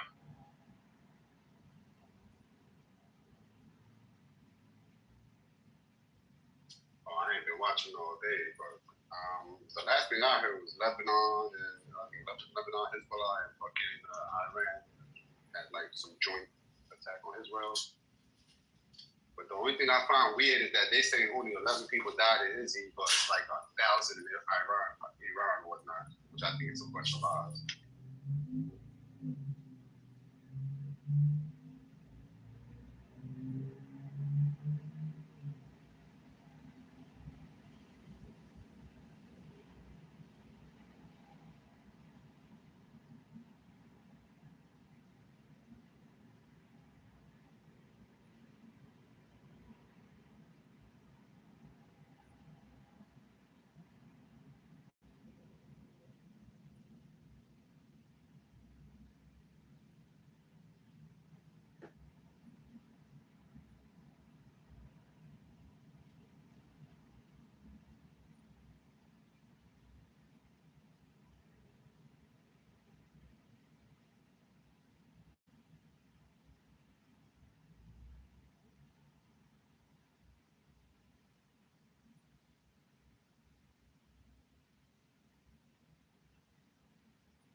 So that's one thing.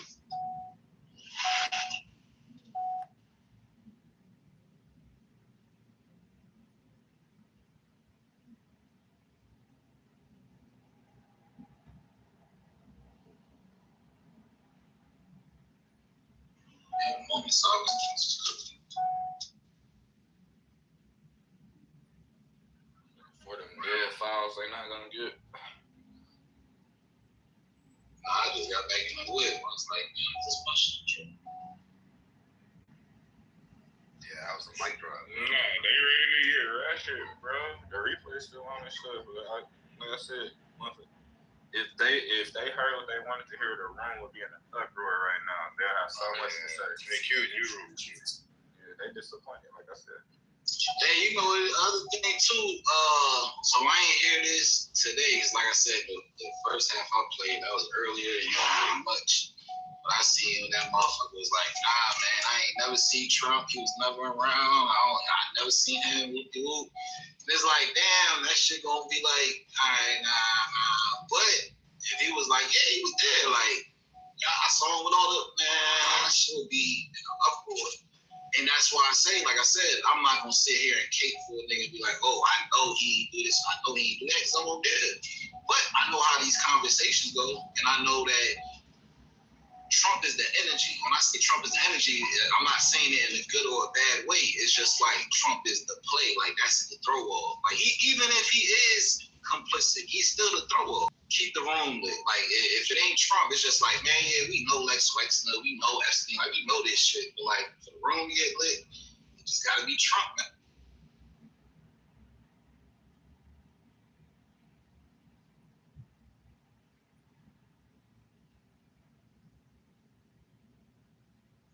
Yeah, y'all finished with dead is wild. That's crazy. Man, it's it like the shit that's going on right now, it's unbelievable. It's like, you know, I just can't wrap my head around it. There's so much going on. Like this is the end. I don't see the world like being regular after this. Like I don't see us like, I don't know. It seemed like the fuckery about to just be ushered in, right, Brown? That's what it seemed like to me. Like the fuckery about to be ushered in. No, I see this is when I was younger, one of my first conspiracy, I swear to God, like I was a conspiracy theorist in high school. I'm 34, so that'd be like this is probably like 2007, 2006. I was talking about the New World Order. I finally see it. This is it. This is the New World Order. Yo, why is everybody surprised though? Like this is the United States, and this is what this country has been. Like only in this country do you start Satanism churches. Only in this country do you normalize certain things that we know are backwards anywhere in the world. Like this is what America has been. It's just the bootlicking ass people that, want to say that, oh yeah, everything is better in America, that has allowed this shit to continue because nobody wants to take accountability. Nobody wants to look at themselves in the mirror and say, damn, we let a lot of shit rock in this country because we thought it would benefit us. And now this shit is on everybody's front street. So, this is what Malcolm X eloquently said. The chicken's coming home to roost. And I don't feel bad for nobody because when black people were calling this shit out years ago, people was just laughing at us, gaslighting us, telling us that, oh yeah, you don't know what you're talking about. So go ahead, run this country the way y'all want to run it. Hey, Issa, I agree with you, right? But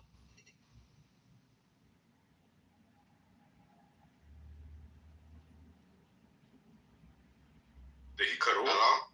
Yeah, he cut out. Hey, yo, quick question, y'all. Are they trying to make Jay-Z testify in the Epstein investigation shit?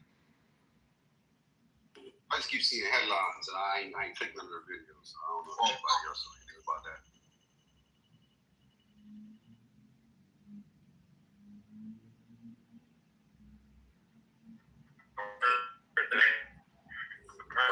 Somebody in the Matrix, is that me?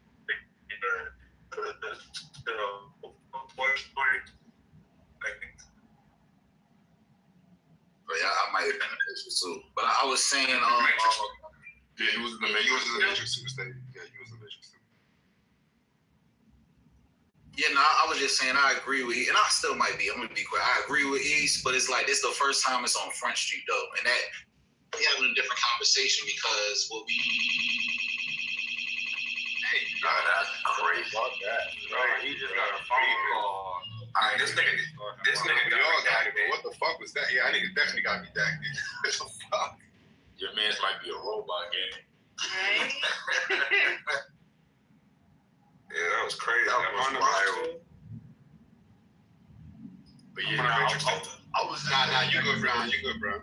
Yeah, I was saying the same thing. I was literally saying the same thing Slay said before. I went in the Matrix. Like that's crazy how we both went in the Matrix trying to say the same shit. Like this is the first time we ever seen this shit on the forefront, and pretty much we all knew about this. Of course, yes, we knew that they was sacrificing kids. We knew about the child pedophilia rings. Yeah, of course. If you're a conspiracy theorist, you've been on this shit for a while. Yeah, this is not unknown, but it's just shocking to see this shit in court. To see a former president of the United States give a fucking deposition about sex trafficking kids. Like what the fuck? My nigga naming Rothschilds, naming some of the richest people in the world. Even if nothing happened to them, they can't go back to regular life. You're Brown. Being regular. But none of that.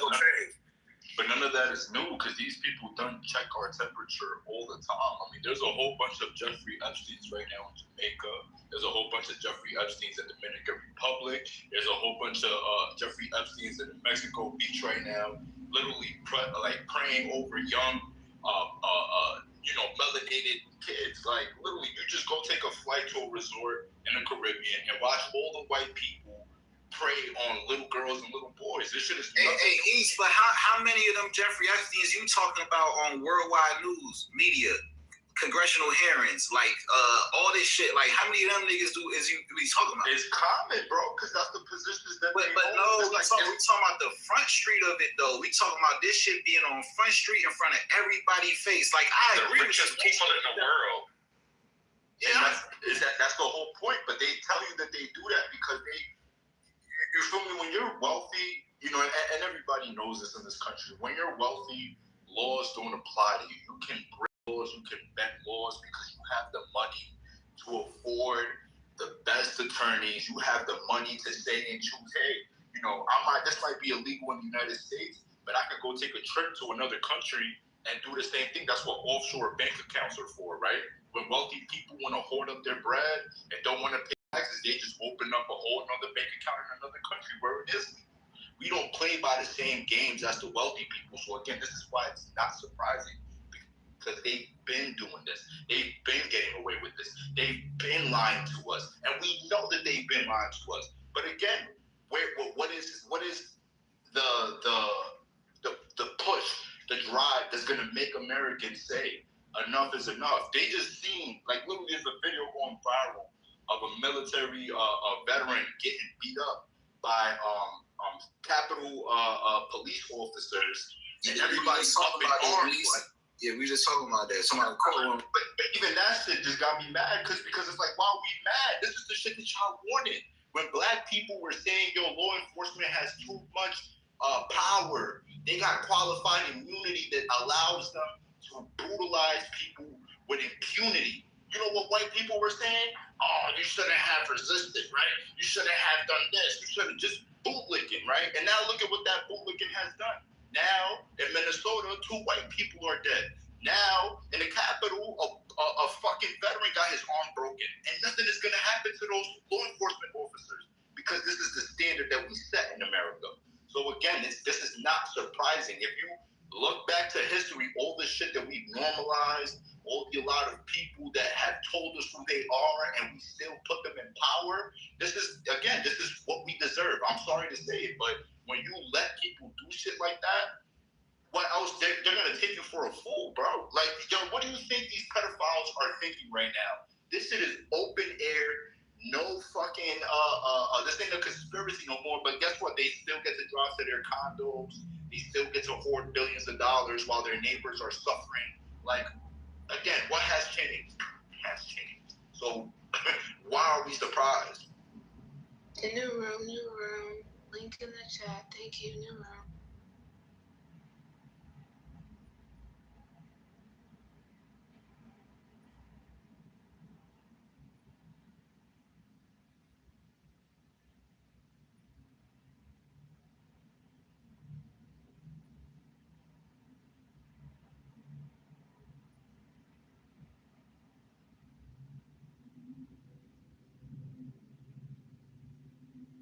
New room, link in the chat.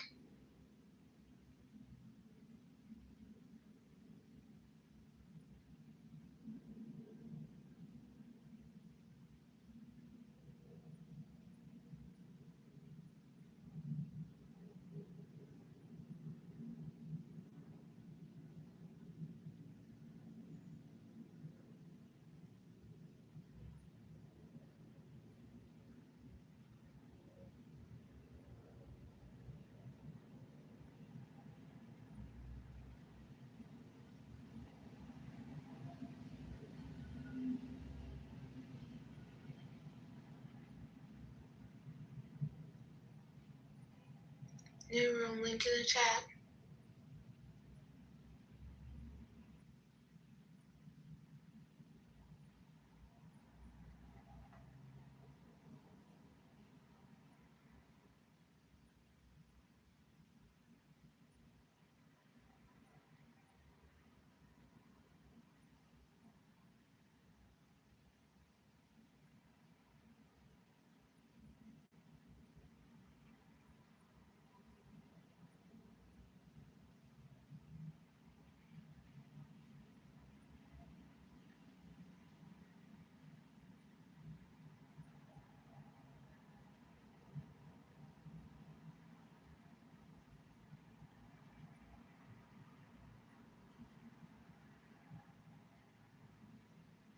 New room, link in the chat.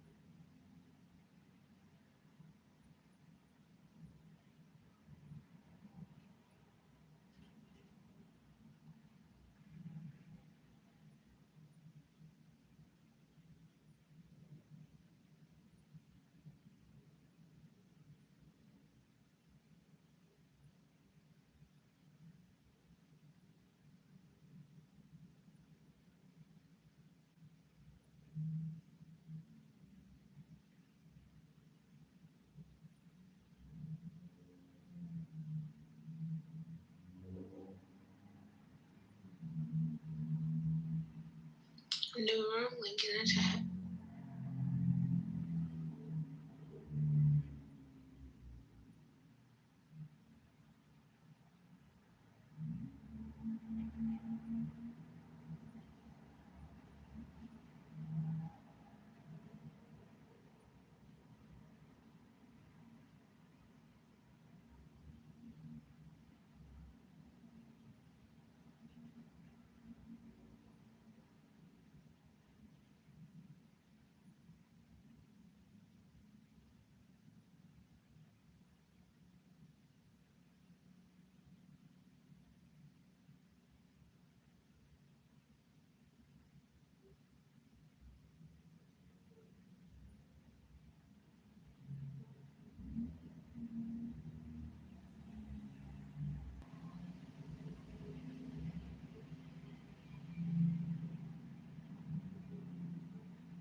link in the chat.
every day, right? Yeah, you're right. Okay, so you know, it's people who will say, nobody wants to marry single mothers, right? But guess what, Baseline? Single mothers get married every day. So is it that they don't want to marry single mothers or they don't want to marry your ass? When you start asking these tough questions, this is where you draw lines in the sand, and this is where people start getting upset, because we know that this isn't everybody's reality. So some people just want to whine and complain. And this question isn't one of the rooms where I want to point the finger at women, but you have to ask yourself, why are all of the dating apps reporting the lowest use case by men in the last 10 years? So you were just sparking the conversation by just like putting the title on it. I get that. Exactly. So the dating apps creates discourse. that men are exiting. We know based on data, and in the year since I think it was 2019, more people are meeting online than in real life. More people are getting married by somebody that they met online versus real life. So we know this is where most people are meeting each other. But now in 2026, there are men that are just, swipe culture has become fatigued, and they, you know what? That's about no. I love that swipe culture. I love that. So it's like, I don't want to participate in this bullshit anymore. You know what? I'm going to go work on myself. I'm going to go do X, Y, Z. But my question is to the women, why do we see so many videos going viral of women going to these single events and it's 1,000 women there and there's 5 men?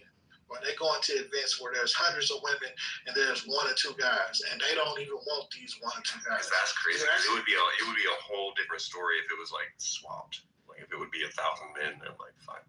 That's crazy. And so when you ask these questions, the women never have any answers, because then it requires to take accountability.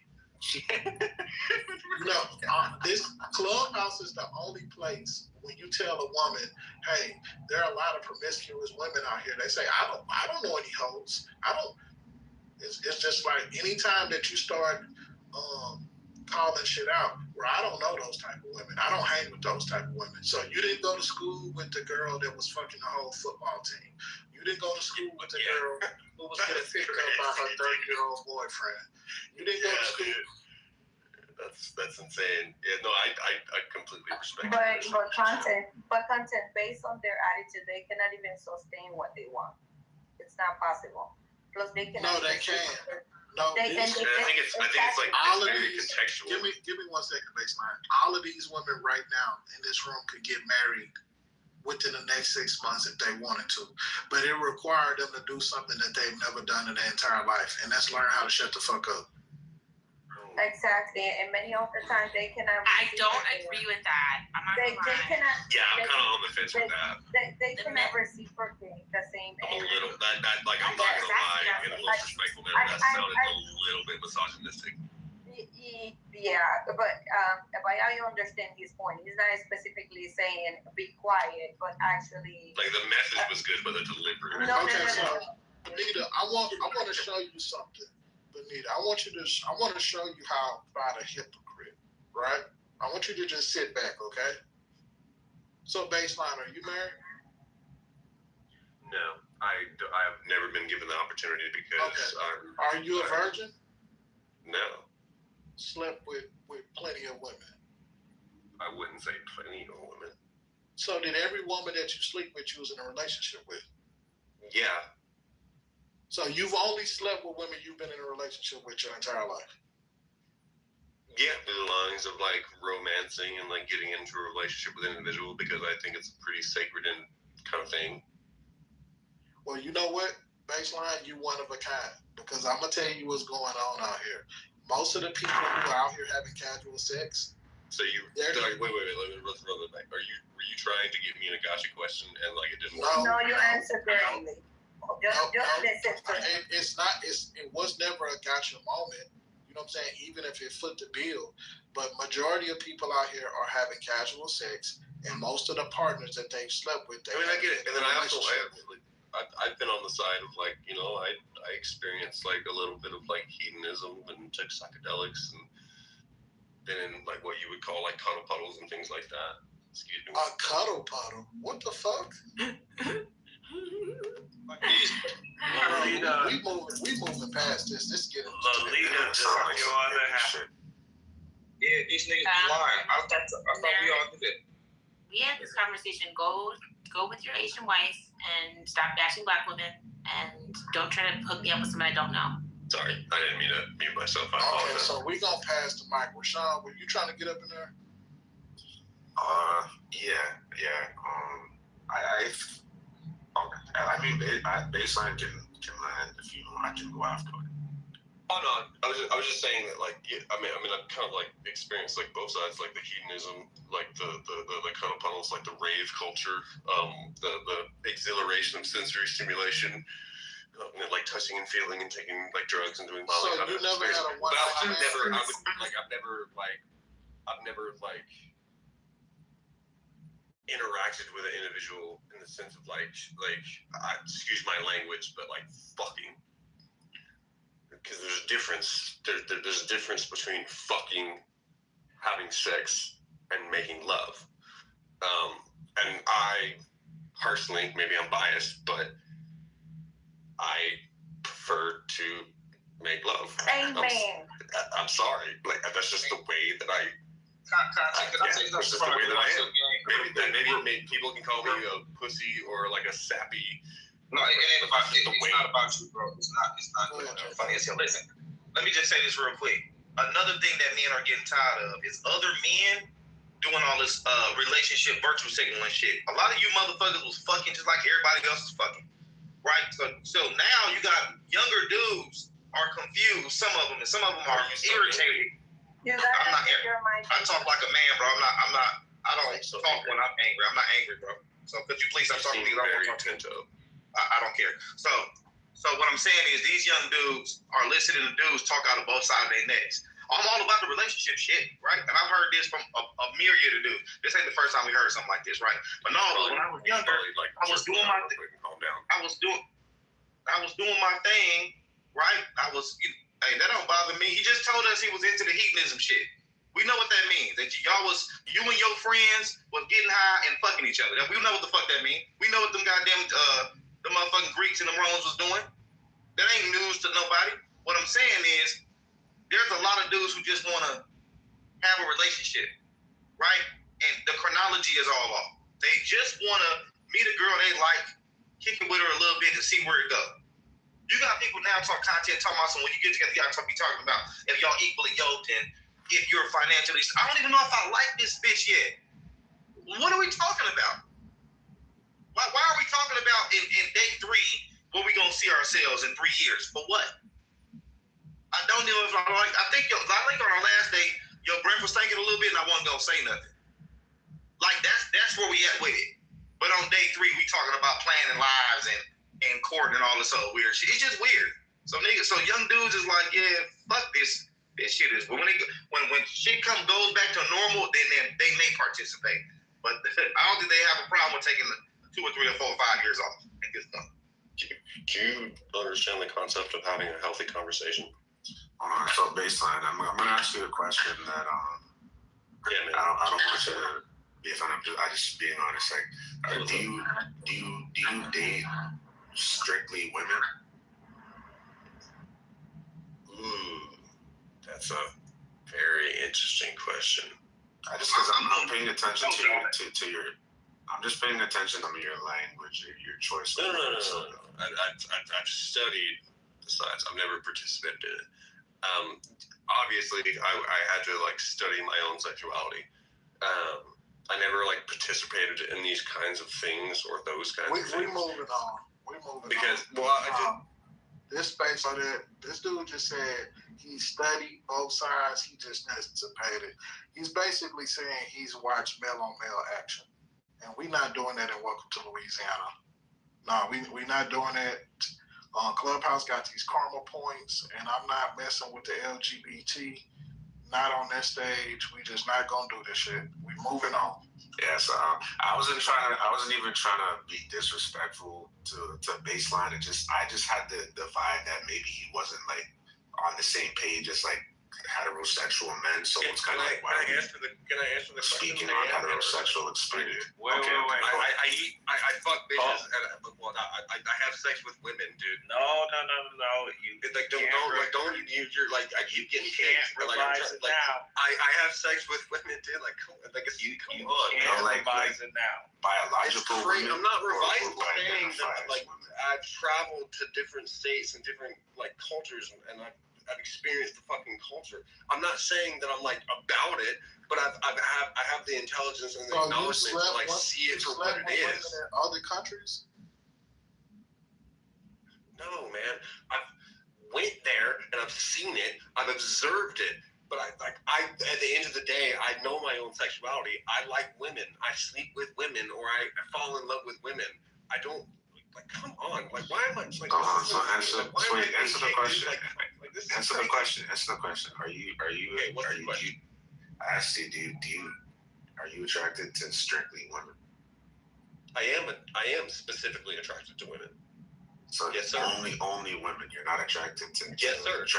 Yeah. You're not attracted to. Yeah, because no, not at all. I am specifically attracted to women, and I've been to those types of hedonistic things to see it play out, and like just to kind of like test myself and realize that okay, that's not for me. Whatever. It's the same as like drinking a beer and be like, nah, that's not for me. Or like, but you've experimented. No, that's not for me. You've experimented like with men and other things. No, I have never done that. I just myself in a position really to quick. I just want the record to state that for all the black women in the room who believe that black men are on a whole bunch of DL, on the DL, heard the white man say that he had to test his sexuality. He had to confirm that he is heterosexual. I just wanted this to be officially on the record.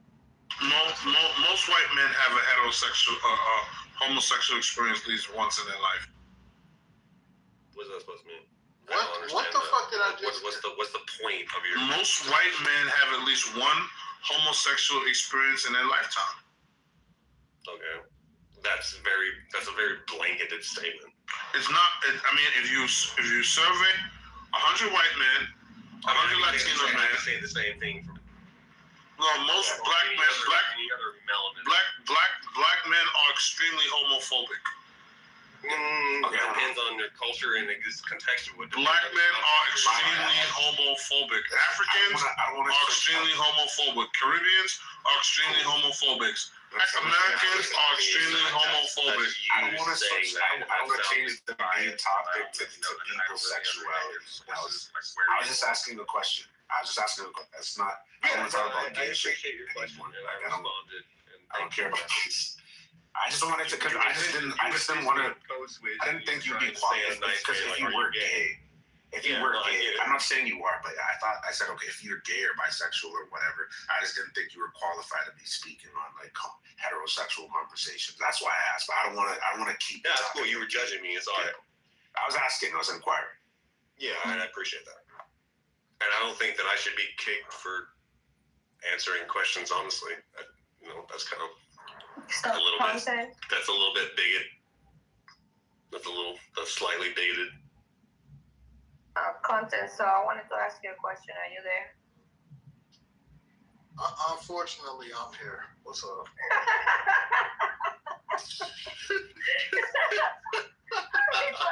Tell me that. Okay, so don't you think that women, it doesn't matter in what stage they are, they want the same outcomes from men? Similar, compatible outcomes from men? You know what? I don't know. I don't know what a 16-year-old girl wants. I don't know what a 20-year-old girl wants. I don't know what a 30-year-old woman wants. I'm going to be honest with you. Bonita, what I've learned about women is you never going to know about women because y'all will move the goalposts at any time. I really can't even tell you what I think a woman wants at this age. I'm being completely honest. It's so true. That's why I'm laughing. It's so true. Okay, so this is the thing, because I just got in the room. Hello, everybody. Breezy, let me climb up your legs, Breezy. Hello. Hello, Breezy. I got the knees on. Leave me alone. Hello. Like, when it comes to oh my God. Oh yeah. They're definitely very anti-homosexuality. Okay, they will not touch that thing with a 10-foot pole. They definitely do not support. And if we're looking in the diaspora, because of some of the trauma that has actually gone on, they're not touching that with a 10-foot pole. Yeah, I think If it's you, you I mean, you don't have to cut me off. I'm sorry. Thank you. But one thing is this: it's illegal in a lot of the countries on the continent. It is one of those things that would be considered haram when we go to the Caribbean. It is in America more accepted, but nobody's really jacking that, and that's not homophobia. Men are supposed to be with women and women are supposed to be with men, and that's just pretty much what it is. Now, people going against the laws of nature, and granted, y'all know me. Yeah, it's kind of like a thing I'm saying y'all know me. That's on the like when push comes to shove, when judgment I have comes. engaged in homosexual sex. Okay, so that's why I was saying y'all know me. So I'm being hypocritical to a certain extent. But like when you really look at it, no, a lot of black men do not get behind that gay shit. And this is global. So let's be very clear on that point. That's all I wanted to say. Okay. I can Can we go back to the topic? I can't make a agreement or disagreement on that because I'm very well not aware of that. I don't know about that, so I can't make an assessment on it. So I understand like your point of view. I just can't make an assessment on it. I don't have the background or knowledge to make a decision on it. I mean, but this is the thing, and I don't personally believe that. I think there's a certain sector. I don't think it's the vast majority. And I don't think that within our culture of people that black men get behind being gay, because when we're talking about homophobic ideologies, they don't support it. And then not only that, they do not want I mean, that person. I don't need any help.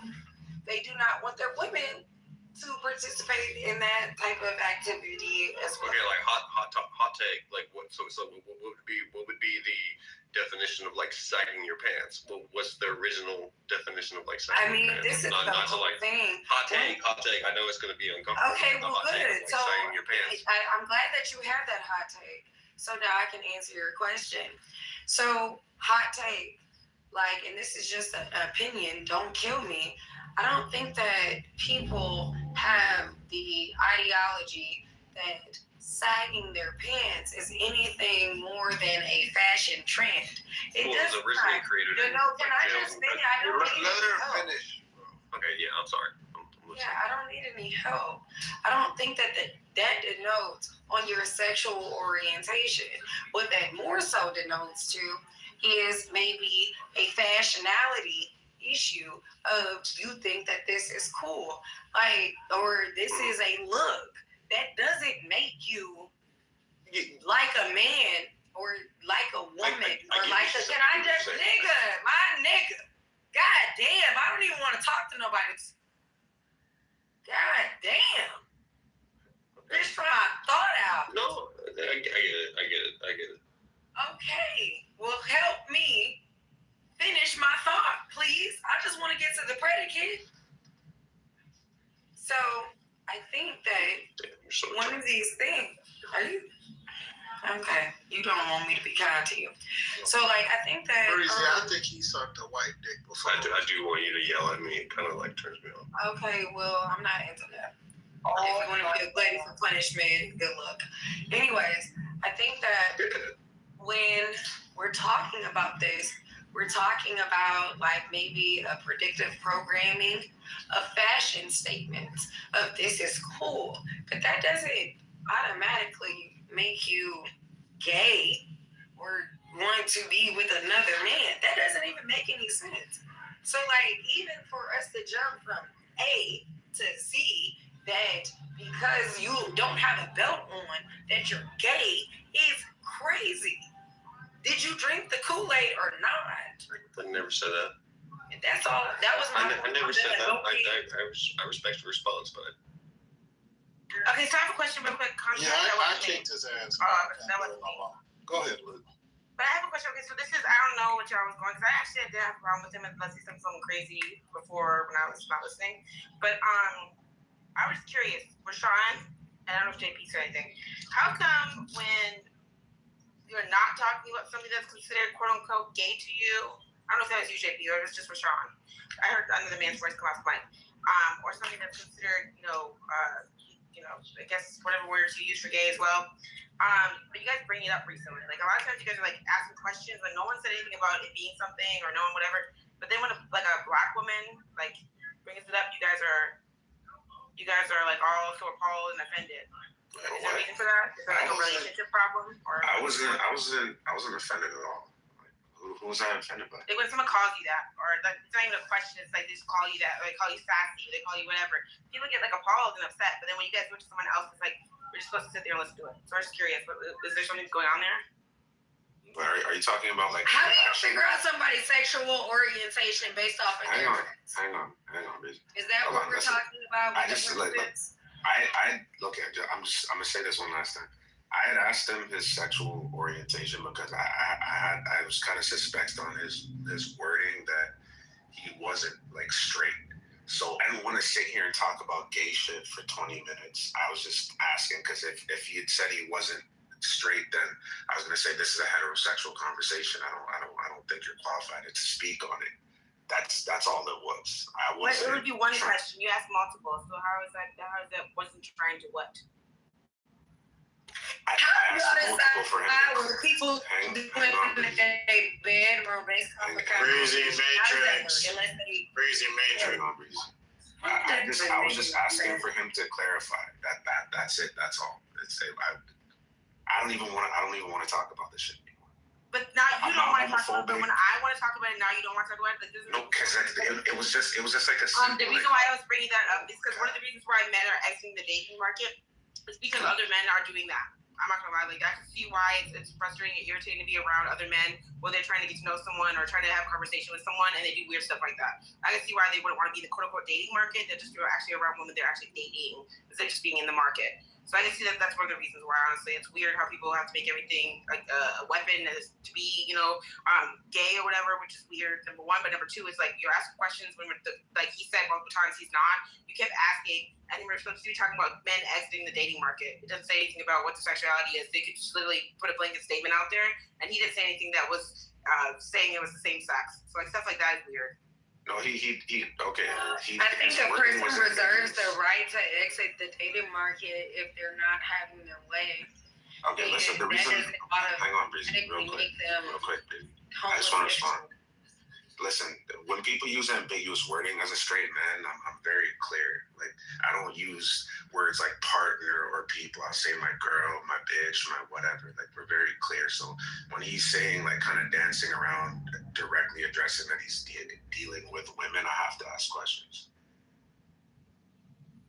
You asked him the same question like 3 times. He did use a crazy term talking about he's been a part of a cuddle puddle.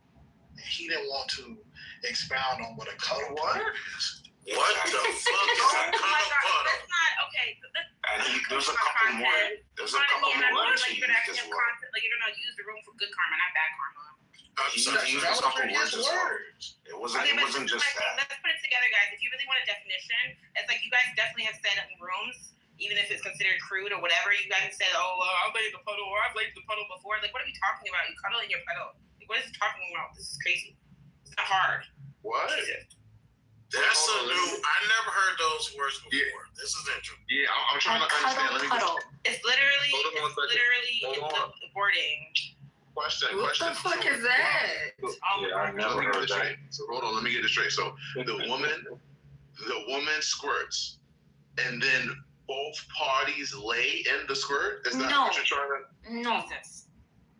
So, Peace. First of all, I wish you were here in the room to hear the conversation in context. He was asked, has he ever done anything gay in his life? And he says, well, I've researched both sides, but I never participated on the man's side. And then he said, I've been in a cuddle puddle before.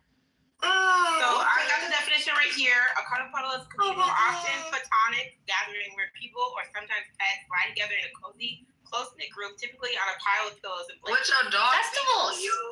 Wait, Oh, yeah, they do that. Hold on 1 second. Hold on. So the brother admitted to having a cuddle party with his friends. No, cuddle puddle. Like, don't read the definition again, because it sounds like your pet peed on you. No, it's like you're just laying down with people. Damn it. Cuddle I puddle. don't know what this is. I just don't understand why this is. No, can you read it again? Because I need to break this. Oh, well, we haven't Just determined little shit out. I'm trying to learn. Just like you guys, I mean, there's raised, like people are not listening. This is a different experience. I know for a lot of us. It's okay. A cuddle puddle is communal, often platonic gathering where people or sometimes pets lie together in a cozy, close-knit group, typically on a pile of pillows and blankets, often found at festivals, raves, or specifically organized social events. These sessions focus on non-sexual, safe touching. Wait, hold on. Cuddling and mutual relaxation. So where did the puddle come in? Okay, so It's just a term. Just some white people. I'm trying to understand. It's just a play on words. Just a play on words. Let me say this. First of all, hold on, Peace, because he said a multitude of things at one time, and all of these terms have to fit with each other. Rashawn, didn't you hear him say he's gone to rave parties and he's been a part of rave culture? What do they do in rave culture? They get full of drugs. And Rashawn, what did you say? Oh, you get full of drugs and you fuck your friends. But you guys, it doesn't mean it's the same sex. Like, what are we talking about? Because this is what I was trying to. But where the puddle come in? I was trying to speak to Lolita directly because Lolita, you said something and you reading it. It sounds like even you got a little bit shocked by what you read. Lolita, could you read it again so I can make sure I'm understanding it before I say anything? I'm trying to understand. Yeah, like why did you stop New to me. abruptly? It sounded like you saw something that you didn't want to reveal. Honestly, you send the link so I can read it too. Yeah. She's about to read it. Let him talk. I can't believe I got stuck on my karma's gonna go down. Gosh dang it. Okay, a cuddle puddle is a communal, often platonic gathering where people or sometimes pets lie together. Like you guys have literally said you would pay someone to cuddle with you. I've heard some of the men say that. But anyways, gathering where people or sometimes pets lie together in a cozy, close-knit group, typically on a pile of pillows and blankets. Often found at festivals, raves, or specifically organized social events. These sessions focus on non-sexual, safe touch, cuddling, and mutual relaxation. Yeah, I've seen that done before. I've seen it done. So like, I've seen it done at raves. I'm telling you, I've seen it done. I've seen them do it at. No, can you just listen, Breezy? I've seen it done at raves that I've gone to. And it's just people getting together because they're getting warm together. It doesn't mean it's all men. It's not all, it's men and women. You don't have to participate in it. It don't mean you gay. It's just they out there. That's what white people do. And they're warm together. They're just getting warm because they're outside. It's not a race thing, it's a culture thing. No, they're not. Yeah, exactly. They're not doing fucking drugs. They're not doing drugs. They just, it's cold. Well, they are raised. They doing drugs. Okay, I'm done. Let me ask you something real quick. If I ask you, as a man to man, if I ask you, are you straight? Do you like women? What's your answer? I'm gonna say yes. Okay, when I asked him that, he gave me every answer but yes. And that's what I'm trying to explain to Lolita. Yeah. And he literally said, I researched both sides. He said, are you straight? Well, you know, I researched both sides, but I never partook. I heard he said was that was a very interesting question. I heard him saying more than once he's not. So I don't know why. Lita, he said it was No, an because interesting listen, question. ain't no man that's straight about the cuddle puddle with no. You could have just asked him if he was gay. I want to ask something. I want to ask something. I want to ask something. When you ask straight men if they like women, they say yes. It's that simple. He did say yes. There's no. Yeah, but you did a lot of mumbo jumbo. Yeah. You could have just been No like, are you straight man is about the cuddle puddle with no other man. I want to ask From what Lolita said, he answered the question directly. He did, and you guys kept asking the same question, trying to switch it around and try to get him to strip up because you don't know word partner. He did not answer the question. I'm getting the replay around. I do want to ask this just to get understanding with the women on the stage right now. Ladies, if y'all went with y'all man to Coachella, right? Yes. I was standing We there for gon' a long cuddle time. puddle. Yo, hold it down. Y'all was standing there for a long time. Your man is tired of standing and he wants to warm up. He walks away, lets you know, hey babe, you want to meet me where I am? Just come pull up on me where I am. I'm over there by the parking lot or whatever the fuck they have there, right? You get there. You recognize that your man is using another man. Hold on. Let's go slow.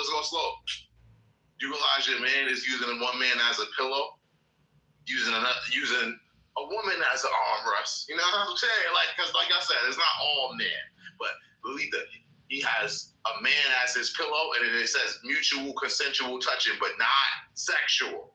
So your man got his arm on the next guy. A guy got his arm on your man's midsection. when you're seeing this, and I'm asking a serious question, y'all. I'm not even trolling or joking or anything. Ladies, how would y'all view y'all man after that? Would y'all still look at y'all man together? I'm so sorry. We're done. Like what? It's over. I'm leaving. No, like I'm you gotta have to understand. What the Like fuck if you're into that culture, there are some ladies that will be totally okay with that. Like people like I'm not a part of that, so hell no. But there's gonna be like, yeah, go do your thing. Little arm wavy wave. Be like, I'll see you wherever I see you, buddy. What? I'm calling It's your a culture mama. thing. Literally the same. Do you know what your son out here doing? What are we talking about? No, what the fuck? First of all, He had another white lady here be like, yeah, I do cuddle puddles too with my man. I thought a cuddle puddle was gonna be like a woman squirted and then y'all cuddled it. I think y'all are trying to make everything gay. That's weird that you're trying to use it. Like, what the fuck is going on? Okay, that's too much sauce. I guess I'm vanilla. Cause like what? The fuck? So there used to be a man with 3 women. Would you call that gay? Like, what are we talking about? No, You but stupid. Clearly he with women. How is it gay? we're not speaking about a man that's laying on women pillows. What are we talking about? Y'all trying to create confusion, and I don't like that. What are we talking about? No, one thing we're not gonna do is confuse a man being with women and a man being with a man. That y'all taking it way too far, and I just don't know. We ain't about to create this point of confusion. Okay, all right. That's You need to warm your body up on another man. Get the fuck out. Are y'all homeless? Hold on a second, guys. I'm doing reset, okay? Hi, guys. Welcome to Contents Room. Welcome to Louisiana. Why are men exiting the dating market at a record pace?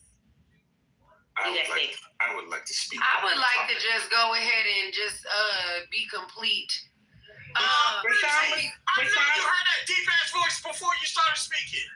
Okay, I would just like to be complete. Thank you. I know you may go on mute. Damn, what is wrong with you? Everything at the same time. Well, she's about. You know, So like, let me just finish. Just let me finish. No, Breezy, he was talking. Let the man talk. We heard you talk. Let the man talk. Okay, but listen, your man ain't supposed to be trying to. Your man not supposed to. Go ahead, Rashawn. Breezy be drinking. But anyways. I love this room.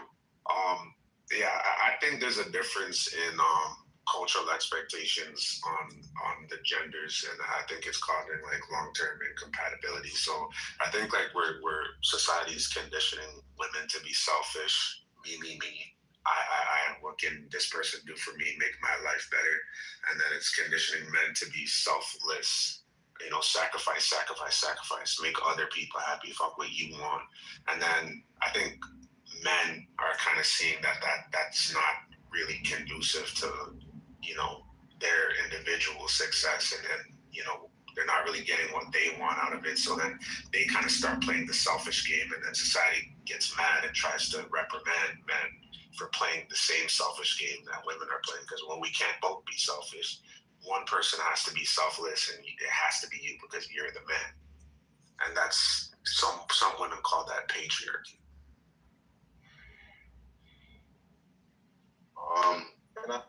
And I think a lot of men are just what the good women are in the house. The good women are taken. So what they're left with is a lot of women that they don't want to gamble their time on because they have seen or they have heard what's out there and they're not bothered. No, I'm not going to say every man because I still like dating. I still like running through. I'm happy with myself, so that will come to me. I'm in a rushing, they're not getting it. So they say, fuck it. Just live your life, and there's no fact in saying, I'm not dropping no knowledge here. You love yourself, you are your best relationship. Treat yourself as if you met your best partner and watch that person come. Men feel that they need to be with someone.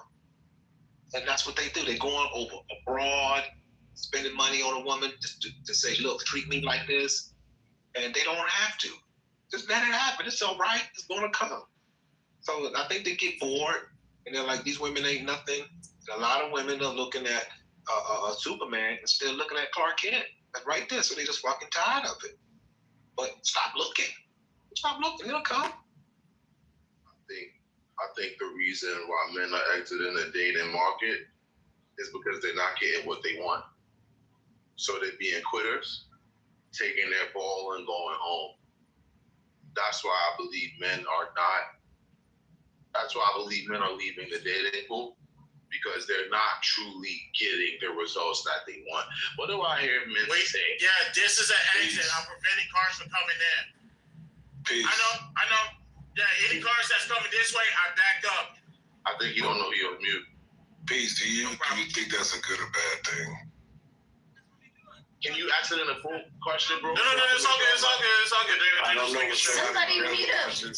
Christopher, that was me. I muted you. You're off. We're really out here directing traffic, y'all. Can you ask the full question, bro, so I can make sure my head. Because you said they were exiting the dating pool because they are quitters and they're not getting what they want. And then you asked me what's the bad thing. Yes. I'm gonna go ahead and say, I'm gonna be honest, man. I'm gonna say this is a bad thing. And when I say this, right, this is not just me like trying to like disrespect men. I want to say this as well, right?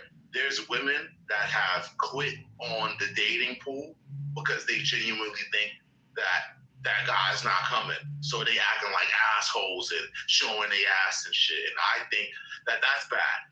You know, so my thing is, I don't ever think it's good to quit. I think it's okay to be weak. I think it's okay to be tired, but I don't ever think it's a good time to quit. Wait, so do you think because I was gonna ask real quick though, that piece, okay, so it says exiting the dating market, right? So like if they're like choosing not to date, right? Is it a bad thing if they're doing it because they're getting their lives together? Like if they're like, you know, a lot of people don't always have time. Like they're working, 12-hour shifts. They're always tired. Their finances are not where they need to be. Their health might be, out of whack.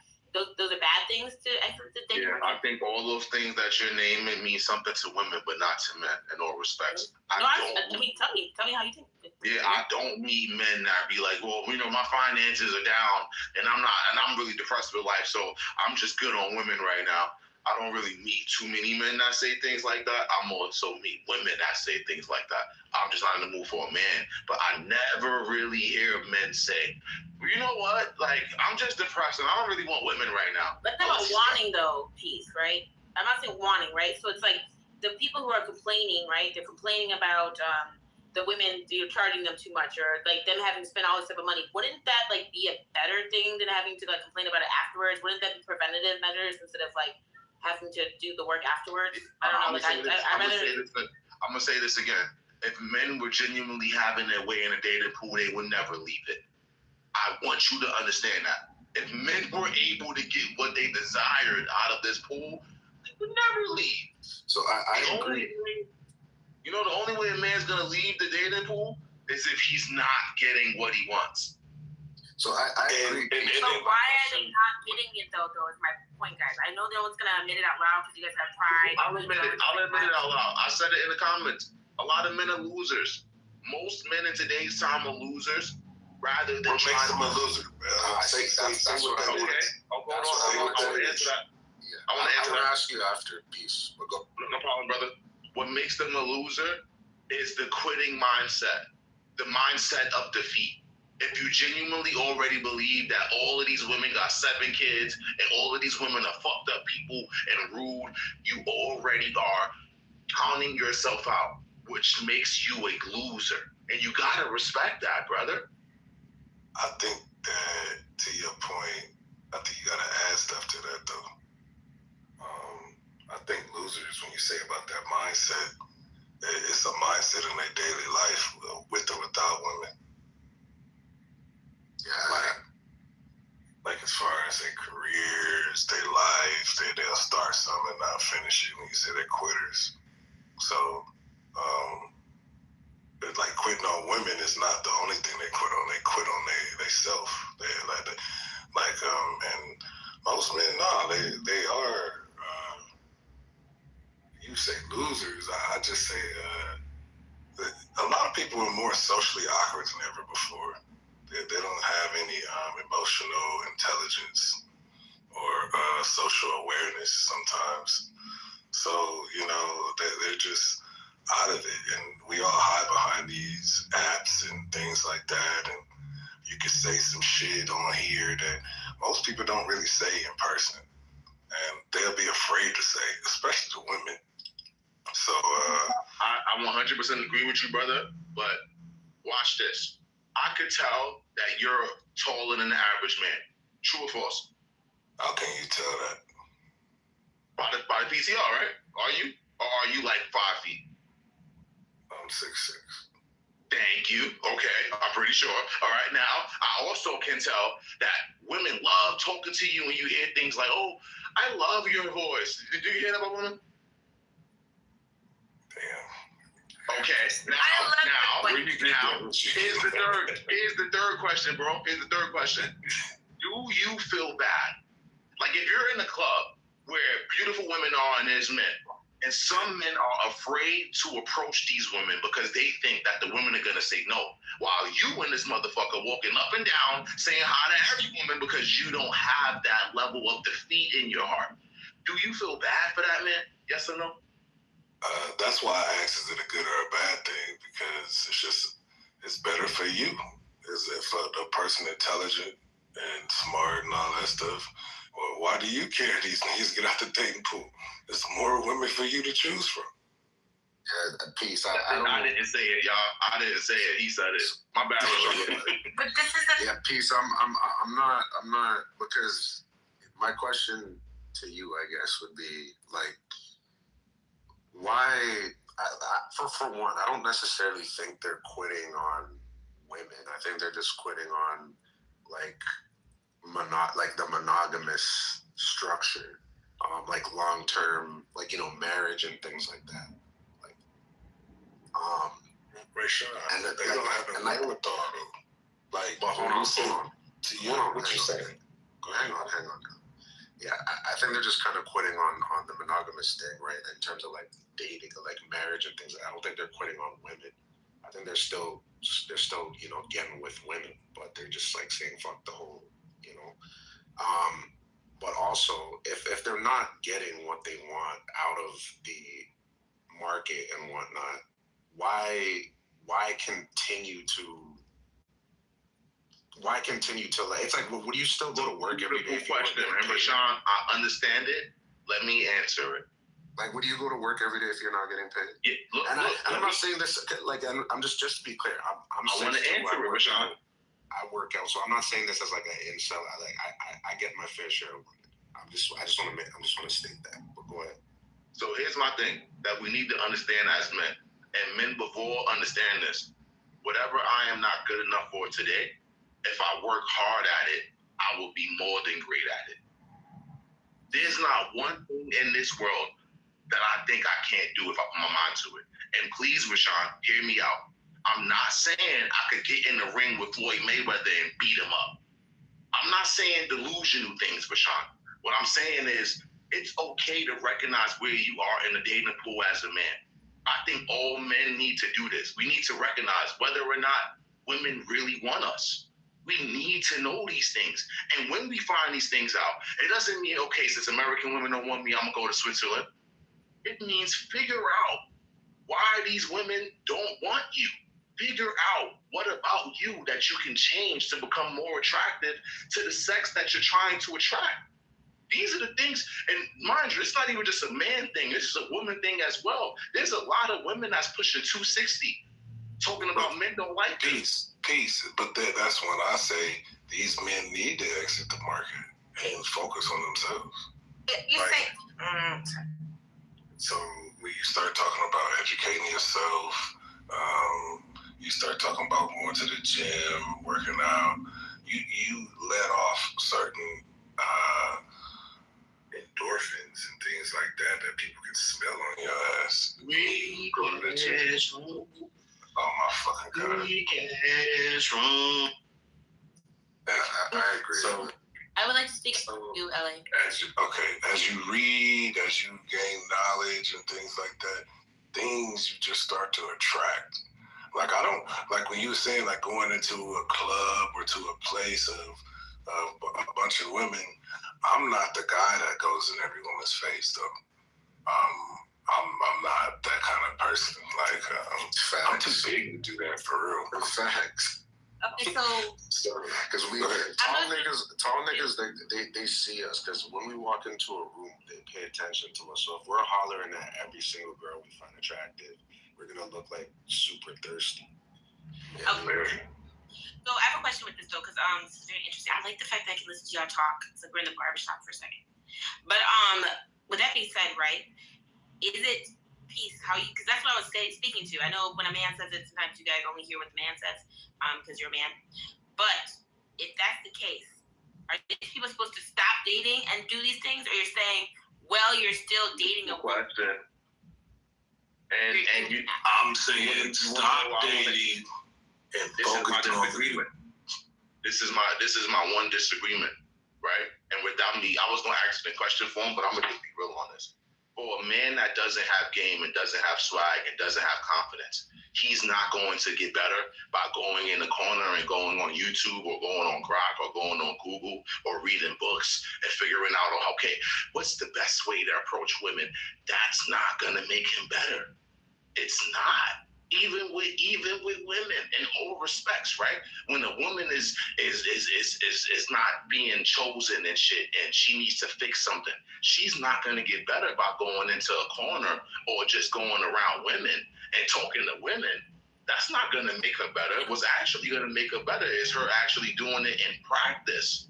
Her recognizing, okay, I'm not the same person that I was before. And that's what all people gotta do in this shit. If you really want your way in a dating pool, you have to be willing to level up. So this is my thing, right, with that. I could see both. So at first, if you're speaking it like that, yes, you do it by experience. You trial and error, right? That's actually what dating was supposed to be until people kind of made it all these other different things and definitions. Because you're supposed to be dating to find, that's what, you get to know people, you get to know what you like, what you dislike, what you want to do from the next thing and learn from it. That's how, successful, healthy relationships develop, right? Unfortunately, a lot of us don't learn from it, and there's a lot of people who are actually dating toxicity. So it's like they don't know anything different, and that's what they want. But that being said, I can see both sides of what you and LA are saying, because if you're doing it well, still dating, you're trying to work on this, you're trying to work on that, whatever, and you're testing the theory, that's one thing. But some of these people who are like the finances thing, men, there's some men who admitted there's men who are exiting the dating field because they can't afford something. If you are trying to get to a place where you actually have finances or financial stability, and you continue to try to date, how would that make sense? Because now you're still spending, unless you spend less money, of course. But I'm saying a lot of times people have to acknowledge that they want to date a certain type of woman, so a lot of times those women aren't going to always want to beach or a coffee date all the time, right? So it's going to cost money at some point. So how does that work with but that was So what I'm saying is, I didn't say you need to exit the market forever. I mean, there's a period of time you need to get your money up. A lot of men's confidence and their attitude and their energy is based on their pockets. Like, you ever seen a broke dude? Like, he's always like frustrated and shit like that. When my income is low, I'm more frustrated than I am when I've got more money. Well, and that's with most men. You guys clown each other even on here. I've heard some of you guys, clown in what way? Oh, you're broke. No, you're broke. Oh, I got this. Oh, no, I got this. Well, put it like this. Hold on, Lolita. We gonna address this right now. This is Clubhouse, and you know how Clubhouse is. Half these niggas talking about they got money, they don't. This is a microcosm. When they talk about, what I'm saying is, you can see how a person moves. You can see how his energy is. A lot of times on his income, like he moves different. I mean, and when you got a lot going on, you got assets, you got things going on for yourself. You move differently because you had a lot more to lose. When you have more responsibilities, you don't do certain things. So then, can I point something else out real quick? Go ahead. Okay. So even the fact that Peace bred you, that's what I call that. It's in a different community, but an aspect of he said, "Oh, your height, boom, that's something that women are attracted to. Oh, your voice, boom, that's something that women are attracted to. Oh, your demeanor, whatever, like boom, that's like men know what other men are considered something that a woman would like. Even if people say that's gay, which is weird that people always do that. I know when another woman is a certain way. I can tell certain women without even having to speak to them. If I look at their PTRs, if I look at how they talk, I have left us to give her the compliment. Like, she is always complimented on her preciseness, her concise way of speaking, her matter of fact, details. Like, men have commented on how they find her voice attractive, things like that. So I just find that you guys know about other men and why certain men are not probably getting the same amount of attention, or just walking in the room, or even getting that amount of dating from women, play from women, because you guys are aware of it. That's why I think it's always interesting when people are saying this is gay, that is gay, whatever. It's like, you guys know it's not gay. You guys are fully aware of what men, when you go out and you're with your homies, why you're getting all the women and the man is getting none. People are socially aware of those type of things. If you're not, it's quite sad. But it's just the fact that men hate on you. So there's different ways that they go about it. Sometimes they'll talk you up in a certain way to make it seem a certain way, but it's really more hate when they do it than it actually talking you up. They make it seem like they're talking you up, but they're not. I'm not saying that's what Peace was doing. I'm just saying, as far as a lot of men around, like, I don't have a lot of friends, male friends anyway, for a lot of various reasons. You gotta, with a lot of people, you gotta be very, like, when you say attract people, you can't keep certain people in your circle. Women, men, certain things that's gonna give off certain energy, because that energy, to me, I believe in energies and things that pass along. Whether you touch each other, you don't have to have sex. We can shake hands and that energy rubs off on you. Now all of a sudden you just have all this bad luck and stuff all the time, like things like that. And you've been moving the same. Like, you gotta keep your peace and keep your mindset moving in the higher elevation, and that it radiates off of you. And men know that. Well, like, okay, LA, hear me, all right? And I promise I'm not trying to sound cynical here. It's just, let's just keep, I just want to have a real conversation, because a lot of times I hear people talk about game and self-improvement and this and that. And I'm not saying you can't, because I noticed that, like, I definitely saw crazy results after when I started hitting the gym. Like, when I was like 21, and I just, not 21. When I was like in like late high school, and then my peak, I think, was like 21, when I felt like I was like really like a big dude. That's when I first was like really established. But even still, I like it. We talk about money and game and stuff like that, man. Like, the most women I've ever gotten was when I was broke, man. Like, because I had the most time, right?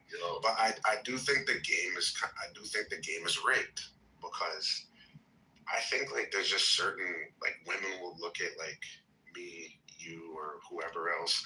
We're tall niggas, you know. If we work out, we just have certain genetics, right? So hang on. You just have certain genetics, okay? Even when I do get rejected, I've never gotten like a harsh rejection, like how dare you even think you could have a chance with me? Like if I shoot my shot at 10 women, I'm gonna at least 5, at least half. Yeah, I'm gonna say 3 just because I mean like on at least minimum 3, and I live in a multicultural area. If I limit my dating pool to exclusively Black women, then yeah, it's probably 6, 7.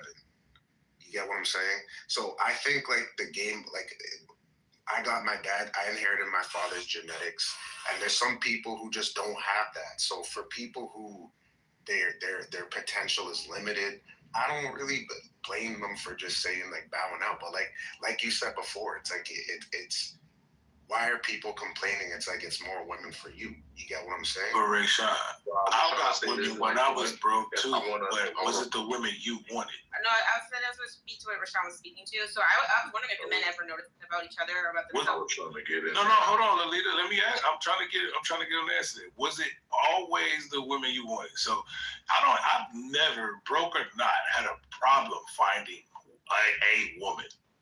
But was it a woman that you wanted? Yeah, I'll say this. I'm not saying I get every woman I want, but I get women that I'm attracted to. Yeah. When you were broke? Wait, hold on a second. Pause. Yeah. You guys, okay, hold on a second, guys. Listen, hello. I understand I'm not a man and I don't have a man voice. I can try to go low, but it's not gonna work. It doesn't work. Okay, I want to point this out to you guys. I know this is gonna sound kind of crazy, and maybe not everyone in the room. That's why I wanted some women on stage to agree. But I'll be honest with you. All 3 of you are speaking from a privileged place right now. I'm not gonna hold you. I've seen you guys in different rooms. I've seen you with different women. In different spaces. Like I've seen Peace with fans, I've seen LA with fans, and I've seen Rashawn with fans. I've seen people comment on how you look, about how you're how you attract to certain women in the room, how Peace is more aggressive, so like certain women like, oh yeah, let me mess with Peace. LA is more like a so chill, whatever guy. And I've seen Rashawn, like he's very smooth with it. He doesn't show his face, but if you're actually his friend, you can see. So it's like I think that a lot of guys sometimes are not privy to the fact that you guys are speaking for privilege. I just wanted to let you guys know that. Thank you. But then you did speak on that. Let me say something. Because you would never say that I'm speaking from privilege, right? I don't see people interacting with you like that. Okay. There is an equalizer to this equation that you have to factor in, and it's called effort. Give you an example. All 3 of those guys, include me in a bunch, all 4 of us can go out and we can all get the same results. Some of us just going to have to work harder than others. And that's really what it boiled down to. And this is what women don't understand. Men understand that this shit is a numbers game. If he's at 50%, that means he can holler at 10 women and get 5 numbers. If I got to holler at 200 women to get 500s, I'm still leaving with 5 numbers. You get what I'm saying? So it's another thing, too, when we talking about this title. It's about how much energy are men putting into this. You got some men that they spend all day on dating apps, on Instagram, and they inboxing bitches all day. Like from the time they wake up to their time to sleep, they go to sleep. So there is an end all be all to this, and it's called effort. There are some men that all they gotta do is throw that shit on and go outside, and it is what it is. I know plenty of dudes that don't approach women. They just wait to get approached. That's how that is in Texas. I don't know what part of the world y'all in, but pimps get talking about. That's what we said. Niggas get chose. Like it's the reason why a lot of niggas put the beat in their trunk, put the rims on their car. And if you in an area where you already got some type of name and people know you for having money, all you got to do is just go out. The women gonna be on your body. You know what I'm saying? It just depends on you. So yes, looks is a major factor. But status and resources is going to be like literally I could just be in the right circle. I can look like a pit bull in the face. If I'm in the right circle, I got the right circle of friends. I got a little money in my pocket and I can hold a decent conversation, I can get the same results as they can. Maybe I can't hit on the same quality consistently because you got some dudes that's only getting 8s and up. Now you can't be no ugly dude and get that type of those results. I'm not gonna be facetious and be like you ugly and you don't know how to dress. You can just pull an 8 and that's your norm. That's not the case. But if you put in enough energy, you can get the same results pretty much. Because a lot of these dudes, a lot of non-select men there's a lot of y'all that's in different dating pools, is what I'm saying, Lolita. You got women over here sleeping with all the scammers, then they on the other side of town, sleeping with all the dudes, you know what I'm saying, that do XYZ. So some of y'all in the same dating pools. You know what I'm saying? I done slept with a few women that was dealing with Dallas Cowboy players. You know what I'm saying? Just keeping it above. Okay, so content. Them was because they were going back and forth all between each other. So that's the reason why I addressed them. I would address them. I was trying to say something for a little minute because, like, you had asked the question that I really wanted to give a direct answer to, and I like the debate that me and LA was having because I still want to stand on that. Right? The question that you were asking was basically along the lines of why shouldn't someone stop dating while they're making their money? I want to kind of wake this up. Most black men are not going to be rich, and they're not going to get rich. They're not. So the logic of like, yo, okay, man, just keep your dick in your pants and don't focus on women until you make 200K.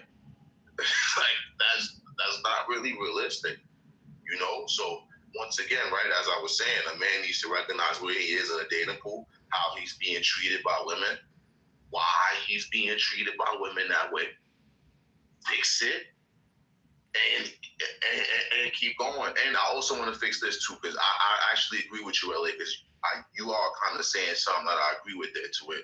You definitely take your time off, you know, chill out and learn something. But all I'm saying is not too long. That's all I'm trying to say. Okay, wait, we're one piece in LA because I'm not trying to get the women. I'm trying to get the women in here, you know, because we have little vibes going, whatever. But welcome to the stage, Kari and Christine. I did see Uncle Bar come up and the King Prince. Welcome to the stage. Kari and Christine, I'm curious because you're the women on the stage right now, other than, you and her. Would you like to speak to the topic or anything they just said or anything that you noticed that they spoke on? Well, I just got here. I'm just listening right now. Okay. Kari, are you there? Okay, that's fine. I just want to see if some of the women want to speak. But go ahead. To his point, you definitely gotta I think that what happens is it's just like the women, women pull certain types of men. A lot of women can get most men to have sex with them, but how many women can actually get men to just start giving them money? You mean like commit? Not commit or giving them money. There's just levels to this dating shit. Like there's certain women that I can't get. I'm not even in the circle. You know what I'm saying? Just like your boy said, content. I'm not in that environment to even pull those type of women. I wish I could, but I can't. So I think everybody has their limits. I think that, we get chose a lot of times, but like you said, when we was broke or when you didn't have money, you did have more time and all that, but I wasn't getting the results that I wanted, I guess, when I didn't focus on me.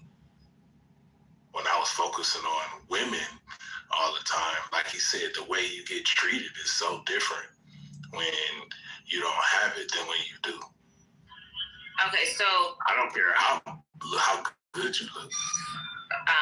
The number one thing women like is attention. It's worth more than money. It's worth more than abs. I had the most amount of women when I didn't have a job. Why? And another brother said it. I had the time that they wanted. And this what, women, you know what the thing is? I'm starting to think y'all think women like y'all. Women don't like you. Women like how they feel, how you make them feel. That's what they like. They don't like you. They like how you make them feel. And when you got nothing but time, you can make them feel like the world. You ain't doing nothing. Hey, baby, what you doing today? I was just gonna stop by and bring you over some breakfast. You ain't doing nothing. Okay, so D-Dub, I saw you in the chat. Do you want to say something? Oh, no. I was just tapping. I had just walked in when Peach was talking. When he said that the 200K, but I'm just like, yeah, like I understand that for the sake of us speaking of picking a dollar amount, but man, I don't even be counting how much money I make, and I just don't count how much I gotta spend when I do what I want to do when I go out on dates with them. But I just pay attention to what they want to do. But I think the bottom line is you gotta get who like you, and like my man just said, they don't really like you, so you gotta get. In his terms, you gotta get who you can make feel good, and not to say that you ain't doing shit with your life, but that you just, with the time that you have, can make them feel the way they want to be felt. Because that's a fact. I don't even know why there's so much talking on a relationship. It's a one-on-one situation, and it gotta be with two people that like each other, or at least one person that likes each other, another person wants to play their fucking Tom and Jerry shit all day. Like, but for the most part, the people that got what they want to have, and vice versa, they're not in these chats. Like, we're not even having these conversations. So yeah, I think we gotta get to the bottom of that. And once everybody's real with themselves, like, yeah, I kind of trying to get the chicks that I know I can, or I really can't afford, and I need to step myself down or step myself up, whatever way you gotta do it. I don't want to block nobody's blessing, but I think now I'm on some other shit in Clubhouse. I'm gonna pay attention to all the bullshit conversations, and then all of the stats that these guys be coming up with these wild ass ratios of what happens. I'm gonna call all the bullshit because it don't happen like that. I've been on all the fucking dating apps. I've been on one dating app, but I've been on it enough, and I dated a bunch of different women for what do you call that, for just for research, for Clubhouse research. And I realized white, black, Indian, Asian, whatever, they all the same shit from 20 to 40, 40 to 50. When it gets a certain age, they standards start dropping because dudes is not paying attention anymore. And it's just what it is. But if they still got good style and standards and shit, they stats stay high. But the ones that throw themselves to the fucking streets early, it's over early. Start early, it's over early. So there's a lot of that has to be brought into these conversations. And everybody ain't gonna tell the truth about themselves either. Oh, yeah. I agree with Uncle Black about how you make a woman feel. A lot of everything is really about how they feel. But I'm talking about the initial attraction. I mean, the beginning to actually pull them. It takes that. I mean, that's a skill in itself, and that is how you can potentially make them feel. Like they think you're going to make them feel a certain way by how you look and how you carry yourself. So, but I agree with you though. LA, would you say you an attractive man? LA? Would you say that you're an attractive? No more. Hold on. The moderator's talking. Oh, silent later. No, I was gonna give a story, so you can finish real quick. I was just gonna give an example of what Peace is talking about. But go ahead. So, LA, what I'm saying is, if you consider yourself an attractive man, right? That means that every other dude that she dealt with was less attractive than you. So how did they get with her? What? I mean, it's common sense. Well, I'm not gonna leave though. No, I'm just asking what do you mean, Uncle? Like that's not logical. It is logical. If a man says that he's an 8, right, and he's attractive, more than likely every other dude that woman has been with is less than an 8. No. Yes. No. So what I'm saying is, it's like when you got money, right? Wait, guys. Okay, so Christina's not spoke yet. I'm trying to get some of the women in there because I want her to say it. Let me make this point, bro. No, I'm no LA. I'm gonna let because you three have been talking this whole time. I'm trying to get. So she said not necessarily. Why do you say that? Well, I consider myself an attractive woman, so most of the men I've dated were 8s. So That's what I was 8 or 9, some 10. Okay. Most of the men he dated are models. They're ugly models. I don't have to be models. I'm asking a very genuine question. I'm asking that again, Lolita, so they can hear it. You guys are not understood. When people say model, I understand that it's a really hard thing, but I'm a model and I don't have to be a 10, right? So I think a lot of people have a hard time with the concept of when you hear model, maybe you think of an Instagram baddie with the fat ass, the flat stomach, and big boobs. But there's a lot of models when people say that, like, oh, you only date models. Like, there's models, like, especially in Vogue, right? Tiny as all get out. You guys talk about skinny girls like they're ugly. You say, oh, she has no butt, she has no ass, da da da. And a lot of those high fashion models that get paid the most are not visually attractive when walking down the street to a lot of people, especially some of the men in this room. So I've heard you speak of what type of women you like. So let's not do that. But okay, go ahead. No, but she said she only dates 9s and 10s. So when I say that she only dates the men who are 9s and 10s are models. So she says she only dates 9s and 10s. She only dates men who are models or could be models. That's Not necessarily. I said 8s, 9s, and 10s. And it's not always the physical attraction that I find attractive. See, and now we're going to go from physical to not. This is what I be saying, like, we're standing on 1 foot or 2 feet. 2. What are you talking about? Okay, so, but there's kind of similar to what Content was saying earlier. I think that's what you're talking about, Uncle Bat, but I'll explain it to you, okay? We're not all created equal, but you are right in terms of, to an extent, I should say, where you say, okay, if she's messing with this dude who's like a 8 or a 9, then that means like there's dudes who are lower that have gotten through to her.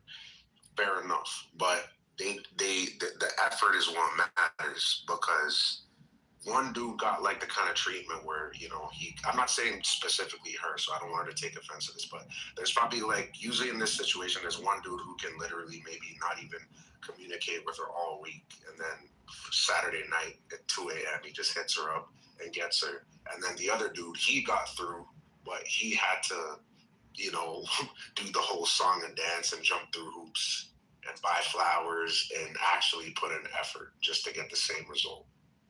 That's just life. Yeah, ugly men need not apply. Well, and then the fact that I think a lot of people have a hard time with the concept of like, when people talk about standards, for example, right? You can have a standard, but a standard goes by what you have already obtained. So there's a lot of people who like, oh, my standard is a 10, but you never had a 10, but you say your standards are a 10. Like that's the wild part about how people say that. Like it's like you've never obtained that in your life, you've never experienced that, no one's ever wanted to be with you that was that way, and then now you're saying that's your standard. That's not how that works. That might be your preference, but you've never been able to get it. So it's like, can we not get stuck on this point, because we've been doing fantastic. I know, right, Window, I agree. But when Christine was saying what she was saying, I know that was Uncle Black who pointed it out. It was just the concept of how it came off. It was like completely opposite of what she was saying. So, well, I was like, you're right. We don't have to labor it. Well, welcome to the stage, Times Square. What's up, man? Lots of macroeconomic things happening right now, huh? Why do you think? I'm gonna need you to read the room. Why do you think that men are exiting the dating market at record pace? Content let us know that there's like I think the dating apps, he said, there's a few different things that a lot of people are leaving, specifically men. Why do you think that is? Yeah, I just saw an article about that, and it just says things like fatigue, the ghosting, right? They're not getting good results out of it, you know, and they're spending money. Women, I think, are using the apps to get, you know, free dinners, etc. And I don't know. I mean, reality is always good, dude. You know, so go do something you love to do, and you know, for guys, sure, go to a yoga class, pick up 10 women. For women, learn golf, pick up 10 rich men. There you go. Those are my tricks. The dating market, men are not exiting the dating market. The dating market has opened up, and men with means, the options have opened up. Most of the guys that I work with, they don't date American women. They catch flights. They date out the country. these dudes, for instance, if you're a dude and you're making, I'll go so far as to say if you're a dude and you're making at least $80,000, dating American women, you're cheating yourself. Yeah, there we go. Like it's just it makes no sense, you know. It really does. I wish I could just like send people to some video clips to look. And if you're certain dudes that where you're like closer to like the 300, bro, dating an American woman, you're okay. So King, I don't know if you heard earlier, right? But content said this is not a room to bash women. I'm not bashing women. I'm just saying an American man with means. Why would he date in America? That is subtly bashing. That's going a little more passport bros. It's definitely not bashing.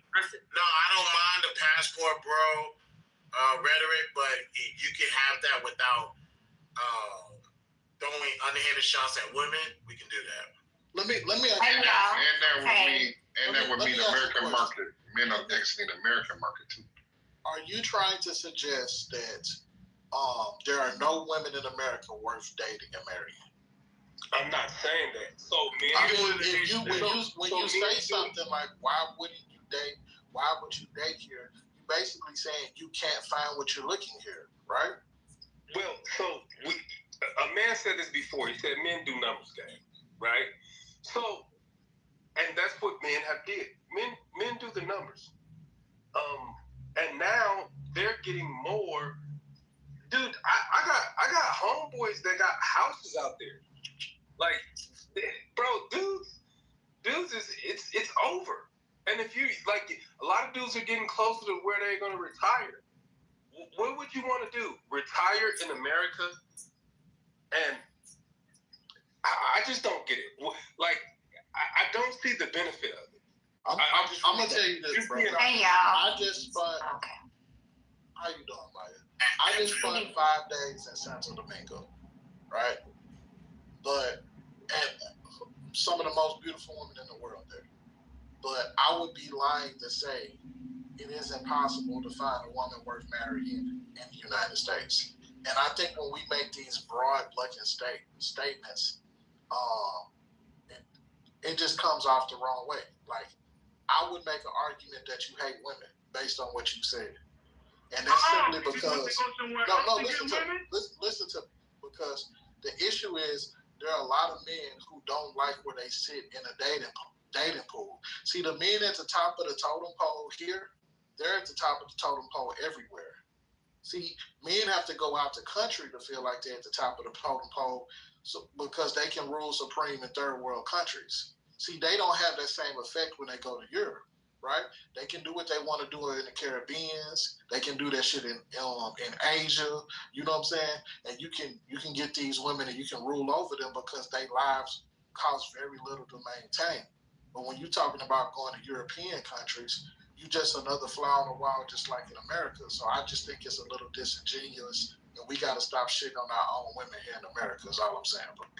Thank you, content, for hello. Okay. Let me correct you, bro. Me? My thing gonna be loud.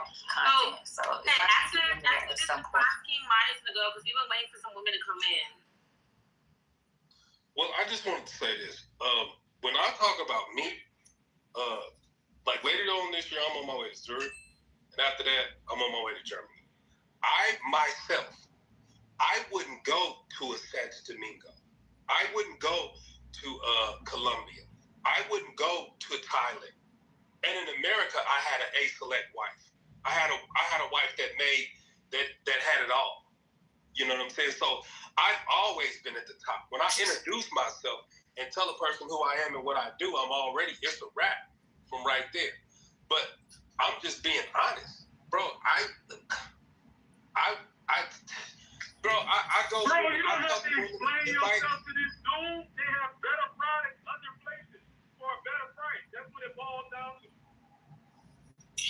Better product, better place, better price, better pizza. Wow. Let's get a real woman on the mic. A woman that y'all will never be with. Go ahead, Maya. You could go next door to McDonald's and buy. Hey, Maya, how you doing? $50, right? You could go next.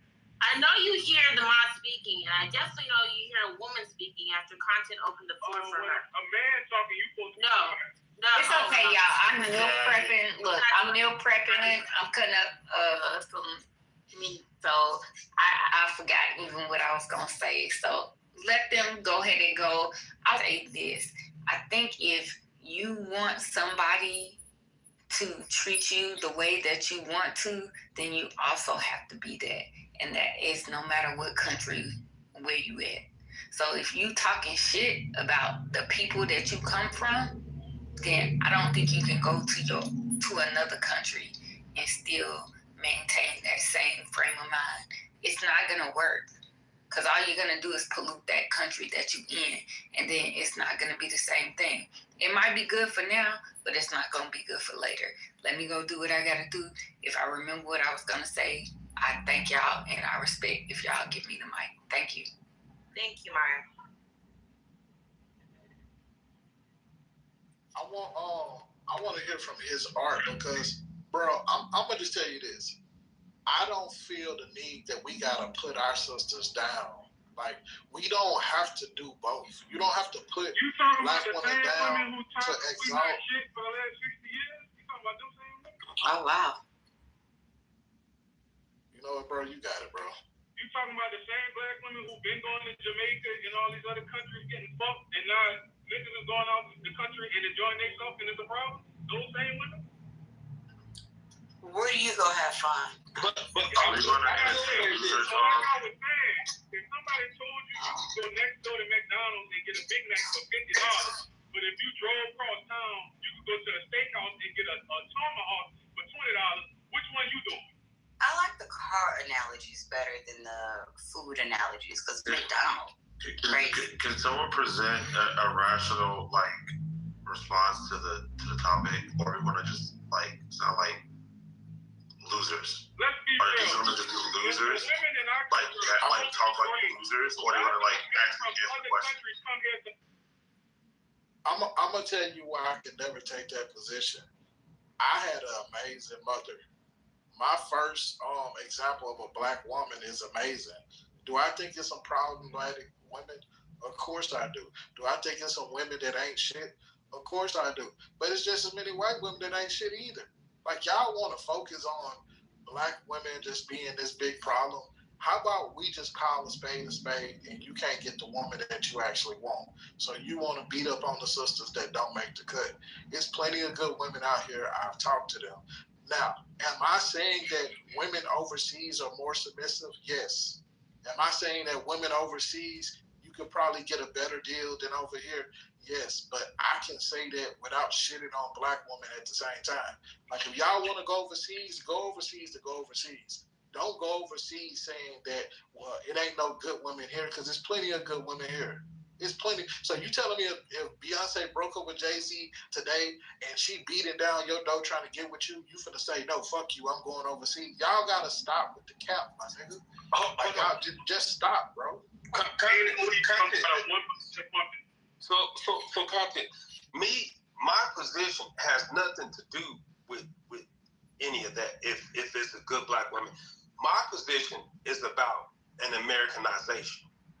I'm at the point in my life where I don't want to date any Americanized woman. I don't want to date a person. How many men are passing girls? What percentage the values that people have over here, right? I don't share those values. I'm a person about family. I'm about nature. I'm about certain things. So, bro, I'm not going to Cardi B concert, bro. I don't want to go to a Laker game. I'm not into none of that. I'm into seeing the world, seeing architecture, that type of shit. I'm not going to find what I'm looking for in America. It's a wrap, bro. Hey, Ernest, I find go ahead, Ryan. Go ahead. Hey, content. I'm not sure of your relationship or your connection with Big E, but he has a very good lens on kind of where we are within the Black community and why we don't necessarily see eye to eye on these gender wars. It would be a good room if you could just speak to him and him kind of break down of what's happening within this discussion. And I say that because I heard somebody just say like, oh yeah, well, we don't want to deal with this and we don't want to deal with that. But honestly, that has never been a thing in the Black community since we've been brought here. And I think a lot of people are missing that. And he had a room the other day and he broke down some of the things that went on. Like when, and y'all, give me just a little minute. Let me go on my soapbox. But he was talking about like the plantation and how there was never a time where men were able to even be head of household. And that continued. And then this young lady was like, yeah, well, segregation, we were on top. And he was like, no, we weren't. Like, that was like the height of lynching. And I think a lot of times we don't really realize what our history is and what we have been through and what we have gone through. And I think that's where the issue lies. Like, I hear that trope of, oh, well, they talk about the Disney thing, but I think Black people do have a romanticized history. And I don't think that's what it is. And so I would just say, like, content, you might want to tap into Big E. I think it would be a good collaborative room if y'all could really understand what our history is, what we've been through. We shouldn't be fighting each other. That's not where we should be. We should understand that I hate to say the system because I know they were like, oh, but yeah, I think the system was designed to keep us apart, and we keep going down this rabbit hole. So I'll just land there and say that. I want to thank you for your suggestion. I would have to talk to Swan and Chris. Those are my right and left hand. I don't do anything without they say so. So I definitely appreciate the suggestion. I want you to know something, Maya. These niggas are full of shit. Okay? And I'm finna prove it to you. Are you listening? I'm listening to you, Conti. You know what my biggest issue was with the passport bros? They would complain that American women are transactional just to go overseas and deal with transactional women. Exactly. But passport bros are white men. Black men are not passport bros. Black men are going. Okay. Maya, listen. We're not gonna do that. I know. There are Black passport bros. There are dudes who've been traveling abroad since they was kids. They parented them overseas. You got dudes who've lived in other countries. I don't consider somebody a passport bro, somebody who's been to multiple countries. I'm talking about people who've lived in other countries. I respect Race as a passport bro because he's lived in other countries. He's actually learned different languages. There's a difference. But the point is, the reason why I hate when these dudes try to shit on American women is y'all go overseas and these women want y'all for the same reason that you complain about American women. You think that you can go over to Colombia and get the baddest woman in Colombia and you don't have the ability to provide? Like, come on now, Maya. These niggas, they full of shit. They be saying stuff that don't make no sense, right? You're not gonna get no unwavering love overseas. All of this shit is about money, whether you here, whether you there. But the difference is this, right? Every woman ain't on that type of time. You got plenty of women here who love to spoil their man. They love to pour into their man. You got to get past the noise. That's what I hate about the internet. The internet will have you thinking that every woman a hoe, which is not correct. They'll have that every woman got daddy issues, which is not correct. They'll have you every man is weak, every man is a simp, which is not correct. You know what I'm saying? Like, so my next relationship, I'm not even dealing with a woman who on social media all day. I just can't do it. It's too influential. But it's fun. Okay, can I read this? But no, it's not fun.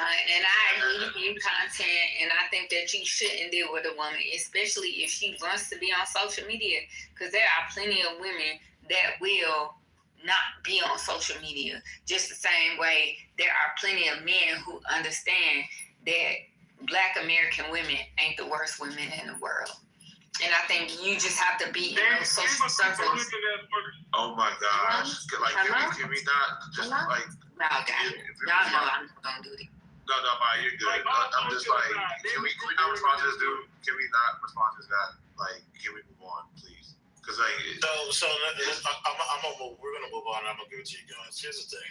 I'm going to say that when it comes to you don't want to deal with the mentality of those in the West, that means you have to abandon that same mentality as well when you go to other countries and adopt their mentality. You are not that already. I put money on that.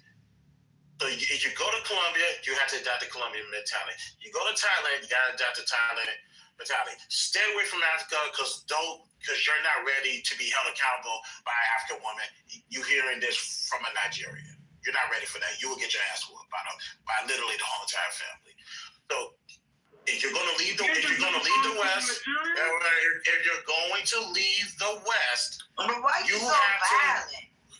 If you're going to leave the West, you have to leave your Western mentality here and adopt another mentality just to get another woman, which is kind of simple. But guns, you got it. Nigerian woman is basically an Atlanta woman. It's my turn to speak. Like I said, they're not ready. Guns, like, okay. So, we're going to start with just reading statistics. So I'm reading the title. Why are men exiting the dating market at record pace? The reason why this is a question, because a Pew study review from 2022 said that 63% of men 18 and 29 are single. 34% of women 18 and 29 are not. There are a bunch of dudes who are young who should otherwise be dating. They're not. And the question is why? Can we just talk about why in general, not these little niche passport bro, bitches ain't shit, make it a black thing. It's not even a black thing. It's not black. It's an American thing. Across the board. Yeah, they're sharing that, and we know this, but it's because... Go ahead. Okay. They're leaving because the system of the dating system has disincentivized relationships. They're leaving because the marriage proposition has been devalued. That's pretty, there's probably other reasons, but at least let's talk about reasons why a mass group of people will not participate. Not these little weird, niche shits. But, I just want to at least get the conversation on track. But, I'll leave it there. I think the culture is shifting away from hang on, man. I think the culture, people don't want to admit it, but let's be honest, the culture is kind of shifting.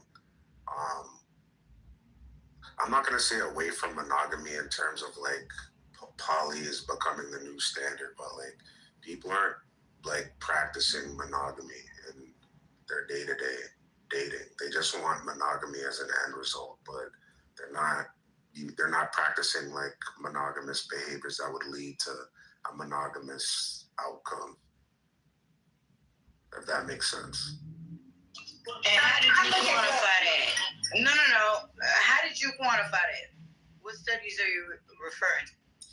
It's not based on study. It's just based on observing. So personal experience, anecdotal, if you will, right?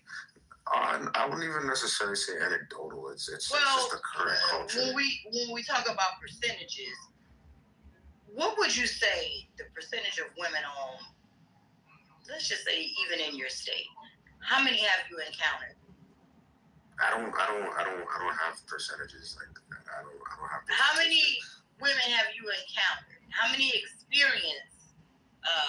life experiences have you had to make intelligent, submit? That people are dating. Well, situationships are the norm now, right? Like, it's not that, like, there's more situationships than relationships. You're gonna encounter far more people that are in situationships than relationships. And situationships are like they're kind of like unofficial open relationships, more or less. But how do you But that doesn't answer my question. Give me just a moment. I'm baby, I appreciate you, but I'm a dog with a bone right now. Give me a moment. I'm playing with my food, right? So back to you. How do you equate what you're saying to everyone else when it's just a small number? So how many women have you met, period, under any circumstance, roundabout? It could be a good estimate. That are not married? Whatever the circumstance, how many women have you encountered? A lot. The majority of people that I a lot is not a number. Okay, do I count every person that I come across in a every woman? How many? Okay, out of the 1,000 people that I've met in my life, let's say, I'd say about 900 of them are not married or in a long-term relationship. Okay, so you met 1,000 people and 900 wasn't married. That's a microcosm of today's populace. The fact of the matter is, where you are affects what you have access to. Where you go, once again, affects who you have access to. I would venture to say that this is something very much subjective to you. Okay, so you're saying the vast majority of people are married and nope, I said nothing of the sort. So what are you? I said that your assertions are personal. Okay, why do you say they're personal? Right? If we're gonna speak in generalities, then let's do that. But don't ascribe your personal small area of access to everyone else. Okay, so where you're located, would you say the vast majority of people? What does that matter? I'm not on here giving totalitarian statements. You're the one challenging my statement. You're the one challenging my statement. So I'm asking you the same all question. I'm saying, I'm not challenging. Hey, y'all. I'm trying to make you acknowledge the fact that you're. Well, you said I'm speaking anecdotes. I don't understand why I go quiet when you speak, right? But when I start talking, you want to talk over me. You ask me a question. May I answer the question? Please. Let's try this again. I think you're taking me wrong. All I'm saying is this. What you're speaking on, excuse the Negro smoke detector alarm. What I'm saying is this. You are speaking from your own personal subjective experience. And I'm not saying that it's wrong. What I'm saying is, what I'm trying to give you another lens on it to say, hey, yo, maybe that's just because of who you deal with. There are some men that never have those complaints about the women that they deal with, right? So maybe we need to look at other things. All I'm saying is, your experience is a microcosm to everything that's going on by and large. I was never talking about my experience. You absolutely were. That's not what I meant. I meant I was never like complaining about women or anything like that. I'm just saying that people in general, they're not practicing traditional monogamy in their dating habits. They're dating multiple people. They're claiming they want marriage.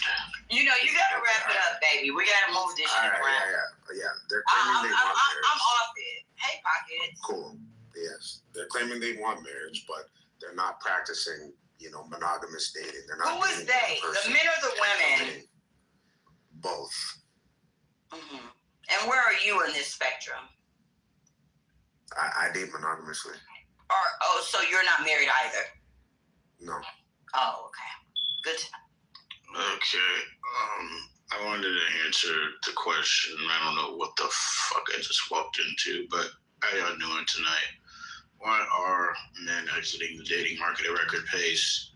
Well, it's because a lot of men have learned how the dating market has always been, and unlike previous generations, millennials, Gen X, yada yada, this generation is deciding to not engage because the odds are what the odds have always been.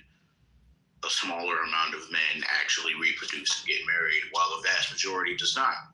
These men have figured that out way before they hit their mid-20s, so a lot of them are just saying, if those are the odds, I am not going to participate. I'm going to stay home and do things that I want, instead of previous generations, which would play the odds to see what they can get. So that's why a lot of men are not doing it today. And we have the research to show that they're literally looking at the stats and making decisions based on that. Whether that's right or wrong, that's not really the question. I'm just saying what I've observed. So that, well, I can partially agree with what you're saying as far as, I mean, you know, it's not really a disagreement, but as far as like priority, what it looks like, to answer the reason why, is because when you look at how women are incentivized and how men are incentivized is kind of different. So women tend to be regulated through social systems, but they've successfully deregulated social systems with the slut walk, fat acceptance, and all these various campaigns that kind of deregulate a woman's social currency or social standing, to where now they don't have to have any standard. They can kind of be whatever they want.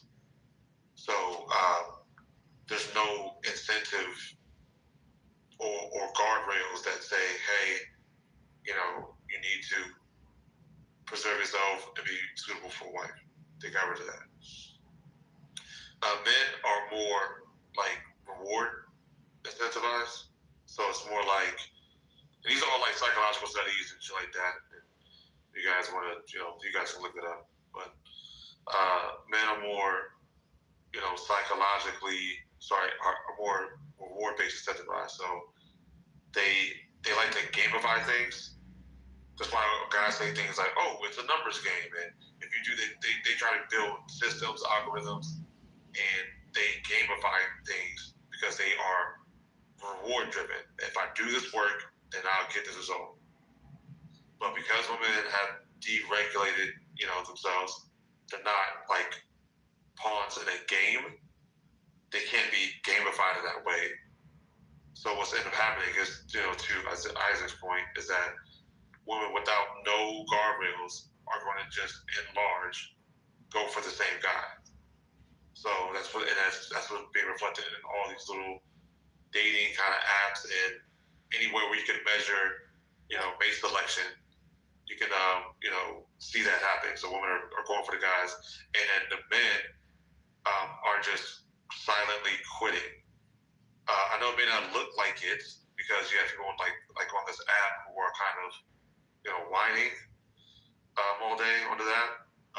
That's what happens, but that's not actually a reflection of the greater population of men in proportion like that are actually quitting. So you know you just contradicted yourself, right? I mean, you can let me know how I did. And, but you know what? Maybe you did. I'm gonna. Yeah, I said nothing. You said it, bro. Yeah, no, I didn't say you said it, but I said. I didn't say you. This is where I'm gonna give him some leeway. If he meant that there's a small percentage of men that women are going after, and that's not what I gotta follow. No. I gotta finish before you answer. Let her finish, please. All I'm saying is, if there is a small percentage of men that are impregnating and making these broken families with these women, making them baby mothers and not being a husband to any of them, or a steadfast father, that's another subject.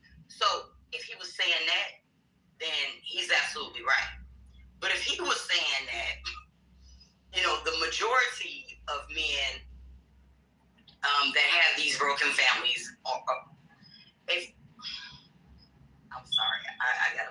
this fucking thing is throwing me off. But if he would have said that, maybe, it was just this group that I live in the area of, I would have let that go. So I just want to know, are you generalizing or are you speaking to a specific demographic? Wait, who are you responding to? You. No, I'm speaking to the statistics of men versus women, Pew Study review, ages 18 to 29. I'm not sure what the 18 to 29. So you're dealing with the adolescent. What are the peer review studies or studies? Because most of you niggas is over 30, so we're not even talking about y'all. From 30 to 45 or 50. Look at that.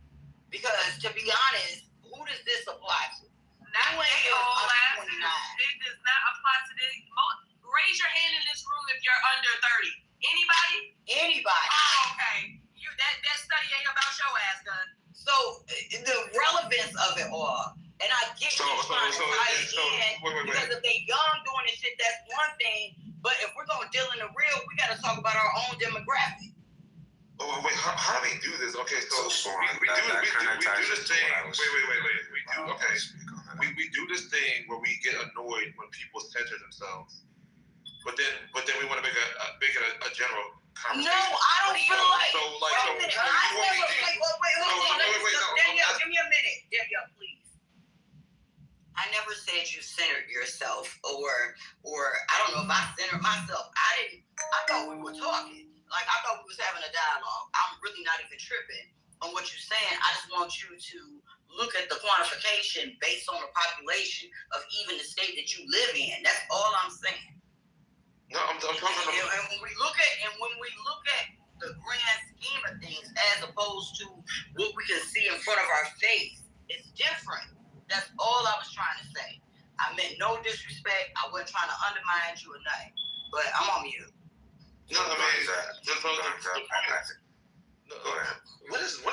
Okay.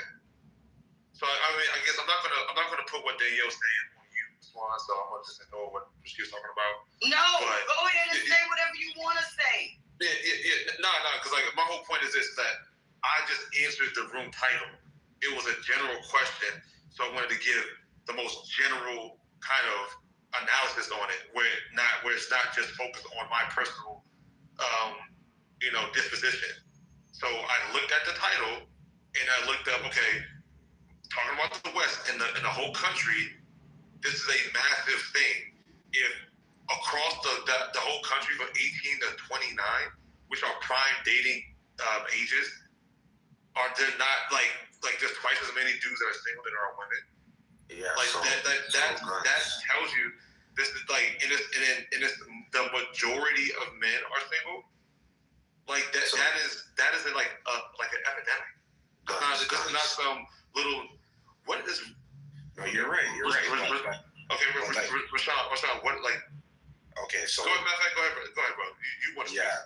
So this is kind of what I was saying earlier, where Swan kind of disagreed, I guess, but it plays into what I was saying. Like, you're absolutely right.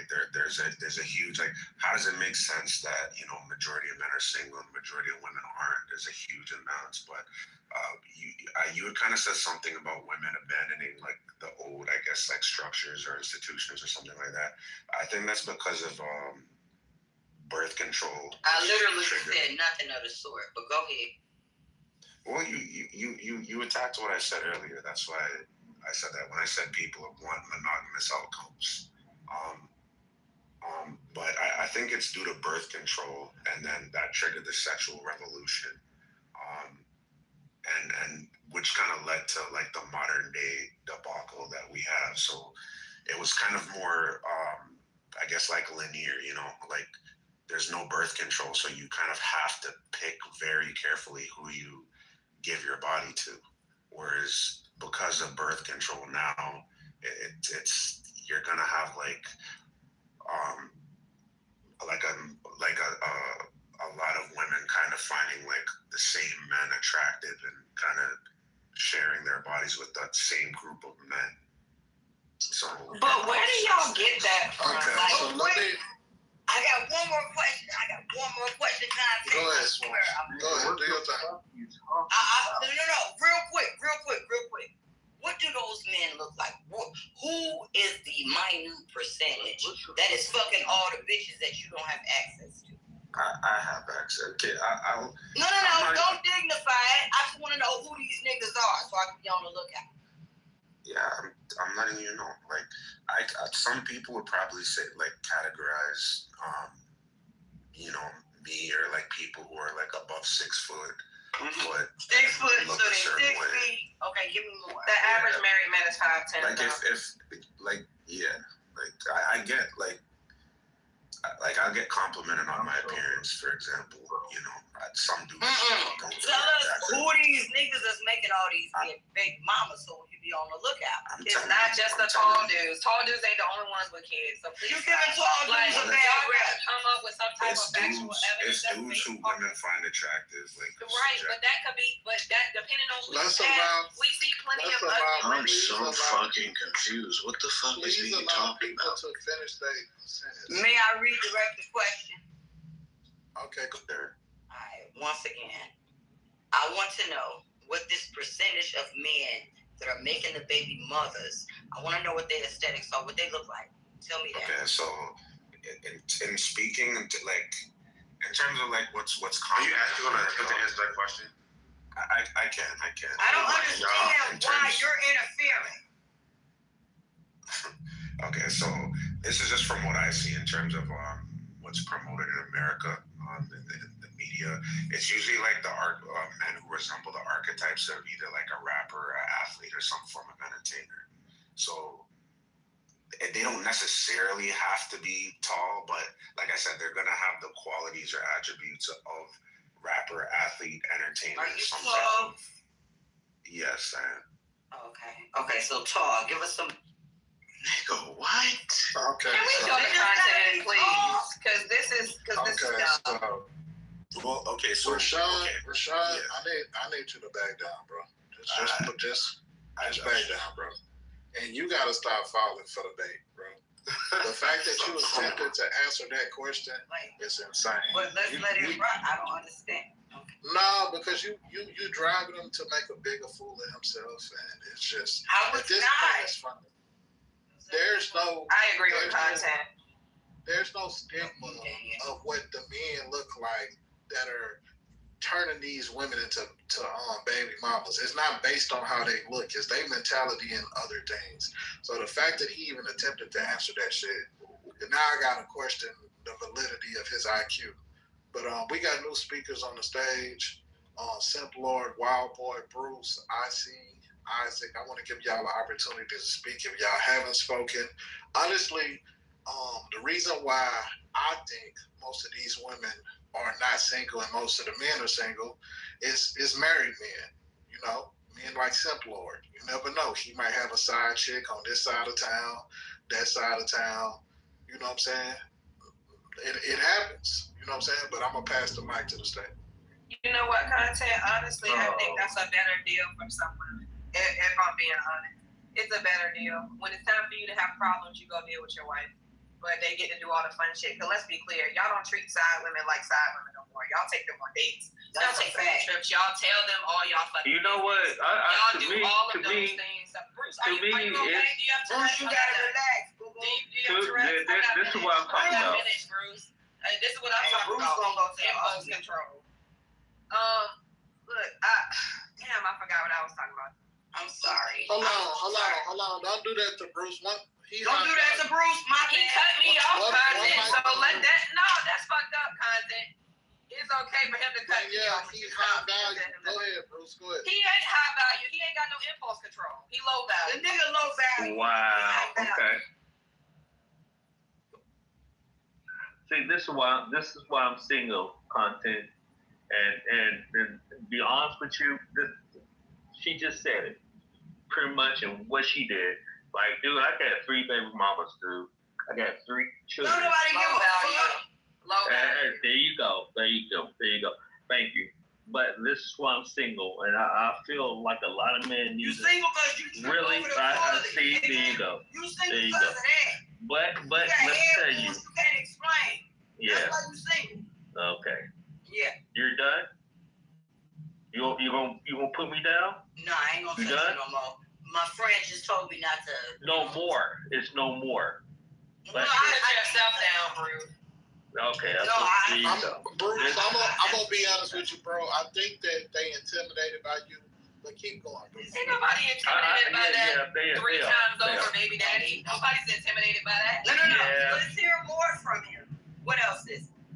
No, you're not really smart. And but you are. I could already.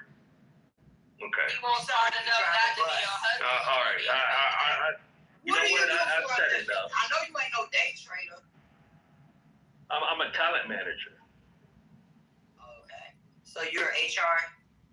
I'm bigger than that, but it's cool. But you're gonna say what you want to say. I really don't care. You still got. I really appreciate you. Thank you, Content.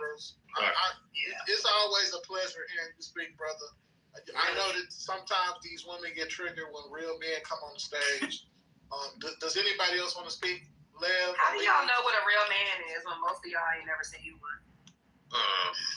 I'm not sure. Who's gonna go? Go ahead, Wild Boy. You got it, brother. Appreciate y'all. I just wanted to add my 2 cents into this. When I look at it from a statistical point of view, I think 2 things stand out.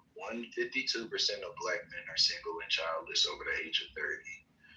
30%, it's around 30% of black men are married, okay? Even if you account for adultery, black men getting a mistress or a side woman pregnant, you could add on an extra 5%. That still leaves 20% of baby fathers that share the 2/3 of black children born without a father. And really, when you break down the math, that's anywhere between 1-3 to 1-5 ratio of baby daddy to how many kids he have. Can I ask how you got that number one? Yeah, I was Yeah, they're all posted from the Can you link one of them?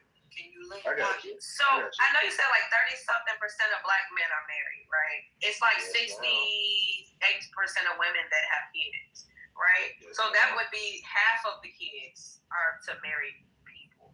Because if 65, 68, something like that percent of women have children, right? And 36% of men are married. That's gonna account for a good portion of Hold on. Maybe Hold on. Give me a second. I actually did a room on this, and there's something that y'all not accounting for. What you're not accounting for is divorcees, and you're not accounting for people who've been remarried. And Christopher will back me up on this. There are more black men in this country that have had kids under the confines of a marriage than outside of the confines of a marriage. When I did the research, I thought that it was BS, but it's actually true. But you have to account for the people who got married, had children, and then later got divorced. This isn't why men are exiting. None of this baby mama, daddy. This is not why men are exiting the dating market. Even when Isaac brought up that, there are more men who reproduce, that's always been the case since the dawn of time. That wasn't the reason why they exited the dating market. That's not what I said, bro. Why did they exit the dating market? No, that's what I'm trying to say. Like, I'm not saying that these things aren't facts, but it doesn't explain why they're exiting. There's something that has changed. So what has changed in 2022 is y'all are soft. And it shows a dramatic shift. So when that shift is dudes abnormally are dating less at an abnormal level, whereas women's rates have remained the same. It shows with their How do you understand this? Hold on. This is where the whole incel thing came from. There's studies. Women were having sex at the same rate, while men were not. Men were not getting any. We're getting less sex. Where's the at data? half the rate. That was a dramatic shift in the last decade or so. The same thing with dating altogether. More women report to have boyfriends than men at half the rate. So all if they're boyfriends, if they have boyfriends, they're dating men. What the fuck are you talking about? No, the point That's is what I was saying. They're sharing men. Jesus women, Christ. the women, it's not impacting the women, it's impacting the men. So because the men are exiting the dating market. So I just want to actually have people just answer the question. He's unhappy. Okay, so can I say what I was gonna say earlier? Like Jesus I'm Christ. the only one who's answered Glenn's question because everyone else is either gaslighting or just. Nobody cares about his question. That's why shut the fuck up. Isaac. My thing and what I said was, in reality, in terms of the whole thing with men dating, there hasn't really been a change in the amount of men that get married and make kids. That is more or less not changed. What has changed is the amount of men that actually look to do so. And that has changed largely because a lot of men have seen the statistics on the likelihood of either one of those factors or outcomes actually happening, which has always been low for the entire population of men throughout all of human history. No matter what era, civilization, it did not matter. Most men did not get married and reproduce across every single point of human history. Didn't matter when. 44% of the population never reproduced. Ma'am, can I finish? So That sounds like a minority, but go ahead. Yeah, due to that fact, men of today and a little bit of the previous generation have found out that fact. And because of that fact, they have said, if the odds are that low, I am not going to participate. And they have not participated. Like, everyone's calling them incels. I mean, yeah, you could call them that, but here's How does it hurt the woman? I didn't say anything about hurting the woman. I'm just saying why. All it does is delete you out of life and anything forward. Boy, it hurts. No, I'm just Wait, hear me out, right? The women. I want to wait. But the women are reproducing, though, Rashawn. That's the difference. Yes, but they don't have. If I fucking may, I don't want to yell over y'all. Please allow me. I'm going back on mute. All I'm saying is, when you don't reproduce, when you don't make babies, when you're not productive with your normal life source, you leave nothing. You essentially delete yourself, especially if you're an only child. Is that the end goal to just end it? Like what do y'all talk about lineage, legacy, and then you talk about not procreating? Which one is it? So, Swan, I was just answering the question on top. I was not get to any me. of that stuff. That's all I was doing. Right. I was just answering the question on top. No, but I think that's a valid question. So what's going to happen? I'll just answer the question. Or talk about any of those things. Me I personally, can just answer the question. Isaac, you are correct. You're correct, but I answer the question. The issue I'm not is... going to answer that. That's not what I was here for. Yeah, I know. It's all good. But you know what? No one has to answer it. Never mind. Make it a moot point. Can I answer the question? Okay, so the issue, if men are deleting themselves, is that men are essential for the maintenance of the infrastructure of society. It's the loser guys that you guys call losers are the guys who build the infrastructure and maintain the infrastructure. If they have no incentive to participate in the system, they're going to leave the system in its entirety. So then now society starts to deteriorate because these dudes are not being innovative. I'm fucking bored, yo. Get to the fucking point.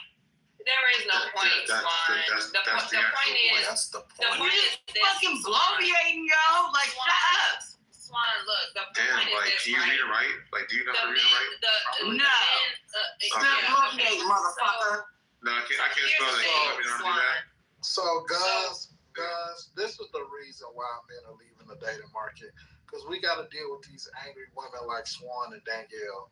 This is what the dating market is. Hey, fuck you too, content. We want to scream at you. We just want to love y'all. Swan, I just want y'all to stop being dumb. do a big hug. I just want y'all to stop being dumb. I'm punching you in the stomach. Be smarter, bro. You need a Be big smarter. hug. You're a Be black smarter. queen. Dead in the stomach. Punching that nigga.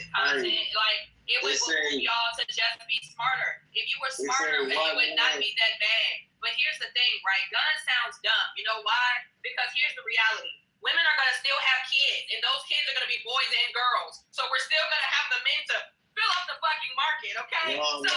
What you got to understand is this, right? I'm glad that you men are exiting the market for women guns. I want y'all genetics to die with you. I do.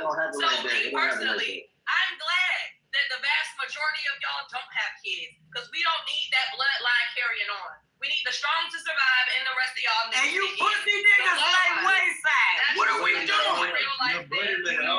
You fucking got your dick in your balls, ass nigga. This is the exact reason why you motherfuckers quote me invisible stats. They got multiple kids. This is why they have babies with men that got I don't give multiple a kids. fuck, motherfucker. Somebody gonna check on me. They not gonna check on you. They not even gonna iron your t-shirt. It's a manipulation tactic. It's a manipulation Nobody's gonna iron your t-shirt. That's cool, but it's a manipulation tactic. Because you don't even let it feed you your goddamn grits in the morning, bitch. No, she understands that some men out here that actually care about it. You ain't one of them. I don't know why you even talking. Because I am one of them. Why don't you observe? You come on stage. You're a man. All I'm saying is this. No, I don't give a fuck what you saying. Shut up. Man, listen, man. Go count your fingers. No, I ain't gotta listen. Shut up. Let me answer this question. No, let me answer the question for sure, man. Come on, man. You're right. I'm sorry. Baby, it's all right. You know I rock with you. No, you know what I'm saying? Men leaving this dating market at a record pace because, man, I'm not gonna say, and I'm gonna keep saying what I've been saying since I stepped on this app 5 months ago, and I'm gonna keep saying it. Black men gotta start dating out their race, man. Come on, man. I'm gonna keep saying that. They don't want most of y'all. Well, some of y'all will be able to do that right way. You know what I'm saying? Y'all will, but the majority of you won't. You can't put them in charge because they're gonna blow the country up. You see what I'm saying? But the thing is, most of y'all ain't never been in charge. Black men ain't in charge in this country. Niggas don't run nothing. What do you run? What do you like running this country, sir? Tell me what black men running this country. We can't handle it. They gonna kill us. They gonna kill us off by the mistakes. Nowhere. I can't even tell you, man. Listen, all I'm saying is that shit. Your t-shirt wrinkled. That's cool, but black man, but the white girl Becky don't care about that. See, this is what I'm trying to do. Nigga, I don't give a fuck. That's who you need to be with. We tell. Becky don't want we tell. Black man. I don't give a fuck what she don't care for. You see, this is how they act in real life. When you in the house with them. Your t-shirt wrinkle, I can't respect. You can't make no comment. Your t-shirt is wrinkled. It's wrinkled. But listen, fellas, if you with listen, your shirt, I can't respect. If you with Becky, fellas, you ain't got these type of talk. I wouldn't go be with Becky. Why you campaigning? Why you campaigning when your mama black? Your mama black. Why are you campaigning? So fellas, the answer to the the answer to the question will always reveal itself if you just sit back long enough and allow the women to talk. My mom was very sorry. Your mama was. Now that's not nice. We're not gonna do no mama. Hey, no mama jokes. My mom was there, so I know the majority of black men. Niggas, y'all didn't hear content I didn't say your mother. Nobody heard content talking. Nobody heard content talking. May I please land my plane, please? I ain't content. You done content? I ain't done talking. I'm still talking. Y'all curved me out the conversation. No, you fucking You see, I'm cussing and you heard me, you tripping. But no, what I'm saying is this. Look. men are exiting the day market because of this reason right here, what we just displayed. We getting tired, the men getting tired of dealing with belligerent behavior from these women. These women is out of control. They scream, they yell, they holler, and they don't have a point to prove behind anything they talking about. So everything they talking about is he say, she say, or here, there, or somewhere else. So 99% of the conversation these women is giving is strictly on the internet, which means you could be dating a black woman and you could be in the house and everything could be good, and she could be on her phone looking at the internet, and then whatever internet post she sees, she brings the conversation up to reality. And then, oh wow, it's a projection, but it's okay. Well, you projecting talking right now, but let's keep it gangster. Boom. So she brings this conversation up to you in your ears, and if you don't give her the frequency or the response that she wants to hear, then it's an argument between you and her. I'm sorry. Did you say frequency?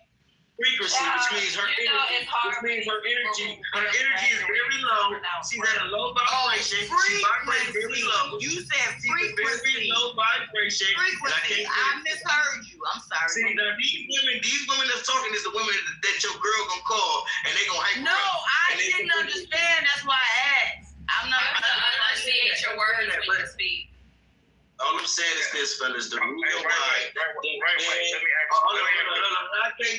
gonna get my words out regardless of the fact y'all are trying to. I just want to ask you a question. I ain't crashing this Porsche truck. No, I ain't. I'm gonna drive this thing. You hear me? Why are men exiting the day market is because the examples that's being displayed. We don't need you to repeat yourself, and I knew that's what you was about to do. The thing is, it's like I think a lot of y'all are exiting the dating market because you are insecure as fuck, and you don't want to compete where you don't compare. And I understand that. If I was at the bottom, I probably would feel like that too. So hey, look, and the vast majority of you, hey, look, I don't know what you're competing for, sir. I would hope that you want a wife. So no, because I have a man. So and he's not black. So no, thank you. No, thank you. He's not black. So hey, what are you talking about, lady? So you just coming in and throw pie in our face? Hey, no, thank you. He's African. He's not black. Okay, he's not an African American. He's African. Okay. He's a tether. Yeah. I know he's an American citizen, sir. He's just African. But why you ain't go back to his country and do his country again? Yeah. Again, he's an American citizen, sir. Yeah, silverback gorilla. I'm from America, sir. What country you from? I'm from America. No, what country your boy from? Togo. Togo? Man, they ain't got no electricity in Togo. You kidnapped G, man. Come on, man. He's been in America for 20 years, sir. I don't know what you want. He's been an employee, sir. If y'all I want to ask her a way to put it. He's a scam.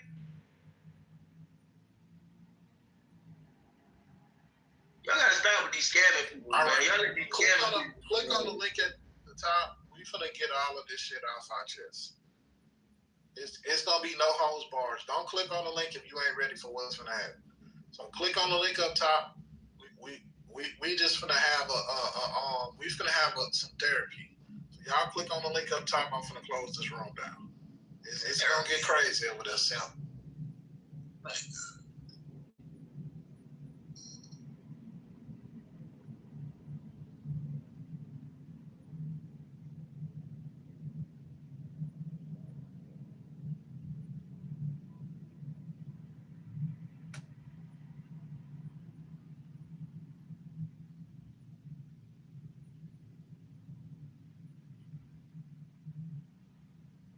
Never said I wanted it to happen. I just said this time it's not working. Yeah, but that doesn't. What's not working? Tell me exactly what's not working. No, I'm just saying that it changed now. So maybe this time God might be telling me if it is true. Then He tell you put the bottle down and to keep it.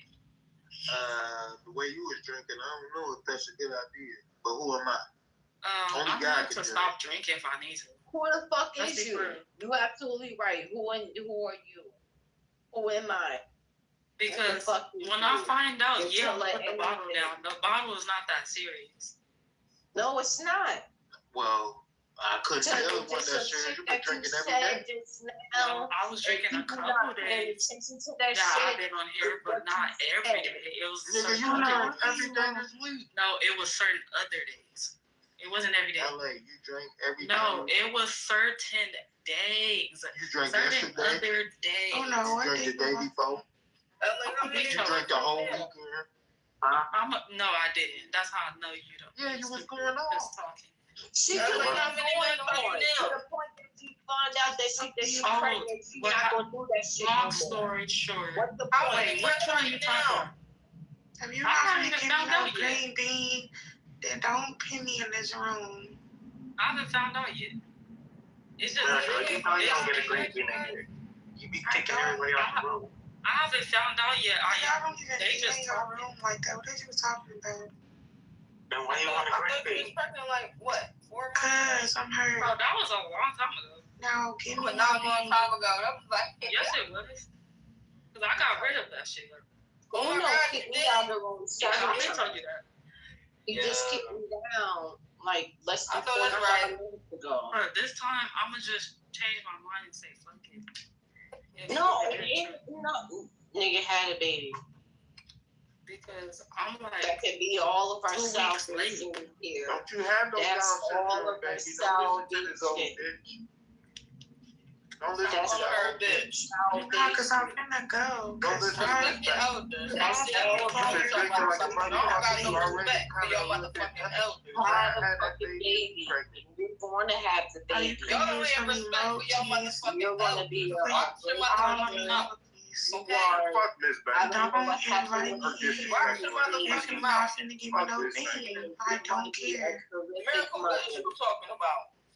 You're going to be a terrific mother. Talking about a baby. And you're going to have I love children. Johnny, you said you want her being in my being. You're going to have the baby. I love kids, but I would never have none. Sorry. You're going to have the baby. That's why I said You I don't need to didn't talk to nobody else but me. So what we You're doing? going to Who have you talking about, Miracle? I'm You're talking going to to have this this goofy motherfucking nigga. baby. Uno is my man. Oh. Girl, that's everybody, man. But God, anyway, Well, he my man for the night. He is everybody nigga though. good Yeah, he luck. my man for the night. Cause He my man for the night. So, Why'd you text me asking me when you you wake still up, doing when I'm here in the wake up, you're gonna be like, damn. when I wake up, I'm gonna have another nigga. So I don't care about that. But I'm saying he my Yo, man. but you're still going to have that baby.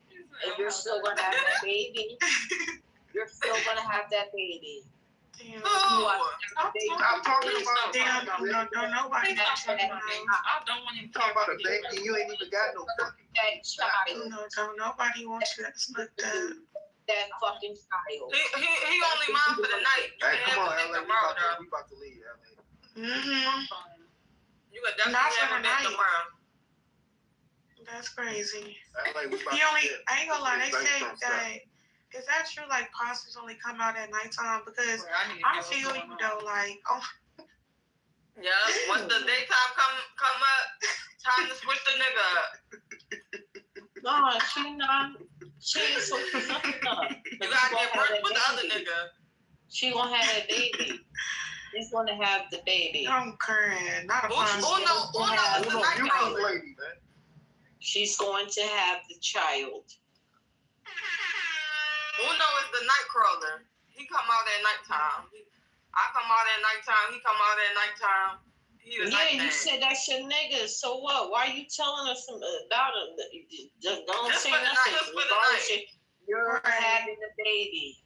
You're going to What? have the What you baby. talking about? You're going to have the baby. So this I don't know what is you're a talking one about. type, this a one night type thing, right? So is Yeah. it all raccoons in here? Like all the fellas raccoons? Y'all been seeing that No, movie Legion? not all of them. Legion. Yeah, no, not all Y'all of been them. seen that movie Legion? Okay. Y'all You been got seen you that got the movie one Legion? you got the one for the nighttime. You got the one that take you out to eat. You got the one that Legion that is that. everything. Be quiet. You got the one that pay for your nails and your feet. Nobody You got the told us one it was that pay your about. bills. Like it's levels to this shit. Right. But the thing is though, sis, is that they all have that. Who got that Obama phone? Uno is like he is that tier one. All this shit Uno is that tier one because he hasn't done anything to earn his spot. So he's at tier one. He has to work himself up, but he He got it's on Toy y'all. They be giving out cash ups, I heard. Right to the bottom. Yeah, I heard that too. I was trying to see what's up with that. Still having a baby. Wait, I'm trying to see what's up with that. You said what? That's what I'm Talking saying. about this fucking baby. What are you talking about? Hold on. They said who be giving out cash apps? You. Oh, you come off the mic for that though. That's I got no money. Hell no, bro. Right. You don't got the points. Who money you sending to? They be cash apping me. What the hell you talking about? Uno. Still having a baby. The whole app? You still having a baby. No, dead ass. Ayani, they be cash out in him. Well, you needed to cash up and me that money. That's fucked up. She's still having a baby. Oh my god. Oh my goodness. Go to bed. It's past the bedtime. You done started. You the one, LA, you the one that was talking about babies. No, she can't get it out. It's because Mike the one that said, I can. Like, stop talking about babies. Nobody talking about babies no more. No, it's because Mike grandma said, oh, she finna have a baby. And then I said, no, I haven't took a test yet. You are with child. Oh my gosh. Be quiet. You are. This bitch is talking. Yeah. No, I know what the fuck I'm talking about. I'm old for that shit. Stop. Yeah, I'm old.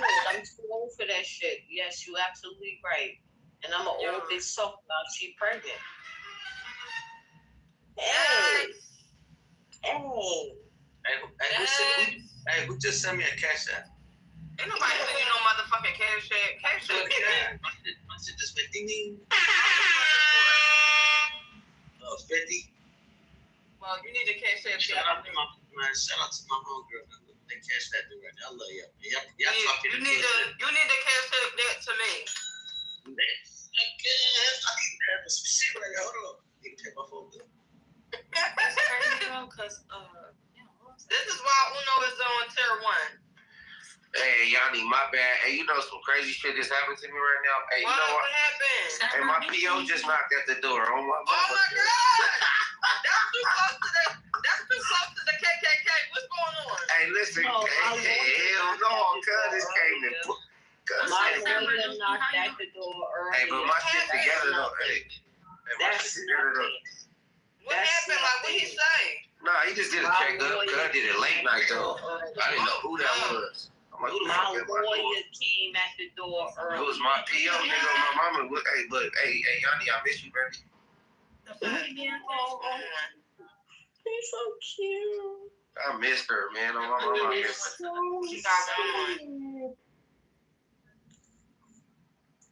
I'm coming to Riyadh.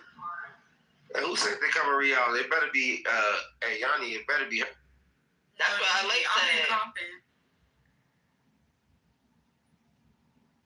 That's what LA said. What y'all got going on? I got cousins from San Bernardino, so I always go over. You got cousins all around the country. Yeah, lawyer ever came to your door before? You know my Creole grandparents on my dad's Has side. your lawyer ever They came from to St. your Louis. door before? My family on my mom's side from Have South y'all and lawyers ever came to your door a little bit of the West Coast. My daddy's side is from the Midwest, the South, and different countries. Has y'all lawyers ever came to your door before? No. What lawyer is about to come if you don't ask for him to come? Like, no, they come. You pay them. Anything that helps. You pay him, but it's scheduled for them for y'all to meet up. No, it ain't scheduled. No. The ones that love you, they come to your door. No, it ain't no love this, love that. If a lawyer, if you need to talk to your lawyer, they on standby. It's not. Maybe y'all West Coast niggas don't know that shit. I don't know what you're talking about. Shit. She boring that nursing Oh. home. Hey, Yanni, baby. Hey, listen, I'm gonna be good to you. You can't talk to my friend. Oh, child, because I've been getting like bad luck. Oh no. And I'm a good person. You be having a whole room just for other people to talk to you. Hey, y'all niggas come to have y'all lawyers come to your door. You said what? You be having the whole room for. Well, y'all tell them next time that it need to be scheduled. Like they can't just be doing pop-ups and shit. For people to be on here talking and you be quiet all the time. No, that's all it is. I mean, it's the only two people that get me kicked out of here. Anybody can talk. This my motherfucking room. Yeah, bitch. No, I'm the queen in this bitch. But then it's you guys. You got a lawyer that never showed up to your door. You don't know shit about nothing, bitch. You don't. Oh no, this is fucking Miss Banks. Yeah. Y'all want to see a picture of Miss Banks? Mike, 1-3, that's where you ran out to, nigga. Ran off. Come on, let's get it on now. Y'all want to see Miss Banks? All I've been waiting for. Are you fucking her? Y'all want to see a picture of Miss Banks? Show her that. Cherry, what up, Cherry? Everybody PTR, this is PTR. Don't I thought it was a real picture. No. Why you worried about somebody else? Who said that? That's Miss Banks PTR, y'all. Why you worried about somebody else? Who pregnant? What? That's a whole nigga. Cherry. I'm a pretty bitch. You follow me over here. I'm a pretty bitch. I got it going on. I do. I'm a pretty motherfucker that got it going on. I do. And the first picture that he can pull off was a nigga. I don't even know who this nigga is. He probably beat his ass in fucking jail. He beat his ass in jail. And he never fucking forgot about it. Wait, sorry, ma'am. Ma'am, what? Approach me the right way. I just said ma'am, you old ass bitch. And bam, approach me the right way. Ma'am, what? Shit, I'm gonna take you to a nursing home. Because I'm not ma'am. I am. I'm ma'am. Thank you, lady bitch.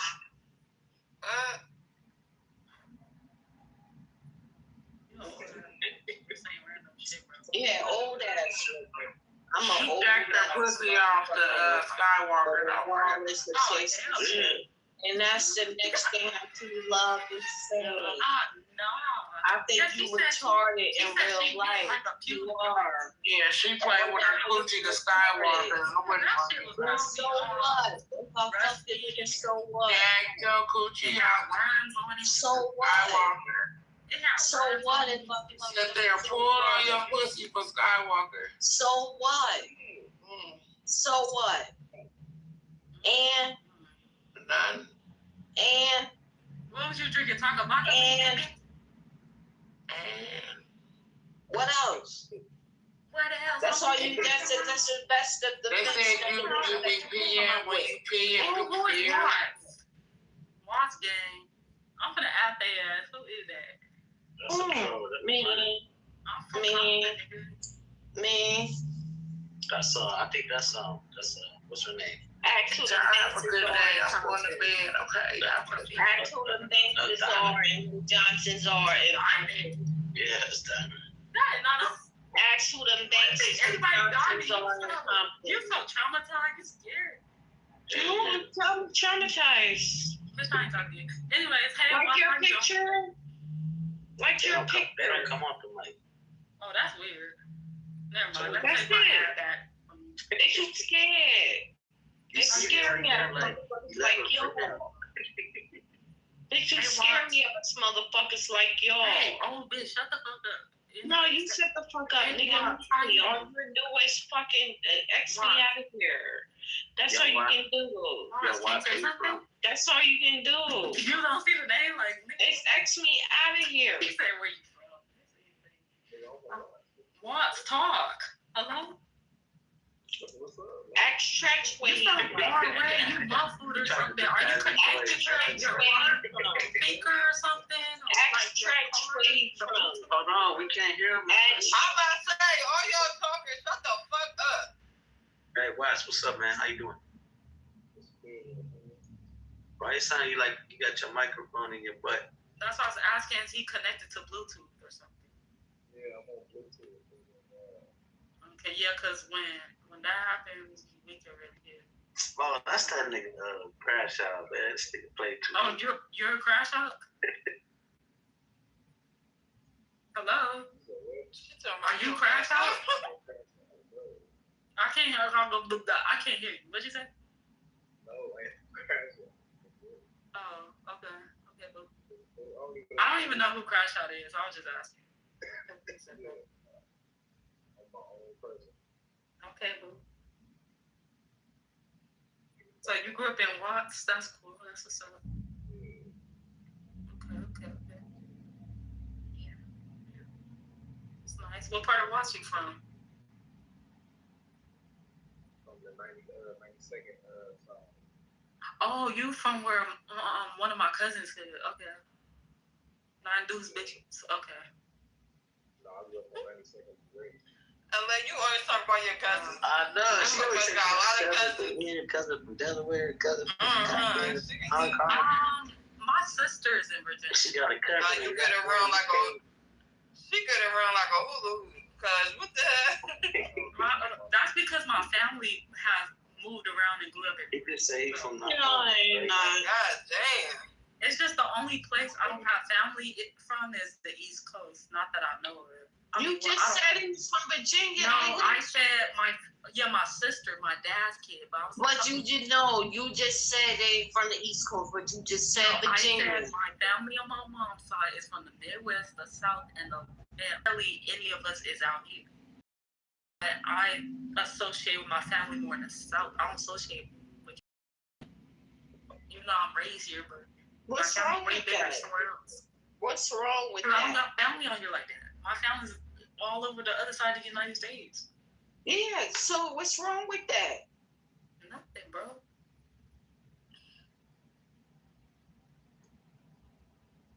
Like, what the fuck are you talking about?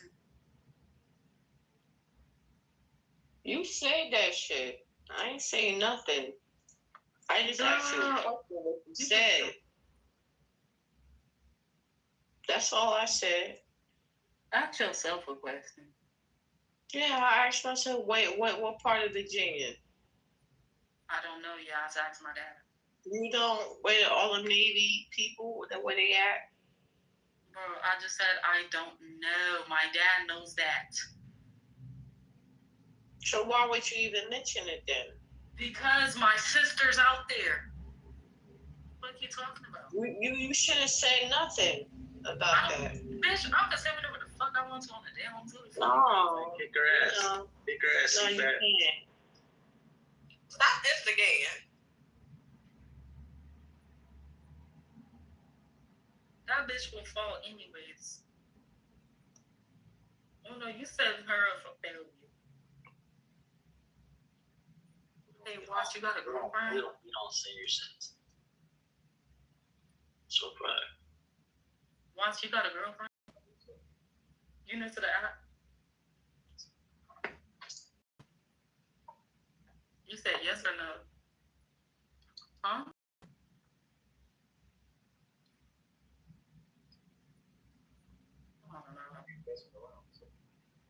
You say you be messing around? Yeah, that right. I thought I heard that. I swear I thought I heard that. The only Easter Holly, was he from East Coast Crip or something? Or is he just an East Coast nigga like on the United States?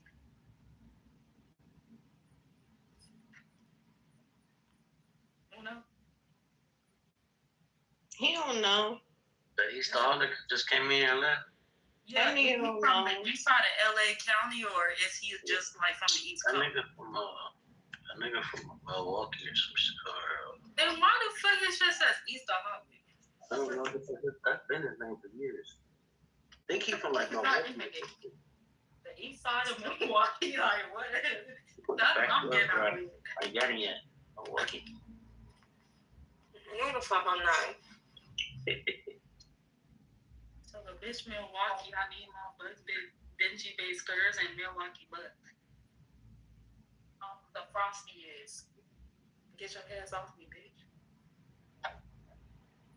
Oh no, I know you know that song. So my bitch Milwaukee, I need my Benji based skirts and Milwaukee butts. I know where you was at off Oakland Road. What the fuck is Brooklyn Road? Bitch, I'm from Cali. Y'all don't know what that is.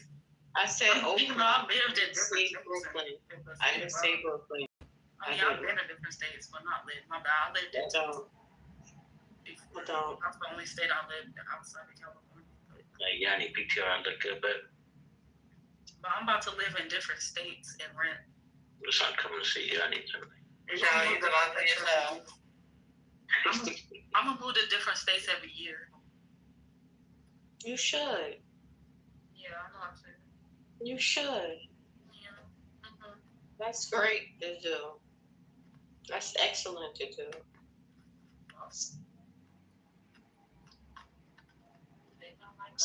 You gotta make sure you Why wouldn't I say otherwise, bitch? You said what? Why wouldn't I say otherwise, bitch? I said you just gotta make sure you don't move into no sundown town. Like a crazy place? No, she killed me fine. The racist white people at the hanging black people and shit. Ain't like that. See, that's the thing. Yeah, there's a lot of that shit over here on the East Coast. It is, yes. But what she's saying, where she wanna go? If she want to repeat that shit, I'm not gonna repeat it no more. You never walked to a She needs sundown to town. go there. I have a Canadian cousin that lives in New York right now. Yes, and I'm not from New York, so stop saying that. I said my Canadian cousins in New York. I hate that. I'm not from New York. I'm not. To be honest. To be honest, what, baby? I'm not your fucking baby. What the? Say about what, baby? Yeah, she talking good. Yeah, all day. She an 85-year-old. I love dick. I love dick and balls. I do too, girl. Longer than ever. I love all black the better. I don't like no pink dicks. I don't the black of the better, the sweeter the I suck it and fuck them. All the black niggas. All the black motherfuckers. Yeah, Pimp is a white guy. Yeah. You said ain't no BBC. I said Pimp is a white guy. You said yes. It's not. It's a big black cock. There's a big black cock. That's what a BBC is. Hang your horny down, lady. Yeah, she on Viagra and shit. We were just talking about all that Bible stuff. Oh, he's so mad because he got a yellow dick. That's all I'm saying. I got a big brown cock. That's what he's mad and say, slow down. That's all he say. Nah, my shit brown. Dark brown. My shit actually turned black because all the black women I've been with. Yeah, right. You got dirty charcoal. That shit is pink. It's dark brown. I'm about to show you PTR. It depends though. Cause most shit is pink. Bro, check your back channel. Hold on. Oh, hell no. He gonna send you that. He ain't what's in there. He gonna try to put my shit on Discord. I don't even know what Discord is. Well, I didn't be on. It was 2 to the game. It was 2. That's why they was quiet? No, Chantel. That ain't Chantel. Yes, it is. Shit. Why would you accidentally mod her? That's crazy. You don't ask like you didn't know who that was and then mod her. Hey, why that white girl on the Google look crazy? She look kind of slow. And then you think everybody who joined is dying. Like, you scared of her? No, he missed her. Oh, yeah. Did you hear about her, too? Nacho, it looked like Diamond. He missed her. It's okay. That bitch was pretending to be young, though, but he wanted the whole time. That bitch was like, oh, lady. He sent me over $1,000. I don't care. She can cap this how she want. No, you didn't care. Nah, I'm just playing. She didn't. I'm surprised. Everybody thought she was sending me money. Yeah, she a broke bitch. That's why she needed a job. And I think job application came for a reason. That bitch looked like what happened? What happened? What was said about me? What? Right, Uno. What they you saying? No, Chantel and Yanni say you look like Diamond. No, bitch. Did you hear us say that? No, say what the fuck it is that you said. No, I heard that. Bitch, don't say my name. Right, pussy. Yeah. You know, say what the fuck you said. You ain't heard us say that. This nigga's trying to listen to Say what the fuck you said, Uno. Hello, Don't be no pussy down. Hi. Hi. Let me go do. He on here, Ron. You know what it is. Niggas forgetting what they said. Like, boy. I heard you. You be pump faking. No. You just wanted my attention. Every time that he get on your ass, you be running off the kitchen. Nah, that's the whole thing. You don't see how deep their voice is? I don't like seeing girls beef. That's it. Hey, he said you just want my attention.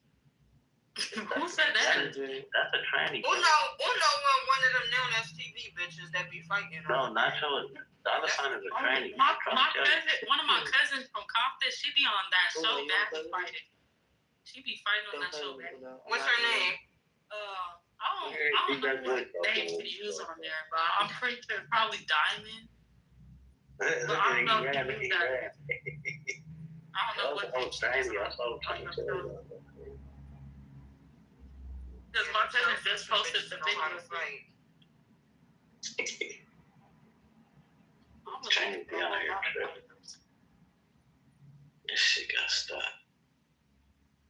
No, you gotta stop copping pleas and shit. Oh yeah, I'm gonna be good, man. No, you're not. Yeah, you're really not. Excuse me. Chantel, where you at? If I could count how many people you flirt with on here, it's like I shouldn't flirt with nobody. You passed around. You washed up. No, I don't. I only get excited. I only be happy when Yanni and the homegirl Chantel come up in here. It's so much. I can't even count on y'all fingers either. I know that's why I would never text him. Oh my God. The only time he hear from me is on this app. That's the haters, bro. They gon' hate. He just be like, ew. Oh, so many bitches didn't have a conversation with you. I'm like, my niggas not being able to get a conversation out of. You be having conversations with these bitches. I can't do that. What, do you want me to talk to all the men on here? Mexican niggas in LA is hoes anyway, so. Yes, they are. No, we not. Yes, y'all are. Y'all more hornier than black dudes. Oh my God. They love their chocolate. I swear, you come out here, you gonna meet hella Hispanic niggas that's gonna be like, oh, I want to get in my car. Get in my car. How much you want for a date? Yeah, I need to lie. No, I swear to God, it's hella Mexicans out here that do that. I came across and then Mexicans, they're more horny. They be right on Figueroa. They gonna be chilling with us. Right on Figueroa. That's where they be. I ain't putting you on Fig Hill or no. That's where you be though when you be trying to get to No, that's his ops. That's his ops territory.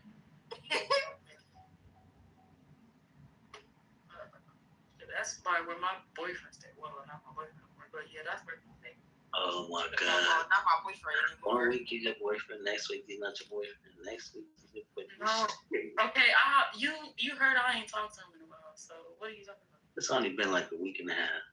The only time you heard from him really was when he yelled at you and the other people and told y'all when he was mad at y'all talking shit about me, and because the fact that y'all talking about beating him up and robbing you and shit. I had him yell at y'all. I had him yelling at Marked Out. No, he spoke to Marked Out like a man. Well, they had an actual conversation. But when he wasn't around, Marked Out disrespected me. But when he's around, Marked Out respects me. You know Marked Out? I think Yanni, you know Marked Out. Yeah. He a scary bitch. Oh, let me show you the picture of when Flossie pulled up on him. Oh shit. I even went in front of his niggas pulling up. Yep. I was about to say, was they the ones that was like arguing like a few months ago, and he was supposed to go meet him in like this park or something?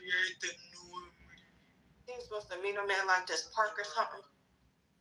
Nah, he never come out of his house like that unless he goes to the liquor store. He don't got no job, man. He be the one that be like, oh, 98. Bitch, you are a prostitute. Just talking. Yeah, that's the way it's down back. Oh no, what's his name? I forgot. It's not Eddie Murphy. It's Charlie Murphy. That nigga funny. Oh, the Eddie Murphy brother? Yeah. Yeah. Yeah, he Rest in peace to him, man. Rest in peace to him. Look, that's him right there on my PTR. Damn. I thought that was Yanni. Yeah, right. Yeah, right. That better not be that. Pull right up. He look a mess. Just a mess. Look like it's 1,000 roaches living in his hair. I'm glad I don't live in LA. Somebody said that he had roaches in his room. And they sneezed and they video chatted him or something like that. Or Oh, yeah. I got video chatted him like twice. He don't even like to be on here no more. I be seeing him on Instagram. He be sending me reels every day. He have me and Boss Lady in a group chat. Really? I'm surprised I even came across her. Yeah. She giving me all her roots. You talking about it? And Jers be hitting me up. The female Jers.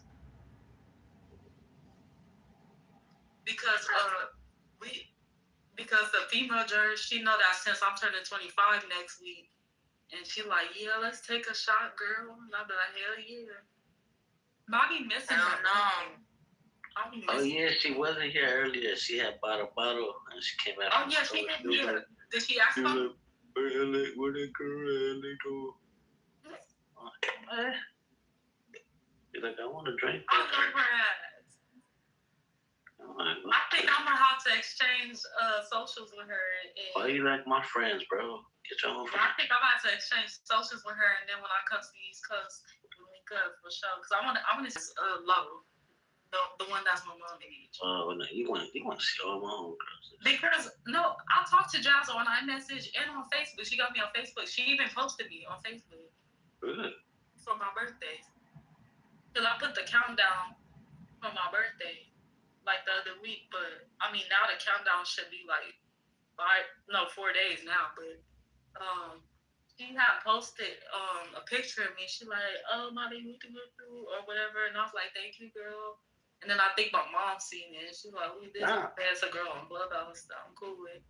That's your age, whatever. Shit crazy. Nah, they some cool people though. Oh shit, they got your big homie PJ. Females, I just don't like They got your big homie PJ. East Coast niggas is dangerous, but East Coast females, I fuck with them. They cool. You talking about again? Like East Coast females is cool. Where the homie Kingdom at? What's up with Young? Why Young been gone? Oh God. Again? That nigga's just gone too. No, I be seeing Young active sometimes, but I don't know. Maybe he just tired of dealing with this shit. Maybe he's like doing other rooms. Shut the fuck up, bitch. Ew. You have nasty attitude. You funky bitch. I'm not gonna get mad and I'm gonna ignore you. But yeah, I seen him active like some time ago or whatever. He was the one to share for no reason. I know because I would beat him up in real life. So he's scared of me for real. He's scared of me for real. I'll beat him up in real life. Right. That's why he profited. Cause this nigga like short as fuck. I got a picture. You know that, right? That's all you know to say. Shut the fuck up, bitch. I got a picture of you. Shut the fuck up, bitch. Right. Hey, PJ, I got a picture of you. Sure you do. You I really do. You're short as fuck. That's why I told you last time. You put that pussy to it though. Do you pat that pussy to that picture? I'm in a whole relationship. So, what the fuck I gotta do? You watch porn, right? No, I really don't. I have not watched porn in years. I don't. I really don't. I just sit there. You don't watch porn. No, I just sit there and deal with it. I don't watch porn. She like 23 or 24. I'm turning 25 in a few days. She might be 25. Let's sit on it. What you need to do is stop answering questions and tell people about me, and you don't even know me. stop telling people when they asking about me, let me answer. Not you. You're not my daddy. You didn't even hear the question. No, you're not my daddy. What? You're not my daddy, bro. You're too short. You're like 5'6". I don't really even think you, but like. You're 5'6", bro. Or you just slow a little. You're slow. Look how you talking. Tell that nigga come to Quantico. 2001, bitch. Tell that nigga to come to Quantico. I'm 5'6". I'm for sure 5'8". Oh, you're Tell that nigga to come to Quantico. Because short people act. Ask my homie what how tall I am. Well, he's short. He said 5'8", 5'9". He little. He's like 5'4". I never said I was He's like 5'4". Come to Quantico. Basketball. That's like average height though. Uno, how tall is you? Ain't you like 5'2"? Uno. I'm 5'8", That's why you trying to bypass So you the short fucking too? thing. Come to Quantico.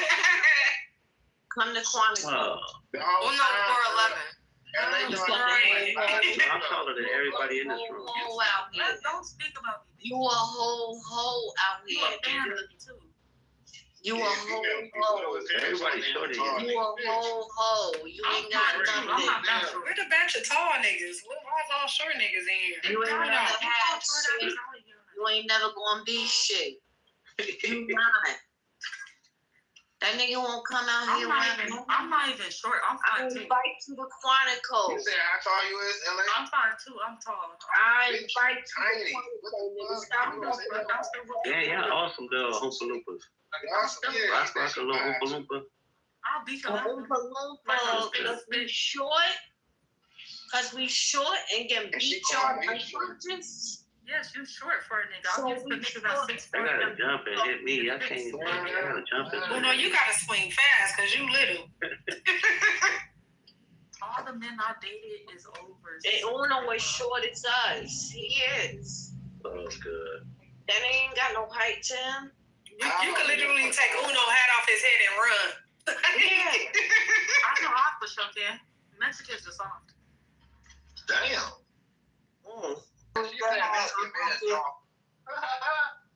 The ones I You are not a tall man. You're not. I want to be. I am who I am. No, you are who you are. Short motherfucker. You are. That's what you are. And you look like you're not a tall man. You are not a tall man. You're not. Okay? Because the minute that you say that you were some like part of y'all want to see how Miss Banks look? Let me show you a picture. Yeah, go ahead. Go ahead. She look like I love that shit. I fucking love it. She kind of look like That's the picture that you got. with the wig. Choose the best picture that you have. Y'all embarrassing me in front of my man once. The whole look like Go ahead, pick it. I'm dead. Y'all PTRs is funny. Like, how y'all be get these pictures of people? I got a picture of her. Oh, you said looks like me. No, he got a picture of me. No, I got it. Trying to play. Where are you from? I'm from LA. I've been refreshing it, and you ain't got no picture of me yet. I don't know. I don't meet you, but you look pretty. Thank you. You're welcome. Not that much. Well, I'm from Compton. I got a picture of Rock. My family from LA. Oh, Compton, that's around the corner. Yep.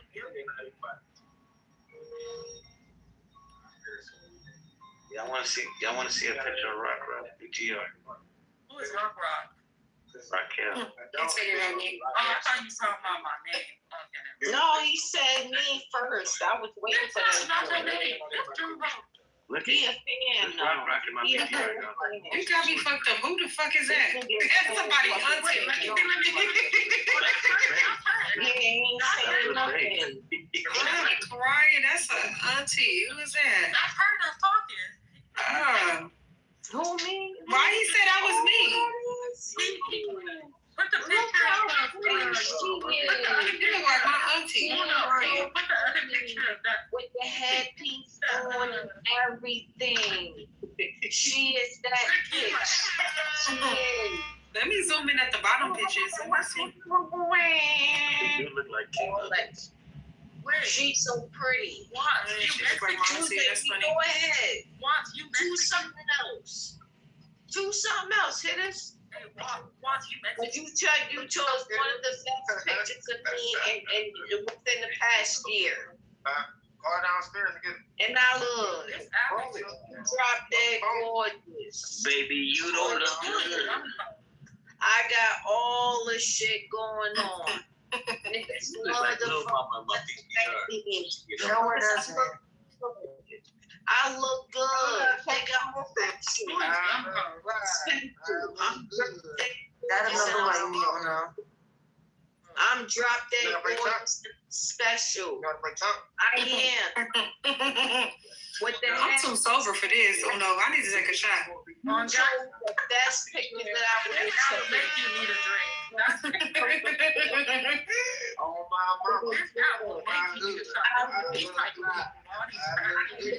What's going on in here? It's too much. I don't blame you, Raquel. I'm so drop dead gorgeous. I look better than these bitches. No. What is wrong? With these fucking wigs Somebody get their aunt. And the fucking gots to be glued all on this shit. What? I look better than the gots to be. Gots to be glued, bitch. Better than the gots to be glued, bitch. I do. Shut the fuck up. Yeah, laugh. No, we're Cause not y'all about don't to look do better that. than You're talking me. about some glue. I don't. It's no filter on there. It's no You look like none of that. It's just me. What you see is what you get. What you see is what you get. And no, niggas paying my bills to this day. You 60 something. You need to pay your own. Yeah, I am. I'm 60 something. I'll be hot if my mama was on this app. What the fuck? 60 years old on this app is crazy. You're supposed to be on a cruise on a yacht enjoying life. Why is you out here drunk? You want a man to check on you. You should have did that like 8 And I years just ago. told you that I'm 71. You're probably better. Got mad about that. Oh, she's 71. I'm older than That's that. even worse. Okay. Bitch, I look better than you. Wait, she's literally 71? I look better She than trolling us, you. Una? I look better than you, nigga. And my pop-out turned 79 on Sunday. Tell either or to fucking clock me out of Hey, here. Miss Banks, you want to talk to my pop-out? She said clock. What you gonna do? You want Absolutely nothing but kick me out What of do you here. mean? What are you talking Miss about? Banks? No, I'm in here. You're in here. Okay. This what nigga else? is a Thanks. fucking Dan. Okay. Do you want to talk to my pop-out? Dan. He's a fucking fan. He is. Who? What are you talking about? It's time for your bedtime, Bernie. Nigga, tell your children that.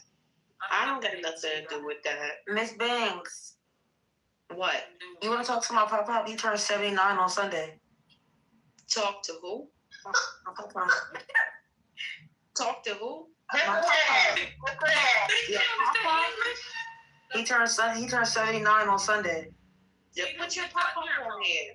All right, I'm gonna let you talk to him next time I go to his house. Okay. Okay, ho. And make sure you don't do no stupid shit either. Just let me talk to him direct. All right, I'm gonna let you talk to him.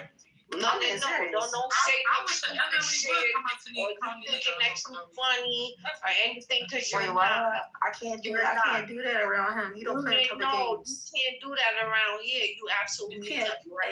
When you talk to him, you gotta talk to him with some respect. So you gonna let me talk to your papa? Yeah, when you talk to him, you gotta be respectful. Your dead papa. Because he gonna cuss you out if you don't act respectful. You don't got no papa. And this is what your doctors do? Yes, I do. I'll be What the fuck? I swear to God, I'm not trolling. The nigga been dead for years. I swear to God, I'm not trolling. See, this is why I hate doing caregiving because shit like this. I swear to God, I'm not trolling. My father turned 79 on Sunday. Yes, you are, nigga. I swear to God, I'm You not ain't no trolling. genuine nigga. Ain't shit genuine about you.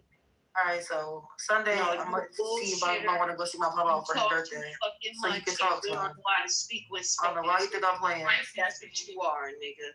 I'm being You play too serious. fucking much. That's I'm who not the fuck playing. you are. Nobody believe you. Nobody Bro, I believes swear to God, I know I turned 79 on Sunday. You ain't got that shit. Bro, I swear to And God. matter of fact, you ain't never had a pop-pop. Wait, why not? You never heard about him. He turned 79 on Sunday, Miss Banks. You only heard about him. He's around your age. You never had a pop-pop. He's around your age. You never had a when you talk to him, you gotta be respectful. You never had him. Because if you're disrespectful, he'll cut you the fuck out. He's not gonna play with you. Never will So I'm have letting you know this now. I'm letting you know now that his mouth is lethal and he'll cuss you out.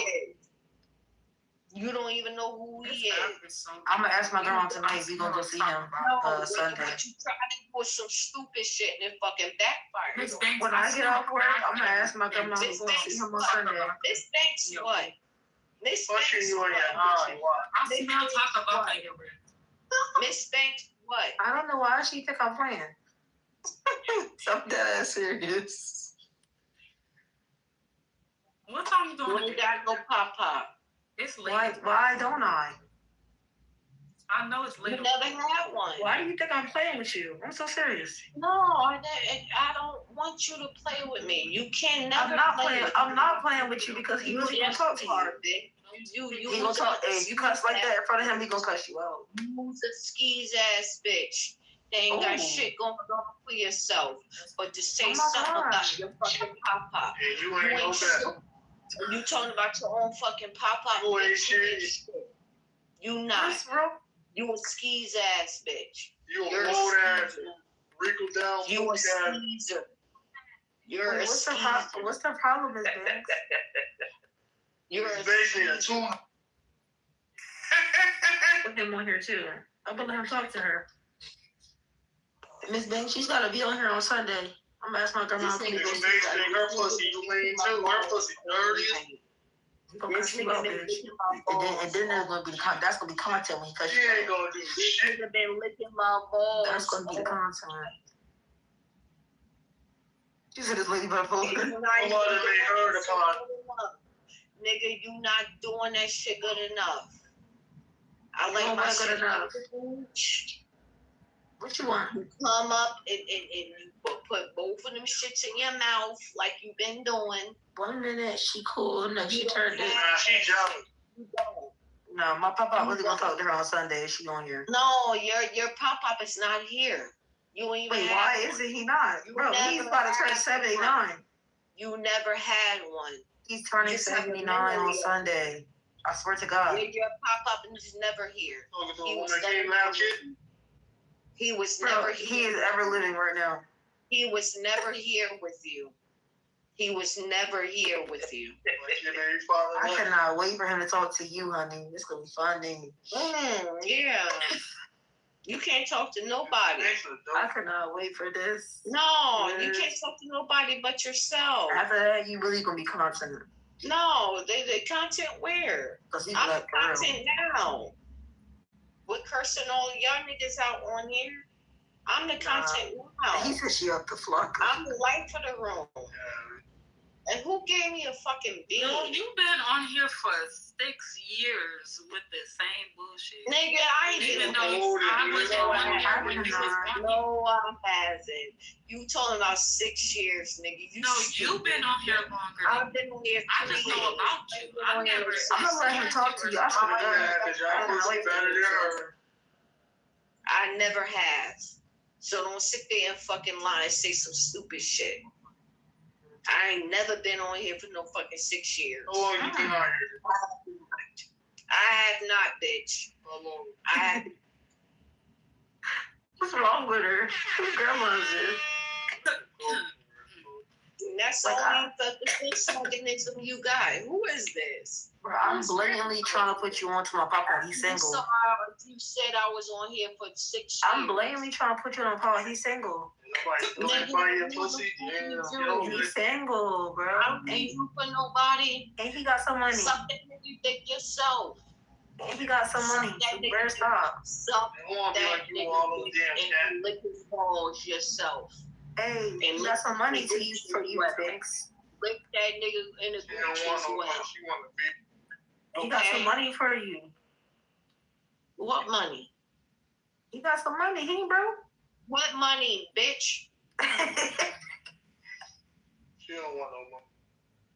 Right, she don't want no money for real.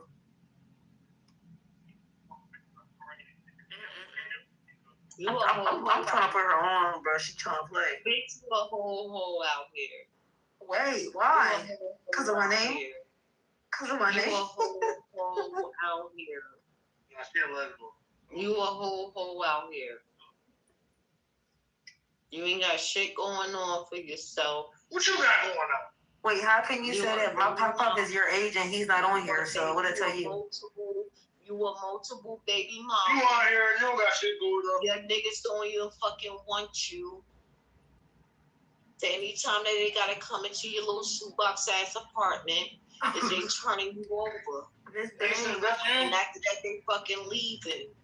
That's what they doing. They no, why you don't have the replays on? The replays is on, bro. Yeah, let the replays be on. You gotta this make shit ain't Hold on. for the replays to be on. Bro, he said, "He's gonna end up like her." Turn them on. I'm blaming you for her on top of her. Afterwards, when this room is done, the replays, if they're on, you might turn them on.